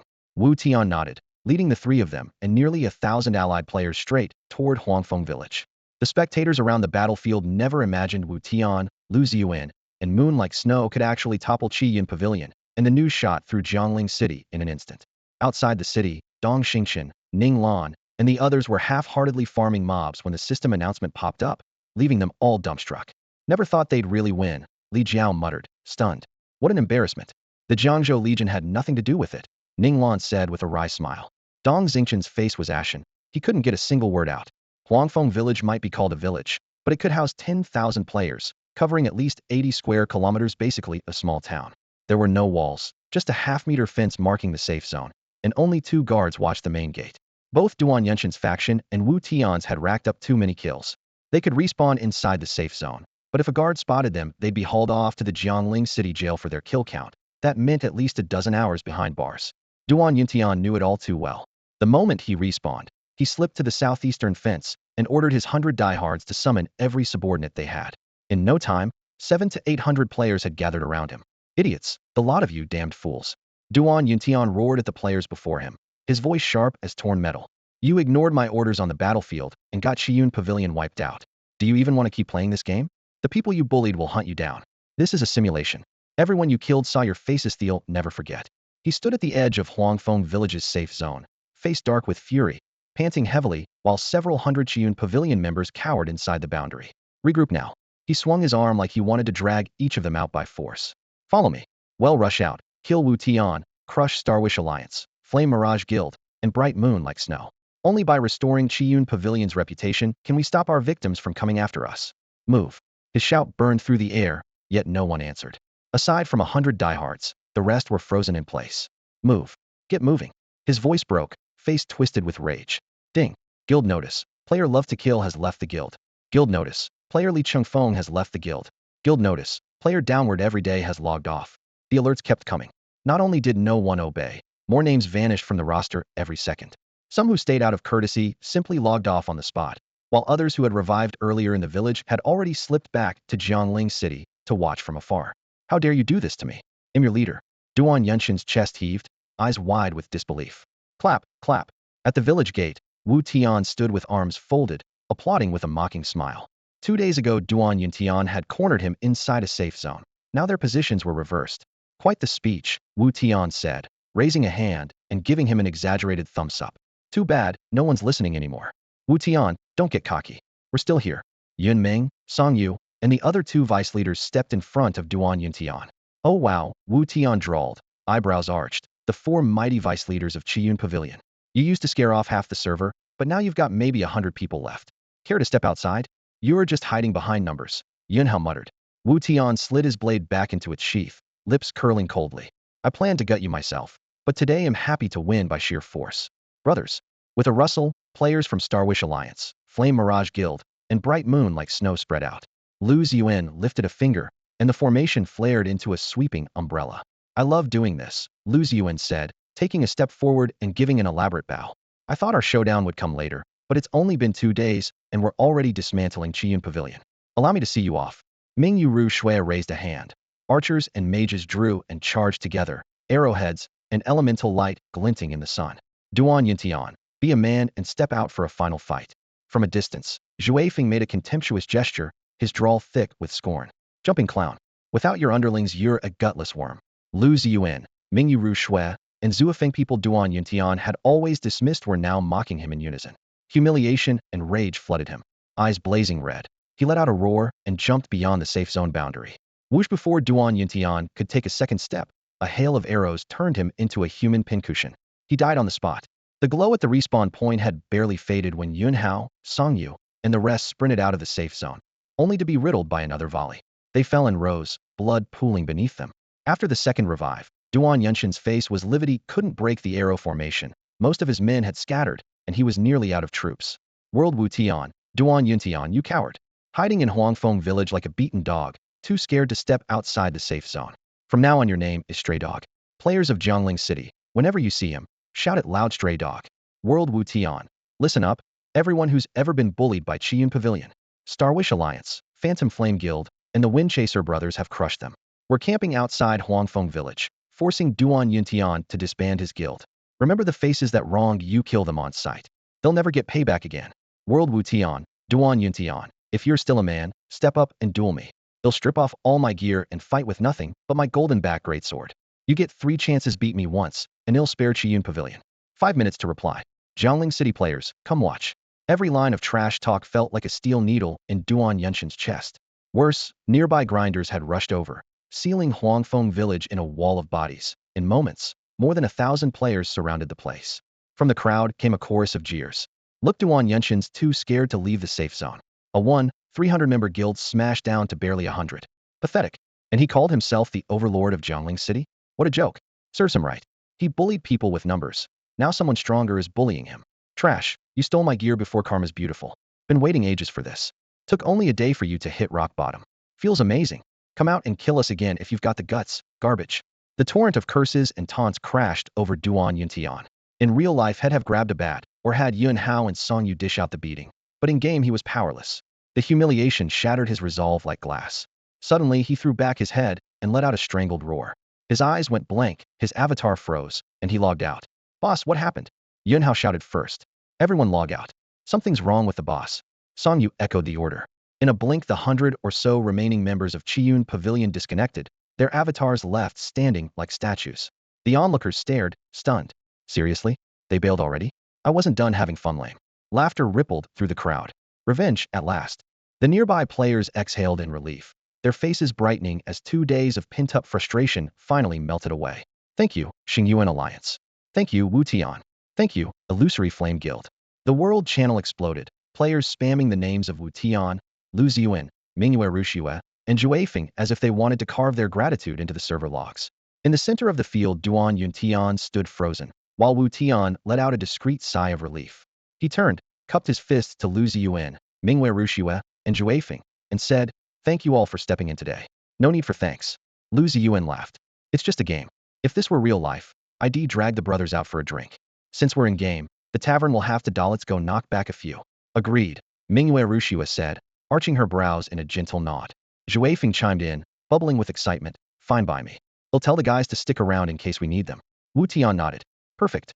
I have something to discuss with the three of you, so don't dismiss your squad yet, Juefeng." Lu Ziyuan's eyes sparkled, and he led the group toward a small tavern on the south side of Huangfeng Village's safe zone. The tavern had only 2 floors, an open hall downstairs, and a few snug private rooms upstairs. They climbed the creaking wooden stairs and took the last room at the end of the corridor. A waiter hurried in, coarse hemp tunic, white towel over his shoulder, a practiced smile on his long face. While wiping the table at lightning speed, he called, "What can I get you, honored guests? We may be small, but we have everything. Your best wine," Lu Ziyuan boomed. "Bring out a jar." "Coming right up," the waiter shouted. Moments later he returned with a sealed yellow clay jug and 4 earthenware cups, lined them up, cracked the seal, and poured. A fragrant aroma filled the room. "Enjoy, gentlemen." When the waiter left and the door clicked shut, the room fell quiet. Wu Tian raised his cup with deliberate formality. "First, a drink to the 3 of you. We barely know each other, yet you risked your entire guilds for me. Am truly grateful." Lu Ziyuan clinked cups with him, splashing wine everywhere. "Brother, you're no ordinary player. Even without us you would have crushed Qiyun Pavilion. Your gear, your skills, all top tier. So hey, raise my offer. Join my guild as vice leader. They'll pay you 300,000 a year." Mingyue Rushue and Juefeng stared wide-eyed. 300,000, a monthly paycheck of nearly 30 grand. Even the worldly Mingyue Rushue was momentarily stunned, while Juefeng muttered, "Making money sure can be easy." Wu Tian swirled his wine, smiling yet still shaking his head. "I appreciate the offer, Leader Lu, but you've seen how much trouble I attract. I'd hate to drag you into it. Let's just stay friends." Lu Ziyuan let out a long sigh. Wu Tian had a point, wasn't just making excuses. They had angered Qiyun Pavilion on their very first day in the game. Right now everyone's gear was mediocre, but once equipment improved, could even Wu Tian's strength stand against a guild of several thousand players? Pushing down his admiration for Wu Tian's talent, Lu Ziyuan nodded slightly. "All right, we'll do it your way." Juefeng, unable to hold back, bounced over excitedly. "Boss, why don't we start our own guild? You lead, we'll all follow you. You were a beast out there today, me whole crew is convinced." Wu Tian chuckled and waved him off. "Don't break up your current team just for that. Am not leadership material, you should be the guild master. They'll give the 3 of you 2 special items. They'll help President Mingyue and President Lu expand their guilds, and they'll give you, Juefeng, everything you need to start a new one." "2 special items?" Lu Ziyuan and Mingyue Rushue asked in unison. Wu Tian reached into his inventory and pulled out a palm-sized white tiger jade pendant, laying it in front of them while sharing its stats. "This pendant is why I was unstoppable on the battlefield today, the white tiger jade pendant." The floating stat window made the 3 of them gasp. Lu Ziyuan couldn't resist picking up the pendant, turning it over in his hands. "No wonder no one could kill you. With these stats at our current level and your reflexes, you're practically invincible." "The pendant is crafted by combining a Linglong jade pendant with a white tiger soul," Wu Tian explained. "I don't know the exact drop spot for the Linglong pendant at level 10. You'll have to find it yourselves or buy it from someone in Jiangling City. The white tiger soul is hidden behind a wall crack just past the first boss in the hard mode Tiger Mountain dungeon. As long as the player isn't too big, they can squeeze in. The fight isn't hard. I'll send you the kill video, so you can copy the strategy. You're the best, brother." Lu Ziyuan patted his chest to steady his excitement. "I just happened to have 2 Linglong pendants and was wondering what they were for. Turns out they're crafting materials." Mingyue Rushue offered a rare smile. "Our guild has one as well. With white tiger pendants, Fantasy Flame can speed up a lot in the early game." "Thank you." Wu Tian's heart softened at the sight of Mingwei Ruxua, delicate yet determined, but he quickly looked away. A glance at the system clock showed 1700 hours. Now, the second item. Each of you pick 3 players. At 2200 hours, they'll take you into the toughest level 10 dungeon. President Liu, President Mingwei, you supply a tank and a healer. Zhui Feng, bring 2 sharp teammates and learn the mechanics. Got it. Zhui Feng agreed at once. No problem, Lu Ziyuan and Mingwei Rushua said in turn. Wu Tian nodded, rose, and clasped his hands. No problem. I only ask one favor, keep hunting down the Qiyun Pavilion members who refuse to quit. Let's drive every one of Duan Yunshan's lackeys out of the guild today, so when he logs in tomorrow, he won't have the strength to cause trouble. Lu Ziyuan sprang to his feet, eyes sharp. Say no more. Even if you hadn't asked, my men would keep at it. If we don't wipe them out now, Duan Yuntian will bounce back and bite us. He'll leave 300 men here to watch the place. The rest will sweep the west side of Jiangling City with me. Mingwei Rushu smoothed her sleeve and stood. He'll take a squad to the east. Clutching his spear, Zhui Feng straightened his back. Then the south is ours. Wu Tian raised his cup, a smile hiding a blade's edge. Hey, race to your success. We'll meet again at the tavern at 10 tonight. For cups clinked, the clear sound echoing through the private room. Lu Ziyuan and the others drained their drinks, led their teams out of the inn, and fanned across Jiangling City's outskirts, hunting the scattered players of Qiyun Pavilion. These Qiyun Pavilion members had always farmed gear by killing others, so their reputation had already dipped below the safety threshold. According to the city's defense system, anyone slain by the guards was dragged straight to the dungeon. To avoid patrols, they hid in a few nameless villages nearby. But under the carpet search led by Lu Ziyuan, Mingwei Rushu, and Zhui Feng, every hideout was exposed almost instantly. Clinging to false hope, the pavilion players were soon cut down and forced to scatter. Red name markers flashed all over the map. Ordinary players, eager to punish the notorious guild, joined the hunt. In the end, those who couldn't escape either holed up in safe zones, afraid to step out, or deleted their characters and started over. Once mighty, Qiyun Pavilion saw its popularity and combat power plunge off a cliff. Inside Jiangling City, Wu Tian didn't follow the main force. He had a more urgent task. The recent battle had earned him 72 gold coins, far from a fortune, but enough to ease his immediate crisis. A few days earlier, he had bought 6 plots of premium land in the city. The system's rule was clear. If no building was erected within a week, the land would be reclaimed and auctioned again. Even the simplest house cost 1,000 gold, and his total assets barely topped 120. He couldn't afford even a single structure, let alone 6.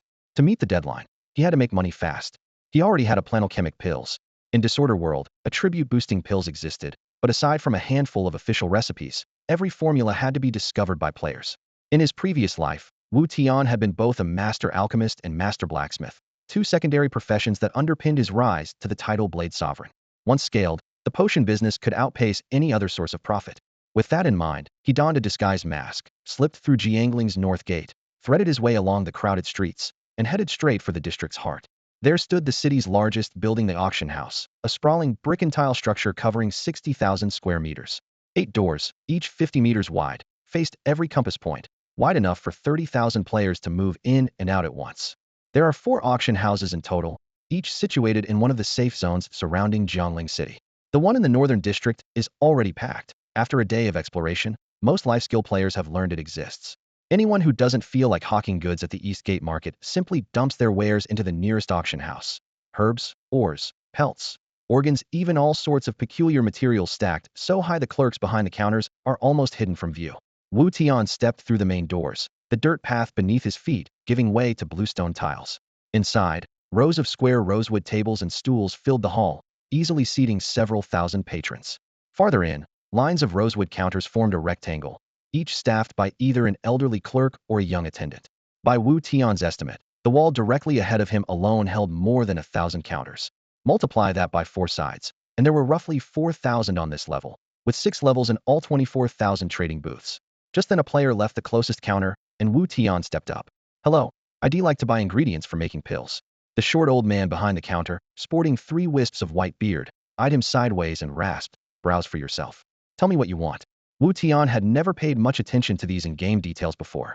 Seeing them now, he realized how vividly the designers had brought ancient Chinese civilization to life, as if even players born on the moon or Mars could be whisked back 5,000 years in an instant. He opened the catalog, the interface unfurled like a bamboo scroll, its characters archaic yet crisp.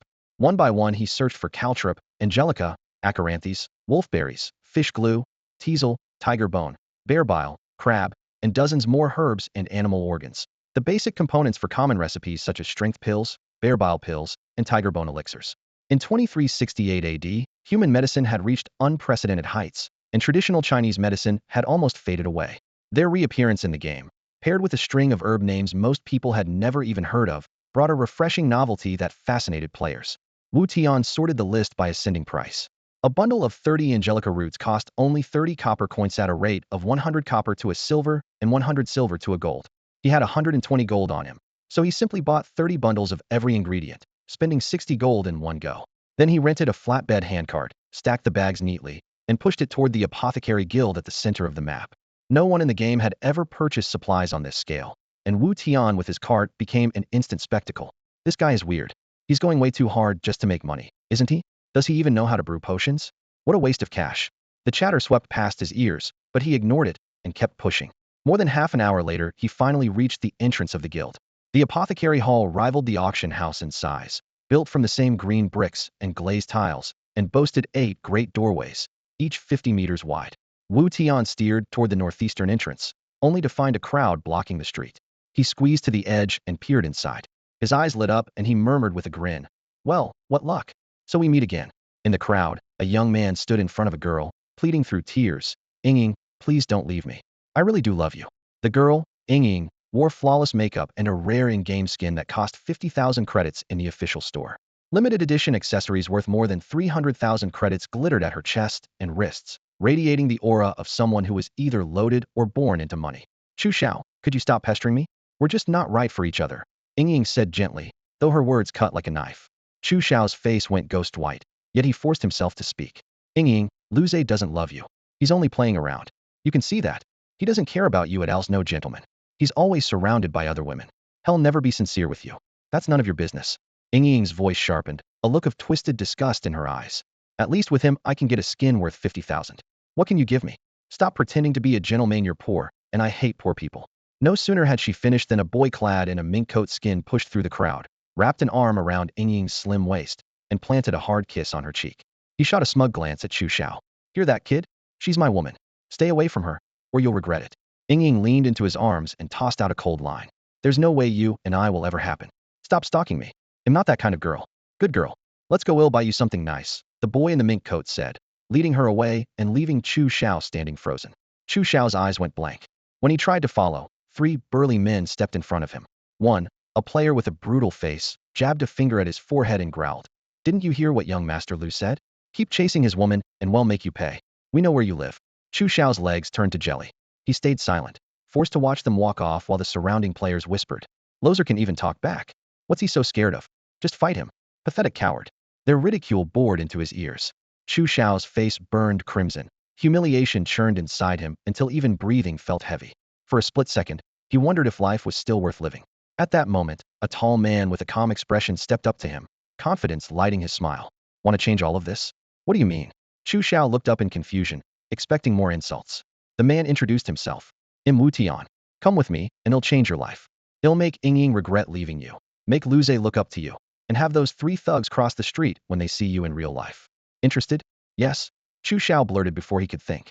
"Then come with me," Wu Tian said, his quiet tone striking Chu Xiao like thunder. Chu Xiao bit his lip and studied Wu Tian in an unfamiliar face, yet brimming with undeniable strength and confidence. He didn't know why the man wanted to help or how things would end, but he was done being mocked. His girlfriend had been taken, and had nearly caved to threats. It had to stop. Drawing a deep breath, he stepped toward Wu Tian and said, low but firm, "All right, I'll go with you. If you can change my fate, my life is yours to command." Wu Tian chuckled at the sight of him, returned to his handcart, ignored the onlookers, and pushed the cart with Chu Xiao straight into the apothecary. "Oh, that's hilarious. I thought we were getting some hotshot. Turns out he's just a cart pusher. What a world. Even a guy hauling a cart thinks he can act tough now? Those two actually plan to take on young Master Lu? Please, what a joke. A pair of losers. Talk about overestimating themselves. Liu's family is worth billions. He's only in this game for fun. His pocket change could cover your expenses for a year or two. Haven't you heard his famous line? Don't compare your annual salary with my weekly allowance. You'll never catch up." The jeers hit like a shower of gravel. Chu Xiao's ears burned scarlet, but he clenched his teeth and stayed silent. He wanted to see what change this man could bring him, even if it meant going all in. Wu Tian tuned out the noise. 30+ years of hardship had made him steady as a mountain. Cheap ridicule left no mark. His only concern was whether Chu Xiao could endure it. As he steered the cart, he glanced back now and then, seeing the boy still lowered over the handle, jaw set. Impressive resilience for someone so young, he thought. No wonder had once been called the Medicine King. In his previous life, Chu Xiao was hailed by players as the top potion master on the Chinese server, one of the few who could brew mutant elixirs. Those potions boosted attributes by 30 to 100% and were indispensable in late-game nightmare level, 100-player raids, sometimes selling for hundreds of thousands of yuan a bottle. Then, without warning, Chu Xiao vanished. Rumors said head crossed Lu Zhe, the president of the Panlong Guild, over a woman. After losing a fight, he quit the game altogether. Wu Tian had thought that tale was just gossip. Now it seemed Chu Xiao really had offended Lu Zhe and quit because of it. The Medicine King's absence later left the national server short of mutant elixirs during the World Wars, costing them battle after battle. Players often sighed. If only the Medicine King were still here, China's server might have swept the globe. He had planned to hire an ordinary alchemist. Instead, Head picked up the Medicine King. Wu Tian smirked to himself. If Lu Zhe wanted to block his path, Head uproot the entire Panlong Guild. System prompt. You have discovered the Apothecary Hall. The chime snapped him back to the present. Polished bluestone floors gleamed like glass beneath towering redwood beams, and the first floor alone stretched for tens of thousands of square meters. Uniformed attendants wove through the hall with practiced ease. A young attendant with a bright smile stepped forward. Sir, how may we assist you today? I'd like to rent an alchemy room, Wu Tian said evenly. 1 gold coin per hour, she quoted, smiling sweetly. What a ripoff. Wu Tian muttered a curse, tossed 4 gold coins to the attendant, and said, take us in. Certainly. The waitress nodded. With a flick of her slender fingers, a band of azure light rippled like water. A glow flared beneath Wu Tian, Banche, and Chu Xiao. Their outlines blurred and vanished. An instant later, the three stood inside a stone chamber of roughly 20 square meters. The walls were cool and rough to the touch, and the air carried a sharp blend of scorching heat and medicinal herbs. In the center yawned a 30-centimeter-wide pit where scarlet flames roared, painting the walls in flickering reds. Beside the fire sat a bronze cauldron, a meter square and half a meter tall, its time-worn surface etched with mottled patterns that gleamed green against the firelight. Porcelain jars, jade bottles, and sandstone mortars of every size were neatly arranged around it, classic tools for pill refinement. Wu Tian brushed the dust from his cloak and glanced at Chu Xiao. The teenager still had his head down, twisting the hem of his clothes as though deep in thought. Not bad, Wu Tian said with a grin. You walked in here under all those stairs. Seems you really care what people think of you. Chu Xiao looked up at the masked man, bewildered. Shouldn't I care? Why bother? Wu Tian shrugged. Can their stares feed you, kill you, or actually disgrace you? They're worthless. Don't let them weigh on your mind. Born to a poor single-parent family and overly sensitive from an early age, Chu Xiao felt as if had just been struck awake. Why do I care about their eyes?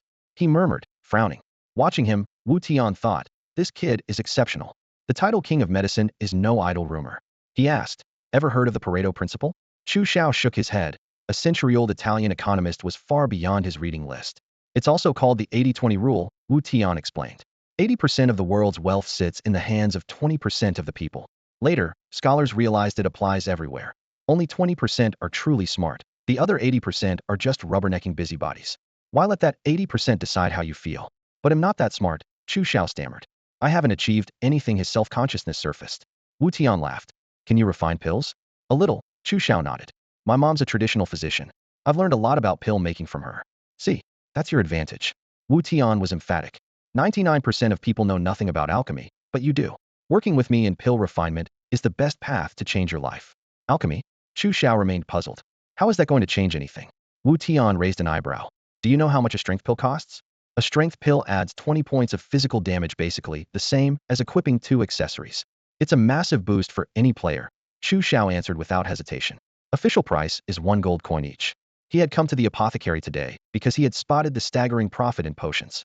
But he hadn't been able to crack any recipes himself, so he frowned and asked, do you know the formulas?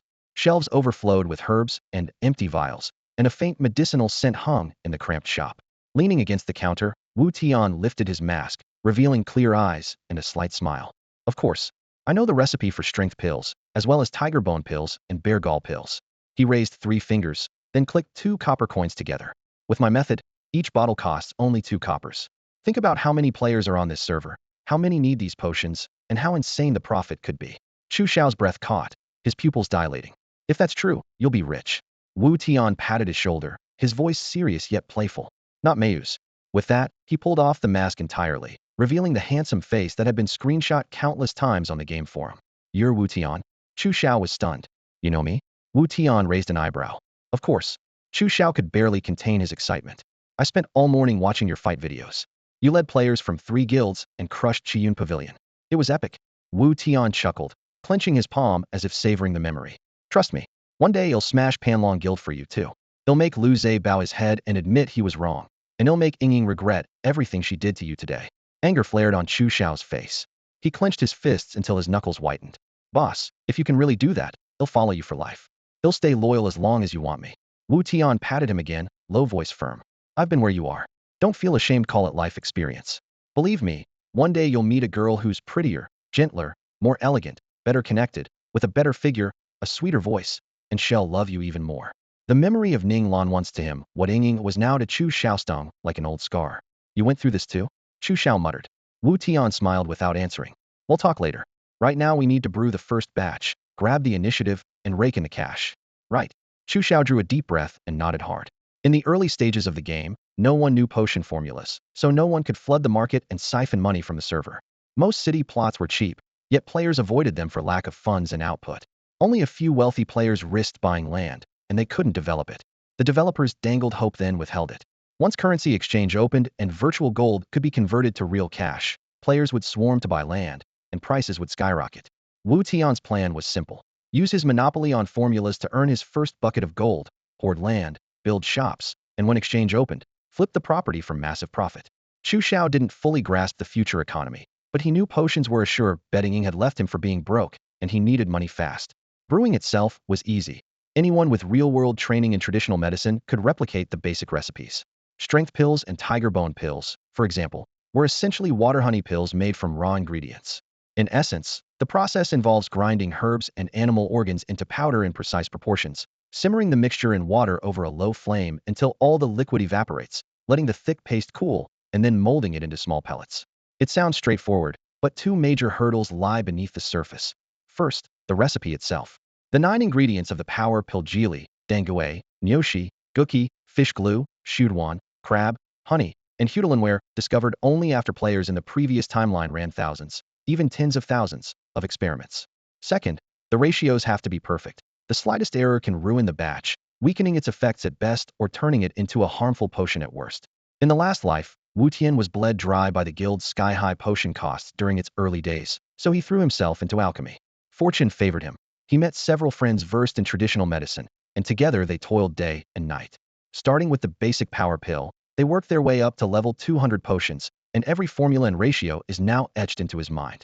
"Grind these 4 first," Wutian said, handing jili, dangue, nyoshi, and guki to Chu Xiao while keeping the fish glue, shuduan, crab, honey, and hutulan for himself. The alchemy mortar was a grooved stone trough paired with a rounded roller.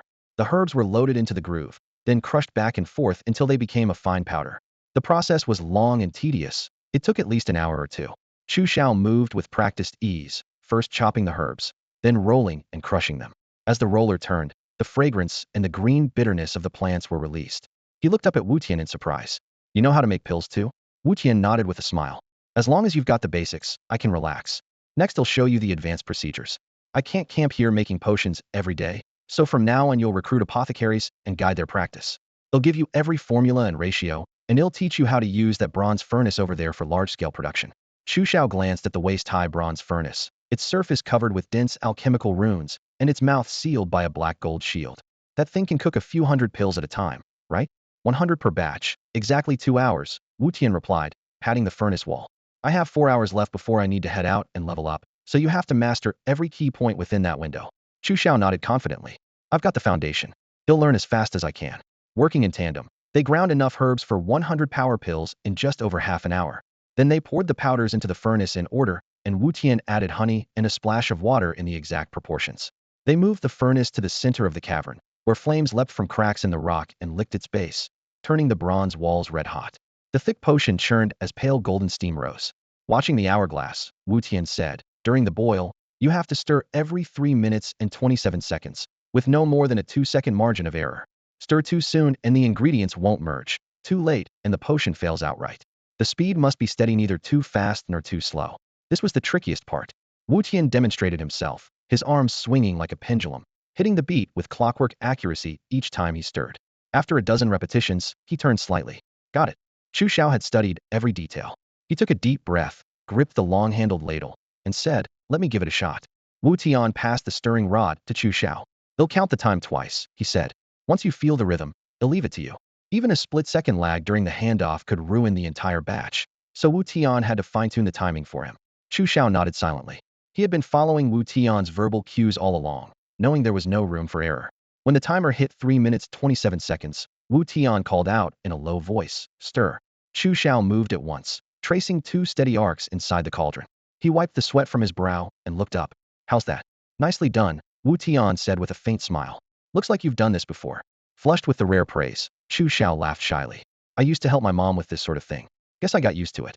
Wu Tian suddenly understood. The craft was a family trade, and the boy had absorbed the skill since childhood. While they spoke, the liquid inside the cauldron began to roll and bubble. Every ingredient was now fully heated. Wu Tian's expression tightened. "Now for the critical step. Once it's cooked through, we cut to a low flame and let it simmer." He set 2 wedges beneath the furnace to reduce the flame by 2/3, then added, "From here on, stir every 1 minute 11 seconds. 2 circles each time, same pressure." Chu Xiao acknowledged and fixed his eyes on the timer. Right on the mark, he stirred with perfect precision. The surface merely rippled, but at the bottom the mixture hovered on the razor's edge between scorch and safe. A single missed beat would destroy it all. He kept the exact 1 minute 11-second cadence for 60 turns. By then, the liquid had boiled down by 2/3 and taken on a pale brown hue. 20 more cycles, and it thickened into a dark brown syrup, releasing a rich medicinal aroma. "Is it ready?" Chu Xiao asked, wiping away sweat. Actually, a system alert that his neural link was waning from prolonged concentration. Wu Tian inhaled, then shook his head. "One last cue. When that rich scent carries the faintest trace of something foul, we're done." Before he finished speaking, a sharp tang lanced the air. Wu Tian's eyes lit up. He yanked the cauldron off the flame and shouted, "We did it!" Chu Xiao rushed over, peering inside. The mixture had turned deep brown in an instant. "Why the sudden color change? Is that the signal?" he asked. "From light brown to dark brown takes the blink of an eye," Wu Tian explained. "If you're even a second late, the yield plummets. That's why I go by the smell. Catch that whiff and pull it immediately." Chu Xiao nodded. "Got it." Wu Tian opened the system interface and bought a batch of pill wrappers 9 sheets for a single copper coin. Then he lifted the pill sieve, solidifying the mixture into marble-sized spheres and placing them on the papers. A system chime followed. "You have successfully crafted power pills. Type, support potion. Effect, physical attack 20. Duration, 30 minutes. Description, dramatically boosts strength upon use." With a satisfied grin, Wu Tian tossed 1 pill to Chu Xiao. "Nicely done. They work great." Chu Xiao's eyes lit up. "Boss, each pill costs only 2 copper coins to make. If we sell them for 1 silver, we'll make a killing." 1 silver? Wu Tian chuckled and shook his head. "That's way too low. 10 silvers sounds right. It's barely 1 yuan for 30 minutes of extra stamina. Any guy would jump at it." Spurred on, Chu Xiao rubbed his hands together and helped Wu Tian turn the rest of the mixture into pills. After a brief flurry of work, a full 100 power pills gleamed on the table.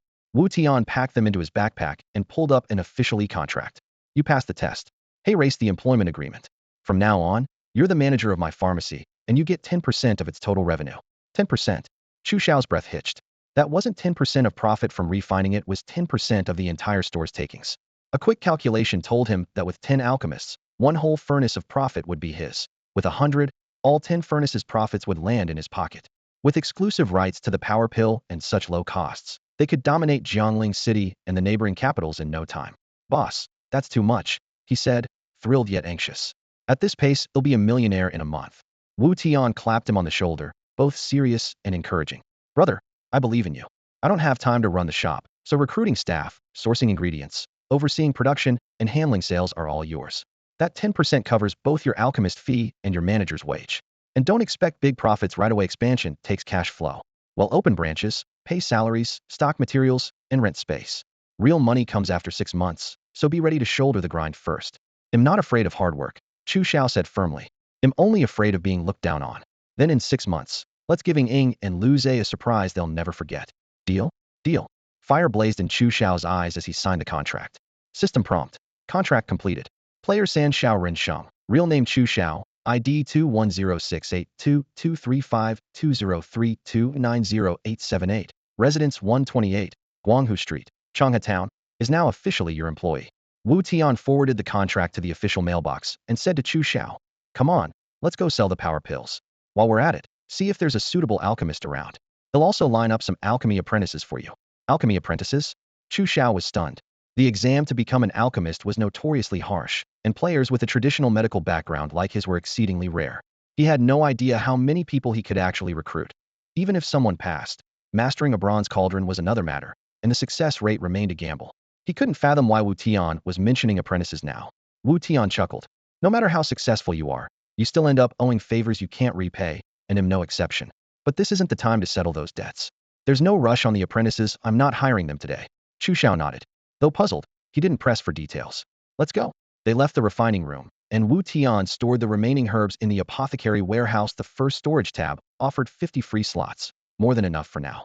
In the real world, it was already 8:30 p.m. inside Jiangling City's safe zone. Players packed every street. 300 million people had logged into the Huaxia server within just 2 days, and each capital city held nearly 10 million of them.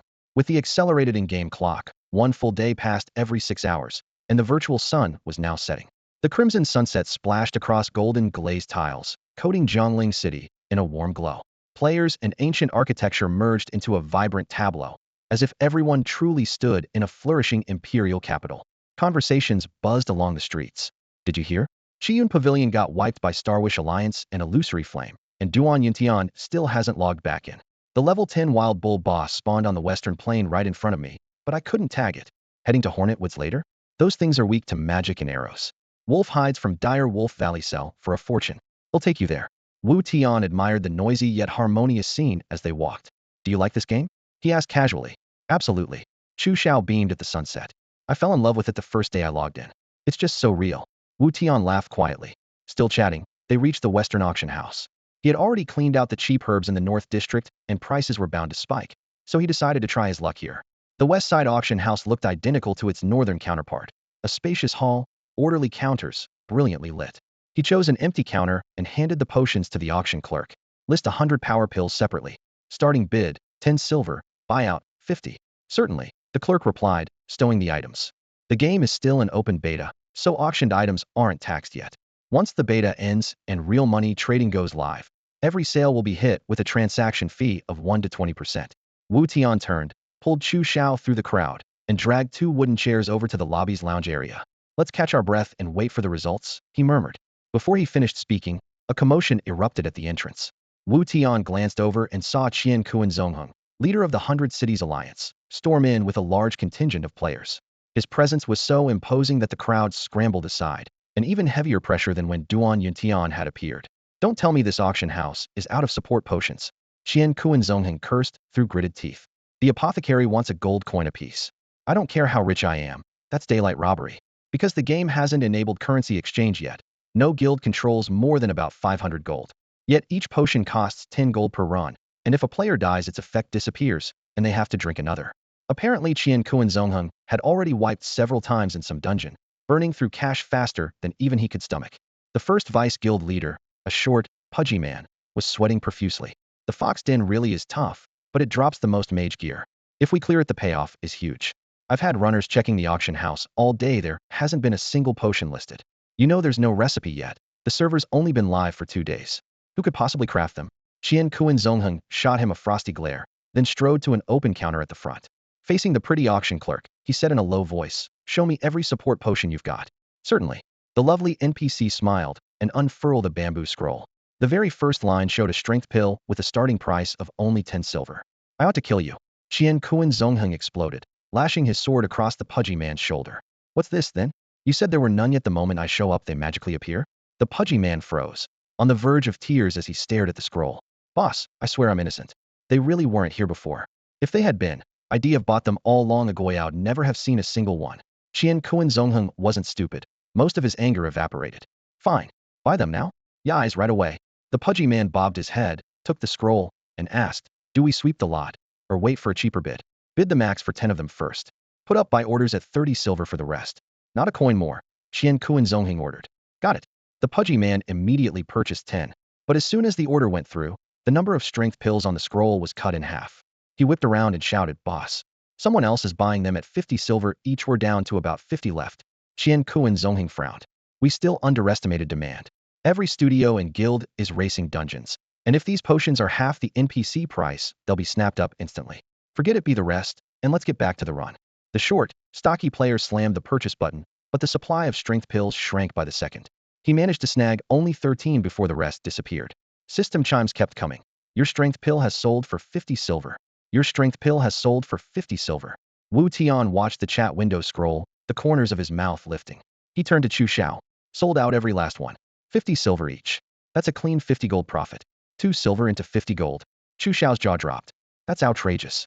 Wu Tian grinned wider. And today's 50 gold isn't the old rate of 1 gold to 10 credit points. It's 1 to 500, and no one wants to trade even at that. At this pace, we can hire a few dozen more alchemists and rake in 6,000 gold a week. We'll have 6 shops open, keep buying land, and once the official exchange launches, our plots will be worth hundreds of times more. Let's go materials and alchemists, Wu Tian said, standing. On it. Chu Xiao answered, eyes gleaming. They headed to the auctioneer, where Wu Tian converted all 50 gold into herbs. He rented 2 flatbed carts, and each of them pushed a load back toward the apothecary. At the doorway, 5 familiar figures blocked their path. Lan Lan, the fox den drops a full mage set. Dong Xingchen was telling Ning Lan. Once we grab some potions, he'll get you the whole set. Thanks, Ning Lan replied with a faint smile. Lan Lan, you're so lucky. Zheng Jie squealed. Boss Dong will do anything for you. Li Jiao puffed up. Please. With Boss Dong's family background, there's nothing he can't pull off in this game. Dong Xingchen was basking in praise when he spotted Wu Tian. His smile died, embarrassment flooding his face. Small world, Wu Tian said lightly. Good news, Jiyun Pavilion is finished. They won't be able to sick the Jiangzhou Legion on anyone anymore. The remark hit home.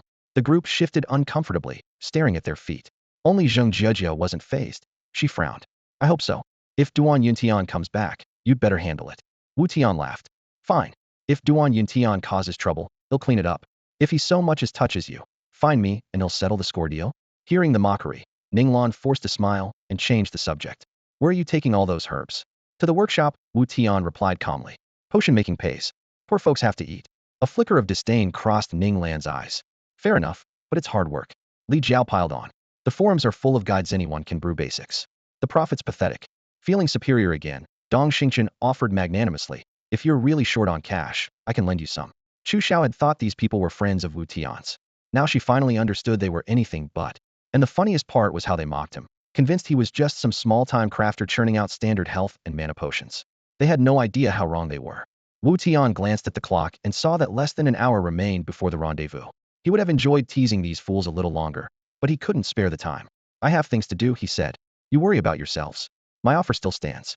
Let's go. Dong Xingchen walked off elated, certain that Wu Tian had caved.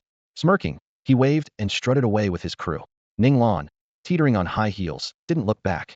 She had assumed Wu Tian was some rich kid who knew he had to sell basic health and mana potions to make money. Dealing with him would only waste her time. As Li Jiao and Zheng Jiejia brushed past, they snorted in contempt. Seething, Chu Xiao clenched her fists and lunged forward, but Wu Tian raised a hand and stopped her. Boss, you're just letting them go? If it were me, I'd humiliate them right here, she hissed. Wu Tian watched the group disappear, then pushed open the apothecary's door. Ever heard of the onion theory? He asked. No, Chu Xiao muttered, still fuming.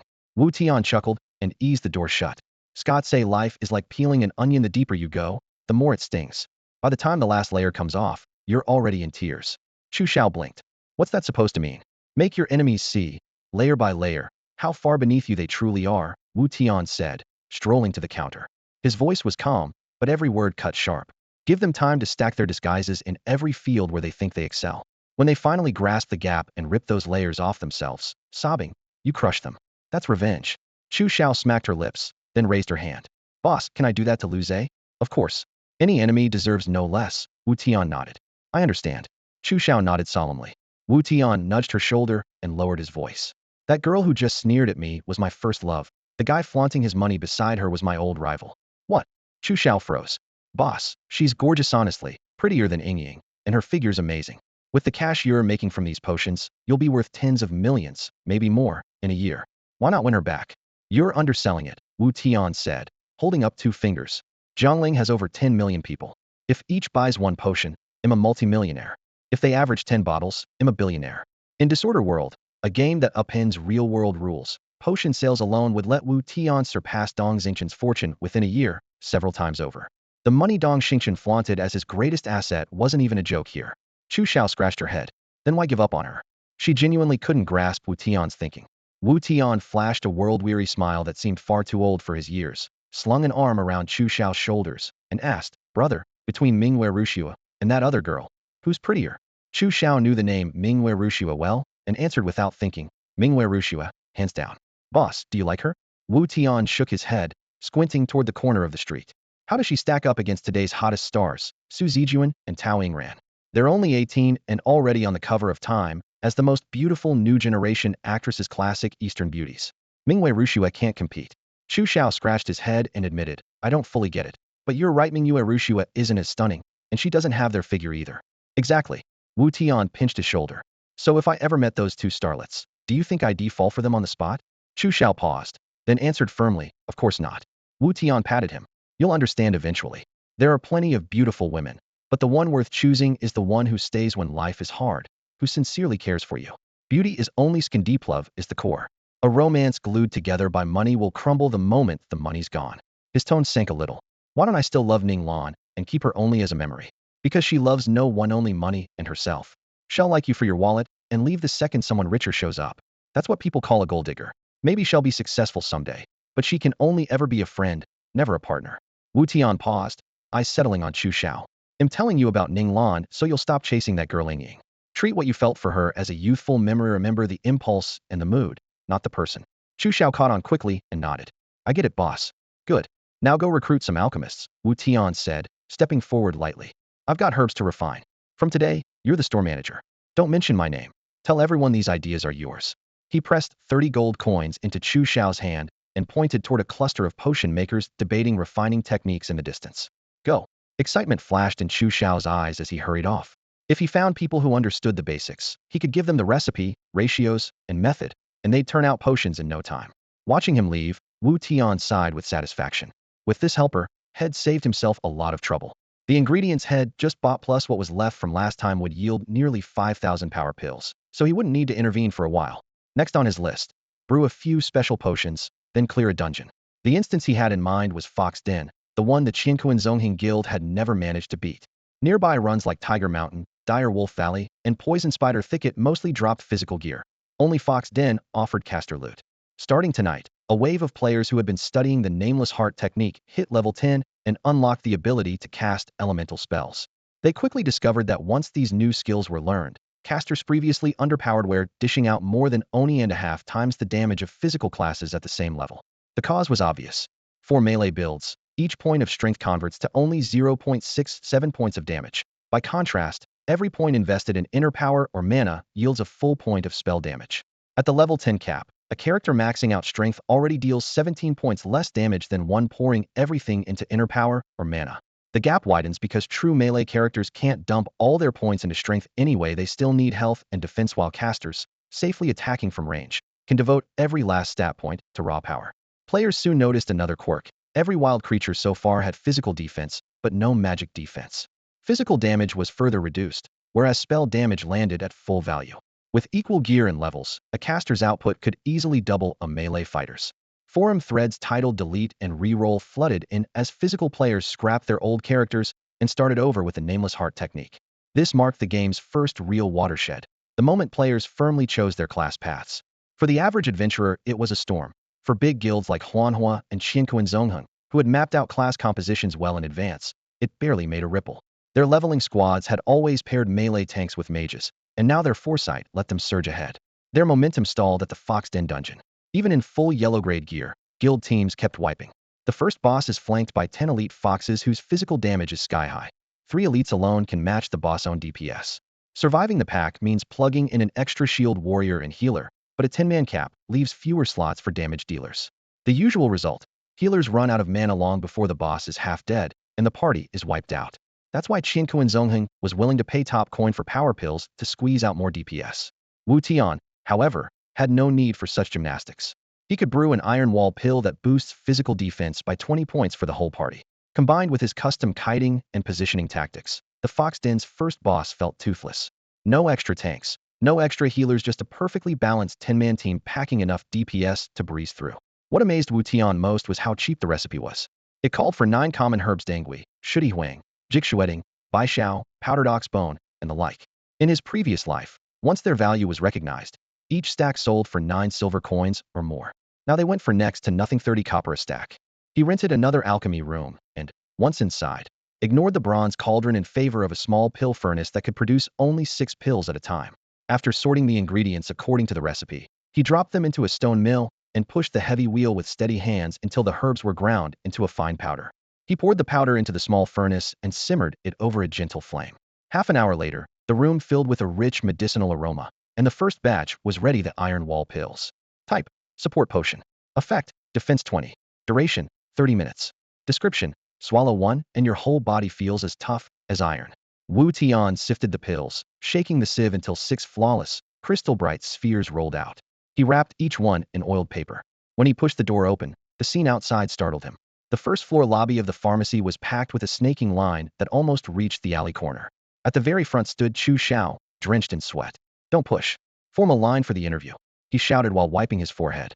He spotted Wu Tian and was about to greet him when Wu Tian cut him off with a gesture for silence. "Take care of yourself, I'm off to level up," Wu Tian sent in a private message, then turned and left. Chu Xiao looked at the hundreds of people before him, took a deep breath, and called, "Next. Tell me how much you know about alchemy." Wu Tian had expected this scene. The interviews should have been his job, but had dumped them all on Chu Xiao. Time for his buddy to earn some experience. Beep beep beep, an in-game call flashed. Lu Ziyuan. "Accept? Accept," Wu Tian confirmed. Ding. Lu Ziyuan's cheerful voice was hushed, but crackling with excitement. "Bro, Qiyun Pavilion is toast. I just talked to some members who quit. Duan Yuntian still hasn't logged in, and last night we chased his people until they fell apart. Most left the guild. There are barely 150 left." "Thanks," Wu Tian said sincerely. If he'd done it alone, it would have taken days. Lu Ziyuan and Mingyu Rushua had led over 1,000 players and saved him a ton of time. No need to keep hunting them. Let everyone do their own thing. "They'll take you all to the Fox Den dungeon for gear," Wu Tian said. "Roger. He'll rally the crew at the entrance," Lu Ziyuan replied and hung up. Wu Tian sent messages to Mingyu Rushua and Zhue Feng as well. They were about to contact him anyway and immediately led their ready squads to the dungeon entrance. Then Wu Tian sprinted out of Jiangling City's west gate. The plains were crowded with level 10 players while monsters were scarce. Arguments and scuffles broke out everywhere. The unmistakable atmosphere of the national server put him in a great mood. "Now this feels like home," he laughed. On other regional servers, players didn't curse or steal kills, and that just felt wrong. He crossed the Jiangling Plains and forded the Jiangling River. The flatlands rose gradually into rolling hills. The mountains weren't high, but they stretched on endlessly, their slopes blanketed in dense pine and cypress. Yet the entire range was tinged a dark, inky green, lending the landscape a faintly sinister air. From deep in the mountains came cries that sounded like infants' low, mournful wails that were, in fact, foxes. "System alert. You have discovered Fox Ridge." The mechanical prompt chimed in his ear. Had Wu Tian been alone at the foot of the slope, the eerie sounds might have chilled him, but the hillside was packed with players. The moment the foxes respawned, they were swarmed and slain, and the spooky atmosphere the system had meant to create was swept away by the din. "Don't steal my mob. Touch it again, and he'll kill you. Come on, think I'm scared? Get him."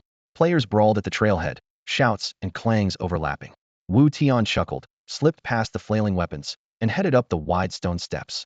Halfway up the hill, a massive cavern came into view. The rock around the entrance formed a vivid fox's head, nose jutting, ears perked. A translucent barrier shimmered across the mouth, and a stone stele beside it bore 3 scarlet characters: Fox Denver. Lu Ziyuan, Mingyu Rushua, and Zhue Feng were already waiting, guildmates arrayed behind them. "Over here, big bro." Zhue Feng hopped and waved. Wu Tian joined them, sweeping his gaze over the lineup. "Tanks, healers, DPS, are we set?" Lu Ziyuan pointed out 2 players. "My guild's vice leaders, the tank by Li Wanren and the healer Yang Guangxia de Rizi. Full level 10 yellow gear, 131 defense, 72 spell power, 90-point heals with bonuses." Mingwei Rushua gestured to Dusho Qingcheng and Zhun Busher Tai Gowling. "You know these 2. Their defense and heals are more than enough." Zhue Feng clapped the shoulders of the men beside him. "The 3 of us will handle DPS, all in yellow gear as well." "Good." Wu Tian nodded, produced 2 dark green pills, and handed them to the tanks. "Iron wall pills. Pop them when we reach the boss." Dusho Qingcheng had been skeptical. Clearing a dungeon was about stats, not flashy solo skills, but the tooltip reading 20 defense made it clear Wu Tian hadn't come empty-handed. "Where did you get these?" "The potion shop doesn't sell anything like them," Lu Ziyuan exclaimed. "NPC apothecaries only offered attack or spell power brews, never defense or resistance potions." He immediately sensed Wu Tian was someone to watch. "A friend who brews Chinese medicine gave them to me," Wu Tian said with a smile. Lu Ziyuan studied him, sure there was more to the story, but let it drop. "They must cost a fortune." Couldn't say. Wu Tian spread his hands. Can we buy them in bulk? Mingwei Rushua cut in. She knew what support consumables meant. 20 extra attack just prettied up damage numbers. 20 extra defense could drag nightmare difficulty down to hard, letting an ordinary guild clear the instance and walk away with top-tier loot. For a guild full of elites, it was strategic gold. Absolutely, Wu Tian said. After we're done, I'll introduce you. Negotiate the price yourselves. Thank you, Mingwei Rushua said gravely. Lu Ziyuan and Zhu Feng snapped back to attention and echoed her thanks. Let's move, Wu Tian said, stepping toward the barrier. One thing, the fox pelt from the final boss is mine. I need it. No problem, Zhu Feng said. It all depends on you, Mingwei Rushua added with a smile. Naturally, Lu Ziyuan replied, tipping up his chin, pleased with himself. By the way, brothers, hey, some good news. Vice leader by Li Wanren just spent the whole afternoon running hard Fox Denver. All the trash mobs are gone. He's camped at the boss door and waiting for us to walk in and collect the loot. Awesome. Zhu Feng's eyes lit up.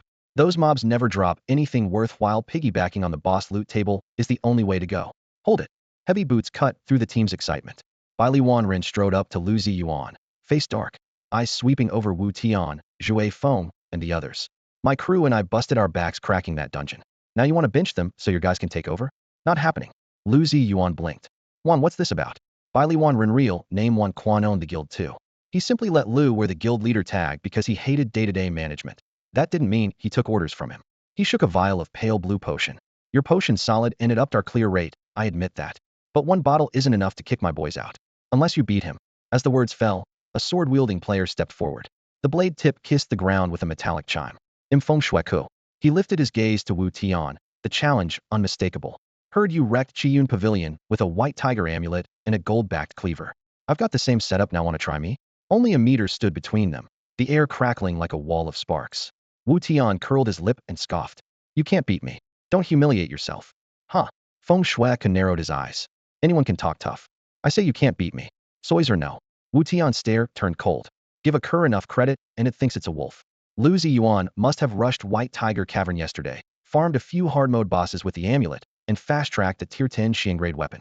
Now these guys thought that with matching gear they could bulldoze crowds like he did and build a name by stepping on his shoulders. He despised that move, climbing on someone else's back for clout. If they were so tough, why not wipe a whole guild themselves? And the challenger was a high-speed swordsman, which only fueled his anger. Oblivious, Feng Shueku closed in with a cold laugh. Think you can say whatever you like? Imaskingo you dare? I do, Wu Tian said, raising 3 fingers. 3 seconds. If I can't kill you in 3, I'll quit the game. Huh. Feng Shueku burst out laughing. No one's ever talked to me like that. You really think you're something? Sensing the tension spike, Lu Ziyuan hurried between them. Bro, don't be rash. Let's pretend you never said that. Juan's crew are active pros. I'll be playing in the Chaos World League soon. Their skills are on another level. The gap between pros and casuals was massive. Casuals played the game.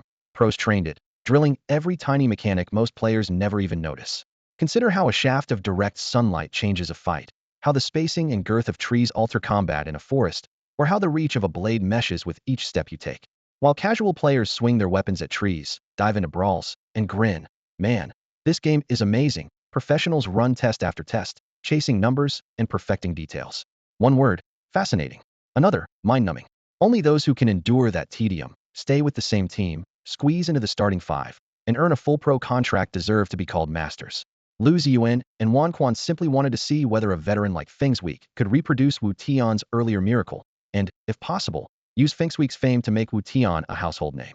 They never intended to corner him. If a 3-second duel really went south, who could rein Wu Tian in? What they didn't know was that the body of this 18-year-old housed the soul of a man 10 years older. Since the day his parents died, life had sped up tenfold, and hardship had honed him into a seasoned survivor. Lu Ziyuan's little scheme was clear to him in a heartbeat. Save your breath. A pro won't last 3 seconds against me, either.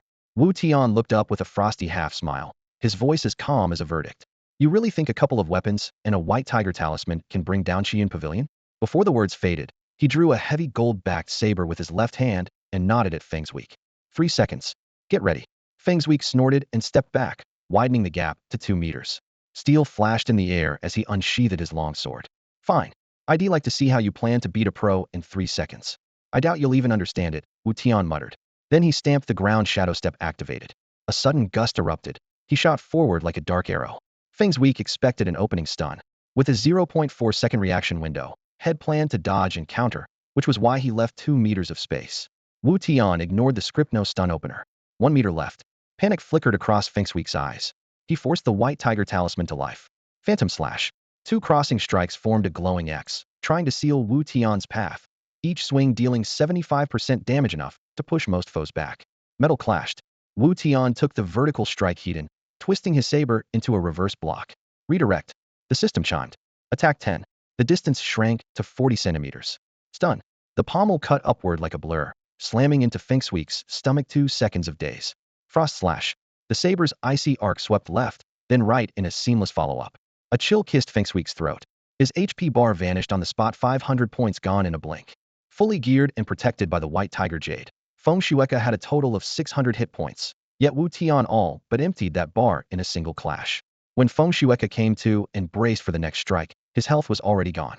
He frantically tried to toggle the Jade on and off, but Wu Tian's blade landed first, killing him on the spot and sending the White Tiger Jade and a level 10 Xiangrade longsword tumbling to the ground. Bai Liwan Run, Lu Ziyuan, Mingyu Ru Shui, and Zhue Feng blinked in astonishment, their eyes darting between the duel's center and the heap of gear on the grass. All they had seen was Wu Tian accelerating forward. The swordsman opposite him threw out one clumsy skill, then simply crumpled. What just happened? Weren't we told he's a pro player? Zhue Feng blurted. The girl in white hid a laugh behind her hand. Exactly. I don't see anything impressive. Are you sure you've got the right guy? He doesn't look pro at all. Bai Liwan Run and Lu Ziyuan exchanged bewildered looks. Bai Liwan Run sent a private message. Something's off, really is a pro. Lu Ziyuan answered. Let's revive him first and ask. He lifted a hand, and the healer behind them began chanting a resurrection spell. A flash of white light, and Feng Shui sprang up, face red with anger and embarrassment. How did you get in melee range? I'm not convinced, fight me again. Wu Tian glanced at the White Tiger Jade and the longsword on the ground. Technically, I've already looted your gear. What are you going to fight me with? Yu Feng Zuk's lips trembled. He wanted to accuse Wu Tian of cheating, but the move was perfectly legal in the system, leaving him no comeback. Lu Ziyuan hurried forward with a conciliatory smile. Let's drop it. Take this as a lesson. Don't embarrass yourself any further, pick up your gear and head back. He and Bai Liwan Rin both knew Wu Tian was applying pressure. If the items were really taken, they had no spare sets to replace them. They only held 2 White Tiger Jades and 3 Xiangrade longswords in total. Grab your gear now, Bai Liwan Rin messaged privately. Grinding his teeth, Feng Shui stooped to retrieve the scattered jade and sword. Wu Tian never moved to stop him, merely watched with cool detachment.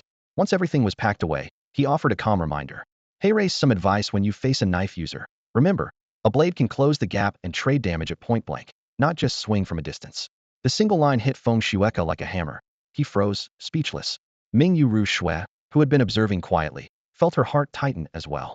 To her, Wu Tian's boast of killing Feng Shui in 3 seconds had sounded arrogant. She had believed that, given the same White Tiger Jade, she could carve her way through the 100-strong Qi Yun Gu guild herself. Feng Zuk's dossier had long since crossed her desk.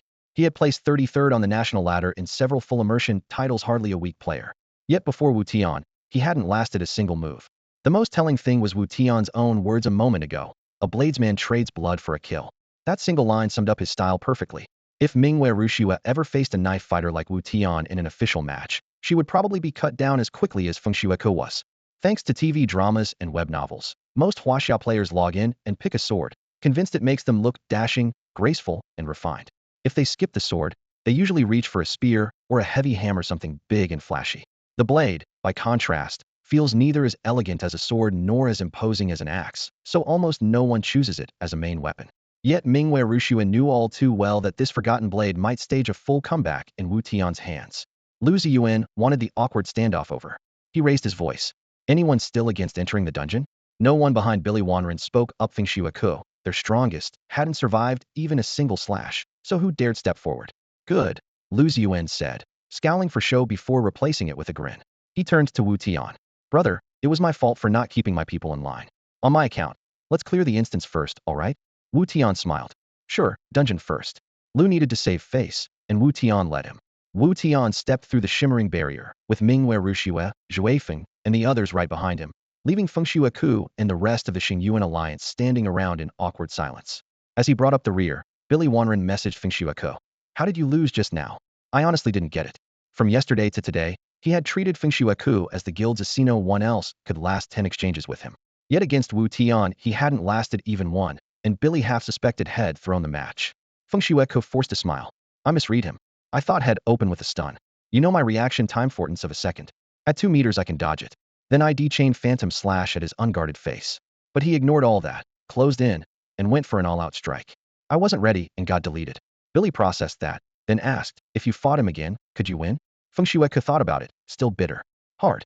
I really don't see a counter to that move. So Wu Tian's actually unbeatable? Billy glanced at Wu Tian and muttered under his breath. In truth, Wu Tian wasn't invincible. Players simply hadn't grasped the essence of Disorder World yet. The game did deliver the thrill of wuxia combat, but victory depended on more than weapon tricks. It demanded mastery of footwork. No real fighter plants his feet and trades swings like a training dummy. The true experts attack while using their steps to dodge and press the assault at the same time. Zhui Feng asked excitedly, bro, show me how you did that just now. It was amazing. Wu Tian grinned at him.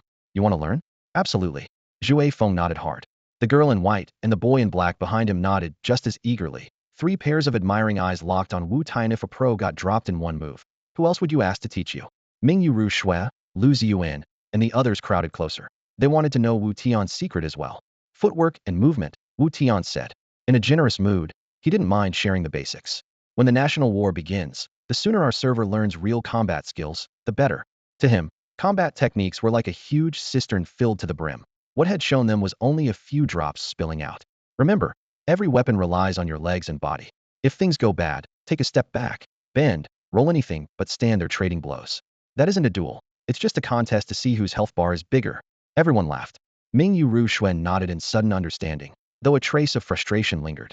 A backstep does dodge attacks, and if you're strong enough you can counter, but right now almost no one can pull it off. Keep practicing, Wu Tian said. It's not a hard move. Every weapon has a cooldown. Force the opponent to strike first. If he can't dodge with his feet, chain your skills and finish him. If he can, he'll finish you. Zhui Feng and Mingyu Ru Shui nodded, while Lu Ziyuan fell silent, thinking it over. Blade Emperor Wu Tian could condense complex theory into one sentence. They weren't dumb. Walking along, they quickly pieced it together. Looks like there's a big fox up ahead, the girl in white suddenly pointed out. Before they realized it, the group had stepped onto a vast circular plaza nearly 100 meters across. In the middle stalked a giant fox, 2 meters tall and covered in crimson fur. It walked upright, its long muzzle half open to show jagged fangs, sharp eyes sweeping the plaza from side to side. Behind it stood 10 smaller foxes, each about a meter high, arranged in 2 columns. They also walked upright, gripping broad-backed sabers. Their little faces looked cute, but they chanted in unison. Eat humans. Eat humans. Eat humans. Eat humans. Blade-wielding fox elite. Level, 13. HP, 20,000 20,000. Baili Wanren sighed. We've tried 3 times and wiped to those little foxes every single run. They look harmless, but 3 of them together hit as hard as the boss. We're face down before we even reach it. Lu Ziyuan pushed up his glasses. If we use a potion that gives 20 defense, we should be able to clear it, shouldn't we? Doubt it, Baili Wanren said, shaking his head. 1 tank can hold the boss, but the other can't handle more than 5 of the little ones. Can't we pull the small foxes away and pick them off first? Mingyu Ru Shui asked. Tried that, Baili Wanren replied with a helpless smile. The moment you tag one, the boss and the other 9 charge too. They stick together no matter what. Everyone's eyes turned to Wu Tian. He'll give it a shot. Wu Tian stepped forward, a confident smile on his face. The small foxes could be split. These guys just didn't know the trick yet. He drew a throwing dart from his pack and twirled it between his fingers. At that moment, the red fox boss had just led its squad to the far right side of the plaza and was turning back to the left. The 10 little foxes fanned out behind it, 2 neat rows pivoting in perfect sync with their leader. Wu Tian slipped to a spot 30 meters off the flank of the last little fox, and, just as he had on Mount Erlong, when he pulled mobs beside Air Dewang, came to a silent halt. Whoosh! A glinting shuriken cut through the air and stuck in the ground exactly 5.2 meters behind fox number 10. The metallic ping made the fox jerk around and bare its fangs, looking unbearably cute aside from the oversized cleaver it was brandishing. Wah? Fox number 9, lined up to its left, noticed its teammate stop and turned its head, letting out a baby-soft query. Fox number 10 scanned the grass, but gave no reply. After waiting 5 full seconds and seeing nothing, the pair prepared to rejoin the pack. The instant they started to turn, a second shuriken whistled in, landing in the same spot 5.2 meters behind them, not a hair off. Clang. Both foxes spun again, fangs bared, only to find the meadow empty. Their teammates watching from afar broke into excited chatter.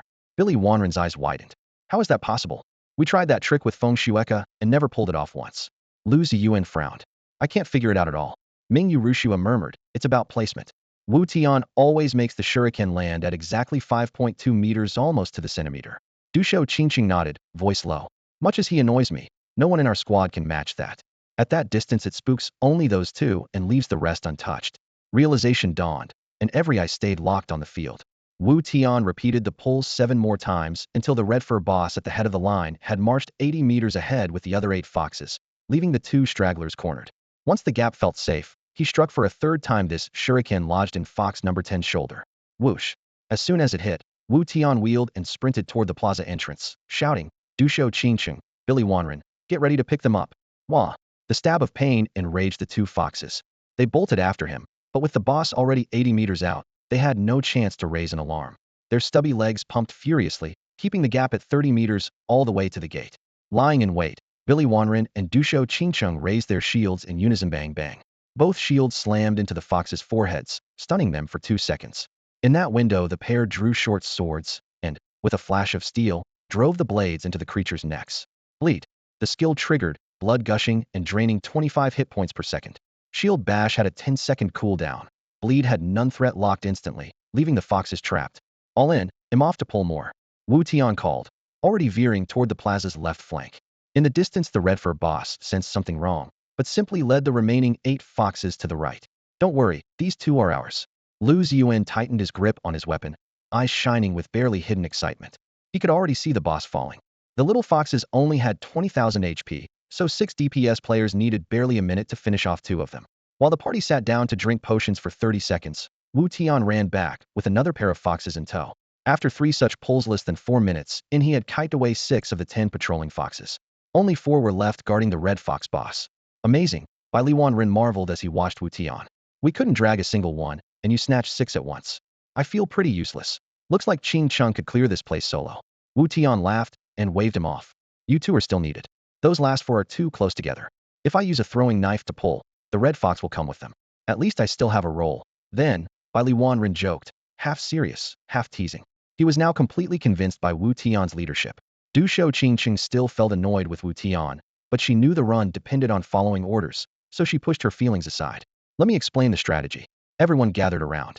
Wu Tian's voice was calm and clear. The most troublesome skill is Ground Burst. He'll warn you before every cast, so you can move. Ground Burst. The red fox randomly locks onto a player and detonates a crimson cloud beneath them, dealing 500 damage instantly. At this stage, only the player holding the white tiger pendant and the protection warriors can survive a hit. Anyone else will die. You can predict when it's coming? Bai Wanren raised an eyebrow. It's easy once you know the tells. Wu Tian nodded and sketched the formation in the dirt. Qingcheng will tank the boss. Wanren, you grab the remaining 4 ads. We burn the foxlings first, then focus the boss. Everyone stand where I mark. He placed the 2 protection warriors 10 meters north and south of the center point, both facing away from the boss, so its front was fully exposed. All DPS would stand 10 meters behind the center in a fan shape, close enough to swap targets and far enough to dodge ground burst. By the way, what are your names? Wu Tian looked at the 2 newcomers Zhui Feng had brought. Im Xiao Xiao Bai, the girl in white said softly. Im Hei Long, the boy in black answered. Got it, Xiao Bai. Hei Long. Wu Tian memorized their spots, then sprinted toward the red fox boss. At that moment the red fox was patrolling lazily along the west side of the plaza, shuffling 2 steps per second. Wu Tian moved twice as fast. In a flash he closed the 30-meter gap, and a throwing knife whistled through the air, striking the red fox on the shoulder. 1. A human has come to be eaten. The red fox shrieked, baring its fangs. A blood-red greatsword, 2 meters long, materialized in its hand as it lunged at Wu Tian. Meat. Meat. The 4 remaining foxlings hoisted their cleavers and charged after him. The red fox boss was lightning fast. Even though Wu Tian could outrun most players, he was still nowhere near the boss speed. He had covered barely 30 meters before the creature was on his heels, while the 4 lesser foxes trailed almost 15 meters behind. Wu Tian triggered Swift Step, and his pace surged again. Now the boss couldn't close the gap. The 2 of them barreled toward Dusho Qingcheng in perfect sync, while the little foxes fell farther and farther behind. Dusho Qingcheng was already in position. He watched Wu Tian streak past, then popped an iron wall pill, instantly gaining 20 defense. With a powerful swing of his right arm, he slammed his buckler into the boss' chest. The dull thud was followed by a full second of stun halved by the system, yet still plenty of time. Before the fox could recover, Qingcheng lunged forward and drove his dagger again and again into the 2-meter-tall creature's gut. Agro's locked heels on me, he shouted, blade never pausing as the threat bar shot to max. Wu Tian trusted Qingcheng completely. After a quick glance over his shoulder, he broke off toward Bai Wanren's position. The 4 minor foxes still had him targeted and waddled after him. Bai Wanren planted his feet, waited for the quartet to leap, then swept his shield in a wide arc. Bang, bang, bang, bang. Each bash found its mark, and every shred of aggro snapped over to him. Threats solid focused the one on my left first. He barked, driving his dagger into the first fox's throat. Mingyue Rushue, Zhui Feng, and the two mages head recruited swarmed in, following Wanren's kill order to the letter. In seconds the four foxes went down. The life bar that had tied Wanren up for so long vanished, as if it had never existed.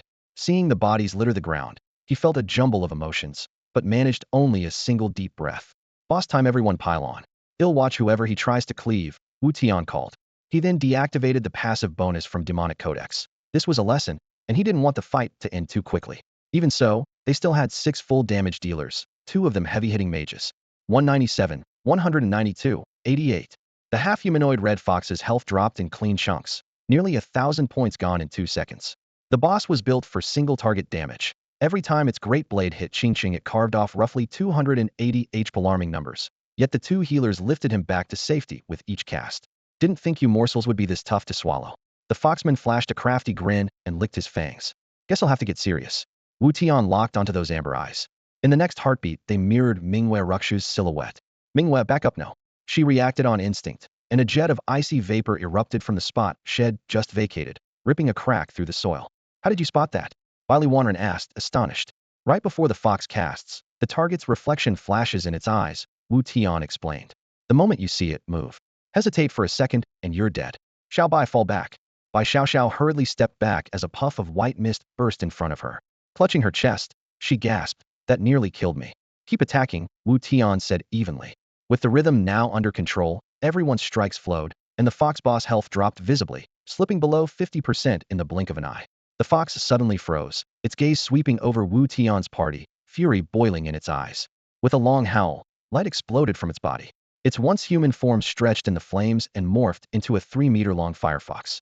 It landed on all fours, while the long saber it had wielded hovered above its head, spinning.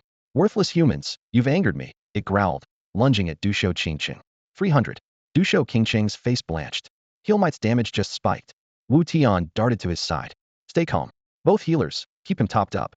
Billy Wanren, intercept the flying blade so it doesn't hit anyone else. The briefly flustered team steadied at once. Mingyue Rushu asked, is this its second phase? Wu Tian nodded. We're lucky it's gone berserk. That almost never happens. We're probably the first team in the world to push it under 50%. The loot in this state is fantastic, let's go. Eyes shining, Lu Ziyuan, Zhuifeng, and the others pressed their assault. Mingyue Rushu called again, any new tricks in this phase? It casts a fire ring about 30 centimeters wide, Wu Tian replied quickly. Spread out around the red fox, keep at least half a meter between each of you. Everyone scattered at once. A heartbeat later, the firefox's eyes fixed on Yangguang. Yangguang, back up 2 steps, Wu Tian ordered.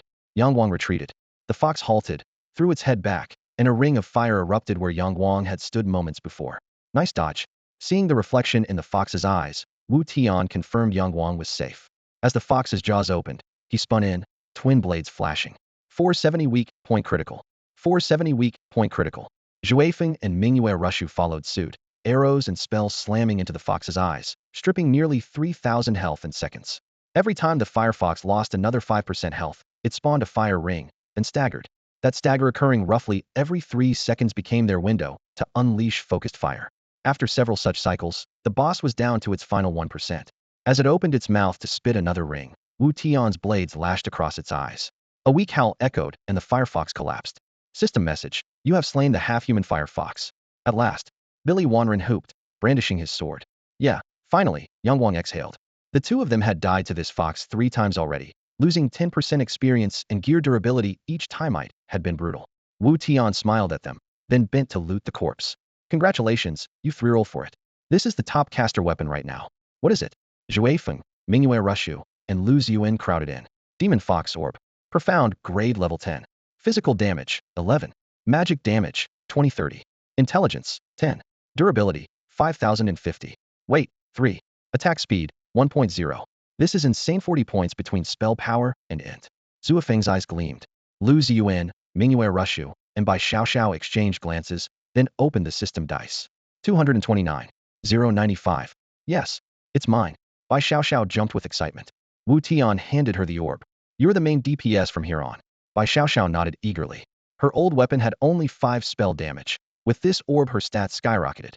Counting her skill bonuses, Each spell now hit for 100 damage, 1 strike per second higher sustained damage than Wu Tian himself. Wu Tian turned to the second item, a round shield. Shield of the Brave, Xiangrade.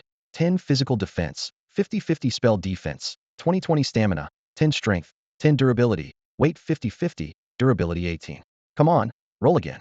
Zhui Feng, you guys who just got loot can sit this one out. Wu Tian shared the stat panel in the party channel and added with a smile to Zhui Feng, Lu Ziyuan, and Mingyu Ru Shui. Whoever wins this won't even need an Iron Wall potion next time we run the instance. It's a gem. Lu Ziyuan's eyes lit up.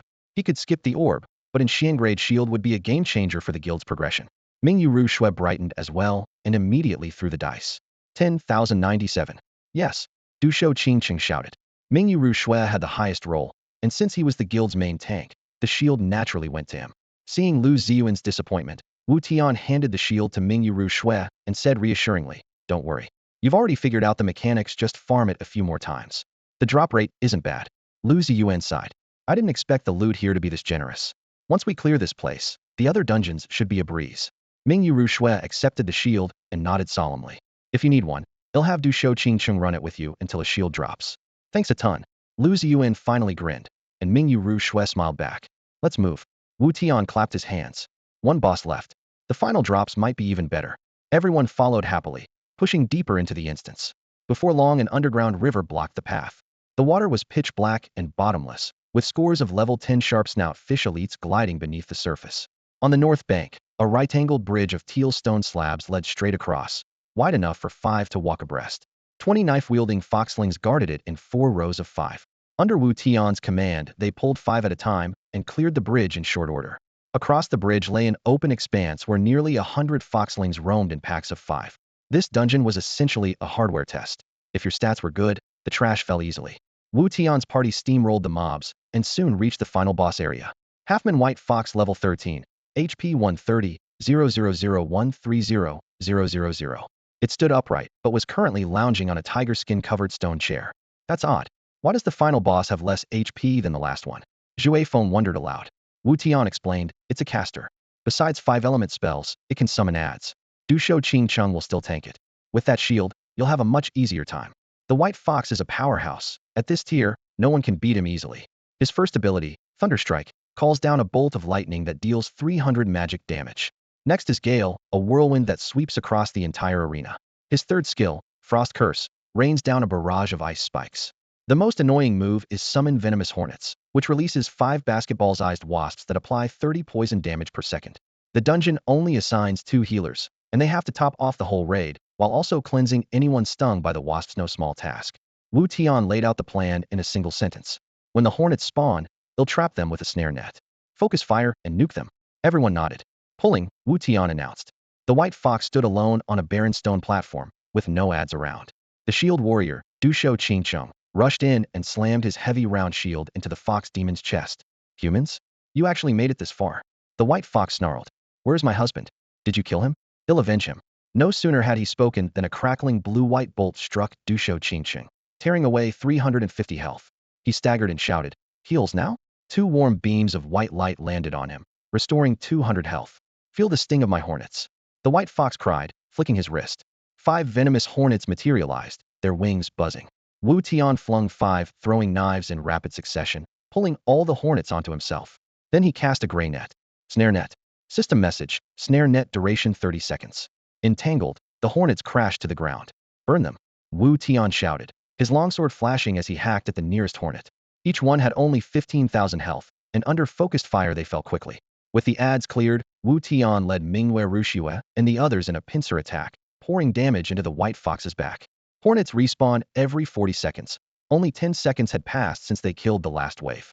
Without his minions, the boss health plummeted 10% gone in just 20 seconds. The White Fox's eyes hardened, then curled into a cunning smile. "Try this, Gale."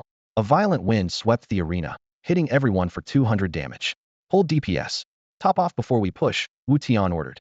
If the boss dipped below 80% while the group was still injured, Gale could overlap with the next Hornet Wave 1 wipe, and the first kill loot rate would tank. Better to play it safe. Sunshine and the other healer went all out.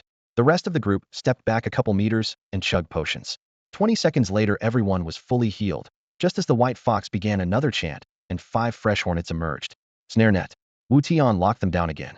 The team burst them as before, then went back to whittling the boss. Turns out the Hornets were the real challenge. Once the gear check was passed and the nets were in place, the boss was basically target practice. 5 minutes later, Wu Tian's last net was spent, but the white fox was already down, collapsing in a heap and spilling loot across the floor. Among the loot, 2 items drew everyone's attention. The first was the white fox pelt they had agreed to give Wu Tian earlier. The second was a staff that glimmered with pale silver light, the white fox staff. White fox staff, pseudo-earth grade. Level requirement, 10. Physical damage, 10. Magic damage, 40-40. Intelligence, 20-30. Stamina, 10. Special effects, 5. Summoning skill, 1. Durability, 5050. Weight, 3. Attack speed, 1.0.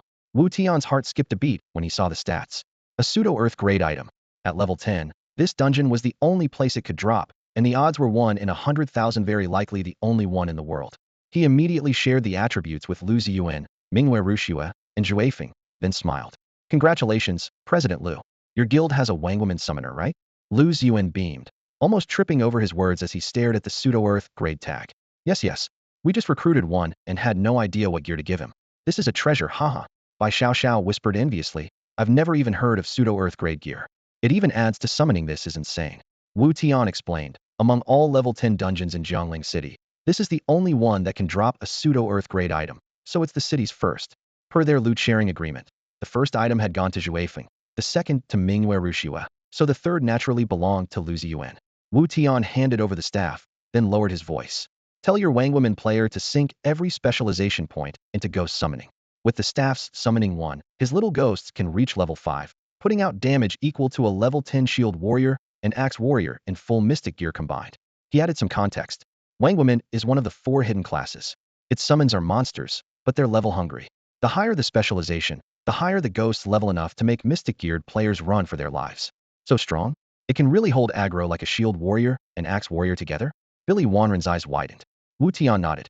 Next time you run a dungeon, let the ghost tank the boss. With a healer, a level 10 boss can't kill a level 5 ghost. Thank you.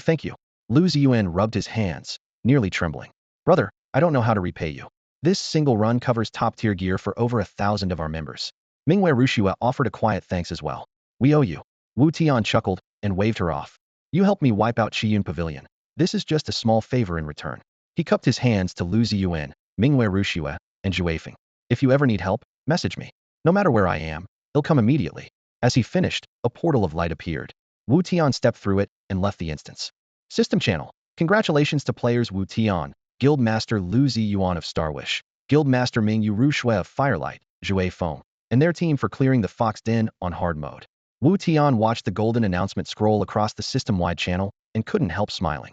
The message was broadcast to every server on all 3 planets. Getting your name up there instantly made you a celebrity among players worldwide. For the major guilds, the first team to conquer a high-level dungeon earns a permanent place in the game's history, and Wu Tian's party had just claimed that spot. Real-world benefits followed right on the heels of the glory. Any guild that wanted to study the Fox Den strategy would immediately contact Lu Ziyuan, Mingyu Rushua, or Zhuefeng. The moment they opened their mouths, everyone would realize just how critical the Iron Wall pill was. At that point, demand would explode, and finding even a single pill would become nearly impossible. Wu Tian's prediction proved true. The moment the results screen disappeared, Lu Ziyuan's and Mingyu Rushua's private messages and calls blew up. They held nothing back, explaining every detail of the clear. Anyone who got information from them now owed a massive favor. Overnight, the Iron Wall pill and the Beast Snare net became household names in Jiangling City, and the Starwish Alliance, Firelight Guild, and Zhuefeng's guild all solidified their footing on the wave of publicity. Right now, Jiangling City's apothecary hall was packed. Sanxiao Rensheng had recruited more than 50 alchemists and was testing their brewing techniques one by one. The trial used a basic healing potion recipe sold by the official store, simple, but enough to judge speed and consistency. After teleporting in, Wu Tian strode into the spacious hall and sent Sanxiao Rensheng a quick message. How's the recruitment going? Boss, I've got 53 people so far, all solid. 2 of them are as steady as I am. Sanxiao Rensheng could barely hide his excitement. Send me their profiles and pictures, Wu Tian replied. On it. Files flooded Wu Tian's inbox in an instant. He opened the first and chuckled. The name read Song Shu. In his previous life, Song Shu had become the world's richest alchemist 5 years after launch thanks to an exclusive formula. Now he was appearing right in front of him, years ahead of schedule. Song Shu is hired, Wu Tian said without hesitation. He opened the second file and brightened again. Nanxing eccentric but fiercely loyal. Nanxing had once sold 2 special potions at cost to help a guild master and single-handedly turned the tide of a guild war, earning a spot on the Global Hall of Fame. Recruiting someone like that early was priceless. Nanxing is hired as well, Wu Tian ordered. Got it, Sanshao Rinxing replied instantly. Wu Tian skimmed the rest. The remaining applicants weren't famous, but all were above average. In a city with tens of millions of players, meeting 2 top-tier prospects in one sweep was pure luck. Pick up the rest you think are worth it. Don't let any talent slip through. Then meet me in the alchemy lab. I'll teach you the Iron Wall pill formula, and well brew nonstop tonight. Wu Tian closed his terminal, eyes steady. Understood. Sanshao Rinxing finished the evaluations. Of the 53 candidates, only 3 failed to meet the standard. The rest were accepted, including himself. That made exactly 51 alchemists. That night, Wu Tian walked Sanshao Rinxing through the entire Iron Wall pill recipe before logging off to rest. Inside the server, however, chaos erupted. Guild executives were scrambling, because apart from the newly formed alliance of Illusion Fire, Starwish, and Gale, no team could clear the first boss of the Fox Den without the pill. Lu Ziyuan, Mingyue Rushue, and Gale made a quick decision. They would farm the boss all night to swap as much gear as possible for their members. At 6 the next morning, Wu Tian finished washing up, crossed the street, and entered the gym opposite the school. The doors had just opened, and the owner stood at the front desk with his gaming helmet, stifling a string of yawns. Pulled an all-nighter? Wu Tian greeted him with a smile. You're here. The owner brightened, though he was too tired to lift a finger. Yeah, the game's addictive. I ground all night. Once my sister takes over, I'm crashing. Even a fit middle-aged man couldn't handle a night of non-stop gaming. Wu Tian waved, headed straight for the equipment area, and ran a high-intensity circuit arms, abs, back, then core, each movement crisp and precise. Beep beep beep. His phone vibrated. Caller ID, Sanshao Rinxing. Wu Tian answered. What's up? A peal of hearty laughter burst through the line. Boss, we just hit the jackpot. Details. I brewed all night 20,400 Iron Wall pills in one shot. I threw a batch on the marketplace to test the waters. Guess what? One pill went for a full gold coin, sold out in seconds. The entire lot's gone. We're rich. Wu Tian only chuckled, had seen it coming. News of the gear drops from Lu Ziyuan, Mingyue Rushue, and Gale had clearly reached every guild leader. The fake Earthgrade staff was tempting enough, but the Fox Spirit Orb and the Warrior's Shield were driving people crazy. Demand for Iron Wall pills was bound to skyrocket. A gold per pill was obviously inflated though. Once the potions flooded the market, prices would fall. After all, top players were everywhere, and the pill wasn't impossible to reproduce. Special quests even dropped the recipe. Keen to cash out fast, Wu Tian instructed. Keep 300. Sell them to Mingyue Rushue, Gale, and Lu Ziyuan at 30 silvers each. That repays last night's favor. Dump the rest at 60 silvers across the board. Got it. Sanshao Rinxing was on fire, calculations racing in his head. This shipment alone would bring in at least 12,000 gold, roughly 120,000 credits. After splitting with the alchemists and covering materials, net profit was still a cool 100,000.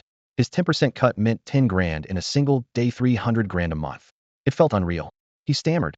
B-boss, maybe lower my commission? I'm making money too fast. Wu Tian laughed. I trust you'll make me even more down the road. For now, take it.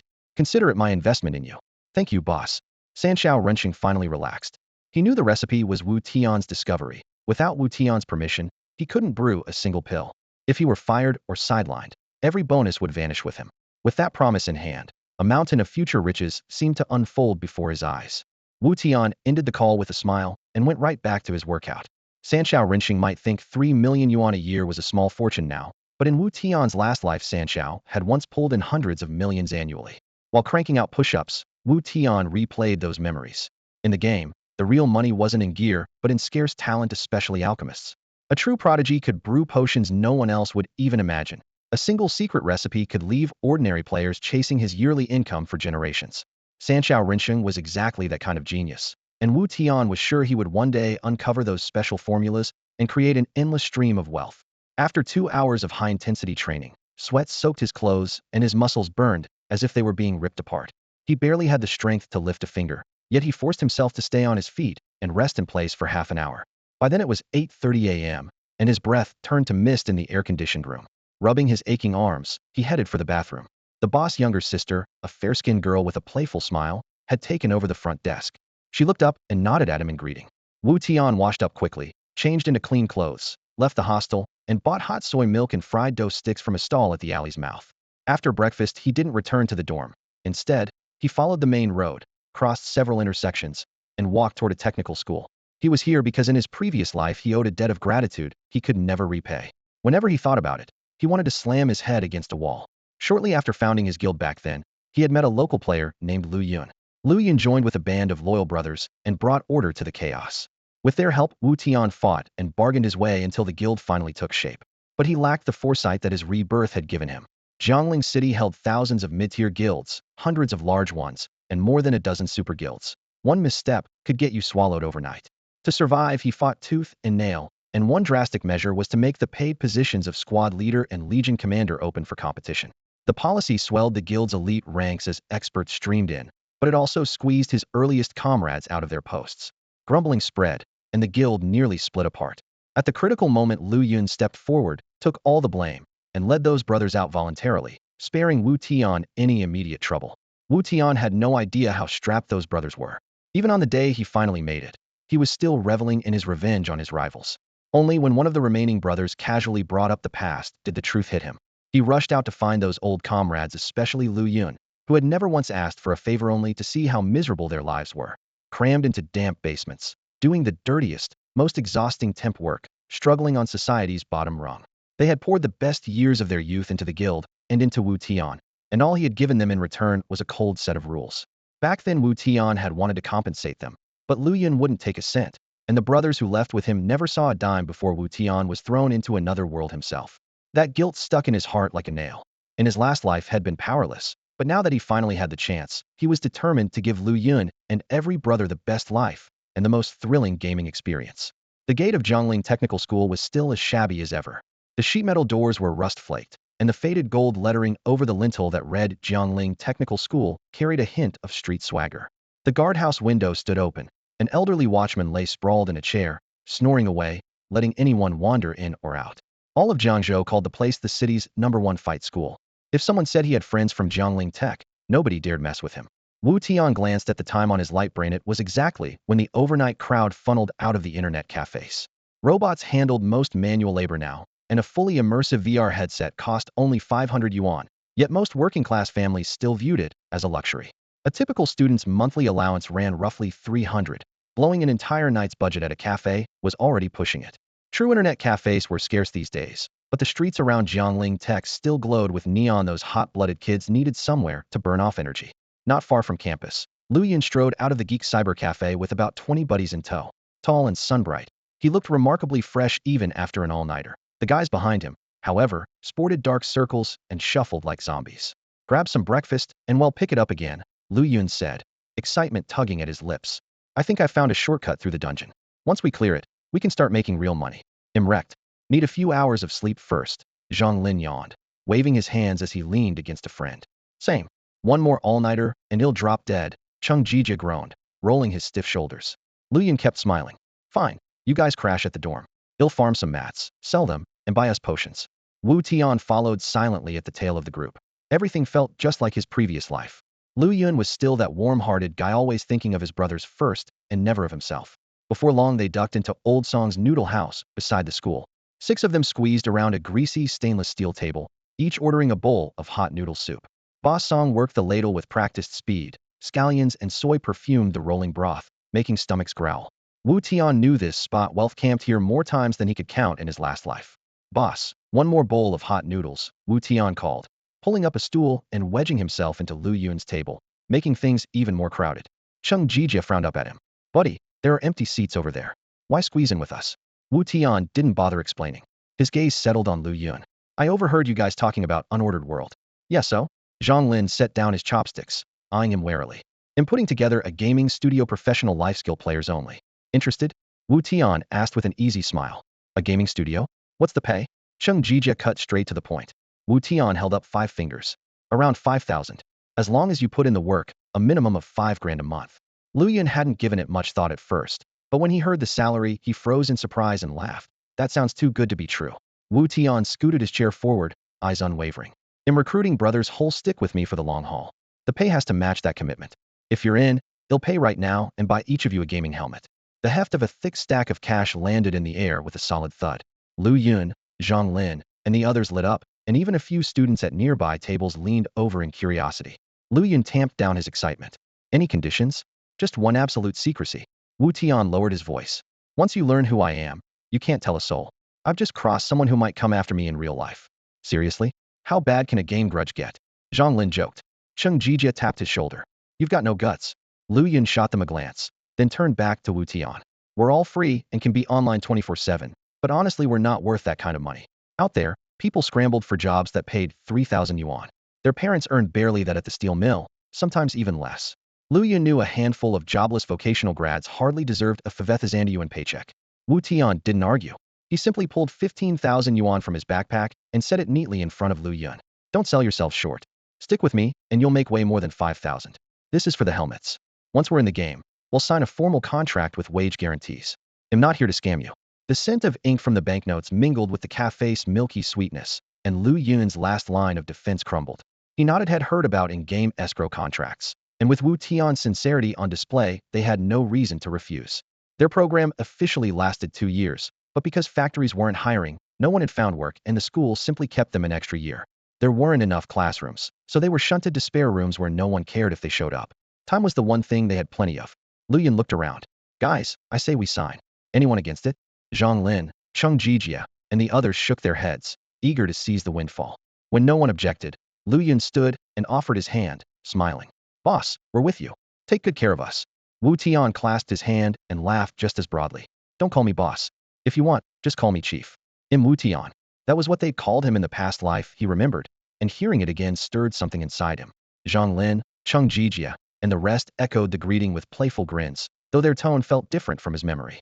Wu Tian didn't mind right now. They probably saw him as a rich fool, someone willing to pay top coin for a bunch of rookies. The helmet shop was only a short walk away, so while the dough was still resting, Wu Tian took Lu Yun, Zhang Lin, and Cheng Jijia over and bought 23 helmets. When they returned, Wu Tian lined the helmets up on the table and handed one to everyone. Just then the noodles arrived. He clapped his hands. Let's eat first. We'll log in afterward. Cheng Jijia had been up all night and was ravenous. He grabbed a bowl and started slurping. Lu Yun and Zhang Lin were just as hungry. They'd meant to be polite, but when they saw the boss eating so heartily, they did the same. The house noodles came with chili oil, vinegar, and cilantro. Wu Tian fixed a bowl for himself, noticed the others had barely used any toppings, and quickly mixed bowls for Lu Yun and Zhang Lin as well. This is fantastic. Lu Yun's eyes lit up. Zhang Lin wiped his mouth, tapping his chopsticks in excitement. I've never had broth this flavorful. Boss, you really know your stuff. Wu Tian smiled with a sigh. In his previous life, when money was tight, they'd eaten in this little shop almost every day, and he knew everyone's taste by heart. But his drive for revenge had scattered his brothers. Now that they were together again, he swore he'd never let them drift apart. If you like the noodles, the condiments are on me from now on. Mouth full, Cheng Jijia winked at Zhang Lin. Boss, Zhang Lin's the king of flattery, watch out. Not every word he says is sincere. Shut up, Zhang Lin shot back, shielding his bowl. It really is that good. Before he finished, Cheng Jijia snatched the bowl and took a big bite. His eyes went wide. Damn, that's tasty. I'm taking a few more bites. Get your own hands off my noodles. Zhang Lin lunged after him. Their chopsticks clanged as they wrestled, making Wu Tian laugh and shake his head. It felt just like the old days. Eating more slowly, Lu Yun asked softly, Boss, what's our first mission once we're in the game? We're all level 10 now. Gathering herbs, Wu Tian replied, setting down his bowl. He'll send you the list and collection areas when we log in. For the first month, just focus on medicinal plants. He ran through the numbers in his head. With 51 apothecaries, he could cover the current market. What he lacked were raw ingredients. Buying large quantities of a dozen herbs from the 4 markets in Jiangling City would drive prices up and tip off competitors with medical knowledge. If he wanted to keep the business to himself, he needed a dedicated harvesting team. Hiring 23 people would cost a little over 100 grand for the month, but for an exclusive venture like this, it was a price worth paying. Boss, I'm done eating. I'll go in and look over the contract first. What's your in-game name? I'll add you. Lu Yun asked, holding his helmet. As he spoke, he polished the visor until it gleamed, his eyes wary, clearly wanting to be sure there were no hidden traps in the contract. Wu Tian saw through the youngster's caution at a glance. He smiled and said, my name in the game is Wu Tian, short for Lawless Wu Tian. Oh, got it. I'll add. Lu Yun had just lifted the helmet toward his head when he froze, eyes wide. Boss, you wouldn't happen to be the guy who soloed Qiyun Pavilion yesterday, would you? That was me. Wu Tian answered with an easy smile. Ugh. Beside him, Cheng Jijia clutched his throat, noodles caught halfway down. He gulped a mouthful of broth, finally forcing the lump down and nearly choking to death on the spot. I almost suffocated once he could breathe, his eyes were shining. Boss, are you really Wu Tian? That's me. Why? Wu Tian nodded with a smile. Legend. Cheng Jijia pressed his palms together, voice trembling. Please teach me. Carry me, sponsor Muhatever. Wu Tian patted his arm. Aren't I already sponsoring you guys now? Huh, that's true. Chung Jijia blinked, suddenly enlightened, and his energy shot through the roof.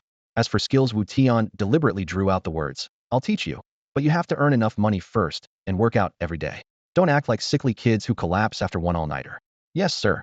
Lu Yun, Zhang Lin, and more than 20 tech school students answered in unison, sitting a little straighter. They could barely contain their excitement. Who in Jiangling City hadn't heard of Wu Tian? Last night he had stormed into Qiyun Pavilion alone, sword in hand, scattering over 1,000 opponents. With a single call he summoned Xingyuan Alliance and Flame Phantom Guild, crushing Qiyun Pavilion within a day. Members quit, their leader deleted his account. More importantly, Wu Tian had done it for justice, freeing the city's players from bullying and loot theft. Grinding had been easier ever since. A powerhouse like that was worth following. Finish up. Once you're done, we'll head back to the dorm and log in, Wu Tian announced. Got it. Lu Yun and the others attacked their noodles, downing the steaming bowls in almost a single gulp, cheeks puffed like they were hiding walnuts. The fatigue from last night's grind vanished. They could earn money and follow Wu Tian. Luck really had fallen right into their laps. Wu Tian looked at the young men full of energy, yet with poor grades and tight finances, and felt happy for them. Kids like this usually relied on family connections to find work after graduation.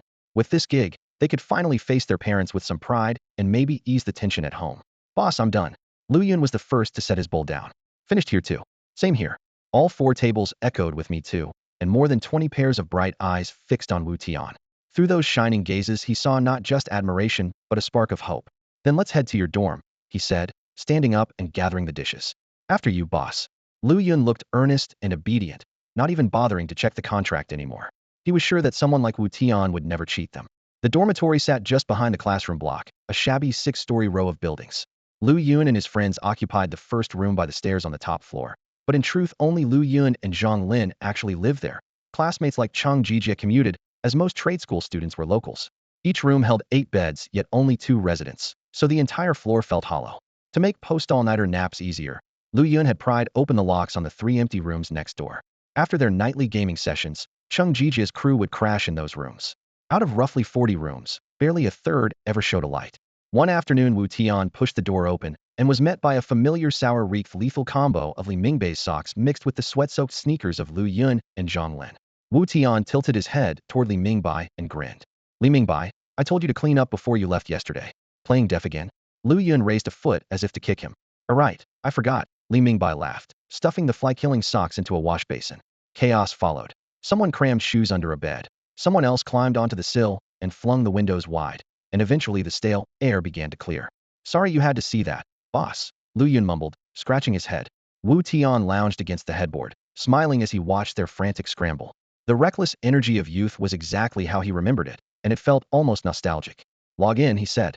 Create new characters in Qingyo village outside Jiangling City. They'll wait on the 3rd floor of the pharmacy. With that he slid on his neural headset. More than 20 people jammed the dorm. 4 wrestled for each bed, the rest unrolled mats along the walls. Within minutes, everyone was lying down, headsets in place, ready to dive in. Inside the game, Wu Tian had just arrived in Jiangling City when his private chat icon flashed. Sanxiao Rensheng was calling. Boss, every last iron wall pill is gone. We've struck gold. The voice on the other end blurted between laughs. How much did we pull in? Wu Tian asked. 12,000 gold and change. That matched his projections. Wu Tian nodded. Demand will stay hot. Every time you sell a batch, restock immediately. Use all 4 auction houses, split the quantities, don't let anyone fixate on the formula, and don't drive herb prices up too far. How many types of herbs again? 13. Got it. The guys are grinding non-stop, no one wants to log off. Fine, but don't wreck your bodies. Send the money over. A system prompt appeared. You have received 12,038 gold and 78 silver from Sanxiao Rensheng. Wu Tian chuckled and accepted. He headed to the auction house, bought 23 bundles of each of the 13 basic herbs, then returned to the 3rd floor of the Qingyo village pharmacy. The safe zone was packed. Even more newcomers had shown up since 2 days ago. Wu Tian pushed the door open. Lu Yun and 23 others were already waiting by the window. Boss. Lu Yun watched the player in black with a yellow bamboo hat walk up the stairs and asked, You're the one from yesterday's video, right? That's me, Wu Tian replied. Giving Lu Yun a quick glance, the avatar looked almost exactly like the man in real life. He raised his hand, opened the system panel, and, in one smooth motion, created a temporary chat group, pulling in Lu Yun and the other 23 players. An electronic contract immediately appeared in the shared files. The contract's the same for everyone, Wu Tian said. Sign it, and you'll be the first members of Wutian Studio. Lu Yun meant to read carefully, but the document was only 1 page. Start date, location, base salary, a 5-year term, and a strict confidentiality clause, nothing else. I'm in, he said, entering his name and pressing his fingerprint. Seeing that, Cheng Jijia, Zhang Lin, and the others followed suit. Once every signature was in place, Wu Tian sent the bundle to the official notary. When the system confirmed certification successful, he continued, "From this moment you're my employees. Now for a hidden leveling quest that also involves gathering herbs." Gathering herbs has a hidden quest? Cheng Jijia raised an eyebrow. To him, gathering was just chasing shiny plants. Herbology is deeper than it looks, Wu Tian replied with a small smile. Your first step is learning to identify plants. He laid out the quest in detail. 1. Trigger NPC, the old alchemist beside him. 2. Requirement. Hand over 39 kinds of basic herbs, 1 of each. 3. The alchemist will teleport you to a private herb garden where herbs grow mixed with weeds, and none of them glow. 4. Goal. Collect 30 herbs within 5 minutes. Success earns you experience and a level 0 plane ring. 5. Rule. You can complete the quest only once, but you can repeat it indefinitely if you fail. On the 5th day after launch last time, someone posted about this, Wu Tian explained. Most players thought herbs were cheap and not worth the trouble, so nobody tried failing on purpose to farm them. I remembered that bug, and now it's useful. But boss, we don't even know what the herbs look like, Cheng Jijia said, scratching his head. I figured, Wu Tian shrugged. Today we'll start with the 17 most common plants. The more you see and pick, the faster you'll learn. Got it. Lu Yun and the others replied, still a bit dazed. Identifying medicinal herbs wasn't easy. They looked too much like ordinary weeds. Wutian spent the entire morning showing them pictures he'd found online, and by noon they could recognize only 12 varieties. That was enough, though. Every one of them was an ingredient for iron wall pills. In the slanting afternoon sun at the edge of the camp, Wutian clapped his hands with a crisp snap, pulling everyone's wandering attention back. Let's enter the instance and give it a try. Come over and pick up your herbs one by one. They lined up at once. Standing beside them, he opened his pack, and a faint herbal scent mixed with wild grass drifted out. He handed each player a bundle of freshly sorted plants and reminded them again and again, once you're in, find the old man and give these to him. Don't mix them up. Lu Yun went first. As soon as he handed the herbs to the NPC, a flash of white light swallowed him and he was transported to the herb garden. Zhang Lin and Cheng Jijia followed, disappearing in the same burst of light. Beams flared and died in quick succession until the whole team was inside, leaving only Wutian outside the portal. With the entrance quiet, he leaned against a nearby tree and pulled out his communicator, calling 3 smiles at life. Dappled shadows danced across his shoulders as he reported with a grin, "You sent over another 6,000 gold this morning. We're up to 18,000 in total. Take a break," he added casually. "Iron wall pill sales have probably peaked. If we keep pushing, the price will tank." True, 3 smiles agreed. Even the last batch didn't move as fast. Looks like there aren't many parties in our region capable of clearing the Fox Den yet. Wutian nodded, his gaze drifting toward the sparse training area in the distance. The server had only been live for 2 days. Fewer than 50,000 players in Jiangling City had reached level 10 and geared up in full yellow equipment, and maybe 20 or 30,000 of them had stable teams. A 10-player group needed only 2 iron wall pills, so short-term demand was limited. Several guilds had already stocked up. The moment they realized supply was plentiful, the price would crash. He lowered his voice. Get some sleep. Put them back on the market tomorrow, and they'll sell much better. With this kind of item, you've got to play the scarcity game, flood the market, and it turns into cabbage. No one fights for it. Got it. I'm off to rest now. See you tonight. 3 smiles said, full of fighting spirit. Wu Tian chuckled and hung up the phone. A beam of light flared, and Lu Yun was the first to step out of the herb garden, looking embarrassed. I only picked 9, he said. A second flash followed. Zhang Lin appeared with a backpack half full of herbs and called out, 6. Moments later, Cheng Jijia stumbled out, grinning foolishly as he held up 2 fingers. 2. A vein throbbed on Wu Tian's forehead. He pointed at Cheng Jijia. Keep practicing. Yes, sir. Cheng snapped to attention, then slunk back into the garden. I'm going back in too. Didn't think it would be this tough, Lu Yun muttered, turning around. Me as well, Zhang Lin added, following close behind. Transport beams flickered inside and outside the herb garden as the group shuttled back and forth. Gathering herbs wasn't complicated. It was simply a contest of skill. The more they practiced, the faster they got.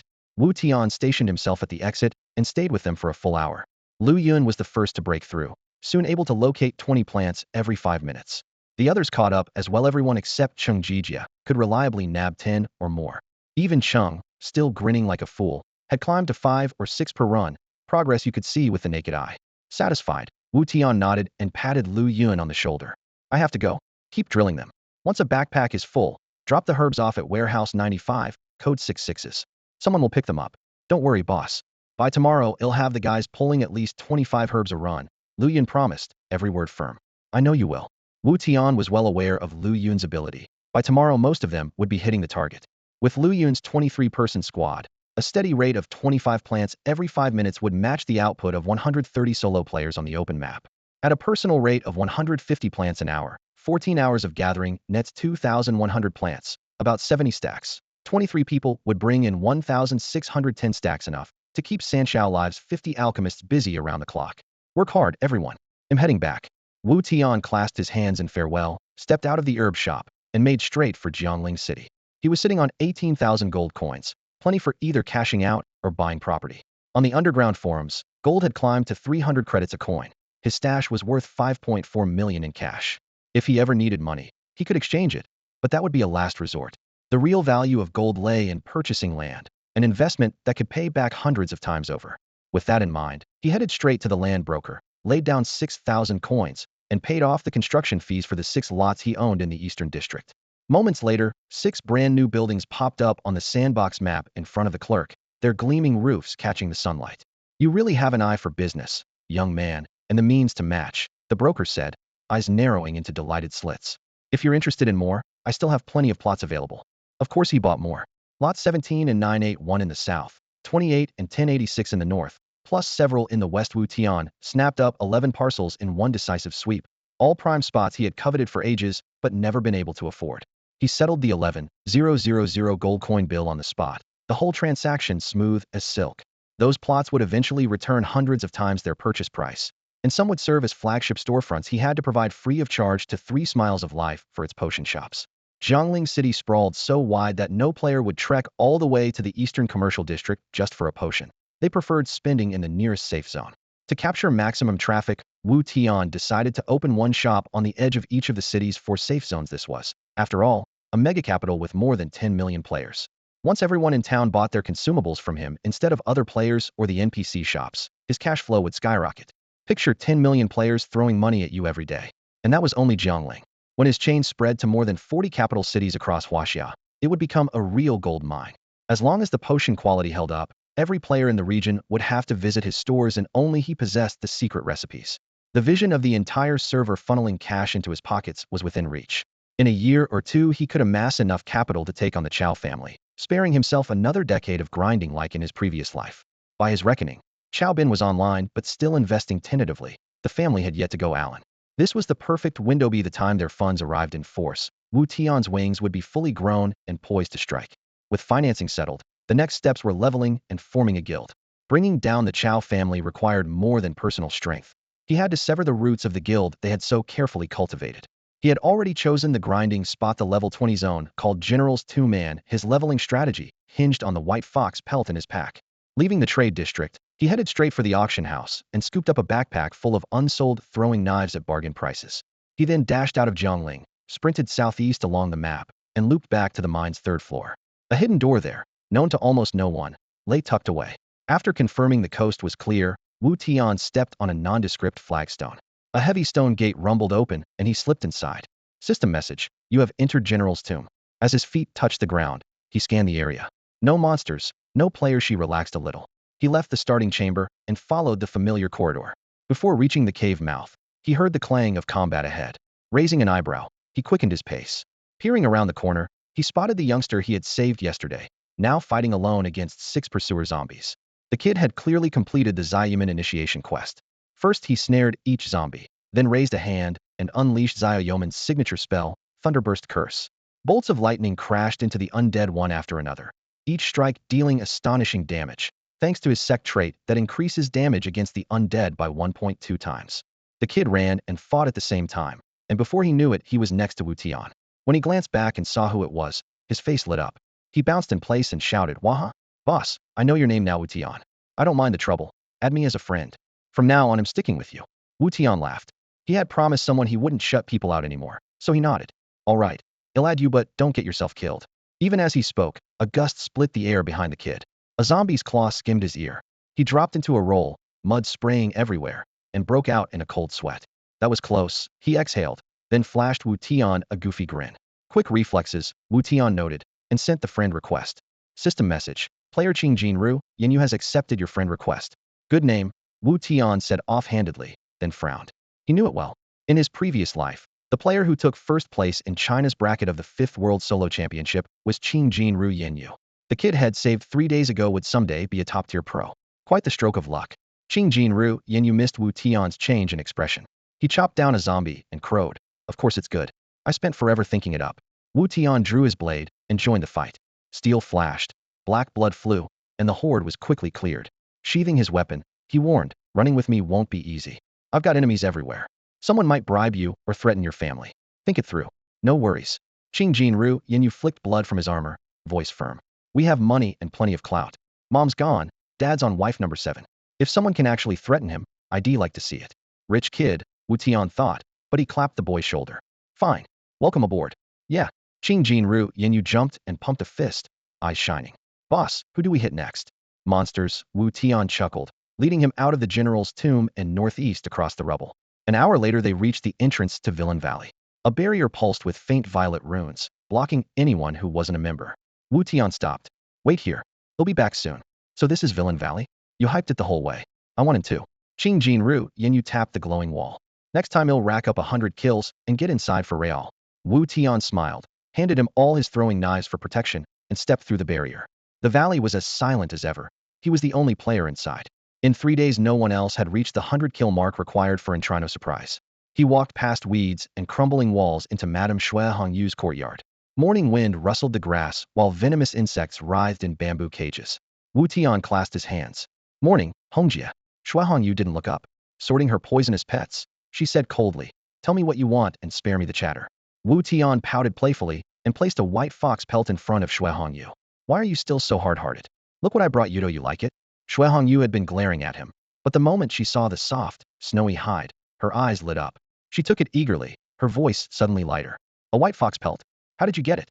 Went down the mountain today and raided a fox den, Wu Tian said, brushing the dust from his sleeves as though it were nothing. Ran into a vixen, finished her with one throw, and this is her skin. Brought it just for you. Shui Hongyu's fingertips glided across the fur, a mix of ferocity and satisfaction flashing in her eyes. I've been dying to skin that vixen myself, but Master Baiyun locked me in this wretched place. I thought I'd never get the chance. This is perfect. System message: you gave Shui Hongyu a white fox pelt. Affection 250. System message: current affection 250-1000. After tucking the pelt away, she gave Wu Tian a slow once-over and smirked. From now on, call me Sister Hong. Here in the Valley of Rogues, I've got your back. If anyone gives you trouble, just say my name. Thanks, Sister Hong. Wu Tian chuckled. He liked her straight shooting style and could sense an older sister vibe about her. Shui Hongyu pulled a dark red pouch from her pack and pressed it into his hand. This is a new poison I've brewed. Dab it on blades or throwing knives. Perfect for your level. System message you received. Hongyu powder. Type: poison. Effect: fixed damage 15 sec. Range: melee. Description: Shui Hongyu's proprietary concoction. Quantity: 200,200. Thanks, Sister Hong. Wu Tian accepted it with a sweet grin, then opened his purchase menu and tapped a few buttons. Might as well grab 20 more packs while I'm here. System notice: Hongyu powder 2 gold per pack. Shui Hongyu glanced over and clicked her tongue. Kid knows how to do business. Fine, anything you buy from me gets a 20% discount. He'll shave 8 gold off this time. Still pricey? Wu Tian whined theatrically. Get lost. Shui Hongyu rolled her eyes, clutching the white fox pelt and ignoring him. Got it. He'll swing by with something good next time. With a bundle of poison in his arms, Wu Tian walked off. At the village gate, Qingjin was still grinding favor points in the drizzle, hoping for a lucky break. The charm of the game lay in its randomness. There was no set formula, and at any moment a top fighter from Villain Valley might take a liking to you. Luck, however, was clearly not on his side today. Even after Wu Tian appeared, had made no progress at all. Quit wasting time and come back to General's tomb with me, Wu Tian said, clapping him on the shoulder with a grin. He'll show you someplace special. We'll level up together. Someplace special? Yanyu asked, startled. Had practically cleared the entire first floor of General's tomb overnight and had never seen a hidden area. You'll see when we get there, Wu Tian said, teasing. The official chronicle of General's tomb was blood-chilling. It had been built for an ancient warlord. During 8 years of construction, he conscripted 300,000 laborers and 100,000 soldiers. On the day the tomb was finished, he ordered the soldiers to bury the laborers alive, then had the soldiers executed on trumped-up charges to silence them forever. Zombies swarmed the mine because the diggers had broken into the burial pit of those laborers. Their lingering resentment turned the corpses into restless undead, and the strongest among them became the zombie king. The remains of the 100,000 soldiers were placed below the third tier of the tomb to guard the general's coffin. After death, the general mutated into a blood corpse king, retaining his mind and mastering dark magic, refining the soldiers' souls into tomb guardians. Wu Tian intended to lead Yin Yu straight to that blood corpse king.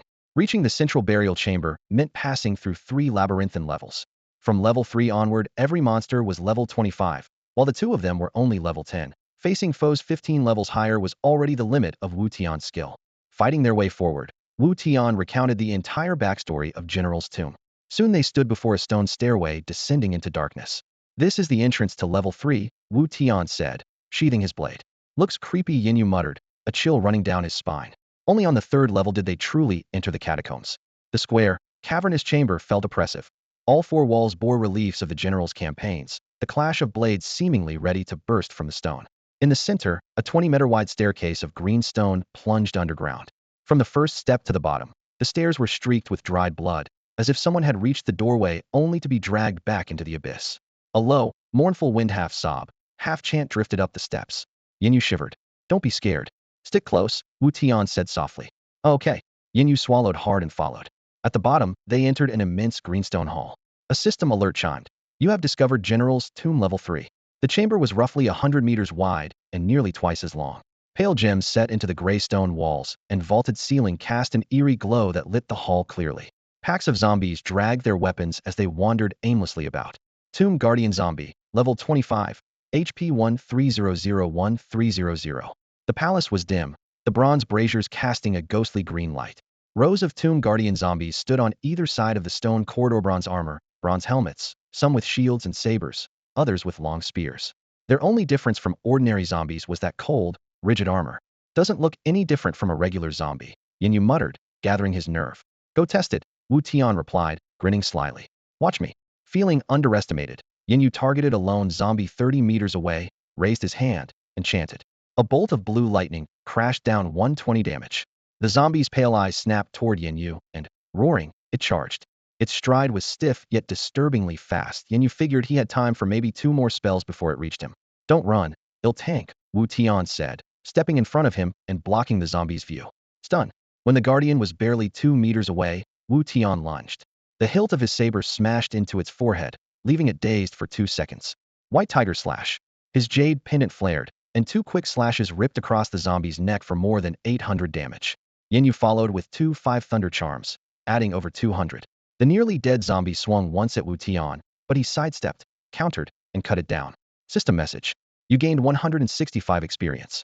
Bonus for defeating a higher level monster, 1,300 experience. That much. Yin Yu cheered.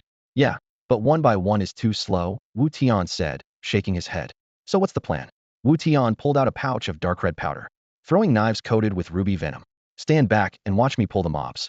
After that, it's your turn. Good dodge practice." "Got it." Yin Yu grinned, unaware he was being groomed as the future workhorse. Wu Tian dipped his knives in the powder and sprinted toward a cluster of zombies. 5 meters out, he stopped and flicked his wrist. Knives rained out. 15, 15, 15. More than 20 guardians howled as the poison took hold, all of them locking onto Wu Tian. He zigzagged through the hall, knives still flying, until nearly 200 tomb guardians were on his tail, the closest only 3 meters behind. Swift step. White light burst at his feet, and he bolted for the staircase. Up the stairs. He shouted to Yin Yu as he passed. "Right." Yin Yu turned and ran. The zombies reached the stairwell but stopped, fear in their lifeless eyes. As if remembering a dreaded command, they shuffled back into the depths of the palace. WHYD they stopped chasing. "Order from the Blood Corpse King. No guardian leaves the palace," Wu Tian explained. Yin Yu noticed their health still ticking down. "They're still poisoned. Ruby venom lasts 30 seconds. We'll go back in, poison them 3 more times, and the whole lot will drop. Leveling will be a breeze," Wu Tian said with satisfaction. "My turn." He handed the pouch to Yin Yu. "Nothing hones your dodge like this. Once you learn it, you can solo a whole crowd. Leave it to me." Yes, I sparkled. "So easy to fool," Wu Tian muttered, watching him get ready. Ever since his rebirth, had started to enjoy picking on rookies. Qingjin copied Wu Tian's technique, dipping every dart in his pack into a vial of red jade poison. One quick swirl, and they were ready to use. In this game, poison darts never hurt the thrower, so he didn't have to worry about angles. When 3 full sets were treated, he brushed off his hands, bounced twice for good luck, and let out a tense breath. "All set. Let's head down." The stairs into the tomb were dark and clammy. Wu Tian led the way to the landing. then sat down on the 5th step from the top, the exact spot corpse soldiers refused to cross. He lined up the poison vials and darts beside him and kept working. Go on, he said without looking up. Got it. Yenyu gripped a fistful of darts and charged the scattered tomb guards. 5 meters. He raised his arm and threw. Watch this. The darts flew wild.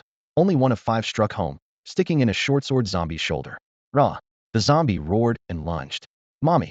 Yenyu panicked, veering aside and hurling darts as he ran. But his aim was still hopeless.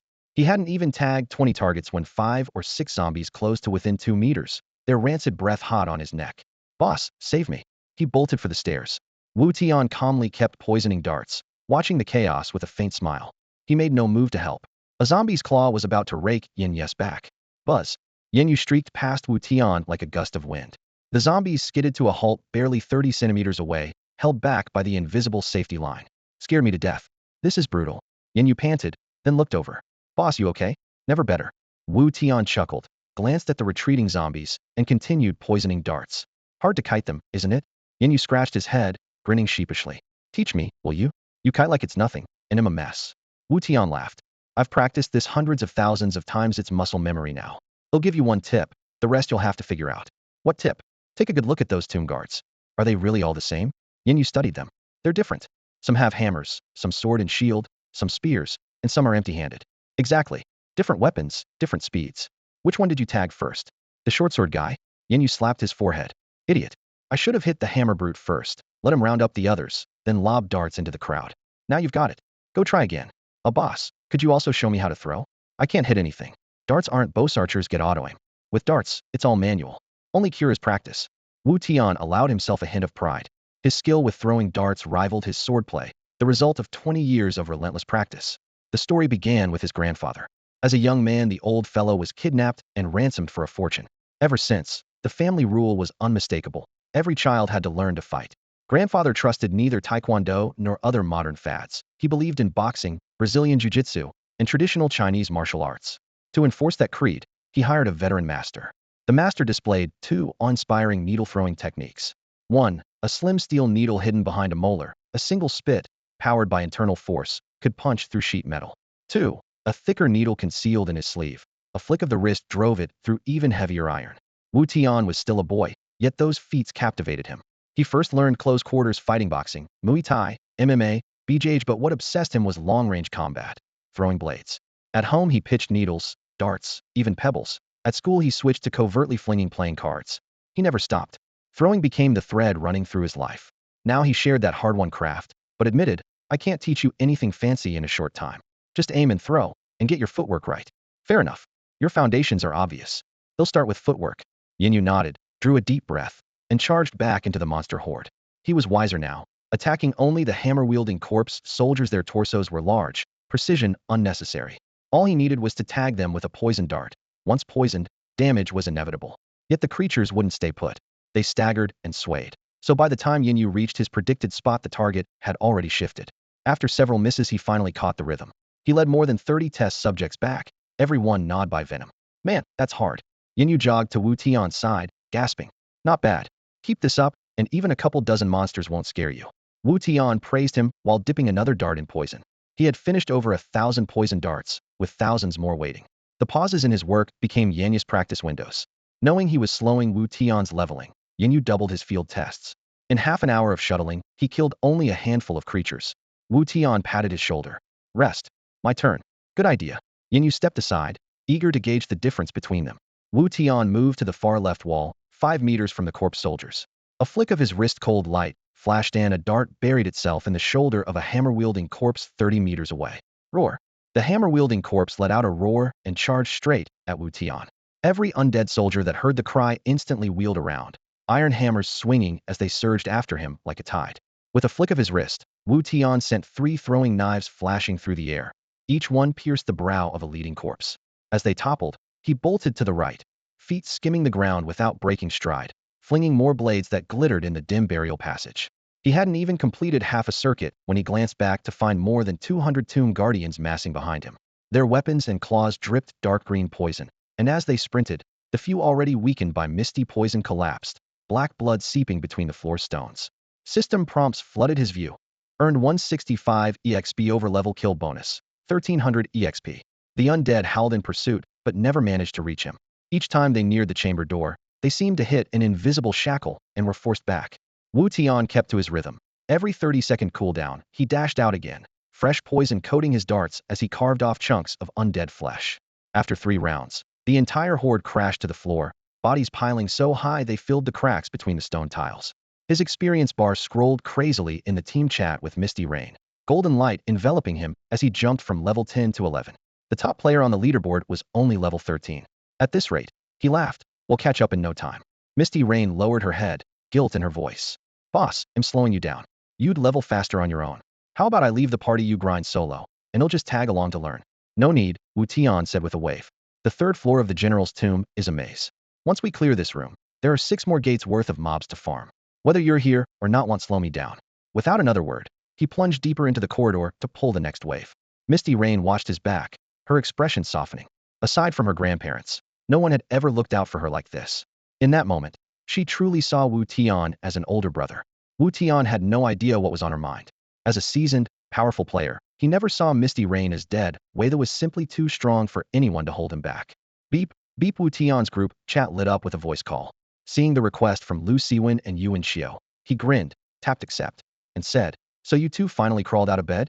Do you have any idea what time it is? Yuan Xiao let out a yawn so long it seemed to drain the life right out of him. The dark circles under his eyes said it all. We've been grinding for 2 straight days. Didn't knock out until midnight. Waking up this afternoon is already a miracle. After last night's brutal fight that took down Qinjiang, Lu Siwen and Yuan Xiao had logged off and crashed. They'd already pulled an all-nighter to catch up to Ning Lan's level curve, then stayed up with Wu Tian until the small hours. Wu Tian had expected them back online in the morning. Instead, they'd slept like the dead and were only now showing signs of life. Hey, why are you level 11 already? You didn't sleep at all, did you? Lu Siwen asked, intrigued. Power leveled on tougher mobs. Just dinged, Wu Tian answered offhandedly, idly twirling a throwing knife. Heh, of course you did. Lu Siwen dropped the subject. After last night he knew Wu Tian was playing in an entirely different league, practically a monster. Big boss, you do your thing. We're heading into a dungeon to show off. Yuan Xiao grinned, raising his brand new Xinggrade longsword. Time to take it for a spin. I'm in, Lu Siwen chimed in with the same sly smile. Wu Tian couldn't help laughing. He knew exactly what they were up to. The Xinggrade weapons that Qinjiang's players dropped last night had gone straight into Lu Siwen and Yuan Xiao's pockets. Now each of them had a Xinggrade longsword and a full set of Huanggrade gear. It was only the 3rd day after launch. Only the elite core of the major guilds had gear like that. In all of Jiangling City, fewer than 200 players were packing Xinggrade weapons. Once those two showed up at a dungeon entrance and shouted for a party, the place would swarm, especially with girls looking to level alongside high-gear players. Leveling up while flirting? Paradise. Last timeline, the pair had never managed to start out as big shots and impress the ladies. This time their dream had come true, and Wu Tian was happy for them. Go have fun. If you need anything, just call and I'll handle it, he said. Roger that. Time to raise some havoc. Lu Siwen laughed. From now on, we're the wave-riding trio, Yuan Xiao declared, thumping his chest. Get lost. Wu Tian's face went blank. That nickname had once catapulted him into the global spotlight and made him the butt of endless jokes. Arguing now would be pointless, though, so he sighed. Fine, whatever you want. Call us that if it makes you happy. We sold the extra gear for 62 gold. How do you want it? Lu Siwen asked. Keep it. Don't be polite, I'm not hurting for cash.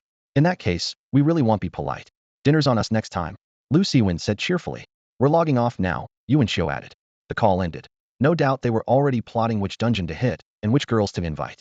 Wu Tian shook his head and kept kiting the mobs. After cutting down roughly 200 corpse soldiers, nearly every zombie in the hall was dead, leaving only a dozen or so limping around with a sliver of health. He brushed the dust from his hands and said to Qingjin Ruyanyu at his side, let's finish them off and see what dropped. Got it. Yanyu nodded, and the two dashed into the hall shoulder to shoulder. The wounded monsters posed almost no threat. A single flash of the blade mowed them down. When the cleanup was over, the loot was little more than basic potions and a few common pieces of gear, nothing exciting. Suddenly Yanyu frowned, bent down, and fished a dark brown lump from between the rubble. And this, she said, handing it to Wu Tian. Looks like a chunk of meat. Weird. Zombie flesh. Level 0. Description, rotten meat torn from a zombie, giving off a foul stench. Wu Tian laughed. Not bought a lucky drop. From now on, any you find are mine. What's it for? Yanyu asked, intrigued. Trade secret for now, he said with exaggerated mystery. It's a key ingredient for a special poison. When the time comes, you'll see just how rare it is. They followed the blood-spattered floor and dug around, collecting 5 pieces in all. Yanyu clicked her tongue. Only 5? The drop rate really is stingy. Wu Tian let the comment pass and pointed to the 6 stone gates arranged in a semicircle around the chamber. Pick one. Use the pulling technique I showed you and work on your footwork. He'll take the second gate on the east, she said, eager to try. Half an hour of watching Wu Tian fight had taught her a thing or two. While she headed for her door, Wu Tian moved to the first. A heavy stone lever jutted from the frame. He yanked it down. Boom. The slab dropped with a rumble.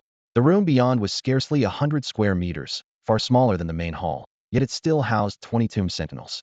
There would be no massive waves of experience here, only steady, methodical clearing. The entire tomb was a maze, and they had to trigger 4 separate mechanisms before they could reach the 4th level. Roar. The sentinels at the doorway caught the scent of the living and lunged at Wu Tian with guttural cries. Instead of retreating, he stepped inside. A flick of his wrist sent poison darts whistling through the air. Dark green blotches spread across the zombie's skin. He sprinted along the eastern wall, yanked the second lever in passing, and slipped into the next 100 square meter room, another den of 20-odd sentinels. 20 zombies in a room this size was manageable. 40 would choke the available space.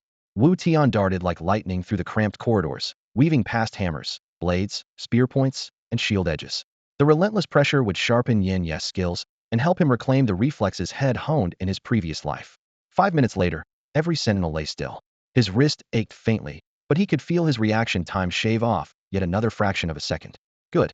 This place really is a gold mine, he muttered, rolling his shoulders. He reloaded the poison darts and headed for the next eastern gate. While Wu Tian honed his reflexes, Yinyu was on the other side of the corridor grinding for speed. The kid was sharp. After an hour of sprinting, she had mastered her footwork, and landing poison darts had become much easier. Wu Tian had already climbed to level 13. To test his limits, he dragged 3 waves of monsters out of the 8th room at once and bolted back to the stone gate. A zombie's claws almost caught the door as he slammed it shut, but he was just quick enough. The gate boomed and locked tight. Phew. He wiped the sweat from his forehead and glanced at his stats. A harsh red flash flickered around him. System message, neural sync below 95. Please rest. The warning chimed 3 times.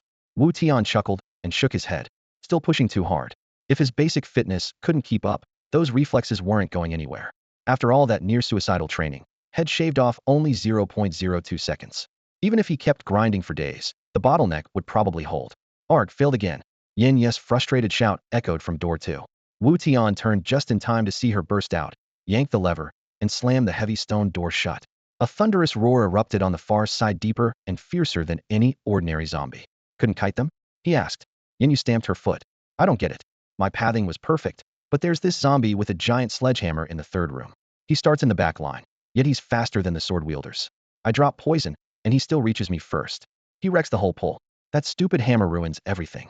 Is the hammer bigger than the normal brutes? Wu Tian asked with a grin. Yeah. Did you check his health bar? I didn't. Why is he a boss? Her eyes went wide. Wu Tian laughed. Lucky kid. You've run into an enforcer zombie in elite. They have a great chance of dropping good loot. He explained. The enforcer zombies had once been the disciplinary squad under a great general, the army's toughest fighters assigned to execute deserters. Most of the 100,000-strong host died beneath their blades. When the army was wiped out, these soldiers chose to be buried with their comrades. The Blood Corps King, moved by their loyalty, resurrected them with even greater power. Normally, enforcer zombies guard the 4th and 5th floors for the Blood Corps King. Meeting one on the 3rd floor is sheer luck. There's another quirk in the game. The more elites in a zone, the worse the drops. The rarer they are, the better the loot. So running into an elite here, on a floor where they're almost unheard of, means there's an excellent chance he'll drop something valuable. After listening to Wu Tian's explanation, Yinyu wasn't cheered up at all, but instead looked dejected. Boss, am I really that dumb? I couldn't even tell a regular mob from an elite. Wu Tian chuckled and reassured him. It's not your fault. Elites don't look much different from normal mobs. That's part of the game's realism. You'll get used to it once you've seen more of them. Okay, Yinyu finally relaxed a little. The stone corridor was dimly lit. Moss clung to the walls, and the air reeked of damp mildew. Wu Tian drew his long blade, its edge flashing cold in the firelight. Let's go. We'll take down that elite and see what it drops. Boss, are you going to solo it? Yin Yes' eyes sparkled, eager to witness Wu Tian's prowess. Wu Tian shook his head with a wry grin. I'm only level 10. With this gear, soloing a level 25 elite? Keep dreaming. He gestured toward the monster ahead. That elite is level 25 and carries a hammer. Its base physical hit is about 498, to be exact. Forget its skills. 2 regular swings would kill me even if I popped the white tiger pendant. He added, hammer mobs are tricky. You can't redirect their force. A direct hit triggers severe wound, cutting your move and attack speed. That's a death sentence. So how do we fight it? Yinyu was completely lost. Poison it. Let it die slowly. Wu Tian glanced at his teammate. How long has your poison been ticking? Yin Yu thought for a moment. About 10 minutes. But it's got 20,000 HP. How long will that take? Wu Tian calculated quickly. Elite's Regan. You've bled about 18,000, but it's healed nearly 10. It should have roughly 1,200 left. As he spoke, he pulled a mechanical lever on the wall. With a thunderous boom, a stone gate crashed down, sending dust everywhere. Through the narrowing gap, they could still see the corpse king dragging its ruined body deeper into the lair. Wu Tian checked the battle log and nodded. Nice work. We've cleared 3 rooms. Of course. Yin Yu puffed out his chest proudly. How many did you clear, boss? 8, Wu Tian answered casually. Yin Yu's face froze. Come on, don't mess with me. Same amount of time, and you're 5 rooms ahead. That's nice work. Wu Tian laughed and pushed the next door open. Don't worry. One day you'll catch up. A great man once said, the world is mine and yours, but eventually it will be yours. Really? Sounds like you're pulling my leg, Yin Yu half believed him. Wu Tian replied solemnly, I never lie to kids. Inside, he was secretly delighted. Tricking kids is fun. By the time you can clear 8 rooms an hour, he'll be clearing 16. No need to ruin his enthusiasm by telling him that. Yin Yu was fooled again by Wu Tian's gentle smile. Years later, whenever he saw Wu Tian's equally earnest son, he would grit his teeth and think, your dad swindled me back then. If I couldn't beat him, he'll get even with you. But that's a story for another day. At the end of the torchlit corridor, Wu Tian stopped outside the 3rd room. A lone monster stood silently, just 5 meters away. A dozen or so corpse warriors were still inside, all sitting at half health. The corpse enforcer wasn't much better off, yet remained a threat. It wore the same armor as the rank-and-file undead, but stood a head taller, and the 8-flanged bronze hammer in its hand was noticeably larger. It paced the room with the hammer hanging upside down. Corpse Enforcer Elite, level 25 HP 11, 88720000. The floating numbers above its head made the warning crystal clear. Wu Tian turned sideways and murmured to Misty Rain, "It'll handle the enforcer, don't touch it. Its health looks low, but if 2 players hit it, the bar doubles. It'll poison it and kite it out. You wipe the ads, then meet me outside." Since level 20 the game had used this rule, solo and elite stats stay modest. Add more players and its HP, defense, and damage skyrocket. Misty Rain nodded. Roger. He took position along the wall. When the poison icon over the enforcer finally faded, a throwing dart flashed through the air and buried itself in the monster's shoulder. Roar. The corpse enforcer bellowed and barreled toward Wu Tian, the hammer trailing after images. Wu Tian's eyes narrowed. He flipped his saber hilt first and triggered charge. A 1-meter blink slammed him into the monster. The pommel clipped its jaw, and a 2-second stun icon popped up. While it reeled, Wu Tian pivoted and sprinted away. He had barely covered 5 meters when the enforcer shook off the stun and thundered after him. Misty Rain clicked his tongue. Earlier, ordinary corpse warriors had luckily blocked the enforcer, or that first charge would have one-shot him. A nearby undead hissed, snapping him back. Each trash mob still alive had under 700 HP. On average, for 5 thunder charms would finish one off. 2 minutes later, every corpse warrior lay dead, and the room was clear.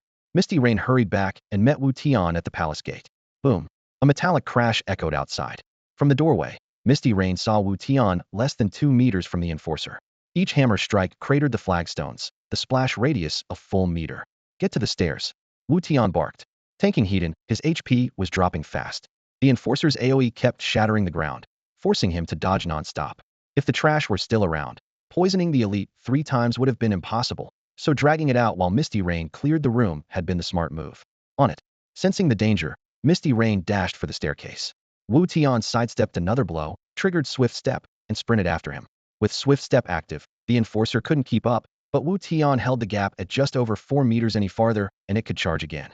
In this sweet spot, the 2 players and 1 elite reached the stairwell. Wu Tian stepped onto the first riser and exhaled. The staircase counted as a safe zone. The enforcer dared not enter and could only roar before turning back. Its HP was now barely above 10,000. That was the rough part. Go pull it again, I need a breather. Wu Tian leaned against the wall and slid down to sit. Leave it to me. Misty Rain chased the enforcer back into the room. Wu Tian watched smoke rain lure the enforcer ghouls away, then sprinted back to gate 1 to keep farming experience points. The 2 gates were close together, so with a quick jog he reached gate 1, swept his arm, and aggroed both squads of Tomb Guardians standing guard. By exploiting the slight offset in their respawn timers, he shuttled between the gates, pulling, bunching, and wiping out mobs with ruthless efficiency. Within minutes, he had bundled 6 full waves from gates 1 and 2, his EXP bar overflowed, and he rocketed to level 15. A brilliant notification flashed in the lower right corner of the screen, heralding the massive XP haul. Just then Smoke Rain's excited shout carried across the map. Boss, the enforcer ghoul dropped big loot, get over here. Wu Tian smiled, sheathed his blade, and covered the distance to Gate 2 in a few strides. The Enforcer's corpse lay on the ground, surrounded by a perfect 8x8 grid of drop 64 items, every slot filled. He nodded in approval. This had been his little test. An Enforcer Ghoul's first death always yields a full grid drop. If anything had been missing, Smoke Rain's integrity would have been suspect. The untouched loot proved the kid was straight. Wu Tian crouched to inspect the bounty. Amid the colorful gear, a black tome with silver lettering drew his eye and sparked delight. Whirlwind Slash. Type, Blade Skill. Range, Melee. Mana cost, 100. Prerequisites. Nameless Blade Technique, LV2. Blade Mastery, LV1. Description. Spin rapidly with a long sword for 5 seconds, dealing 100 weapon damage. Immune to magic while spinning. Cooldown, 1 minute. Smoke Rain leaned closer. If you learn that, won't you dizzy yourself before you even kill anyone? Wu Tian stifled his excitement and patted the youngster's shoulder. Kid, this is a blade user's treasure. With it, I don't fear being surrounded. Others spin twice and wobble, am not them. As a former pro, Wu Tian had gone through anti-dizziness drills. High-speed spinning didn't phase him, could whirl for an hour straight, and with a 1-minute break, he could keep it up for 3. Whirlwind Slash delivered solid AoE damage and 5 full seconds of magic immunity, far superior to the single second from his previous riposte slash. Against swarm tactics, he could shrug off chains of stuns and burst down targets with ease. His blade mastery was already level 1, and Nameless Blade Technique had reached level 2 in yesterday's PK match, so the prerequisites were met. Wu Tian clicked Learn. System message. You have learned Whirlwind Slash. His gaze then fell on a black stone beside the Enforcer's head. Bloodlust Stone. Level, 15. Effect, 10 lifesteal. Sweet. Wu Tian picked it up, grinning wider. He turned to Smoke Rain. I'm keeping this, it's perfect for melee. They'll settle up with you later. Smoke Rain quickly waved him off. I'm just happy for the free XP boost. Keep it. I don't need the cash, and I'm far from broke. Wu Tian pondered for a moment and said, all right, next time I find something good, I'll save it for you. Yinyu nodded, yet she couldn't help asking, boss, this thing's not that useful, right? It only has 10% lifesteal.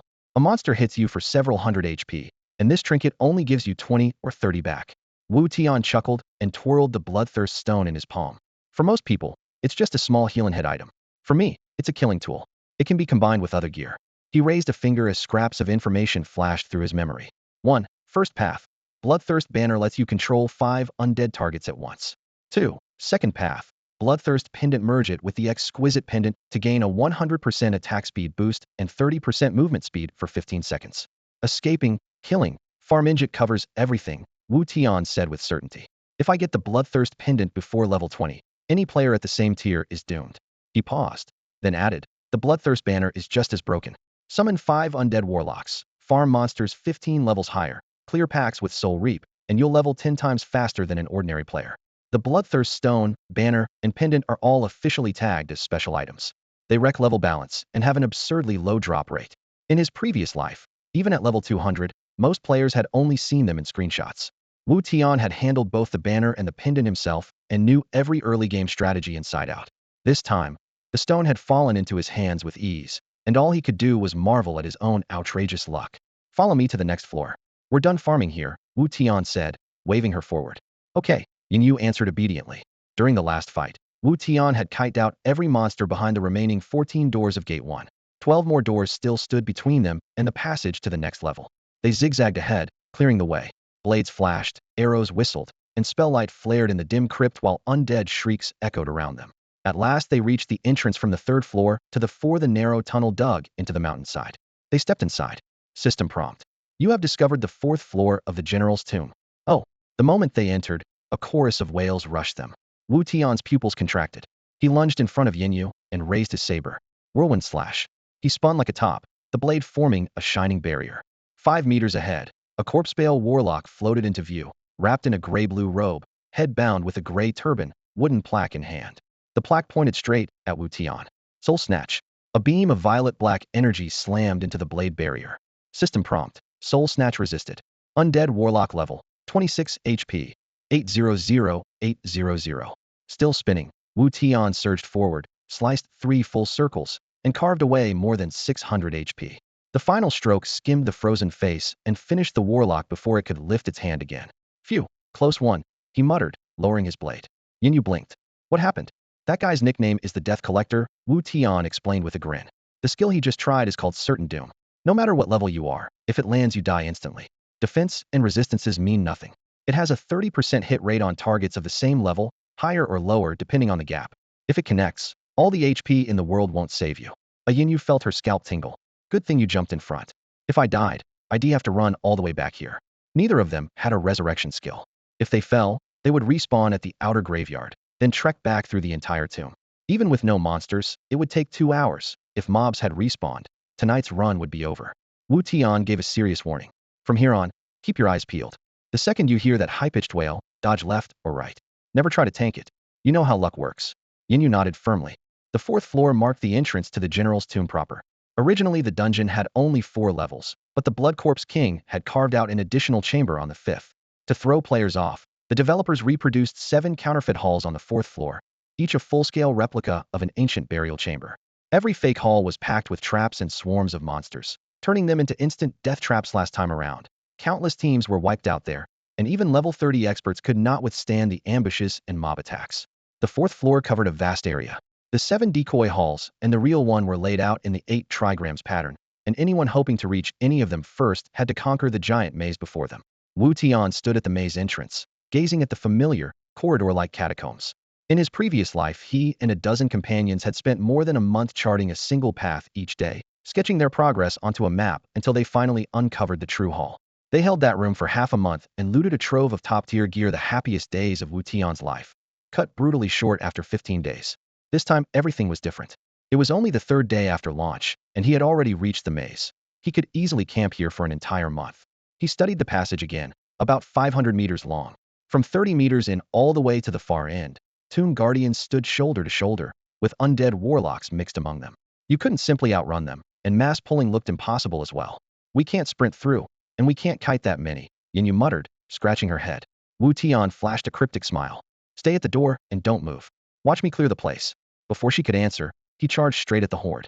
When the nearest tomb guardian was only 5 meters away, he flicked a throwing knife at an undead warlock 30 meters down the corridor. Whoosh. Yerk. The warlock raised its staff and began casting Soul Hook. Wu Tian sidestepped, using a guardian's body to break line of sight, and the spell fizzled. Rhea. The enraged warlock barreled forward, its roar driving every guardian within 5 meters to lunge at Wu Tian as well. He sprinted along the wall. The corridor was nearly 30 meters wide, crossing from left to right. He swept up every monster in his path, more than 100 by a quick count. Yinyu stood at the entrance, speechless as the dense swarm closed in behind him. With nothing but stone walls on either side, there was nowhere to run. She opened her mouth to warn him, but the next scene froze her in wide-eyed disbelief. About 10 meters from the entrance, 2 coffins stood upright against the left-hand wall. The gap between them was just wide enough for one person, and Wu Tian stepped straight into it. Yin's heart skipped a beat. While Wu Tian had been weaving back and forth to kite the mobs, he had drawn a necromancer right behind Yinyu. Now, as Wu Tian slipped into the slit between the coffins, the necromancer followed and blocked the doorway, wedging more than 100 corpse soldiers behind it so tightly that none could reach Wu Tian. Beautiful move, Yinyu shouted, elated. He had already grasped Wu Tian's plan. Duel the necromancer in the narrow gap and use its body to seal the undead army outside. Cramped between the coffin boards, Wu Tian eyed the necromancer with a cold sneer. Its soul hook spell was on cooldown after the last cast. For the next 30 seconds, it could only swing a small wooden placard marked Claim Life, which took no more than 30 points off Wu Tian's health, nowhere near enough to pierce his armor. Bracing both hands and feet against the coffins, Wu Tian sprang upward like a coiled spring. As he vaulted over the necromancer's head, he looked out. Among the 100 corpse soldiers, a dozen other necromancers had raised identical placards and were chanting at him. Wu. A barrage of purple-black soul hooks streaked toward him. Wu Tian ducked his head and dodged them all. Seeing no further opening for the enemy, he popped back up, flipped out a fistful of throwing knives, and scattered them like handfuls of beans. Wherever the blade struck, blood spurted and poison spread. Every hit target instantly sprouted green 15 damage numbers. Within seconds, the entire horde was poisoned. 30 seconds later, the necromancer at the doorway lifted its placard again, locking onto his forehead. Wu Tian countered with a disrupting slash, cleaving the sign diagonally and canceling the spell outright. He had looted this skill from a boss on Mount Erlong, and seldom had a chance to use it. Today it shone brilliantly. The fight's rhythm was now set. With Disrupt, Stun, Repose Slash, and Whirlwind Slash in his kit, Wu Tian only needed the first 2 in rotation to keep the necromancer from ever finishing a chant. Every 30 seconds he poisoned the mob again, jumped to a safe height, avoid the other necromancer's soul hooks, rain down knives, then shut the doorway necromancer's mouth with another interrupt. Watching from outside, Yinyu was secretly amazed. He thought he had already mastered the art of pulling mobs. Yet Wu Tian not only kite more than 100 monsters, but also dragged a necromancer over as a living doorstop, something Yin Yu knew he couldn't pull off. The kid's competitive spirit always made him believe he was catching up, yet Wu Tian widened the gap each time. Yin Yu had assumed Wu Tian's edge was broader knowledge. Now he realized the man's mechanics were equally unfathomable. He made a silent vow. From now on he would stick to Wu Tian, and once this wave was cleared, he would ask to become his disciple. System messages began to flood the screen. You have gained 1,300 experience. You have gained 1,300 experience. The notification snapped Yin Yu back to reality. Surveying the field, he saw corpse soldiers piled in heaps, only a few still clinging to life. Without waiting for Wu Tian's cue, he stepped up and finished them off. When the last corpse fell, the kid gripped his weapon and walked up to Wu Tian, speaking solemnly. Boss, I want to be your apprentice. Will you officially take me under your wing? Wu Tian chuckled and asked, why do you suddenly want to become my apprentice? Haven't I been teaching you all along? Yin Yu scratched the back of his head, sounding a bit embarrassed. I never realized how strong you really were. I thought I could pick things up casually, but that mob pull you just pulled off was amazing. Anyone who can wipe out that many players in front of Qiyun Pavilion isn't relying on gear. Your footwork and overall skill are the key. Please take me as your disciple. So the kid had never truly accepted me. Wu Tian almost laughed, though his face stayed calm. You're not bad. I can teach you, but I only take disciples with talent. Without that, forget it. You'll do it. Yanyu's eyes lit up, his voice shooting higher. Master, I promise I won't let you down. Wu Tian's smile grew subtly.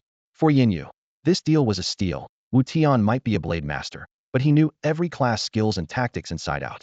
In his previous life, one of the world's top 10 pros he sparred with had come from the Xiaoyao sect. They dueled over 3,000 times, and in their downtime they dissected every single skill, from the starter set to level 200, breaking down each move for each other. To understand the matchup fully, Wu Tian had even leveled a Xiaoyao character himself from 0 to 200. Head rushed the grind, but he still remembered every timing, every link, every rhythm detail. He couldn't teach anything above 200 yet, but up to that point, nobody in the world was better qualified. What skills have you learned so far? Wu Tian asked.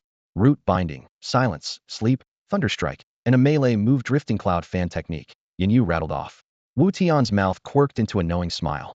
Let me guess you think that last one is completely useless, right? Exactly. Yin Yu nodded hard. I'm a caster. Why would I fight up close? Sure, it's still spell damage, but I've got thunderstrike for that. I can control and attack from range, so why get in someone's face? What am I supposed to do, fold my fan and smack people like it's a 30-foot club? Wu Tian nearly burst out laughing. No wonder. Most Xiaoyao players went mad over that design one random melee skill in a pile of ranged spells, so they wind up using the fan like a stick. What if I told you the Xiaoyao sect is actually a melee class? Would you believe me? Wu Tian asked, grinning. What? Yin Yu froze, blinking.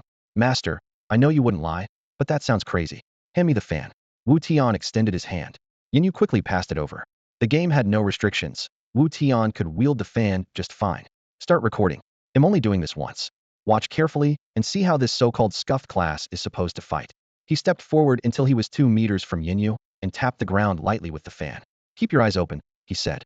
Wu Tian snapped open his folding fan and stepped right up to Yin Yu. The fan flicked in front of his face as a feint.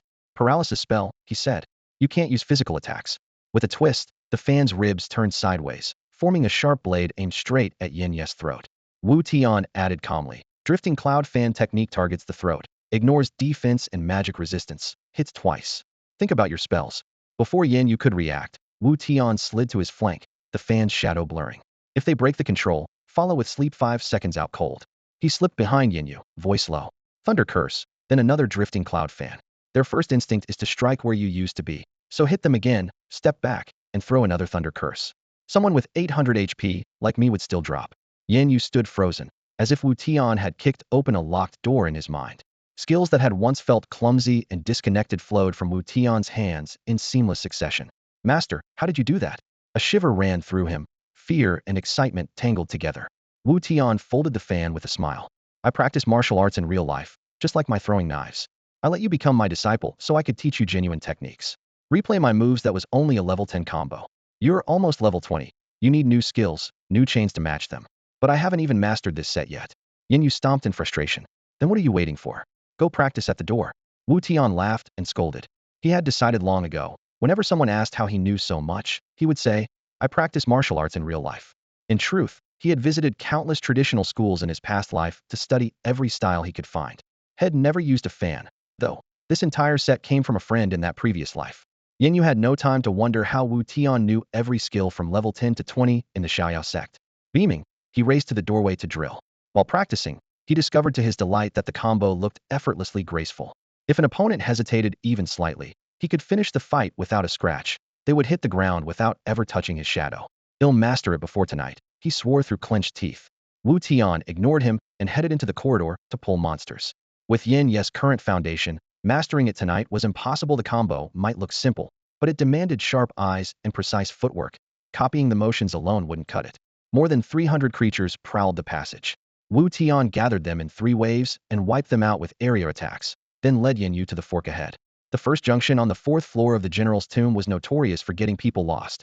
8 directions, 8 paths in each, 64 in total.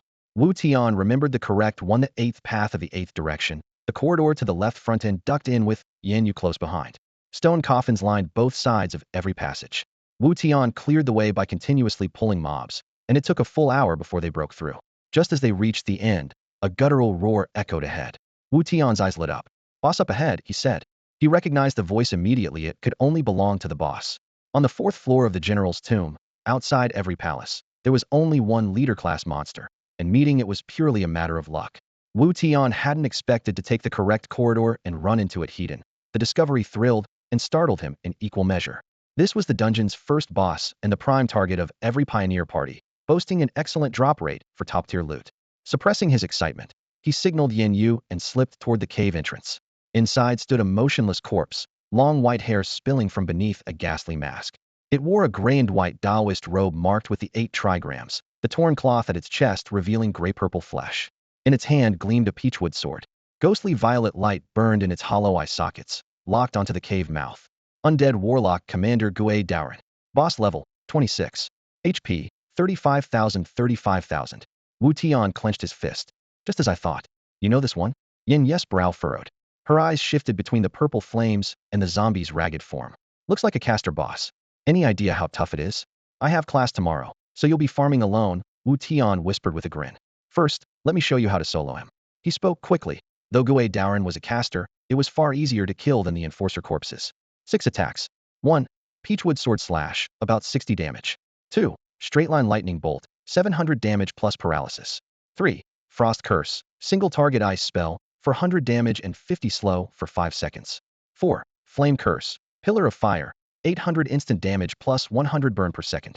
5. Wind curse, 400 air damage and a 1-second stun. 6. Earth curse, stone spikes underfoot, for 100 damage and a 5-second root. Except for the lightning bolt, everything was a vertical single target strike. With good timing, he could dodge them all. He still couldn't solo an enforcer corpse, but Gu Daoran would be a breeze. Before finishing, he dashed out of the cave, gravel crunching underfoot. At 20 meters the boss howled, spreading its left hand as a blue arc of electricity crackled and shot forward. The instant the hand lifted, Wu Tian pivoted, stepping diagonally. The bolt grazed his coat, sparks flying inches away. Flames. Gu Daoran thrust the peachwood sword. The black blade flared crimson, and a pillar of fire crashed from above. Wu Tian sidestepped, searing heat rushed past, and he closed in on the boss. White tiger cold light slash. His saber flashed, smashing down on the zombie's skull. 235. Fury 15. With only 10 defense, the boss health dipped at once. It roared and swung downward. Wu Tian raised his blade to block, steel clashing as blue sparks flew. Using the recoil, he spun and delivered a rapid double slash, carving crimson furrows through rotted flesh and tattered robes. Ice. Gu Daoran's repeated physical strikes were all brushed aside by Wu Tian. Enraged, he began casting an ice spell, but just as the peachwood sword swept forward and the spell was about to take shape, Wu Tian rammed the pommel of his blade into Gu Daoran's gut. The frost array shattered instantly, shards of ice bursting in the air. Gu Daoran staggered, stunned for a full second. The moment the dizziness faded, he seemed to forget how useless his earlier attacks had been and swung the peachwood sword again. Wu Tian raised his arm in a block, sparks flying as steel scraped along his saber's spine. He tilted his head toward Yin Yu and whispered, "You don't have a block skill yet, so we'll try to make one drop for you. Zayuman blocks look great. Until then, focus on his arm. Every time he strikes, there's a tiny pause. Dodge the moment you see it. If you wait until the pause ends, it's already too late." Yin Yu nodded, eyes locked on Gu Daoran's movements. 6 flashes of the saber later, Gu Daoran started chanting once more. Ice blue runes spun around his blade tip. Wu Tian danced away from the first 3 ice blades. then flicked the back of his saber against Gue Doran's temple, stunning him again and forcing him back to melee. While defending, Wu Tian added, if you dodge 3 spells in a row, hit him with a stun. When he wakes up, he'll switch to close combat. Another 6 diagonal cuts pushed total damage to 500. Yin Yu stared, incredulous. Master, why does your damage keep going up? Wu Tian glanced over, lips curling into a grin. My biggest secret. Keep it to yourself. Trusting Yin Yes' sincerity, he feared no betrayal. Yin Yes' heart warmed at the confidence, and he fixed on the climbing damage numbers. 2 more minutes passed. Each swing now topped 1,000 damage. Gue Doran finally wailed and collapsed, his body erupting into an 8-byte grid of high-tier loot. Amid the pillars of light, 2 skill books and a folding fan stood out. Wu Tian picked up the first book. Xiaoyao Step. Level, 15. Class, Zayuman. Cost, 30 mana. Range, Self. Description, signature footwork of Zayuman. Increases movement speed by 30 for 10 seconds. This is your core mobility skill, he said, tossing the book to Yin Yu. He opened the second. Xiaoyao Fan Form 2, Moon Overhead. Level, 16. Class, Zayuman. Cost, 30 mana. Range, Self. Description, parry with the fan's ribs, elegant in form, brutal in difficulty, fit only for masters. Wu Tian let out a low whistle. Perfect. That's your top all-round melee skill. Apart from heavy weapons like hammers, staves, and axes, it blocks everything. A fan swings at 1.0 attack speed. Socket a few haste gems, and you'll drop it to 0.75. Combine that with Xiaoyao Step's agility and your control skills, and ordinary players will never touch a Zayuman robe. After half a day with Wu Tian, Yin Yu knew which skills mattered. He stowed the books with delight. Thank you, master. No need, Wu Tian replied, attention shifting to the last item. The folding fan rested quietly in the glow-black ribs, a razor-thin edge glittering with cold light. Only then did he notice it was a profound-grade weapon. Jiaiyue Pear Blossom Fan, Mystic Tier, 20 physical damage, 31-45 magic damage, 48 intelligence, 12 vitality, 7 durability, 50-50. Special skill, Mirror of Beauty. Weight, 3. Attack speed, 1.0. Wu Tian glanced at the stat panel, shook his head, shoved the fan into Yin Yes' hands, and grumbled, WHYD, you have to loot this piece of junk. And don't you dare use it to cause trouble. Completely puzzled, Yin Yu snapped the fan open with a flick of his fingers. Pear blossoms under the moonlight appeared on both sides of the silk, the colors subtle and refined. He twirled the handle and beamed. Boss, this fan fits my style perfectly. I just want to look coal-housed at the same as causing trouble? Wu Tian sighed and tapped the last line of stats. Didn't you notice the special? Mirror of Beauty. Ring any bells? What's it do? I don't get it. Yin Yu leaned closer to the screen. The designer needs a beating, Wu Tian muttered. The fan works like a mirror. It can reflect the images of 3 female players in the game. If you decide their beauties, you get an extra 5 points of spell damage. It can show girl players? Yin Yes' eyes lit up, the extra 5 spell damage forgotten. Seriously? Teach me, quick. Looking at him, Wu Tian felt a mix of emotions. Not everyone was cursed with a terrifyingly handsome face, but Yin Yu was tall, striking, and dressed in blue robes, a fan already in hand. With this new toy, dropping him in Jiangling City would turn the place upside down. I'm pretty sure the moment I show you, you'll abuse it, Wu Tian said, massaging his temples. Yin Yu fluttered his eyelashes. Master, you make me sound like a menace. I swear I'll behave. Like ID by that, Wu Tian thought. In his previous life, a friend who was slightly less handsome than Yin Yu had used this very fan and unbeatable skills to steamroll high-level dungeons. Whenever guild leaders or female players from the capital city needed help, he flashed this fan and had them swooning. Top players already held celebrity status, and the beauties reflected in the fan only added to the hype. The women wanted fame and were happy to trade a photo for the attention. It was practically a pin-up shoot. It was 2,368. Women were open-minded and chased freedom. Yin Yu trained at Wu Tian's side, learning tactics refined by countless players from a past life. 5 days were enough for him to outstrip the average player by a mile. Whether it was running dungeons or questing, he would be the center of attention, even more popular than Wu Tian's old friend. Wu Tian could already picture Yin Yu cutting a swath through crowds of admirers. The fan had dropped. Even if he refused to teach him, Yin Yu would figure it out on his own. Better to go with the flow than to hide it. Keeping it to himself served no purpose anyway. You'll need real skill with inkwash painting for this. When you meet a pretty girl, paint her on the fan, then write a poem to match the image. When picture and verse resonate, the fan will preserve her likeness. Good thing I can both paint and write poetry, Yin Yu said, eyes shining. Wu Tian laughed at his scholarly pose and waved him on. Enough about beauties for now. You can't equip that fan yet. True, I'm only level 16. Yin Yu scratched his head, then brightened. Grinding comes first. Master, what's the next move? Wu Tian unrolled a map, led his pupil through a stone tunnel, and stopped at a new fork in the maze. 8 corridors lay ahead. Pointing to the second on the left, he said. From here, it's a shifting labyrinth. We have to clear 2 passages. You take this one, we'll take the one on the right. Each corridor was 50 meters wide and 200 long, crawling with tomb guards and necromancer mages. A stone wall blocked every end. Step on the pressure plate beneath it, and a wall at the end of another corridor slid open. Years ago, Wu Tian and his buddies blundered around, rushing through every door they could open, only to loop back to the entrance or crash into a fake general's hall.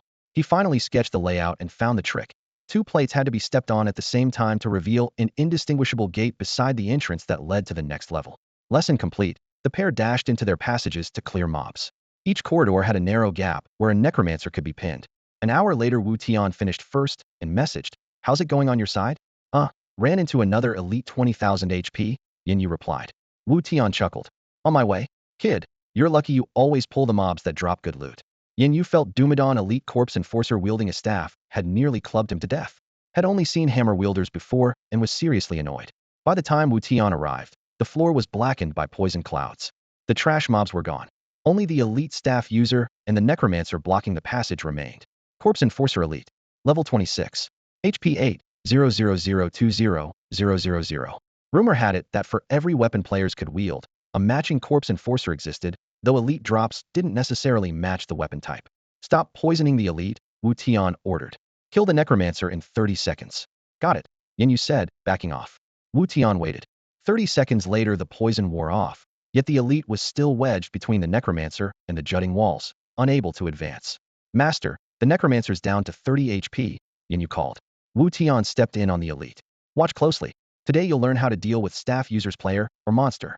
Stay close, fight in their face. Don't let them swing from range. Once the staff can't extend, they can't win."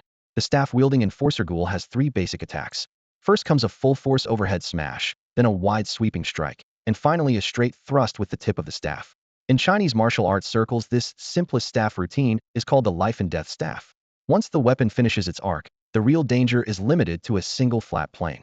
Whether the strike is vertical or horizontal, if you aim at that plane, you can slip past the impact point in time or parry with a blade and stay unscathed. A folding fan counts as a light weapon. At anything beyond very close range, it can't block the weight of the first 2 staff attacks. It can only stop the third, the direct thrust. To demonstrate for Yin Yu, Wu Tian closed in to within less than 40 centimeters of the enforcer ghoul, reversed his grip on the blade, and whirled around the monster as if circling a post. Yin Yu flicked a fan to finish the last necromancer, then fixed his eyes on Wu Tian. He was amazed that Wu Tian handled the reverse grip with such ease, something the game shouldn't even allow, and blurted, "Master, you really know how to use a blade in real life." Wu Tian chuckled, the flash of steel never pausing. "Watch closely. Every move I'm teaching you works in game, and no one else on the server has it. I won't repeat myself." "Oh." Yin Yu nodded quickly, locking all his attention on Wu Tian's footwork and blade path. Wu Tian could have explained slowly, but he disliked wasting time. Against the ghoul, his footwork stayed light. Dodges, sidesteps, and entries linked without a break, each move accompanied by a brief comment. This step manages distance. That one shuts down a spin in under 10 minutes. The level 26 elite lay dead at his feet, and he hadn't lost a single hit point. "Amazing, absolutely amazing." Yin Yu couldn't help exclaiming. "How much did you keep?" Wu Tian asked. Almost nothing, but I recorded the video." Wu Tian laughed.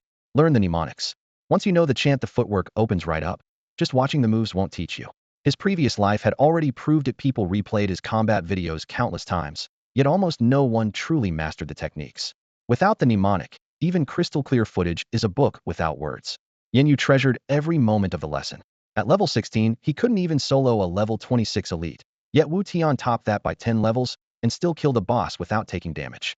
The game categorizes monsters as normal, elite, and boss to throttle player progress. To solo an elite 10 levels higher and stay unharmed, Wu Tian was probably the only one on the server. Grateful for the chance to learn such an exclusive art, Yin Yu silently vowed to become a celebrated expert himself. "Don't worry, master, he'll study hard." Wu Tian nodded, satisfied, and scanned the ground. The elite had only dropped a bronze key and nothing else. "Head inside and be ready. On my count, we press the switches together," he ordered. "Got it," Yin Yu answered and ran to the end of the corridor. Wu Tian moved to the opposite end, counted down from 3, and the 2 of them pressed their floor buttons at the same time. A grating rumble echoed at the entrance as stone scraped against stone.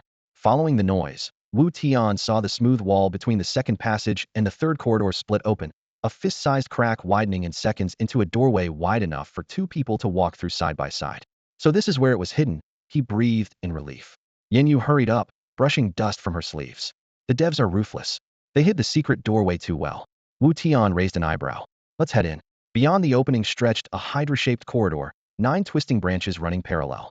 A hidden shop waited at the end of the second path, while the third led to the main route. Ordinary tomb guards still patrolled the passage. The pair fought for more than 2 hours, clearing the route to the shop first. The chamber at the end was small. In its center stood an undead merchant wrapped in chains, the greed spirit. I've been open for ages, and this is my first customer. Welcome. The spirit beamed, his voice echoing eerily. What can I get you? I stock everything. A ghost running a store now, that's new. Yin muttered. Wu Tian glanced at his inventory. I'm down to half my throwing knives. Swap every free slot for mana potions, I'll need them soon. Got it, Yin replied. Wu Tian opened the purchase menu. The shelves were packed with darts and poisons, but most of it was low-tier trash. Not a single rare item in sight. He bought out the mana potions, then turned to Yin. Clear the monsters in the third branch. They'll stay here and grind nameless footwork, I'll need it for the boss. Master, how can you do that? Doesn't it take 3 days of non-stop running to hit level 2? I have my secrets. Go pull the mobs. They'll teach you later. Yin dashed out, excitement bubbling inside her. The nameless techniques were the hardest skills in the game, yet her master treated them like basic abilities. No wonder his damage kept climbing and his gear was always top tier. In the chamber, Wu Tian activated nameless footwork and began circling the greed spirit. The skill necklace around his neck quintupled his training speed. What took others 5 hours would take him 30 minutes. Half an hour later, a system prompt flashed. Nameless footwork has reached level 2. Movement speed 5. Wu Tian smiled, satisfied. Leaving the chamber, he found Yin farming mobs at the entrance to corridor 4. In such a rush to steal kills? He chuckled. Come on, let's go find the boss. You hit level 2 already? Yin's eyes widened. Wu Tian merely nodded. They slipped through the opening at the corridor's end and emerged before a 50-meter-wide blood pool, its dark crimson surf churning. Beyond it loomed a bronze hall shrouded in mist. On the steps sat a skeletal general clad in iron armor, gripping a massive ghost head blade. Skeletal general boss. Level 26. HP 60 00060 Who dares trespass in the general's tomb? The skeletal general rose to his full 2.5-meter height, swinging the 2-meter blade as violet soul flames flickered in his eye sockets, locking onto Wu Tian and Yin. Yin scratched her head. Master, this feels unwinnable. Wu Tian chuckled softly. Says who? Watch me kite him to death. Compared with other bosses of the same level, the skeletal general was sluggish. Wu Tian's swift step boots, coupled with level 2 nameless footwork, pushed his movement speed to 335, exactly 5 points faster than the general. If he ran circles around the blood pool, the poison would finish the boss off with ease. The blood pool was bottomless. Its water formed from the slaughtered blood of hundreds of thousands of laborers and 100,000 soldiers. The general had absorbed that blood and become the blood corpse king. Now the surface churned as a dark red mist spread across the water. On the shore stood a skeletal general wrapped in ghostly blue soulfire. In life had been the captain of the enforcement squad under the great general. On death he was the first to be raised and ordered to guard this place. The blood corpse king cultivated in the pool's deepest recesses, and only after this skeletal general fell would he rise. Wu Tian led Yin to the water's edge and whispered, "I'll solo him, to get involved." He stepped back about 30 meters and flicked his wrist. An emerald green poisoned dart lodged squarely in the skeleton general's skull. Roar! The furious howl sent ripples across the pool. The skeletal general brandished a rust-stained broadsword and charged, voice raspy yet commanding. By the general's decree, trespassers must die. Wu Tian had no desire for a slugfest. He turned and sprinted. With his current skills, he couldn't win heat. Poisoning and kiting were the only answer. While running, he triggered level 2 nameless footwork and feather step, wind gathering at his heels, giving him a 5-point speed edge. The skeleton could only chase, blade chopping empty air and showering stone chips without spells. Pursuit was all it had. Yin sat on a nearby boulder, legs dangling, watching them circle the pool. Didn't think it'd be this easy, he said. Just kite and run. Wu Tian glanced back and grinned. That's hardware dominance too. Never fixate on high attack. The right support skills keep you alive better than brute damage. People love hammer-only solos, they look cool, but suck in practice. Remember, I'm a level 16 alt, and he's a level 26 boss. Without level 2 nameless footwork and feather step, I couldn't even keep him leashed. The devs made it so a level 16 player, even in full heaven tier gear, can't straight up beat a level 26 boss. Yin, a lifelong gamer, caught on immediately. Now I understand why you forced me to grind nameless footwork to level 1. They'll pick up feather step boots too, if you can find them. Wu Tian shrugged. I swept the Jiangling City auction house on my way, here not a single pair listed. Yin sighed and twirled the frame of his folding fan. I'll take at least an hour to bleed him dry, huh? He'll farm outside. I'm almost high enough to equip the Bright Moon Pear Blossom fan. Go for it. He'll call when he's about to drop. Deal. Yin waved and jogged off, splashing mud as he disappeared through the cave mouth. Watching his partner leave, Wu Tian chuckled. The kid was understandably eager to level. He refocused on the chase, keeping the boss running laps and renewing the poison whenever he had a moment. Bzz bzz bzz. His phone vibrated. Wu Tian glanced at the caller ID. Sanxiao Rensheng hit accept while sidestepping the skeleton's blade. Awake already? Sanxiao Rensheng's voice practically floated. Boss, I haven't slept this well in ages. 30 grand a month. I still feel like I'm dreaming. Heading back to work now. Time to make more money. Wutian chuckled. Don't rush over there yet. Go to shop number 666 in the East District. I just bought the place to serve as our pharmacy, and I've set you up as the manager, so you have full control. We have a storefront? That's fantastic. Sangxiao's voice rose with excitement. I'm heading over now. Wutian added, skip the auction house for potions. Just go to the warehouse in Qingyo Village.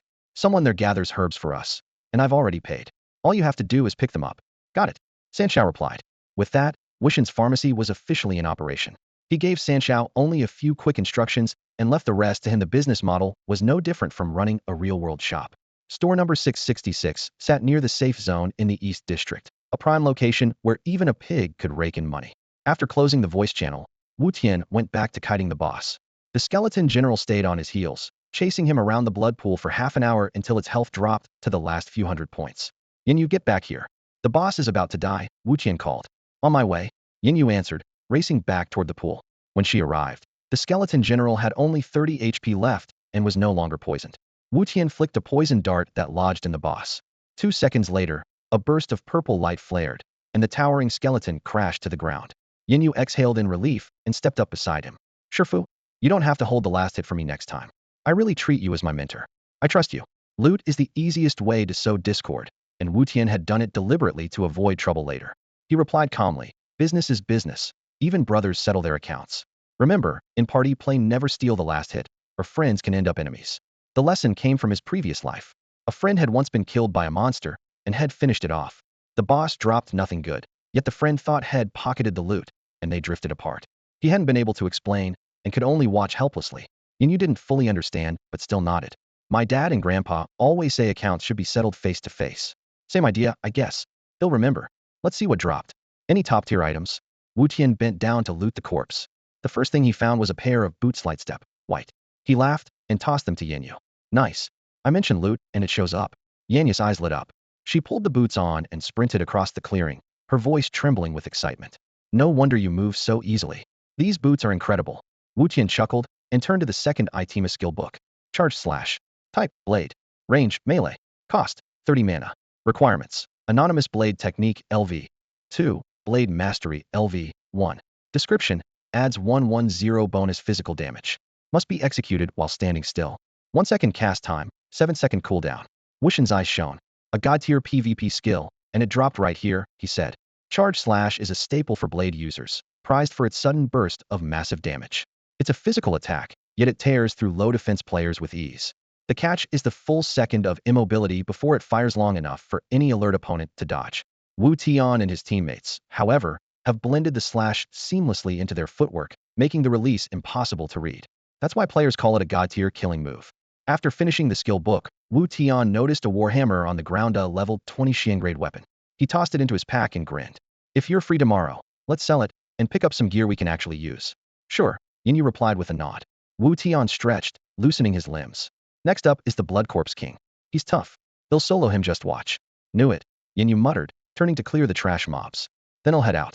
Hold on, Wu Tian chuckled. Let me finish him first. They'll walk you through the mechanics so you don't waste time later. With the skeleton general's head in hand, he strode toward the blood pool. Throwing the skull into the blood is the only way to summon the Blood Corpse King. In the previous timeline, countless players thought the dungeon ended once they killed the skeleton general, never realizing a stronger foe hid beneath the crimson surface. The secret was discovered by accident when a bored player slipped into the pool while waiting for a respawn. At the bottom sat a black-robed general, skin etched with dark ripples, eyes closed in silent cultivation. He had no health bar and showed no hostility, yet clearly wasn't ordinary. Players tried every trick to lure him out and failed. In frustration, one of them kicked the skeleton general's head into the pool only, then did the Blood Corpse King erupt from the water. Wu Tian repeated the ritual without hesitation. The moment the skull touched the surface, the entire crypt shook, dust raining from the ceiling. The blood churned like boiling water, crimson bubbles bursting in rapid succession. Within 10 seconds, a 3-ma turtle zombie broke through. A black hat pulled low, bluish-black skin stretched tight, a black robe clinging to rigid muscles, an icy aura rolling off its body. Blood Corpse King. Level, 26. HP, 65,000. This Blood Corpse King is still incomplete. Its health and defense aren't terrifying. The real threat lies in its 6 abilities. 1. Summon lesser zombies. Calls 10 at a time, each with roughly 300 HP and almost no defense. 2. Corpse Explosion, the king's strongest move. When a lesser zombie dies, he detonates it, dealing 1,000 magic damage within a 1 meter radius. With Wu Tian's current health, one blast would be fatal. The third skill, Ghost Claw, causes skeletal hands to burst from the ground within a 1 meter radius, grabbing the target's ankles. The attack carries a blood curse that inflicts 100 damage per second. The claws can be severed, but it takes 9 strikes to do so. The fourth skill, Blood Demon Art, makes the Blood Corpse King continually splash blood onto the flagstones beneath him. Each splatter forms a pool that deals 300 damage. He can keep this up indefinitely, and once the pools cover the entire arena, Wu Tian has no choice but to fall back and wait for another opening. The fifth skill, Soul Snaring Hex, is lethal at their current level gap 1 hit, and Wu Tian dies instantly. The sixth skill, Stone Barrage, lets the Blood Corpse King conjure 30 centimeter wide boulders to bombard a single target, each strike dealing 500 damage. Yin Yu listened to the rundown and sighed. Any one of those skills would kill you. Wu Tian answered with a calm smile. Then don't get hit. He drew his longsword, moved like a tiger, and strode straight toward the Blood Corpse King. Interrupted mid-meditation, the monster looked up, voice hoarse. Who dares disturb my cultivation? Me, Wu Tian replied, activating White Tiger Slash. A charged strike ripped into the creature's flank. 320. At 1 meter 80, Wu Tian barely reached the boss abdomen. The Blood Corpse King stood 3 meters tall and gazed down in disdain. His response was a roar of stone barrage. Boom. A rock plummeted toward Wu Tian's head. Without even looking up, he caught the moment the king raised an arm, slid aside, and let the boulder pulverize the spot he had just occupied. His second blade stroke hit the same wound. 335. Enraged, the Blood Corpse King hurled rocks in rapid succession. In a few breaths, 12 boulders crashed down, none touching Wu Tian, while the repeated charge slashes had already sliced away 5% of the boss health. Learn a few tricks and think you're a hero? Taste my real power. Arms spread, the king tilted his head back and chanted. Blood surged, and 8 crimson orbs floated up and splattered onto the floor. Black smoke billowed. 3 of the pools landed near Wu Tian. He dashed 2 meters sideways, cleared the corrosive puddles, and re-engaged. Another 5% of the health bar vanished. Furious, the Blood Corpse King stomped, and 10 pillars of black light pierced the floor. 10 servant zombies, skin bluish-green and clothed in rags, clawed their way up. Before the first could stand, Wu Tian flashed in charge slash, 1 zombie down. His blade never paused. A tight pivot dropped the second almost before the first corpse hit the floor. Corpse Explosion.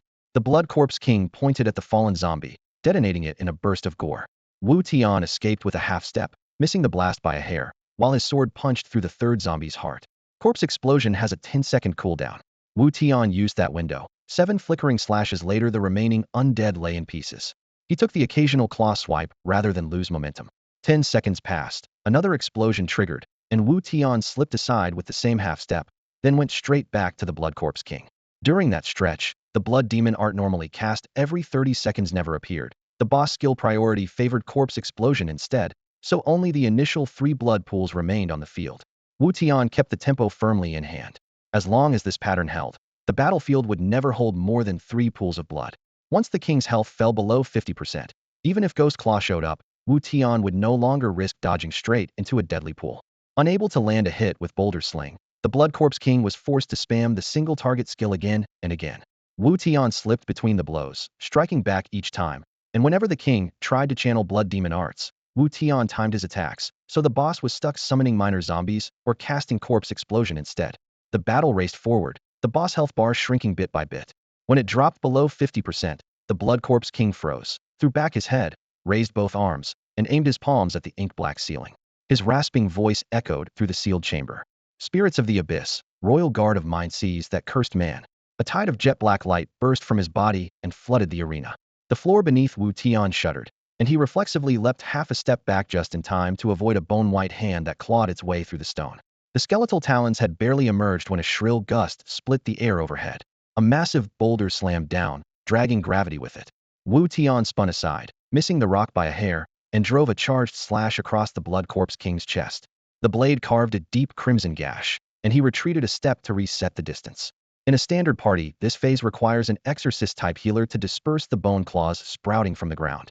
Without one, Wu Tian had to keep dodging, stretching his damage windows and making it impossible to interrupt blood demon arts every round. Blood seeped across the floor, thickening and filling the chamber with a coppery stench. The fight became a race. Would Wu Tian kill the king first, or would the king flood the entire map with blood? Not far away, Yin Yu watched with white-knuckled tension. If he joined in, the boss health would double, so he didn't even dare shout encouragement for fear of distracting Wu Tian. The tide of blood rose higher, but the Blood Corpse King was at his limit. Wheezing blood-red mist, he tried to gather power one last time, but Wu Tian's diagonal slash landed first. The blade flashed, and the giant body crashed to the floor. System message: you have slain the Blood Corpse King and gained 11,223 experience. My art is unfinished. Immortality, my immortality, the king howled before crumbling to ash, and a blinding 88 loot explosion lit up the room. Master, that was incredible, Yin Yu shouted, bouncing with excitement. Wu Tian drew deep breaths, sweat dripping from his jaw. My conditioning is still weak. I need more training. In my last life, I killed this boss at least 5 minutes faster, but my body can't keep up with the tactics in my head right now. He scanned the drops and locked onto a Redan Black Core the Corpse King pill. Wu Tian bent down and picked it up. Nearly shattered Corpse King pill. Description: a partially formed earth element core cultivated by the Corpse King. It remains unfinished and could crack at any moment. Consuming it lets you cast earth spells and ignore spatial magic, instantly teleporting you to the map's entrance. Wu Tian clenched his fist, elation surging through him. This was exactly what had come for. He said to Yin Yu, I'm taking this. I need it. I don't want it. I didn't land a single hit, so it's all yours, Yin Yu replied, waving his hands. Wu Tian chuckled, stored the pill in his pack, and looked over the remaining loot. Next to the pill lay a scroll crackling with electricity, the best item of the haul. Thunder Chant, level 16. Type: lightning spell. Range: 30 meters. Cost: 80 mana. A universal lightning skill that strikes a 33 area, dealing damage equal to 85% of current spell power. Wu Tian handed the skill book to Yin Yu. This is for you. It's the only area damage spell a lightning mage gets before level 20. Thank you, master. Yin Yu's eyes lit up as he slipped the book into his pack. Scanning the loot, Wu Tian spotted a flash of teal among the cracked flagstones, and arcane robe lay quietly on the ground. He raised an eyebrow, smiled, and passed it over. Lucky drop. This piece is as rare as my assassin set, you almost never see it. This looks awesome, and you couldn't stop admiring it. Wu Tian's attention shifted to the last item, a black iron key. Give me a minute. He'll fetch the other 2 pieces of the Mushu Achinyan set. Where are they? Yin Yu asked, both surprised and excited. He hadn't expected to complete a set in one run. Wu Tian pointed at a nearby pool rippling with blood-red waves. Down there. Wait here. He'll go with you. No need. I know exactly where the chest is. He'll get it in one dive. Having you along would only slow me down. Yin Yu nodded and watched Wu Tian plunge into the crimson water. As the icy, metallic surface closed over him, a white bar appeared in his view. 2 minutes of breath, and when it hit 0, you died. In a previous life he had drowned here countless times. The descent never felt deep, but the surface always seemed just out of reach on the way back up. Months of trial and error had etched every inch of the pool into his memory. The real chest sat 5 meters behind the Blood Corpse King's former seal, hidden among scarlet weeds. Many players dug for treasure, but most got lost or drowned. 40 seconds later he reached the bottom. Blood-red weeds brushed his fingers. He parted the central clump, revealing a bronze chest. The key clicked, the lid popped, and teal trousers lay folded inside. He tossed the pants into his pack and kicked for the surface. Breaking through, he drew a deep breath and handed the gear to Yin Yu. 1 piece left. Come with me. The final part was the hardest. It hid beneath a loose flagstone under the general's throne. Dust swirled through the hall as Wu Tian pried the stone up, unlocked a second bronze chest, and caught a belt as it slid into his palm. Combine all 3 to activate the set bonus, he said, passing the belt to his disciple. The moves I taught you aren't complicated, and no new players will spawn here for a while. Stay and grind. Restock in town when you're tired, and hit level 20 as fast as you can. Yin Yu blinked. Master, you're leaving? I've got a long trip ahead, won't be back for a few days, Wu Tian replied with a smile. Oh, the boy's shoulders drooped. It's only a few days. Master the moves I showed you. Until you do, you're not setting foot in Jiangling City even if you make level 20. Don't worry, master. Once I nail them, no one in Jiangling will be a match for me. Yin Yu thumped his chest. Wu Tian chuckled. There are plenty of experts out there. Let's use the Blood Corpse King as your benchmark when you can solo it. Then you can head to Jiangling. Got it. Yin Yu nodded, solemn and eager. Watching the boy bounce with excitement, Wu Tian turned and dashed out of the hall, calculating how many more hours of running it would take to reach the edge of the map. Yin Yu watched Wu Tian walk away and stood frozen in place. As the heir to the powerful Tianming group, he had learned early that every kindness even from his own father had a price tag, a favor owed. The wind still whistled in his ears when Wu Tian's figure disappeared around the corner. Emotions churned inside him. He had long accepted that behind every friendly smile waited a transaction, classmates, elders, even family, all the same. So he made his own rule. Expect nothing, keep everything out in the open, and let both sides get what they wanted. But Wu Tian was different. The man had stood up for him, offered patient guidance, and never asked for anything in return, simply saying, "You're a decent person." For a moment, Yin Yu wondered if someone had dug up his exploits in the chaotic realm and hired a master to approach him. A quick calculation dismissed the thought. His family's influence in the capital was nothing compared with the powers behind that realm. Wu Tian could only be a chance benefactor. With that, Yin Yu made a silent vow. He would acknowledge this mentor, and if Wu Tian ever needed help, he would give everything he had. Beep, beep, beep. The communicator on his wrist vibrated, yanking him back to reality. Seeing the caller ID, he smiled and answered, "Grandpa, what's up? I was just thinking about you." "That's my boy?" Bai Jinfeng's hearty laugh carried a spark of annoyance.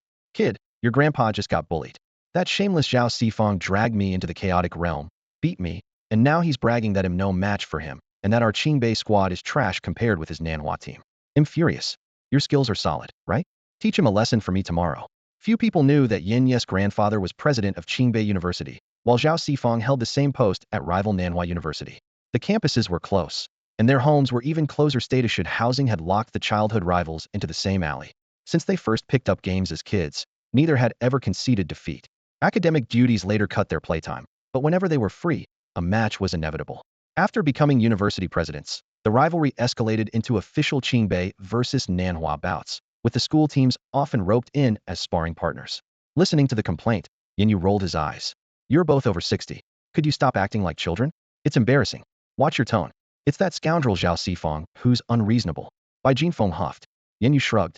"I'm not getting involved. Besides, if his granddaughter hears about this, she'll come after me." Just thinking of Zhao Sifang's granddaughter put a dark cloud over his head. "Won't even help your grandpa?" Bai Jinfeng's round face almost filled the screen, his mustache quivering with indignation. "Brat, if I could reach that in-game expert myself, I wouldn't need you. You have to be there tomorrow." Yin Yu blinked in surprise. "Seriously? There's actually someone you can't get in touch with?" Yin Yu was a little surprised. With his grandfather's influence, digging up anyone's background should have been effortless. "I'd do it in a heartbeat." Bai Jinfeng fumed on the other end of the line. But the kid shut off every in-game contact option. "All I've got is his real-world number, and in the game it shows up as unknown caller. You want pick up? It's driving me nuts." Yin Yu scratched his head and reminded him helplessly. "That's just how chaotic world works, nothing you can do about it." "That won't do." Bai Jinfeng's voice jumped an octave. "That old fox, Zhao Sifang, is after him too. If he snatches the kid first, Qingbei won't be able to hold its head up for the next 4 years.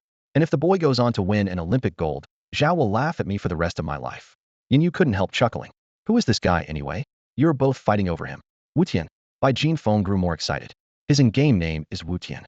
Yesterday he single-handedly wiped out Qiyun Pavilion. Now, that's the swagger I had in my youth. First-class skill and nerves of steel. Sure, his gear is great, but I could tell at a glance his reflexes and game sense were off the charts. The trouble is, I can't reach him." In truth, it hadn't been Bai Jinfeng who noticed these things. The head of King Bai's esports club and several pro players had spent the night analyzing every frame of Wutian's fight with Qiyun Pavilion. Their unanimous verdict, his reaction time, tactical insight, and mastery of every class weapons put them to shame. He could practically coach them. The old man just wanted to save face and pass their professional assessment off as his own sharp eye. He sighed, equal parts irritated and anxious. "How am I supposed to get through to this kid? I've called him, and I'm sure Zhao Sifang has too. Please don't let him accept Zhao's offer first, and only then come to me." Hearing her grandfather complain, Yin Yu was completely baffled. Grandpa was the president of Qingbei University. 1 in 10 of the nation's top officials were Qingbei alumni, yet he was stumped because he couldn't find Wutian. And now President Zhao of Nanhua University was chasing Wutian too, while Wutian happened to be Yanya's teacher. "Grandpa," Yin Yu ventured, "what if I told you I actually know Wutian?" "What?" The old man's voice shot up 2 octaves. "You know Wutian?" "Yep."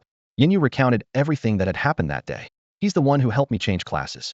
We spent the whole day farming mobs, and I've formally taken him as my mentor. Right now he's my master in the game." Bai Jinfeng was stunned. "That's too much of a coincidence. You don't think he approached you on purpose, do you?" "I thought you people sent him," Yin Yu said, shaking her head. "But after the grind, he just logged off. I don't have any friends in game, and no one knows where I level, so it can't have been deliberate. As if we had that kind of pull." Bai Jinfeng thought for a moment, then burst out laughing. "This is fate. The kid was meant for Qingbei. Get in touch with him right away. I want to talk to him myself right now." Bai Jinfeng's face lit up as he chuckled. Just wait, Zhao Sifeng, you old rascal. When I get him here, see how he runs circles around you. On the other end, Yin Yu froze for a second and muttered, Master isn't a college student, right? He sounded way too mature when we talked. I check it as a senior in high school taking the college entrance exam in June, Bai Jinfeng said, slapping the desk in frustration. Hurry up and contact him, stop wasting time. He ended the call. The busy tone beeped. Yin Yu stared helplessly at her phone, hesitated for 2 seconds, then dialed Wu Tian. Third level of the general's mausoleum. In the dim corridor, Wu Tian sprinted from the third level toward the second. Wind roared in his ears. His phone suddenly vibrated. Seeing Yanyu's name, he answered, What's up? Something else? Master, first of all, I'm not a scammer, okay? Don't misunderstand. Yin Yu cleared her throat, sounding unsure of herself. Wu Tian laughed. Need to borrow money? Of course not. Yin Yu nearly choked. My grandpa is the president of Qingbei University, and he just said he wants to recruit you. Wu Tian halted on the steps, removed his headset, and stared skeptically at the screen. Come on, that's impossible. It's true. Check your call log. Yin Yu rushed on. 2 unfamiliar numbers from the capital. One's my grandpa, Bai Jinfeng, president of Qingbei University. The other's Zhao Sifeng, president of Nanhua University. Whatever you do, don't answer Zhao Sifeng. He's grandpa's sworn enemy. If you join him, he'll die of embarrassment. What are you even talking about? Wu Tian said, half amused. Since when is your grandpa Qingbei's president? And I'm just a regular senior, why would he recruit me? Yanyu's eyes reddened. Master, give me an email address. He'll have grandpa send you a message from Qingbei's official account. Then you'll believe me. Fine. Wu Tian recited his address, still skeptical. Can it really be this coincidental? It really is. Yin Yu shot the address to Bai Jinfeng along with a note. Wu Tian was very suspicious. The old man laughed aloud. I'll speak to him myself. Then he hung up. A few minutes later, ding. An email from Qingbei's official domain arrived, signed by Bai Jinfeng, president of Qingbei University, with a video invitation attached. Wu Tian finally accepted it was real and called back. Hello, President Bai, this is Wu Tian. Hard kid to track down, Bai Jinfeng boomed. No nonsense, will you come to Qingbei or not? Wu Tian, who'd been worrying about getting into Qingbei, was ecstatic. Absolutely. I don't care about your scores, I'm giving you a special admission slot, Bai said crisply. Tomorrow morning, we'll notify your school. Skip classes for now and report to me every day. I need you to coach my esports team. Thank you, President Bai. I won't let you down. Wu Tian clenched his fist. Your digital admission notice is on its way. 10 o'clock tomorrow, see you in game. Add username Jin Xiao Hishan. Wu Tian added him instantly. A message popped up, Bai had accepted and typed, keep playing, I'm logging off. After exiting the game, Bai Jinfeng removed his headset and, smug, told his wife, our eldest grandson is amazing. The Wu Tian I needed so badly turns out to be his master. How's that for luck? His wife ignored him. The moment Wu Tian ended Bai Jinfeng's call, Zhao Sifeng's number flashed on the screen. Nanhua University wanted to offer him a special admission as well, but he could only apologize and explain he had already committed to Qingbei University. Zhao Sifeng let out a regretful sigh. As soon as that line went dead, an endless stream of unfamiliar numbers poured in, recruiters from top universities all over the country. Wu Tian kept repeating, I'm sorry, I've decided on Qingbei, until nearly midnight. Only after jogging back to Hongming Village and taking the last call did the onslaught finally stop.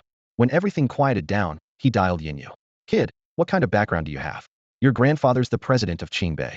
You've really saved your Shifu this time. I was worrying about how to get into Qingbei myself. Yin Yu gave an embarrassed laugh. Shifu, I should be thanking you. If I hadn't known you, Zhao Sifeng would have snatched you away.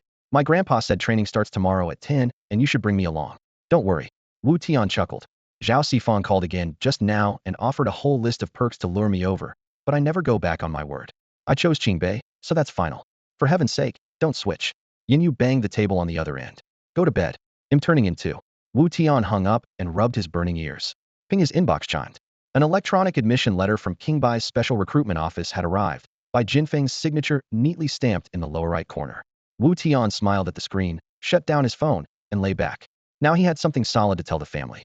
Mom would be thrilled, and Dad, hiding out in the Mars Penitentiary, would be even happier. Once the official letter reached the school, he'd find time to visit home. The night passed in silence. At 5:30 the next morning, he got up on schedule, washed quickly, and headed straight to the gym. Special admission to Qingbei meant he had to train even harder. Barbells slammed down, sweat flew, and the gym owner watched in awe. Incredible. Not many people clock in this early. Wu Tian only smiled and pushed through until 8, then left aching all over. He grabbed a random breakfast at a street corner 9 o'clock sharp. Carrying his water bottle, he jogged towards school. At the classroom door, their stunning homeroom teacher, Jiang Yan, stepped out, rolling her wrist while glaring at Wu Tian's empty seat. Skipping my class, huh? Let's see how he explains this. Good morning, Ms. Jiang. Wu Tian's face suddenly popped up beside her. Jiang Yan's eyes narrowed.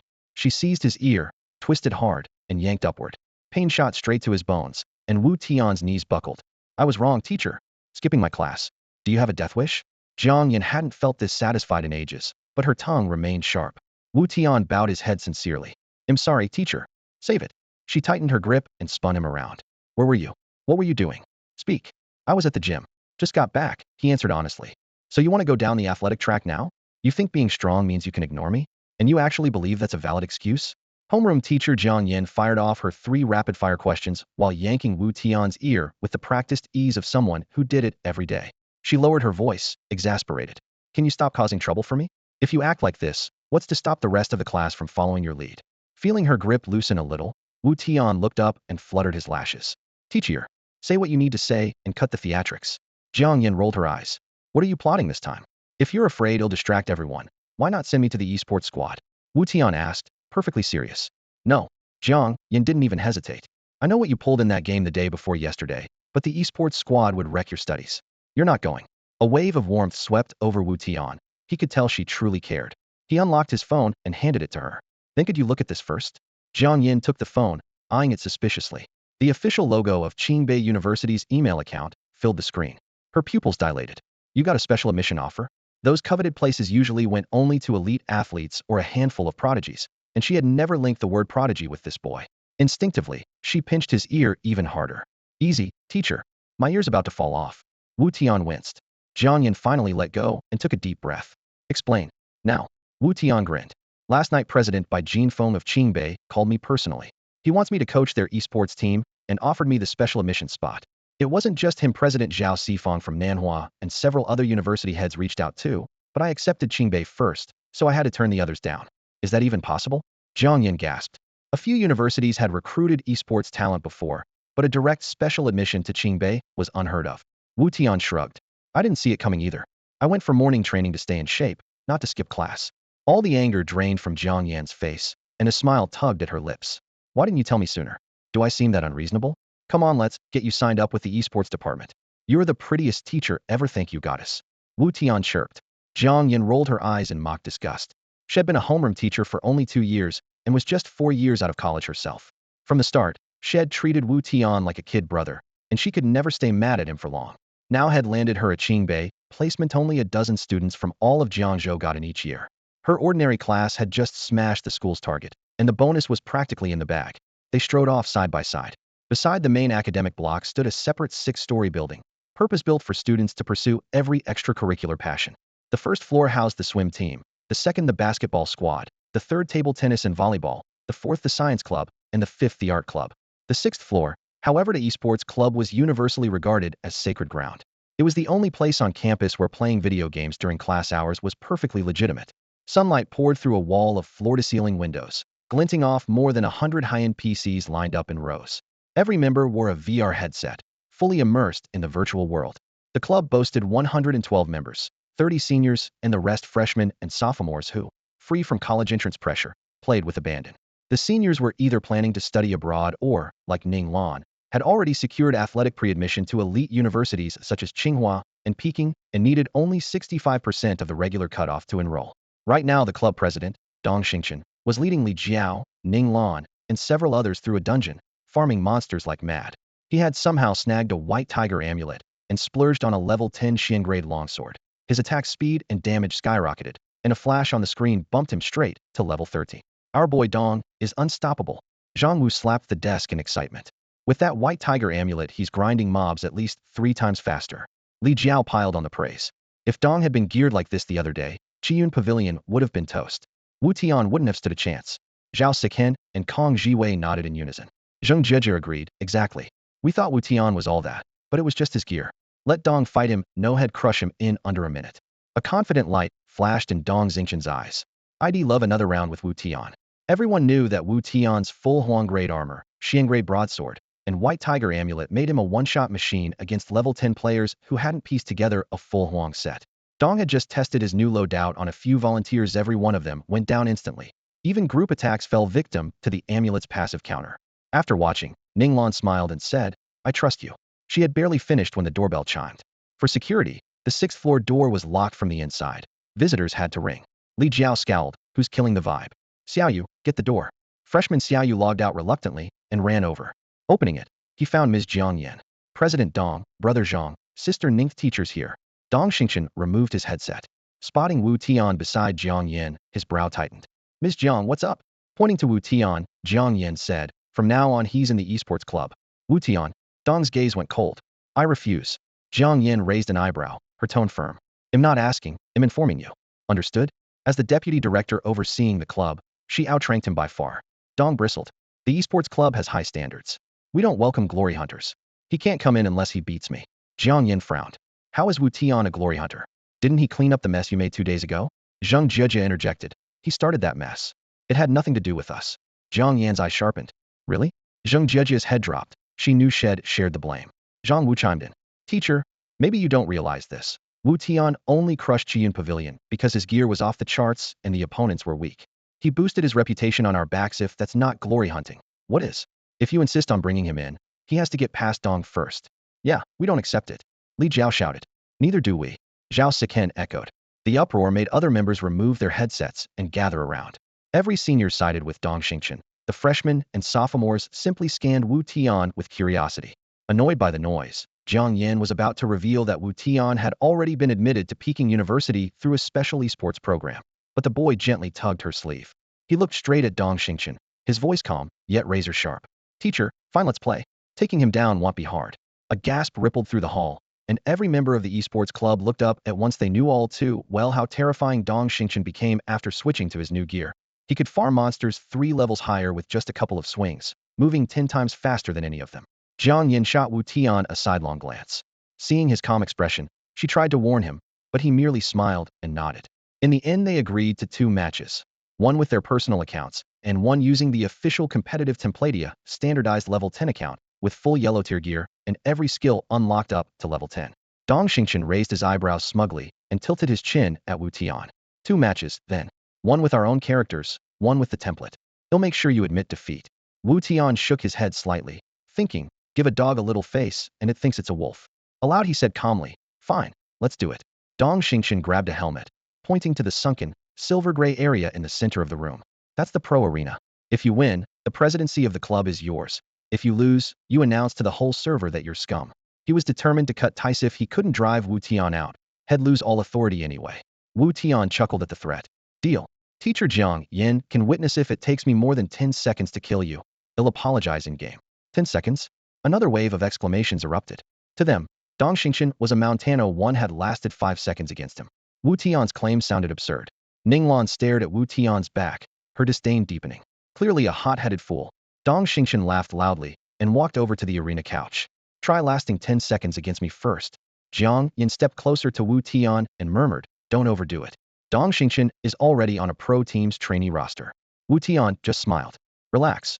I've got this. He walked into the arena and put on a helmet. Jiang Yan donned one too, logged in with instructor privileges, added them both as friends, and initiated the duel. A flash of light transported them to the battlefield, a massive bluestone platform 200 meters on each side. Black mist swirled beyond the edges, an endless abyss that meant instant death if you fell. Wu Tian appeared on the center line. 2 meters ahead stood Dong Xingchen, with Jiang Yan off to the side. Ning Lan, Zhang Wu, and the rest of the club materialized as spectators, forming a 30-meter-wide circle. Jiang Yan sighed and called out, your classmates, this is just a spar. All side bets are void. That's my order as your teacher. Understood? Neither Wu Tian nor Dong Xingchen answered. Fine, begin. All skills and items are allowed. The first to hit the ground loses. She tapped a virtual panel and swept her gaze over them. Round 1, start. Dong Xingchen had been waiting for this moment. He suddenly lunged forward, driving his longsword toward Wu Tian's eyes. Even in a game, the hyper-realistic visuals made several onlookers gasp and reflexively jerk backward. Wu Tian sneered, his gaze full of disdain. Such a cheap trick didn't even make him blink. Worse still, Dong Xingchen's thrust showed no wind-up at all. The tip held dead still, as rigid as a wooden stick. Idiot, I don't even need a skill to kill you. A heartbeat later, Wu Tian's left-hand saber came down in a vicious vertical chop. Clang. The blade struck the longsword's tip dead on. Dong Xingchen's body quaked as the system tagged him stunned, once, leaving him unable to move. In that single second, Wu Tian slid in close, his white tiger jade pendant flaring. Spinning, he swept both blades in a wide arc. 250. 250. Dong Xingqian never even managed to trigger his own pendant. He collapsed to his knees, his HP hitting 0, dead on the spot. System message: Wu Tian has defeated Dong Xingqian. More than 100 spectators stared in open-mouthed shock. Meeting one another's eyes, they all saw the same astonishment. How is that possible? Dong Xingqian's on the reserve roster of the esports team. Doesn't he have a white tiger pendant and a full set of yellow raid gear? He lost just like that? Is the gap really that big? What did Wu Tian even do? The murmured debate drilled into Dong Xingqian's ears, and his face turned scarlet. Head thought he lost only because of gear, yet he still hadn't figured out how had been beaten. Why had his sword tip been struck? Why had he frozen? How had Wu Tian closed in so effortlessly? Everything felt like a riddle. Want a second round? Wu Tian slid his blades back into their sheaths, looking perfectly calm. Yes, I want a rematch. Dong Xingqian locked his eyes on him, voice thick with unwillingness. Forget it, a second round isn't worth it, Jiang Yin warned, seeing they weren't on the same level at all. I just slipped up, Dong Xingqian insisted through clenched teeth. Had received basic sword training in real life and had copied that style in game. He refused to believe Wu Tian had professional instruction too. Sadly, he had no idea Wu Tian had trained for 10 years longer, day after day, without a break gap he could never hope to bridge. Even more decisive was the game's combat engine, which stretched from wuxia to xinxia. A player's mental response far outstripped physical limits. In real swordplay, a straight thrust always quivers slightly, easy to read, but the game system smoothed out such nuances, making it simple to chop the blade's tip.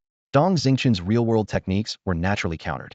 Li Jiao, a devoted fan of Dong Xingqian, couldn't accept his idol's defeat in a single move.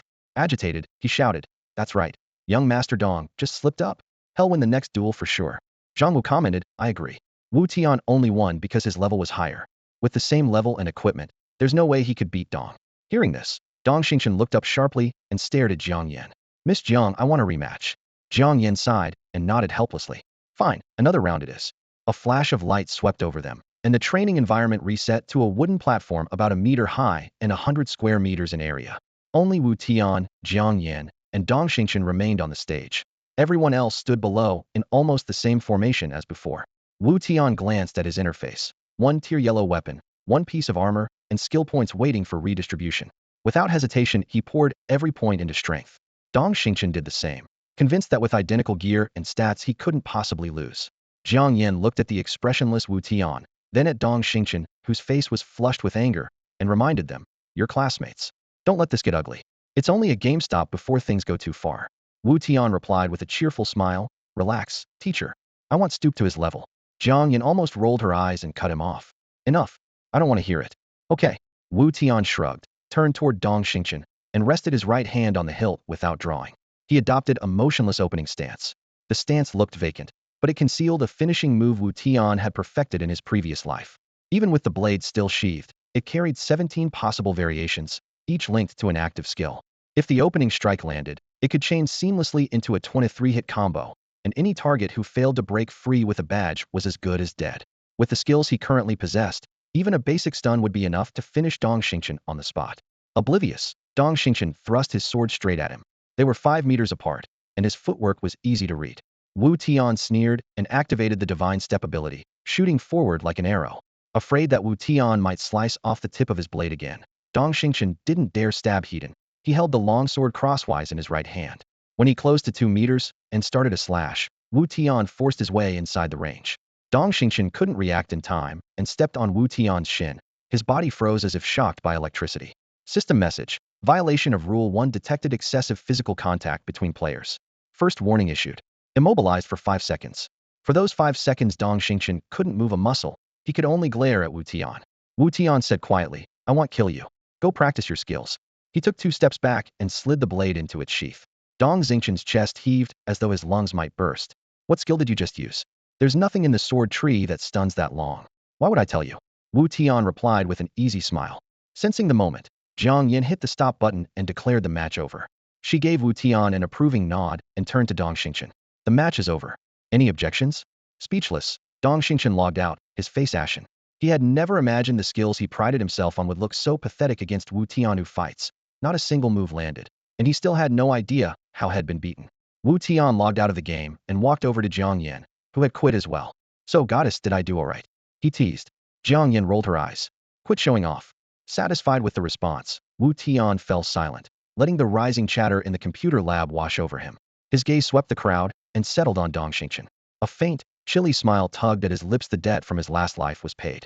As long as Dong Xingqian kept his distance, Wu Tian wouldn't even spare him another glance. Dong Xingqian felt that cold stare lock onto him, and, sensing the curious eyes of their classmates, went blank. He had never tasted failure like this. His head buzzed, and his legs shook uncontrollably. Li Jiao, Zhang Wu, and a few others rushed to his side to back him up. Zheng Jieji glared at Wu Tian. You've gone too far. Using such dirty tricks in a duel, it's a hollow victory. What? Did you expect a duel where you slash me? I slash you, and we see who falls first. Wu Tian snorted. Zheng Jieji was momentarily speechless. Zhang Wu cut in. That wasn't even a real skill. I saw it clearly. You stole Dong Xiao's landing spot and made him break the system rules. So you're saying I delayed his landing? Wu Tian burst out laughing, the sound echoing through the lab. The esports club members from the first and second years froze, then broke into uproarious laughter. Li Jiao's face flushed crimson. What's so funny? He's just a pauper. No matter how good he is at a game, he's still a pauper piece of trash. How can he compare with Dong Xiao? Hearing the word pauper, a flicker of confidence returned to Dong Xingqian's eyes. Right, Wu Tian might beat him in game, but he was from a humble background. Why should he feel angry? Zheng Jieji sneered in agreement. Exactly. A nobody who can't get into any decent school will end up as society's trash. Jiang Yin frowned. We're all classmates. Don't talk like that. I'm only speaking the truth, Zheng Jieji said sharply, tilting her chin. We saw him selling potions in the game with our own eyes. The room was full of rich kids. At her words, murmurs spread and many cast disdainful looks at Wu Tian. Jiang Yin hated this kind of snobbery. She took a deep breath. I didn't want to rub it in, but since you insist, let me tell you Wu Tian has already been offered a special athletic admission to Qingbei University based on his performance in Chaotic World. He doesn't need cram school anymore. After graduation, he'll head straight to Qingbei. What? Dong Xingqian's eyes widened in disbelief. Zheng Jieji and Li Jiao fell silent at once, while Zhang Wu, Zhao Siqan, and the others stared, stunned.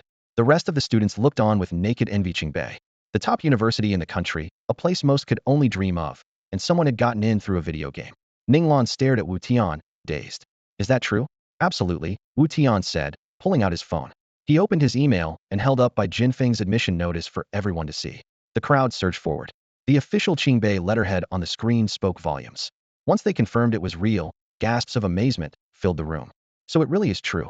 Ninglan confirmed that the message had come from the same official address that had emailed her when she interviewed at Qingbei University. Even her pre-admission offer had arrived from that account. The moment she finished speaking, all doubt vanished. Every eye in the classroom swung to Wu Tian. The pauper of a few minutes ago had suddenly become a future star who might one day sweep the international esports scene. The Qingbei team only recruited players at a professional level. Graduates regularly signed contracts worth tens of millions, enjoyed global fan bases, and were greeted by throngs of supporters the instant they stepped off a plane. Fame and fortune in equal measure. Dong Xingqian's dream was to join that very squad, but first he had to earn admission to Qingbei and then survive multiple rounds of tryouts. Wu Tian, on the other hand, had been personally handpicked. The gap was unbearable. Dong's face went from pale to livid. Head down, he slipped out of the room. Zhang Wu, Li Jiao, and the others traded awkward looks and followed. As Ninglan left, she glanced back at Wu Tian. A flicker of complicated, heated emotion flashed in her eyes and was gone. Jiang Yin sighed softly. If Zheng Jieji and Li Jiao hadn't gone too far, I wouldn't have had to speak up. She scanned the esports club members. Dong Xingqian probably won't be back, and none of you can beat Wu Tian. For now, he's the club captain. Me, captain? Wu Tian raised an eyebrow, clearly surprised. Who here can beat you on Yanon? Jiang Yin shrugged. It's yours. Wu Tian shrugged back. Fine, but I have one condition. What's that? Jiang Yin asked. I want Lu Xiyu and Yuan Xiu on the team, Wu Tian said firmly. I can't promise he'll get them into Qingbei through esports, but I can get them into a top university in the capital. Each year colleges nationwide recruit esports talent, yet players truly worth cultivating are rare.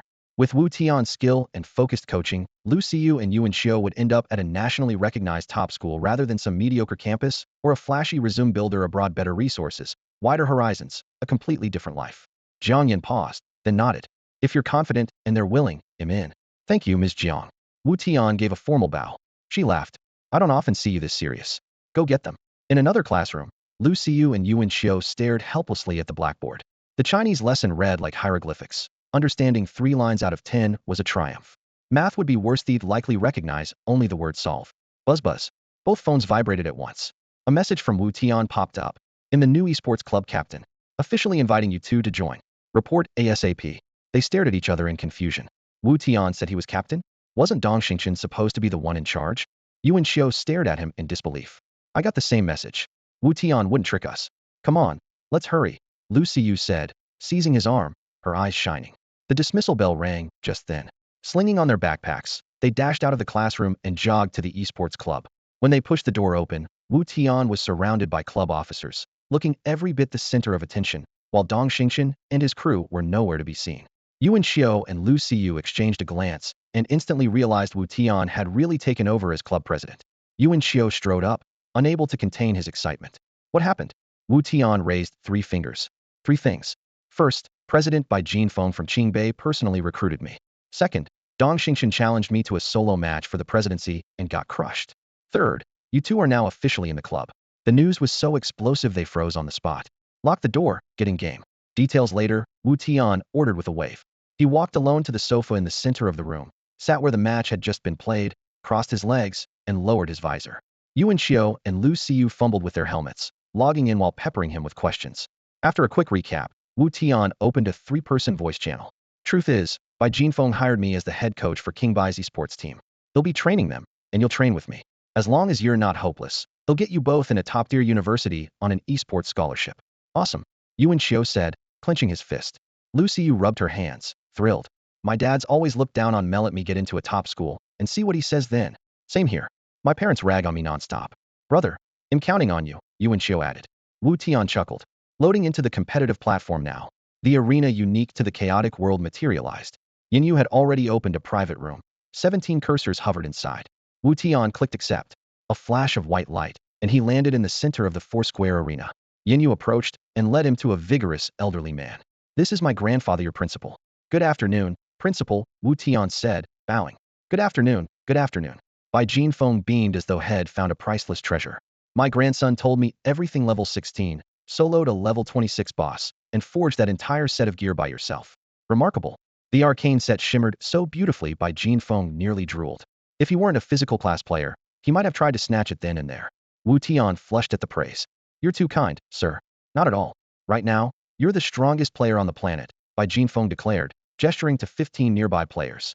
These are King Bai's finest pros. From today, you're their coach. Teach every class. He'll be learning too. A mild-mannered boy stepped forward. Im Wenming, team captain. Wu Tian had expected resistance, so the courtesy caught him off guard. Just then, a private message from Yin Yu popped up. Relax, Shifu. They wouldn't dare cause trouble. I already gave them a lesson. Only Wenming went down in 1 move. The others folded in 2 or 3. Realizing the situation, Wu Tian nodded politely. Nice to meet you. I'm Wu Tian. Wenming introduced each teammate in turn. When the last name was given, he added, we also have a team manager. She had an errand and couldn't log in earlier. He'll introduce you when she arrives. As he finished, a beam of light coalesced into a figure before them.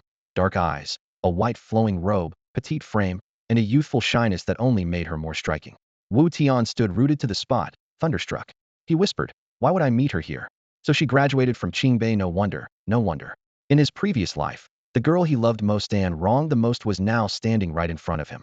That was in his previous life, 3 years after Wu Tian had entered the game.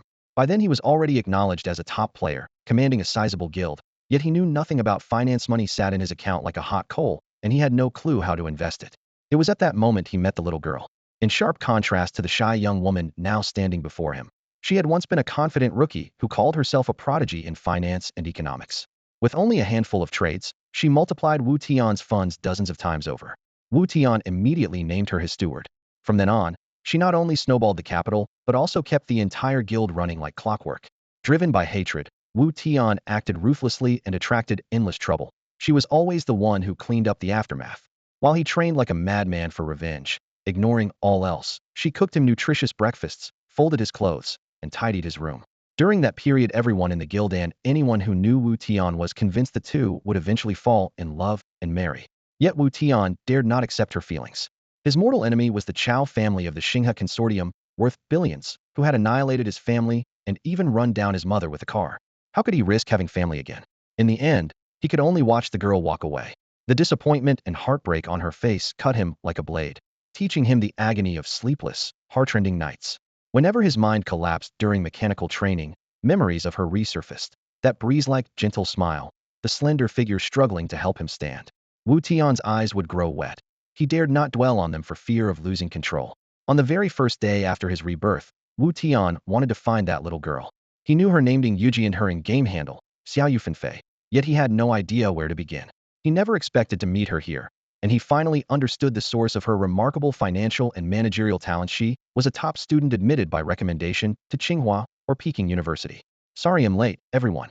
Ding Yujia pushed the door open, flustered, and delivered a perfect 90-degree bow. Smiling, Wen Ming introduced her to Wu Tian. This is our chief of staff, a genius headed for the econ management program, a straight-A student with direct admission to Tsinghua Bida. Ding Yujia straightened up, a shy blush dusting her cheeks. You flatter me, senior. Wen Ming sobered and continued. Let me introduce you. This is Wutian, real name Wu Tian. Greetings, Grandmaster. Ding Yujia bowed again, her eyes sparkling. I finally get to meet you in person. The way you crushed Qiyun Pavilion the other day was unbelievable. Wu Tian drew a deep breath, suppressed the thrill of reunion, and offered her a warm smile. Stick with me, and you'll be able to pull it off too. Really? Ding Yujia's voice rose with delight. Of course. Wu Tian nodded. Basic combat skills aren't hard to learn. Any normal person can pick them up with proper instruction, not to mention Wen Ming and the other professional players. He said to Wen Ming, starting with you. Each of you will spar with me, so I can see where your fundamentals stand. Wen Ming and the others responded at once and lined up on the open practice ground. First match, Wen Ming game ID Dongfang Weiming. His staff blossomed into a flurry, wind howling around the sweeping arc. Wu Tian drove his blade forward, closed the gap, and two deafening clangs of metal rang out. He pivoted, unleashed a double slash through the air, and the staff was knocked away. The fight ended in a heartbeat. Second match, Hunan ID Hu Bugue, also wielding a saber. As the blade chopped down, Wu Tian slid aside and flicked backhand twin slashes on the diagonal. Cold light flashed. Hunan fell in an instant. Third match, Qin Feng ID Qin Feng, spear in hand, its tip flicking like a dragon's tongue. Wu Tian met the thrust heat in, brought one stroke down squarely on the spear tip, and the shaft vibrated with a loud hum. Qin Feng's grip shook loose, and he conceded. Fourth match, Su Mu ID Lang Ba, brandishing a massive axe with terrifying momentum. Wu Tian tapped the ground, slipped outside the arc, and swept his saber backhand. The virtual strike line grazed Su Mu's throat. The verdict was sealed. All 15 prodigies from Qingbei were dispatched one after another by Wu Tian, none lasting more than 10 moves. They left the ring with ashen faces. Qin Feng and several others shot resentful looks at Yin Yu the moment they sat down. After sparring Yin Yu earlier, they had convinced themselves they were barely behind, and that Wu Tian's edge came only from gear. Being crushed so completely shattered their confidence and pride in a flash. Under their chilly stares, Yin Yu folded his arms and shivered. Why are you looking at me like that? Qin Feng rolled his eyes. Weird, isn't it? With such a monster for a master, how come the disciple is only a bit stronger than us? I'm just an ordinary player, Yin Yu said with a grin, snapping open a folding fan. I trained with Shifu for one day yesterday. Sounds reasonable, right? No wonder. At last, the group recovered a sliver of self-esteem. They crowded around Wu Tian. Ding Yujia propped her chin and sighed. The gap is enormous. Qin Feng, still unwilling to accept it, asked, how do you always catch the very tip of our weapons? Eyes, Wu Tian answered calmly. You're not there yet. It really feels like meeting a grandmaster, Ding Yujia muttered. Wen Ming, Qin Feng, and the rest nodded vigorously. Throughout the matches, they had failed to grasp Wu Tian's rhythm-complete novices up against a master, with no idea how they had lost. Seeing they were finally convinced, Wu Tian laughed. Since that's the case, how about this grandmaster teaches each of you a set of techniques? Interested? Real techniques? Hunan's eyes lit up like bulbs. Absolutely, Wu Tian said, nodding. Well, start with your own weapons. Wen Ming, hand me the staff. During the bouts, he had already gauged the pro's hardware stats. Reaction time steady at half a second, top-tier mechanics. What they lacked was a deep understanding of the game's systems and seamless combo flow. As the Blade Emperor, Wu Tian had crossed weapons with elite players of every class in his previous life. The optimal attack routes for every basic weapon skill were etched in his mind, could recall at least 3 ideal sequences for any of them. He beckoned Lu Xiu and Yuan Xiu over and had them observe, then demonstrated the use of various weapons while explaining counters and combo transitions for each matchup. In the training hall, a dagger, a spear, and a heavy sword flashed in his hands one after another, each swing cutting the air with a crisp whistle. The 2 trainees followed him step for step, hardly daring to blink. The newly recruited pros Wen Ming, Su Mu, and the others formed a half circle around him. Their tournament experience told them at a glance that what Wu Tian was teaching was far from standard fare. Whenever he finished coaching one of them, that player would clutch the weapon like treasure and retreat to a corner to drill the moves again and again, terrified of missing any detail. Even Bai Jin Feng hobbled over, nursing his lower back, to watch with rapt attention. He had mastered only a couple of moves when someone from the office urged him back to paperwork. As he left, he called out, do whatever Xiao Wu says. Follow his lead in everything. Once the principal was gone, The atmosphere immediately relaxed. Wu Tian looked around and realized only Ding Yujia had yet to be coached. He smiled and said, "You're a healer, so skip the combat drills, they'll teach you something else." But Ding Yujia shook her head. "No, a guild keeps bullying us, and I need to learn to protect my friends." Wu Tian was mildly surprised. He remembered her mentioning this incident in his previous Lithia guild had indeed targeted her and her high school classmates at this very time. "Which main city are you in?" he asked. "Why Yuan City?" "That's right next to Jiangling. The portal fee is only 1 gold. If they give you trouble again, let me know and I'll teach them a lesson. I don't want to bother you, forget it. You're my student." What kind of coach lets bullies push his student around? Wu Tian laughed. "Boss, take me along when you throw down." When Ming spun his staff, so excited his hair shook. "From now on with you just say the word, and well smash whoever you want. Count me in." Hu Bugue chuckled. The rebound blade techniques and close quarters combat Wu Tian had shown him had his face flushed with excitement. He could barely hide his grin. Qin Feng and Su Mu turned to Wu Tian as well. "The fighting system you just taught us will keep us a full year ahead of the other pros," Qin Feng said. "I don't have much to repay you with, but if you ever need anything, just say the word, and I'm in." "Same here, we're at your service," Su Mu and the rest echoed. All of these pros had only just been scouted. Because Chaos World had only recently launched, most veteran esports players were still tied to their old titles. Qin Feng and Su Mu came from ordinary backgrounds and lacked financial backing, while the first season's prize pool $30 million had already been announced. Everyone was starting from scratch, and their understanding of the game was shallow, yet here they were learning top-tier combat skills from Wu Tian. That 30 million now burned in their eyes, and their gratitude toward Wu Tian ran deep. Wu Tian nodded slightly. He had always planned to recruit Qin Feng and the others. Once he founded a guild, he would need experts to train the rank and file. He could never coach tens of thousands of players alone. By cultivating a core team ahead of time, he could avoid countless headaches and boost the guild's strength quickly, and these pros Qin Feng, Wen Ming, and the rest were the perfect candidates. Wu Tian said, "Since you've all agreed to follow my lead, hey, race your first assignment. Master what I teach you within 2 days, and then we'll help Yujia and her friends sort out their trouble." His gaze cut across the group like a blade, testing whether their words matched their hearts. If they planned to take his skills for free and refused to acknowledge him as their teacher, he would rather quit now. Today was only the first trial. Many more would follow, and only after they passed every one would he share his advanced combat techniques and battlefield experience. Ding Yujia flinched, thinking Wu Tian meant to pick a fight solely for her sake. She waved her hands frantically. "No, forget it. Those guys are a studio team from another game, more than 30 experts with hundreds of followers. We should steer clear. They still need to level up, so they won't chase us forever." Studio players were professional crews who made money in the game. Dungeon clears, special quests, power leveling, even contracted hits, anything that paid. With dozens of members grinding the game full-time, they had become intimidating after only 4 days since launch.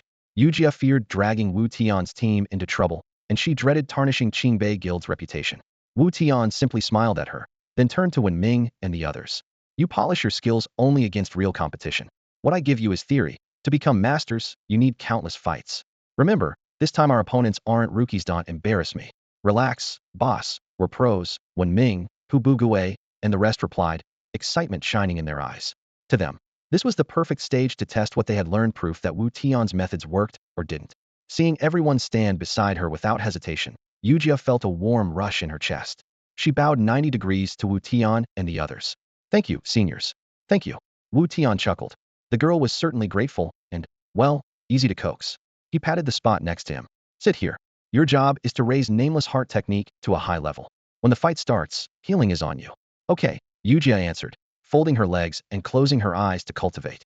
Wu Tian's eyes lingered on her delicate profile, a surge of youthful sweetness tugging at his heart. In his previous life, one drunken night had led to an affair with Ding Yujia. He had known her inside out, yet failed to give her a stable home. In this life, he wouldn't let her suffer again. Studio team or not, anyone who touched his woman would be driven out of the game. The heart technique assignment wouldn't yield much, but it gave him the perfect excuse to watch the little girl up close. She hadn't fully grown into her future curves yet. 3 years from now, she would be more alluring, but for now she was shy and fresh. The thought made Wu Tian smile to himself. He sat down cross-legged and began practicing the nameless mental art. He needed the upgrade. As a melee class that had poured every attribute point into strength, Wu Tian had barely 100 mana points to his name. Triggering Whirlwind Slash consumed a full 100 mana, so the moment he used it his skill bar went dark, forcing him to retreat to a corner and wait for mana to trickle back before rejoining the fray. Battlefields shift in a heartbeat, and there's no guarantee he could always spare time to meditate. As players stayed online longer and leveled up, their health pools ballooned, and the era of one-shot auto attacks was long gone.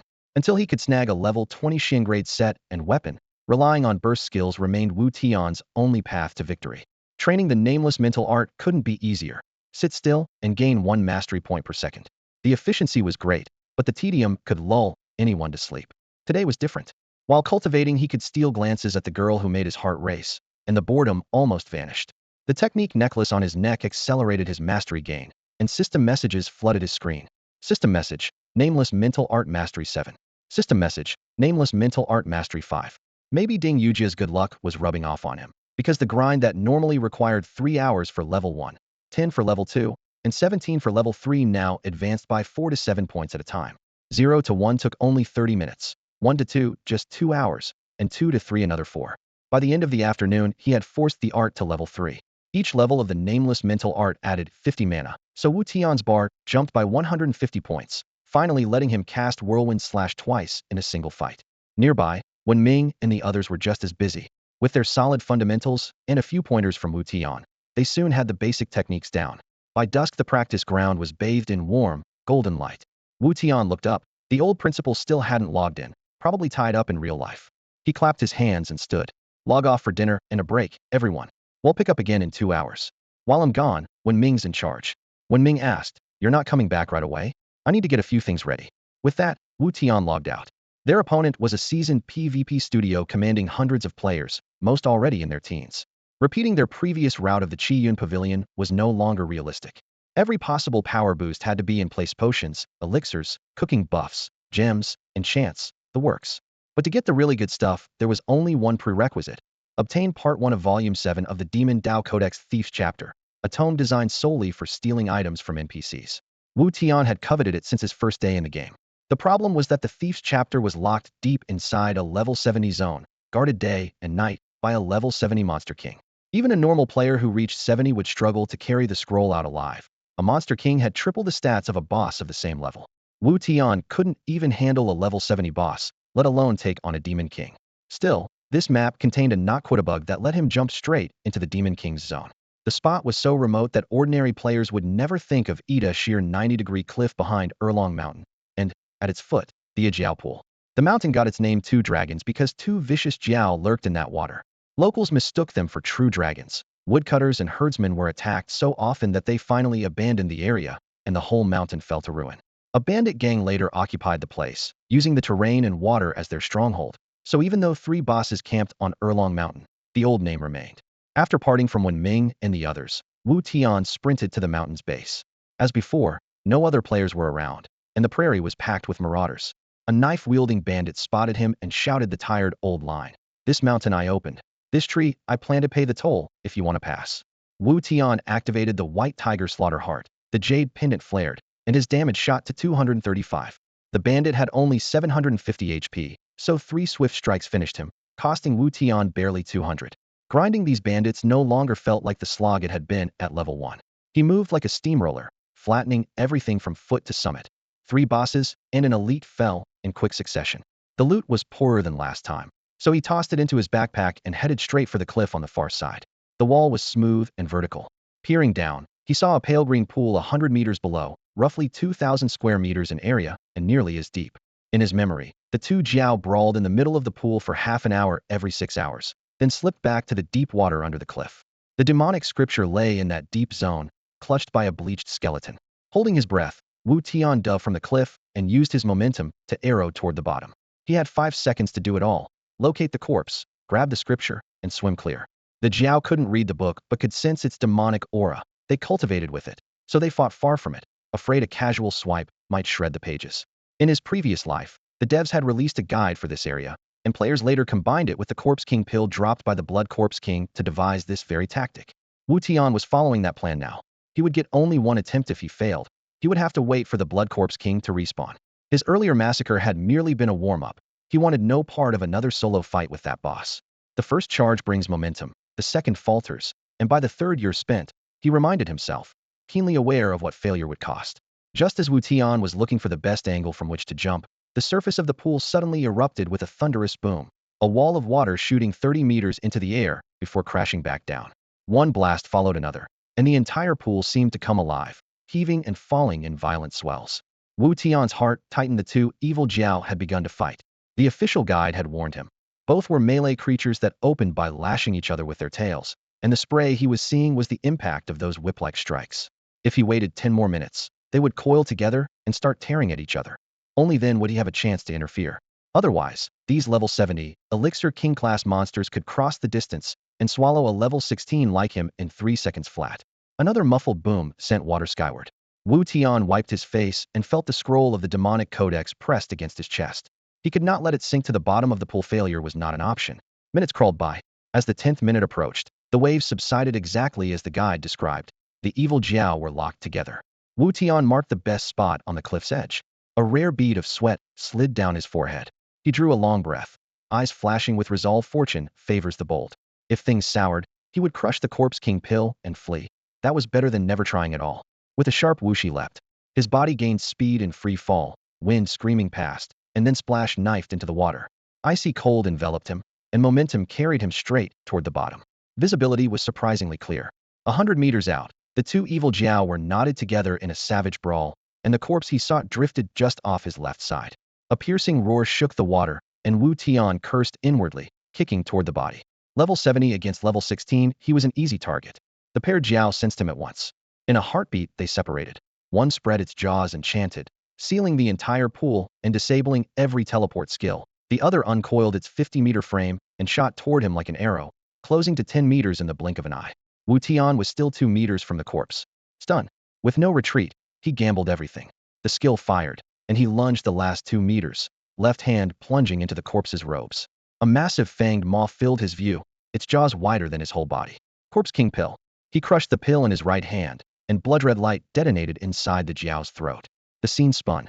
Wu Tian now stood beside the teleport array in Jiangling City, his left hand clenched around a scroll that glimmered with golden light. Demonic Codex, Volume VI Deadly Thorn, Part 3, Master Thief. Strength 20, Stamina 20, Inner Power 20, Agility 20, Endurance 20. Special skill, Shadow Hand. Steal an item from another player without their notice. Bonus, Dagger Mastery 1. Wu Tian clenched his fist in excitement. Had only meant to test the waters, yet had actually succeeded. He stowed the thief's seal in his backpack. A soft gleam flashed, and a gray forearm Shadow Hand quietly appeared in his skill bar. Shadow Hand has 6 tiers, each matching targets between level 0 and level 200. Every absolute stab scroll upgrades it by 1 tier. At tier 1, it can steal from targets up to level 35. Wu Tian instantly picked the apothecary in Qingyo village as his first mark, opened the teleport array, and in a blink was back at the village gate. He headed straight for the pharmacy's 3rd floor. The game features cuisine, premium dishes recreated from real-world recipes. Each dish requires a recipe that can drop in dungeons or the wild. So far the highest drop is Shingrade. 4 days into launch, studio crews and elite guilds have already reached level 10 and beyond. Every map and dungeon near Jiangling City, Huayuan City, and the other capitals has been thoroughly swept, yet no recipe above Shingrade has appeared. Players now assume nothing higher exists at this stage. They're wrong. Out of all 41 main cities, only Qingyo village under Jiangling's banner hides a tavern whose head chef carries a pseudo-earth-grade recipe. The tavern sits in the center of the eastern commercial street, 3 stories tall, its gray tiles, red windows, and carved beams evoking Tangsong elegance. Wu Tian pushed the door open, bypassed the dining hall, and strode into the kitchen. Beside the stove stood a broad-shouldered cook with a fierce face, hands on hips, eyes sharp as knives. Dishwashers, move it. Drag your feet again, and it'll whip you. Servers, spill 1 drop of soup, and you're out. Janitors, are you blind? We're swamped, get out of the way. The pseudo-earth-grade recipe was stuffed somewhere on this foul-mouthed chef. Holding his breath, Wu Tian inched closer. Shadow Hand flickered gray, slipped into the chef's pocket, and snapped back like lightning. System prompt. You have obtained cooking recipe squirrel mandarin fish. Quality, pseudo-earth-grade. Level requirement, 15. Effect, 22 physical damage. Description, a rare and exquisite dish. A grin spread across Wu Tian's face. As expected, the best physical potion at level 10, the Power Pill, adds only 20 damage, while this dish gives 22. If every physical class in a 5-man team ate it, they'd gain the equivalent of an extra teammate. Once this recipe hits the auction house, it'll cause a sensation and the chef might drop more than 1. His memory is terrible. He jots recipes on slips of paper, stuffs them in his pocket, and when one disappears he simply writes another. He could even spawn pseudo-earth-grade recipes for other classes. With that in mind, Wu Tian was already planning his next move. Wu Tian stepped out of the kitchen and leaned against the wall to wait. As expected, before 5 minutes had passed, The portly chef patted the pocket on his chest in horror. Where's my secret recipe? That's my treasure. My memory's terrible these days, I'd better rewrite it, he muttered. Flustered, the chef hurried off for pen and paper, mumbling ingredient ratios the whole way.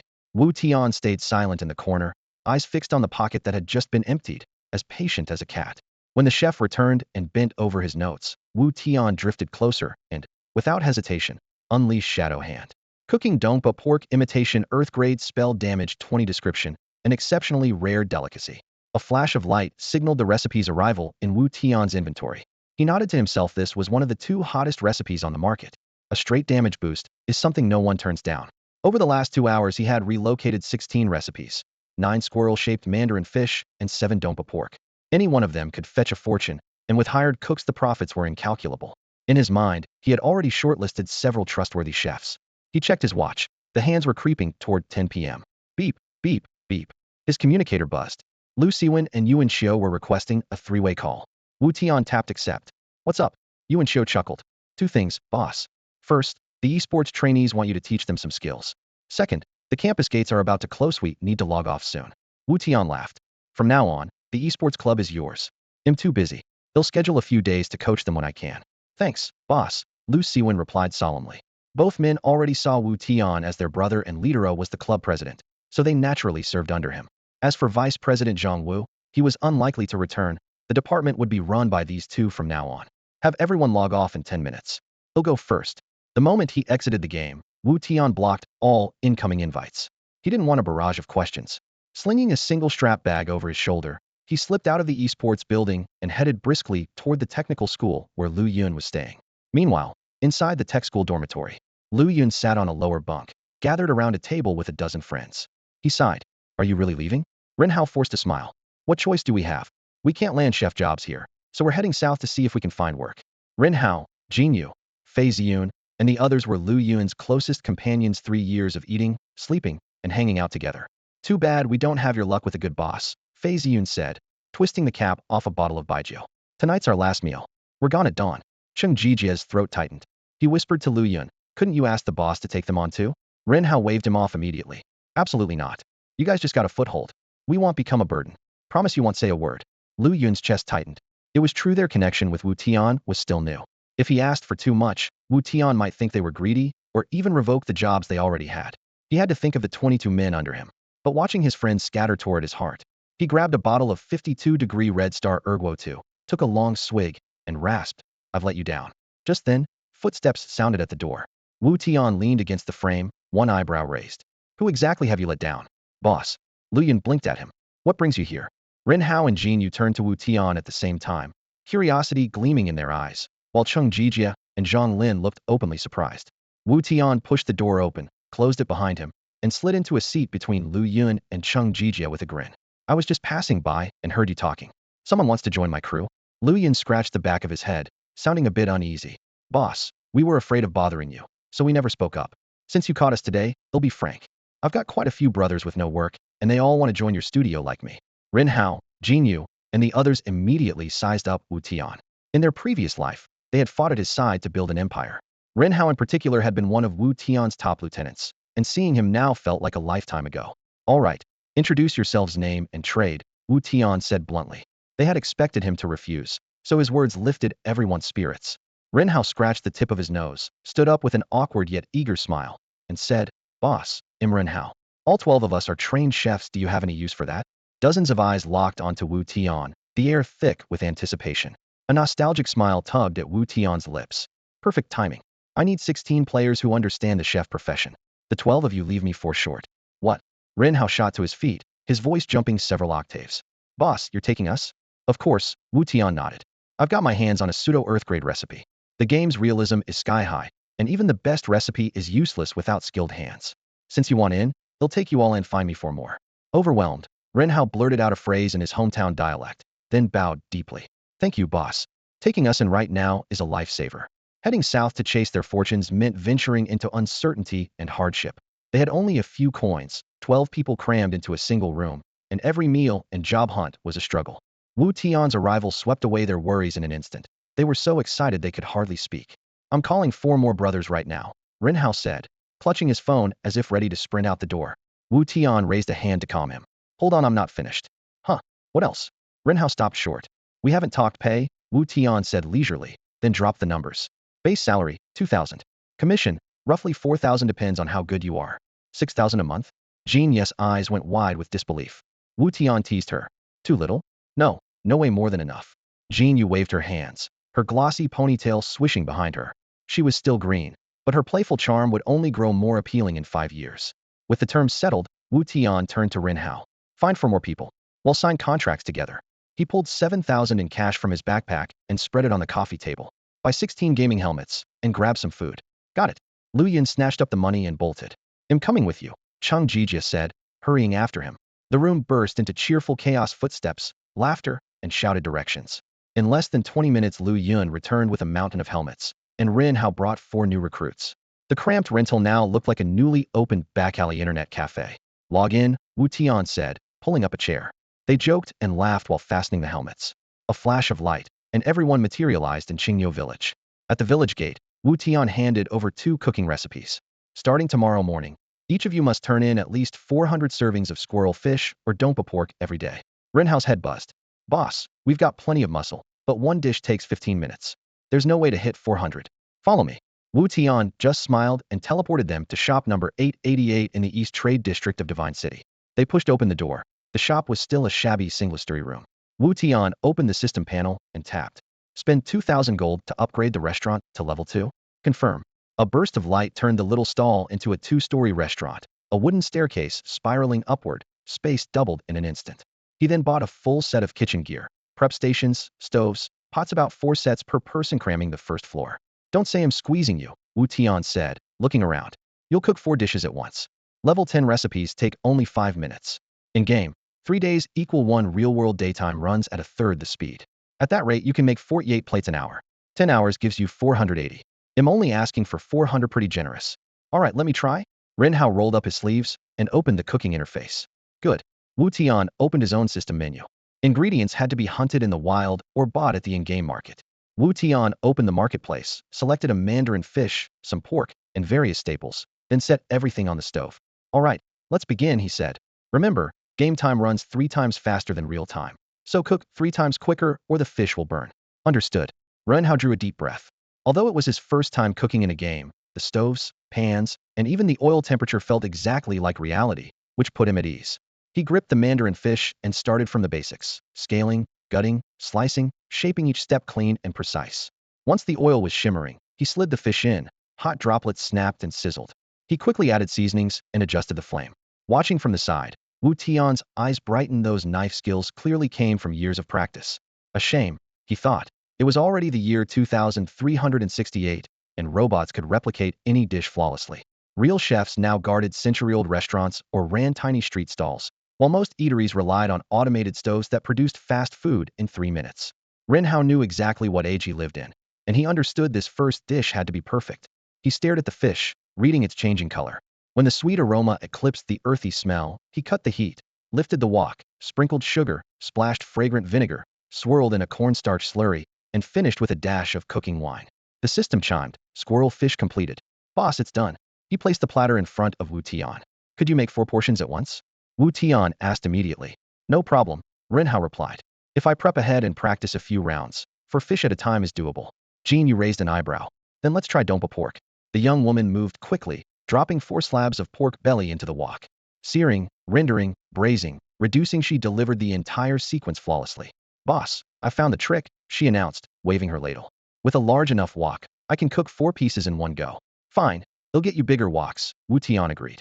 He upgraded every medium wok to a large one in the system.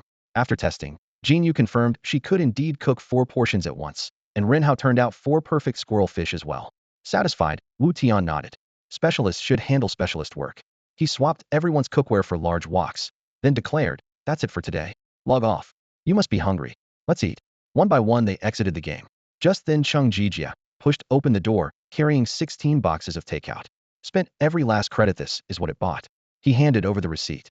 Wu Tian didn't even glance at it, tossing the slip in the trash. I haven't eaten either. Dig in. The table held only a few dishes of peanuts and simple homestyle fare, along with bulk baijiu that cost 8 credits a Jean. Lu Yun fetched a big enamel mug. They'll rinse it. No need. Wu Tian cut him off. filling the mug halfway with liquor. We're all men here. Don't fuss. Come on. A toast to the 16 new brothers in our studio. Everyone had expected Wu Tian to be picky. After all, someone who could hire so many people at top pay surely wouldn't huddle around a rickety table drinking cheap baijiu. Yet he was completely down to earth, and in a few words he closed the distance. Boss, hey, race to you. Lu Yan raised his cup. And from me, Chung Jiji added. Rin Hao, Jin Yu, and the others followed suit, clinking their cups against Wu Tian's with a solid thud. Wu Tian tilted his head back and drained a hefty gulp. Seeing how heartily he drank, they realized the boss could really hold his liquor. No more hesitation, they matched him cup for cup, one drink after another. They'd been drinking from 11 until 2 in the morning, and every last bottle and jug was empty. Lu Yan looked at Wu Tian through a haze and said, Boss, you've got an incredible tolerance. You're still fine. Rin Hao swayed, almost losing his dinner. I'm not convinced. Next time I'm drinking you under the table. Wu Tian stayed clear-headed, a smile playing at his lips. Want to knock him out? You'd better ask his grandpa. The old drunk had trained him from childhood if he'd allow it. Wu Tian did flush the moment he drank, but he never actually got drunk. It was his gift. He patted Rin Hao's shoulder. Look after Jinyu. She's squeezing in with you guys, so nobody's allowed to bully her. Relax, boss. Rin Hao slurred. She's everybody's kid sister. If anyone messes with her, they'll kill him. I'm heading out. We start work tomorrow. Remember, don't mention my name. The hotel is yours, understand? Got it. The hotel's mine. Rin Hao nodded like a bobblehead. Wu Tian chuckled, slung on his backpack, and left the apartment. It was nearly 3 by the time he slipped into the high school dorm, and he was asleep the moment his head hit the pillow. At 6 sharp he was up and on his way to the gym. Stepping inside, he spotted Ning Lan through the glass wall of the yoga studio, clad in a form-fitting outfit and stretching gracefully. The bigger surprise was that Dong Xingchen wasn't there. Ning Lan offered a small smile, but stayed focused on her poses. Her long, supple figure flowed into elegant, enticing lines, yet the display had zero impact on Wu Tian. With the mindset of someone in his 30s, he saw right through her. She and Dong Xingchen had taken shots at him before. Now that Shed learned had joined Kingbai's esports team as a coach and would study there, she didn't want an enemy, or maybe she wanted in, so she staged this coincidence, but didn't know how to start talking. At the moment, though, Wu Tian was thinking only of Ding Yujiawo's beauty. To him, outshone Ning Lan's 1,000-fold, so he felt nothing for Ning Lan at all. As usual, he started with the first machine and powered through the entire high-intensity potential unlock routine. When he finished, his legs were shaking so badly he could barely stand. He drew a deep breath and forced himself upright. The gym owner handed him a bottle of water. Why push yourself like that? I've seen this potential unlock program before, and almost no one could stick with it. Wu Tian accepted the bottle and smiled. Didn't expect you to know your stuff. Please, how else could I open a gym? The owner snorted, then jerked his chin toward Ning Lan behind the glass. That girl's been watching you for over 2 hours. You won't even look at her? She's gorgeous, man. Don't waste it. Wu Tian rolled his eyes and twisted off the cap. She's yours. I don't want her. The owner gave Ning Lan a once-over and muttered, she's way out of my league, brother. Wu Tian burst out laughing, pointed at the owner, and said, you're a sly old fox too. Enough chatter, I'm going to freshen up. The gym owner shrugged helplessly. How else could I afford to keep this place open? Wu Tian couldn't be bothered to reply. He strode into the locker room, splashed cold water on his face, and washed up quickly. A few minutes later he walked out looking refreshed. The moment he stepped outside, he spotted Ning Lan leaning against the doorframe, waving at him. Hi there. Want to grab a bite together? Ning Lan greeted him with a bright smile. Sure, my treat. There's a good place next to campus, and I could use the extra protein, Wu Tian answered readily. Activating his potential had burned a ton of calories, and he needed a solid meal. Ning Lan didn't care where they ate. She only cared about Wu Tian's attitude toward her.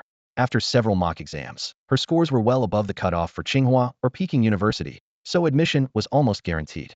Once on campus, she planned to join the esports club and ride the star player track. But she had once helped Dong Xingchen target Wu Tian, and now that Wu Tian was the club's coach, she worried he might exact revenge. The restaurant wasn't far, and they walked there in silence. After they sat down, Ning Lan leaned forward, anticipation shining in her eyes. Master player, you said before that if I ever needed help, you'd be there for me, right? Right. Wu Tian nodded with a smile. Ning Lan's eyes lit up. Great. They'll be at Qingbei too, and I want to join the esports club. You won't object, will you? Had already guessed her reason for coming. Of course not. Having a beauty like you on the roster will raise the club's looks by a mile. Fantastic. Ning Lan exhaled in relief. Thanks for not being mad. You know I never meant to make things hard for you. Wu Tian really hadn't taken the matter to heart. Ning Lan was his first love, but he no longer liked her and certainly didn't hate her. Everyone has the right to live as they choose. He had no desire to interfere. In his view, someone standing on higher ground doesn't argue with an ant.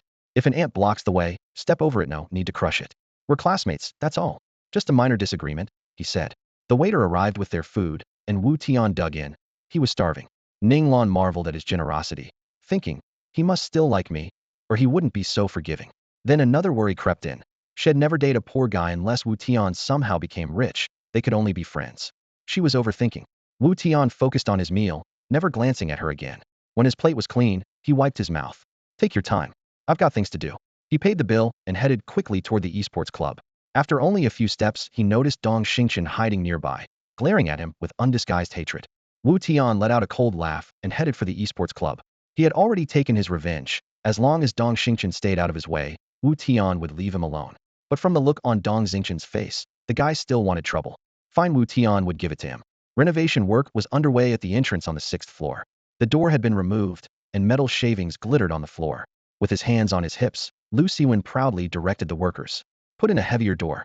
We don't want the wrong people barging in. Next to him, Yuan Q hugged a brand new fingerprint lock and chuckled. Once this is installed, only the 3 of us can get in. No one else will even have their prints registered. Wu Tian understood they were worried Dong Xingchen might lash out and bring people over while everyone was immersed in the game. He patted both of them on the shoulder. Thanks, brothers. Then he strode into the hall. I'm logging in. Got a fight to handle today. Take us with you. Lu Siwen's eyes lit up. Work on your mechanics first, Wu Tian said, shaking his head. If I drag you out now, you'll slow me down, and if we run into pros, it gets dangerous.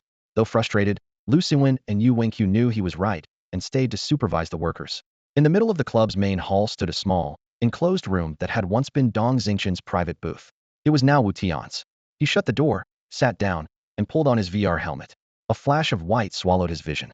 Jiangling City. The moment he spawned, a private message popped up.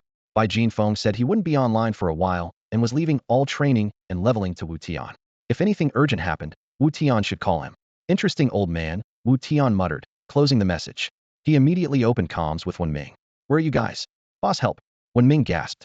We're in Huayuan City, blocked by the Jiangbei gang. What happened? Wu Tian frowned. Words poured out of Wenming. The studio that picked on Ding Yujia and her sister had returned this morning. He, Hu Bugui, and a few others had gone to Huayuan City to stand up to them. They'd won every Onianon and Tuntuo, so the other side brought 30+ elites and over 100 grunts. Now Wenming's group was trapped in the savage forest gorge. We've got no town scrolls, no random scrolls can't run. Lucky we practiced your rotation yesterday and can solo level 20 mobs. Otherwise, each respawn wave would wipe us. Send me your coordinates. I'm on my way. Wu Tian cut the call and hurried toward the inn. The kitchen on the inn's 2nd floor was a steamy whirlwind. Ren Hao, Jin Yu, and a few others bustled around the stove, sweat dripping as oil crackled and rich aromas filled the air. Boss, Ren Hao called. 15 orders of sweet and sour mandarin fish, 15 of dompa pork, Wu Tian said. Ren Hao plated the dishes quickly, then asked, we've prepped over 100 servings already. How do we price them? Dump them on the auction house. Starting bid 10 silver, cap at 50. Normally, mid-grade dishes only went for 3 to 5 silver, but Wu Tian had tripled the price. He wasn't worried about sales, only about keeping up with demand. Got it. He'll list them now. Ren Hao wiped the sweat from his brow. Wu Tian nodded. From today on, you're the manager. Remember what I said last night? No one must know I'm the owner. It's Ren Hao's shop, understood? Understood. Jin Yu, Fei Ziyun, and the others answered in unison. That's all for today. Thank you so much for watching. I hope you guys enjoyed. If you wish to have another part of this recap, please give us at least 1,000 likes. Please don't forget to comment and subscribe to our channel for more content like this. Until next time.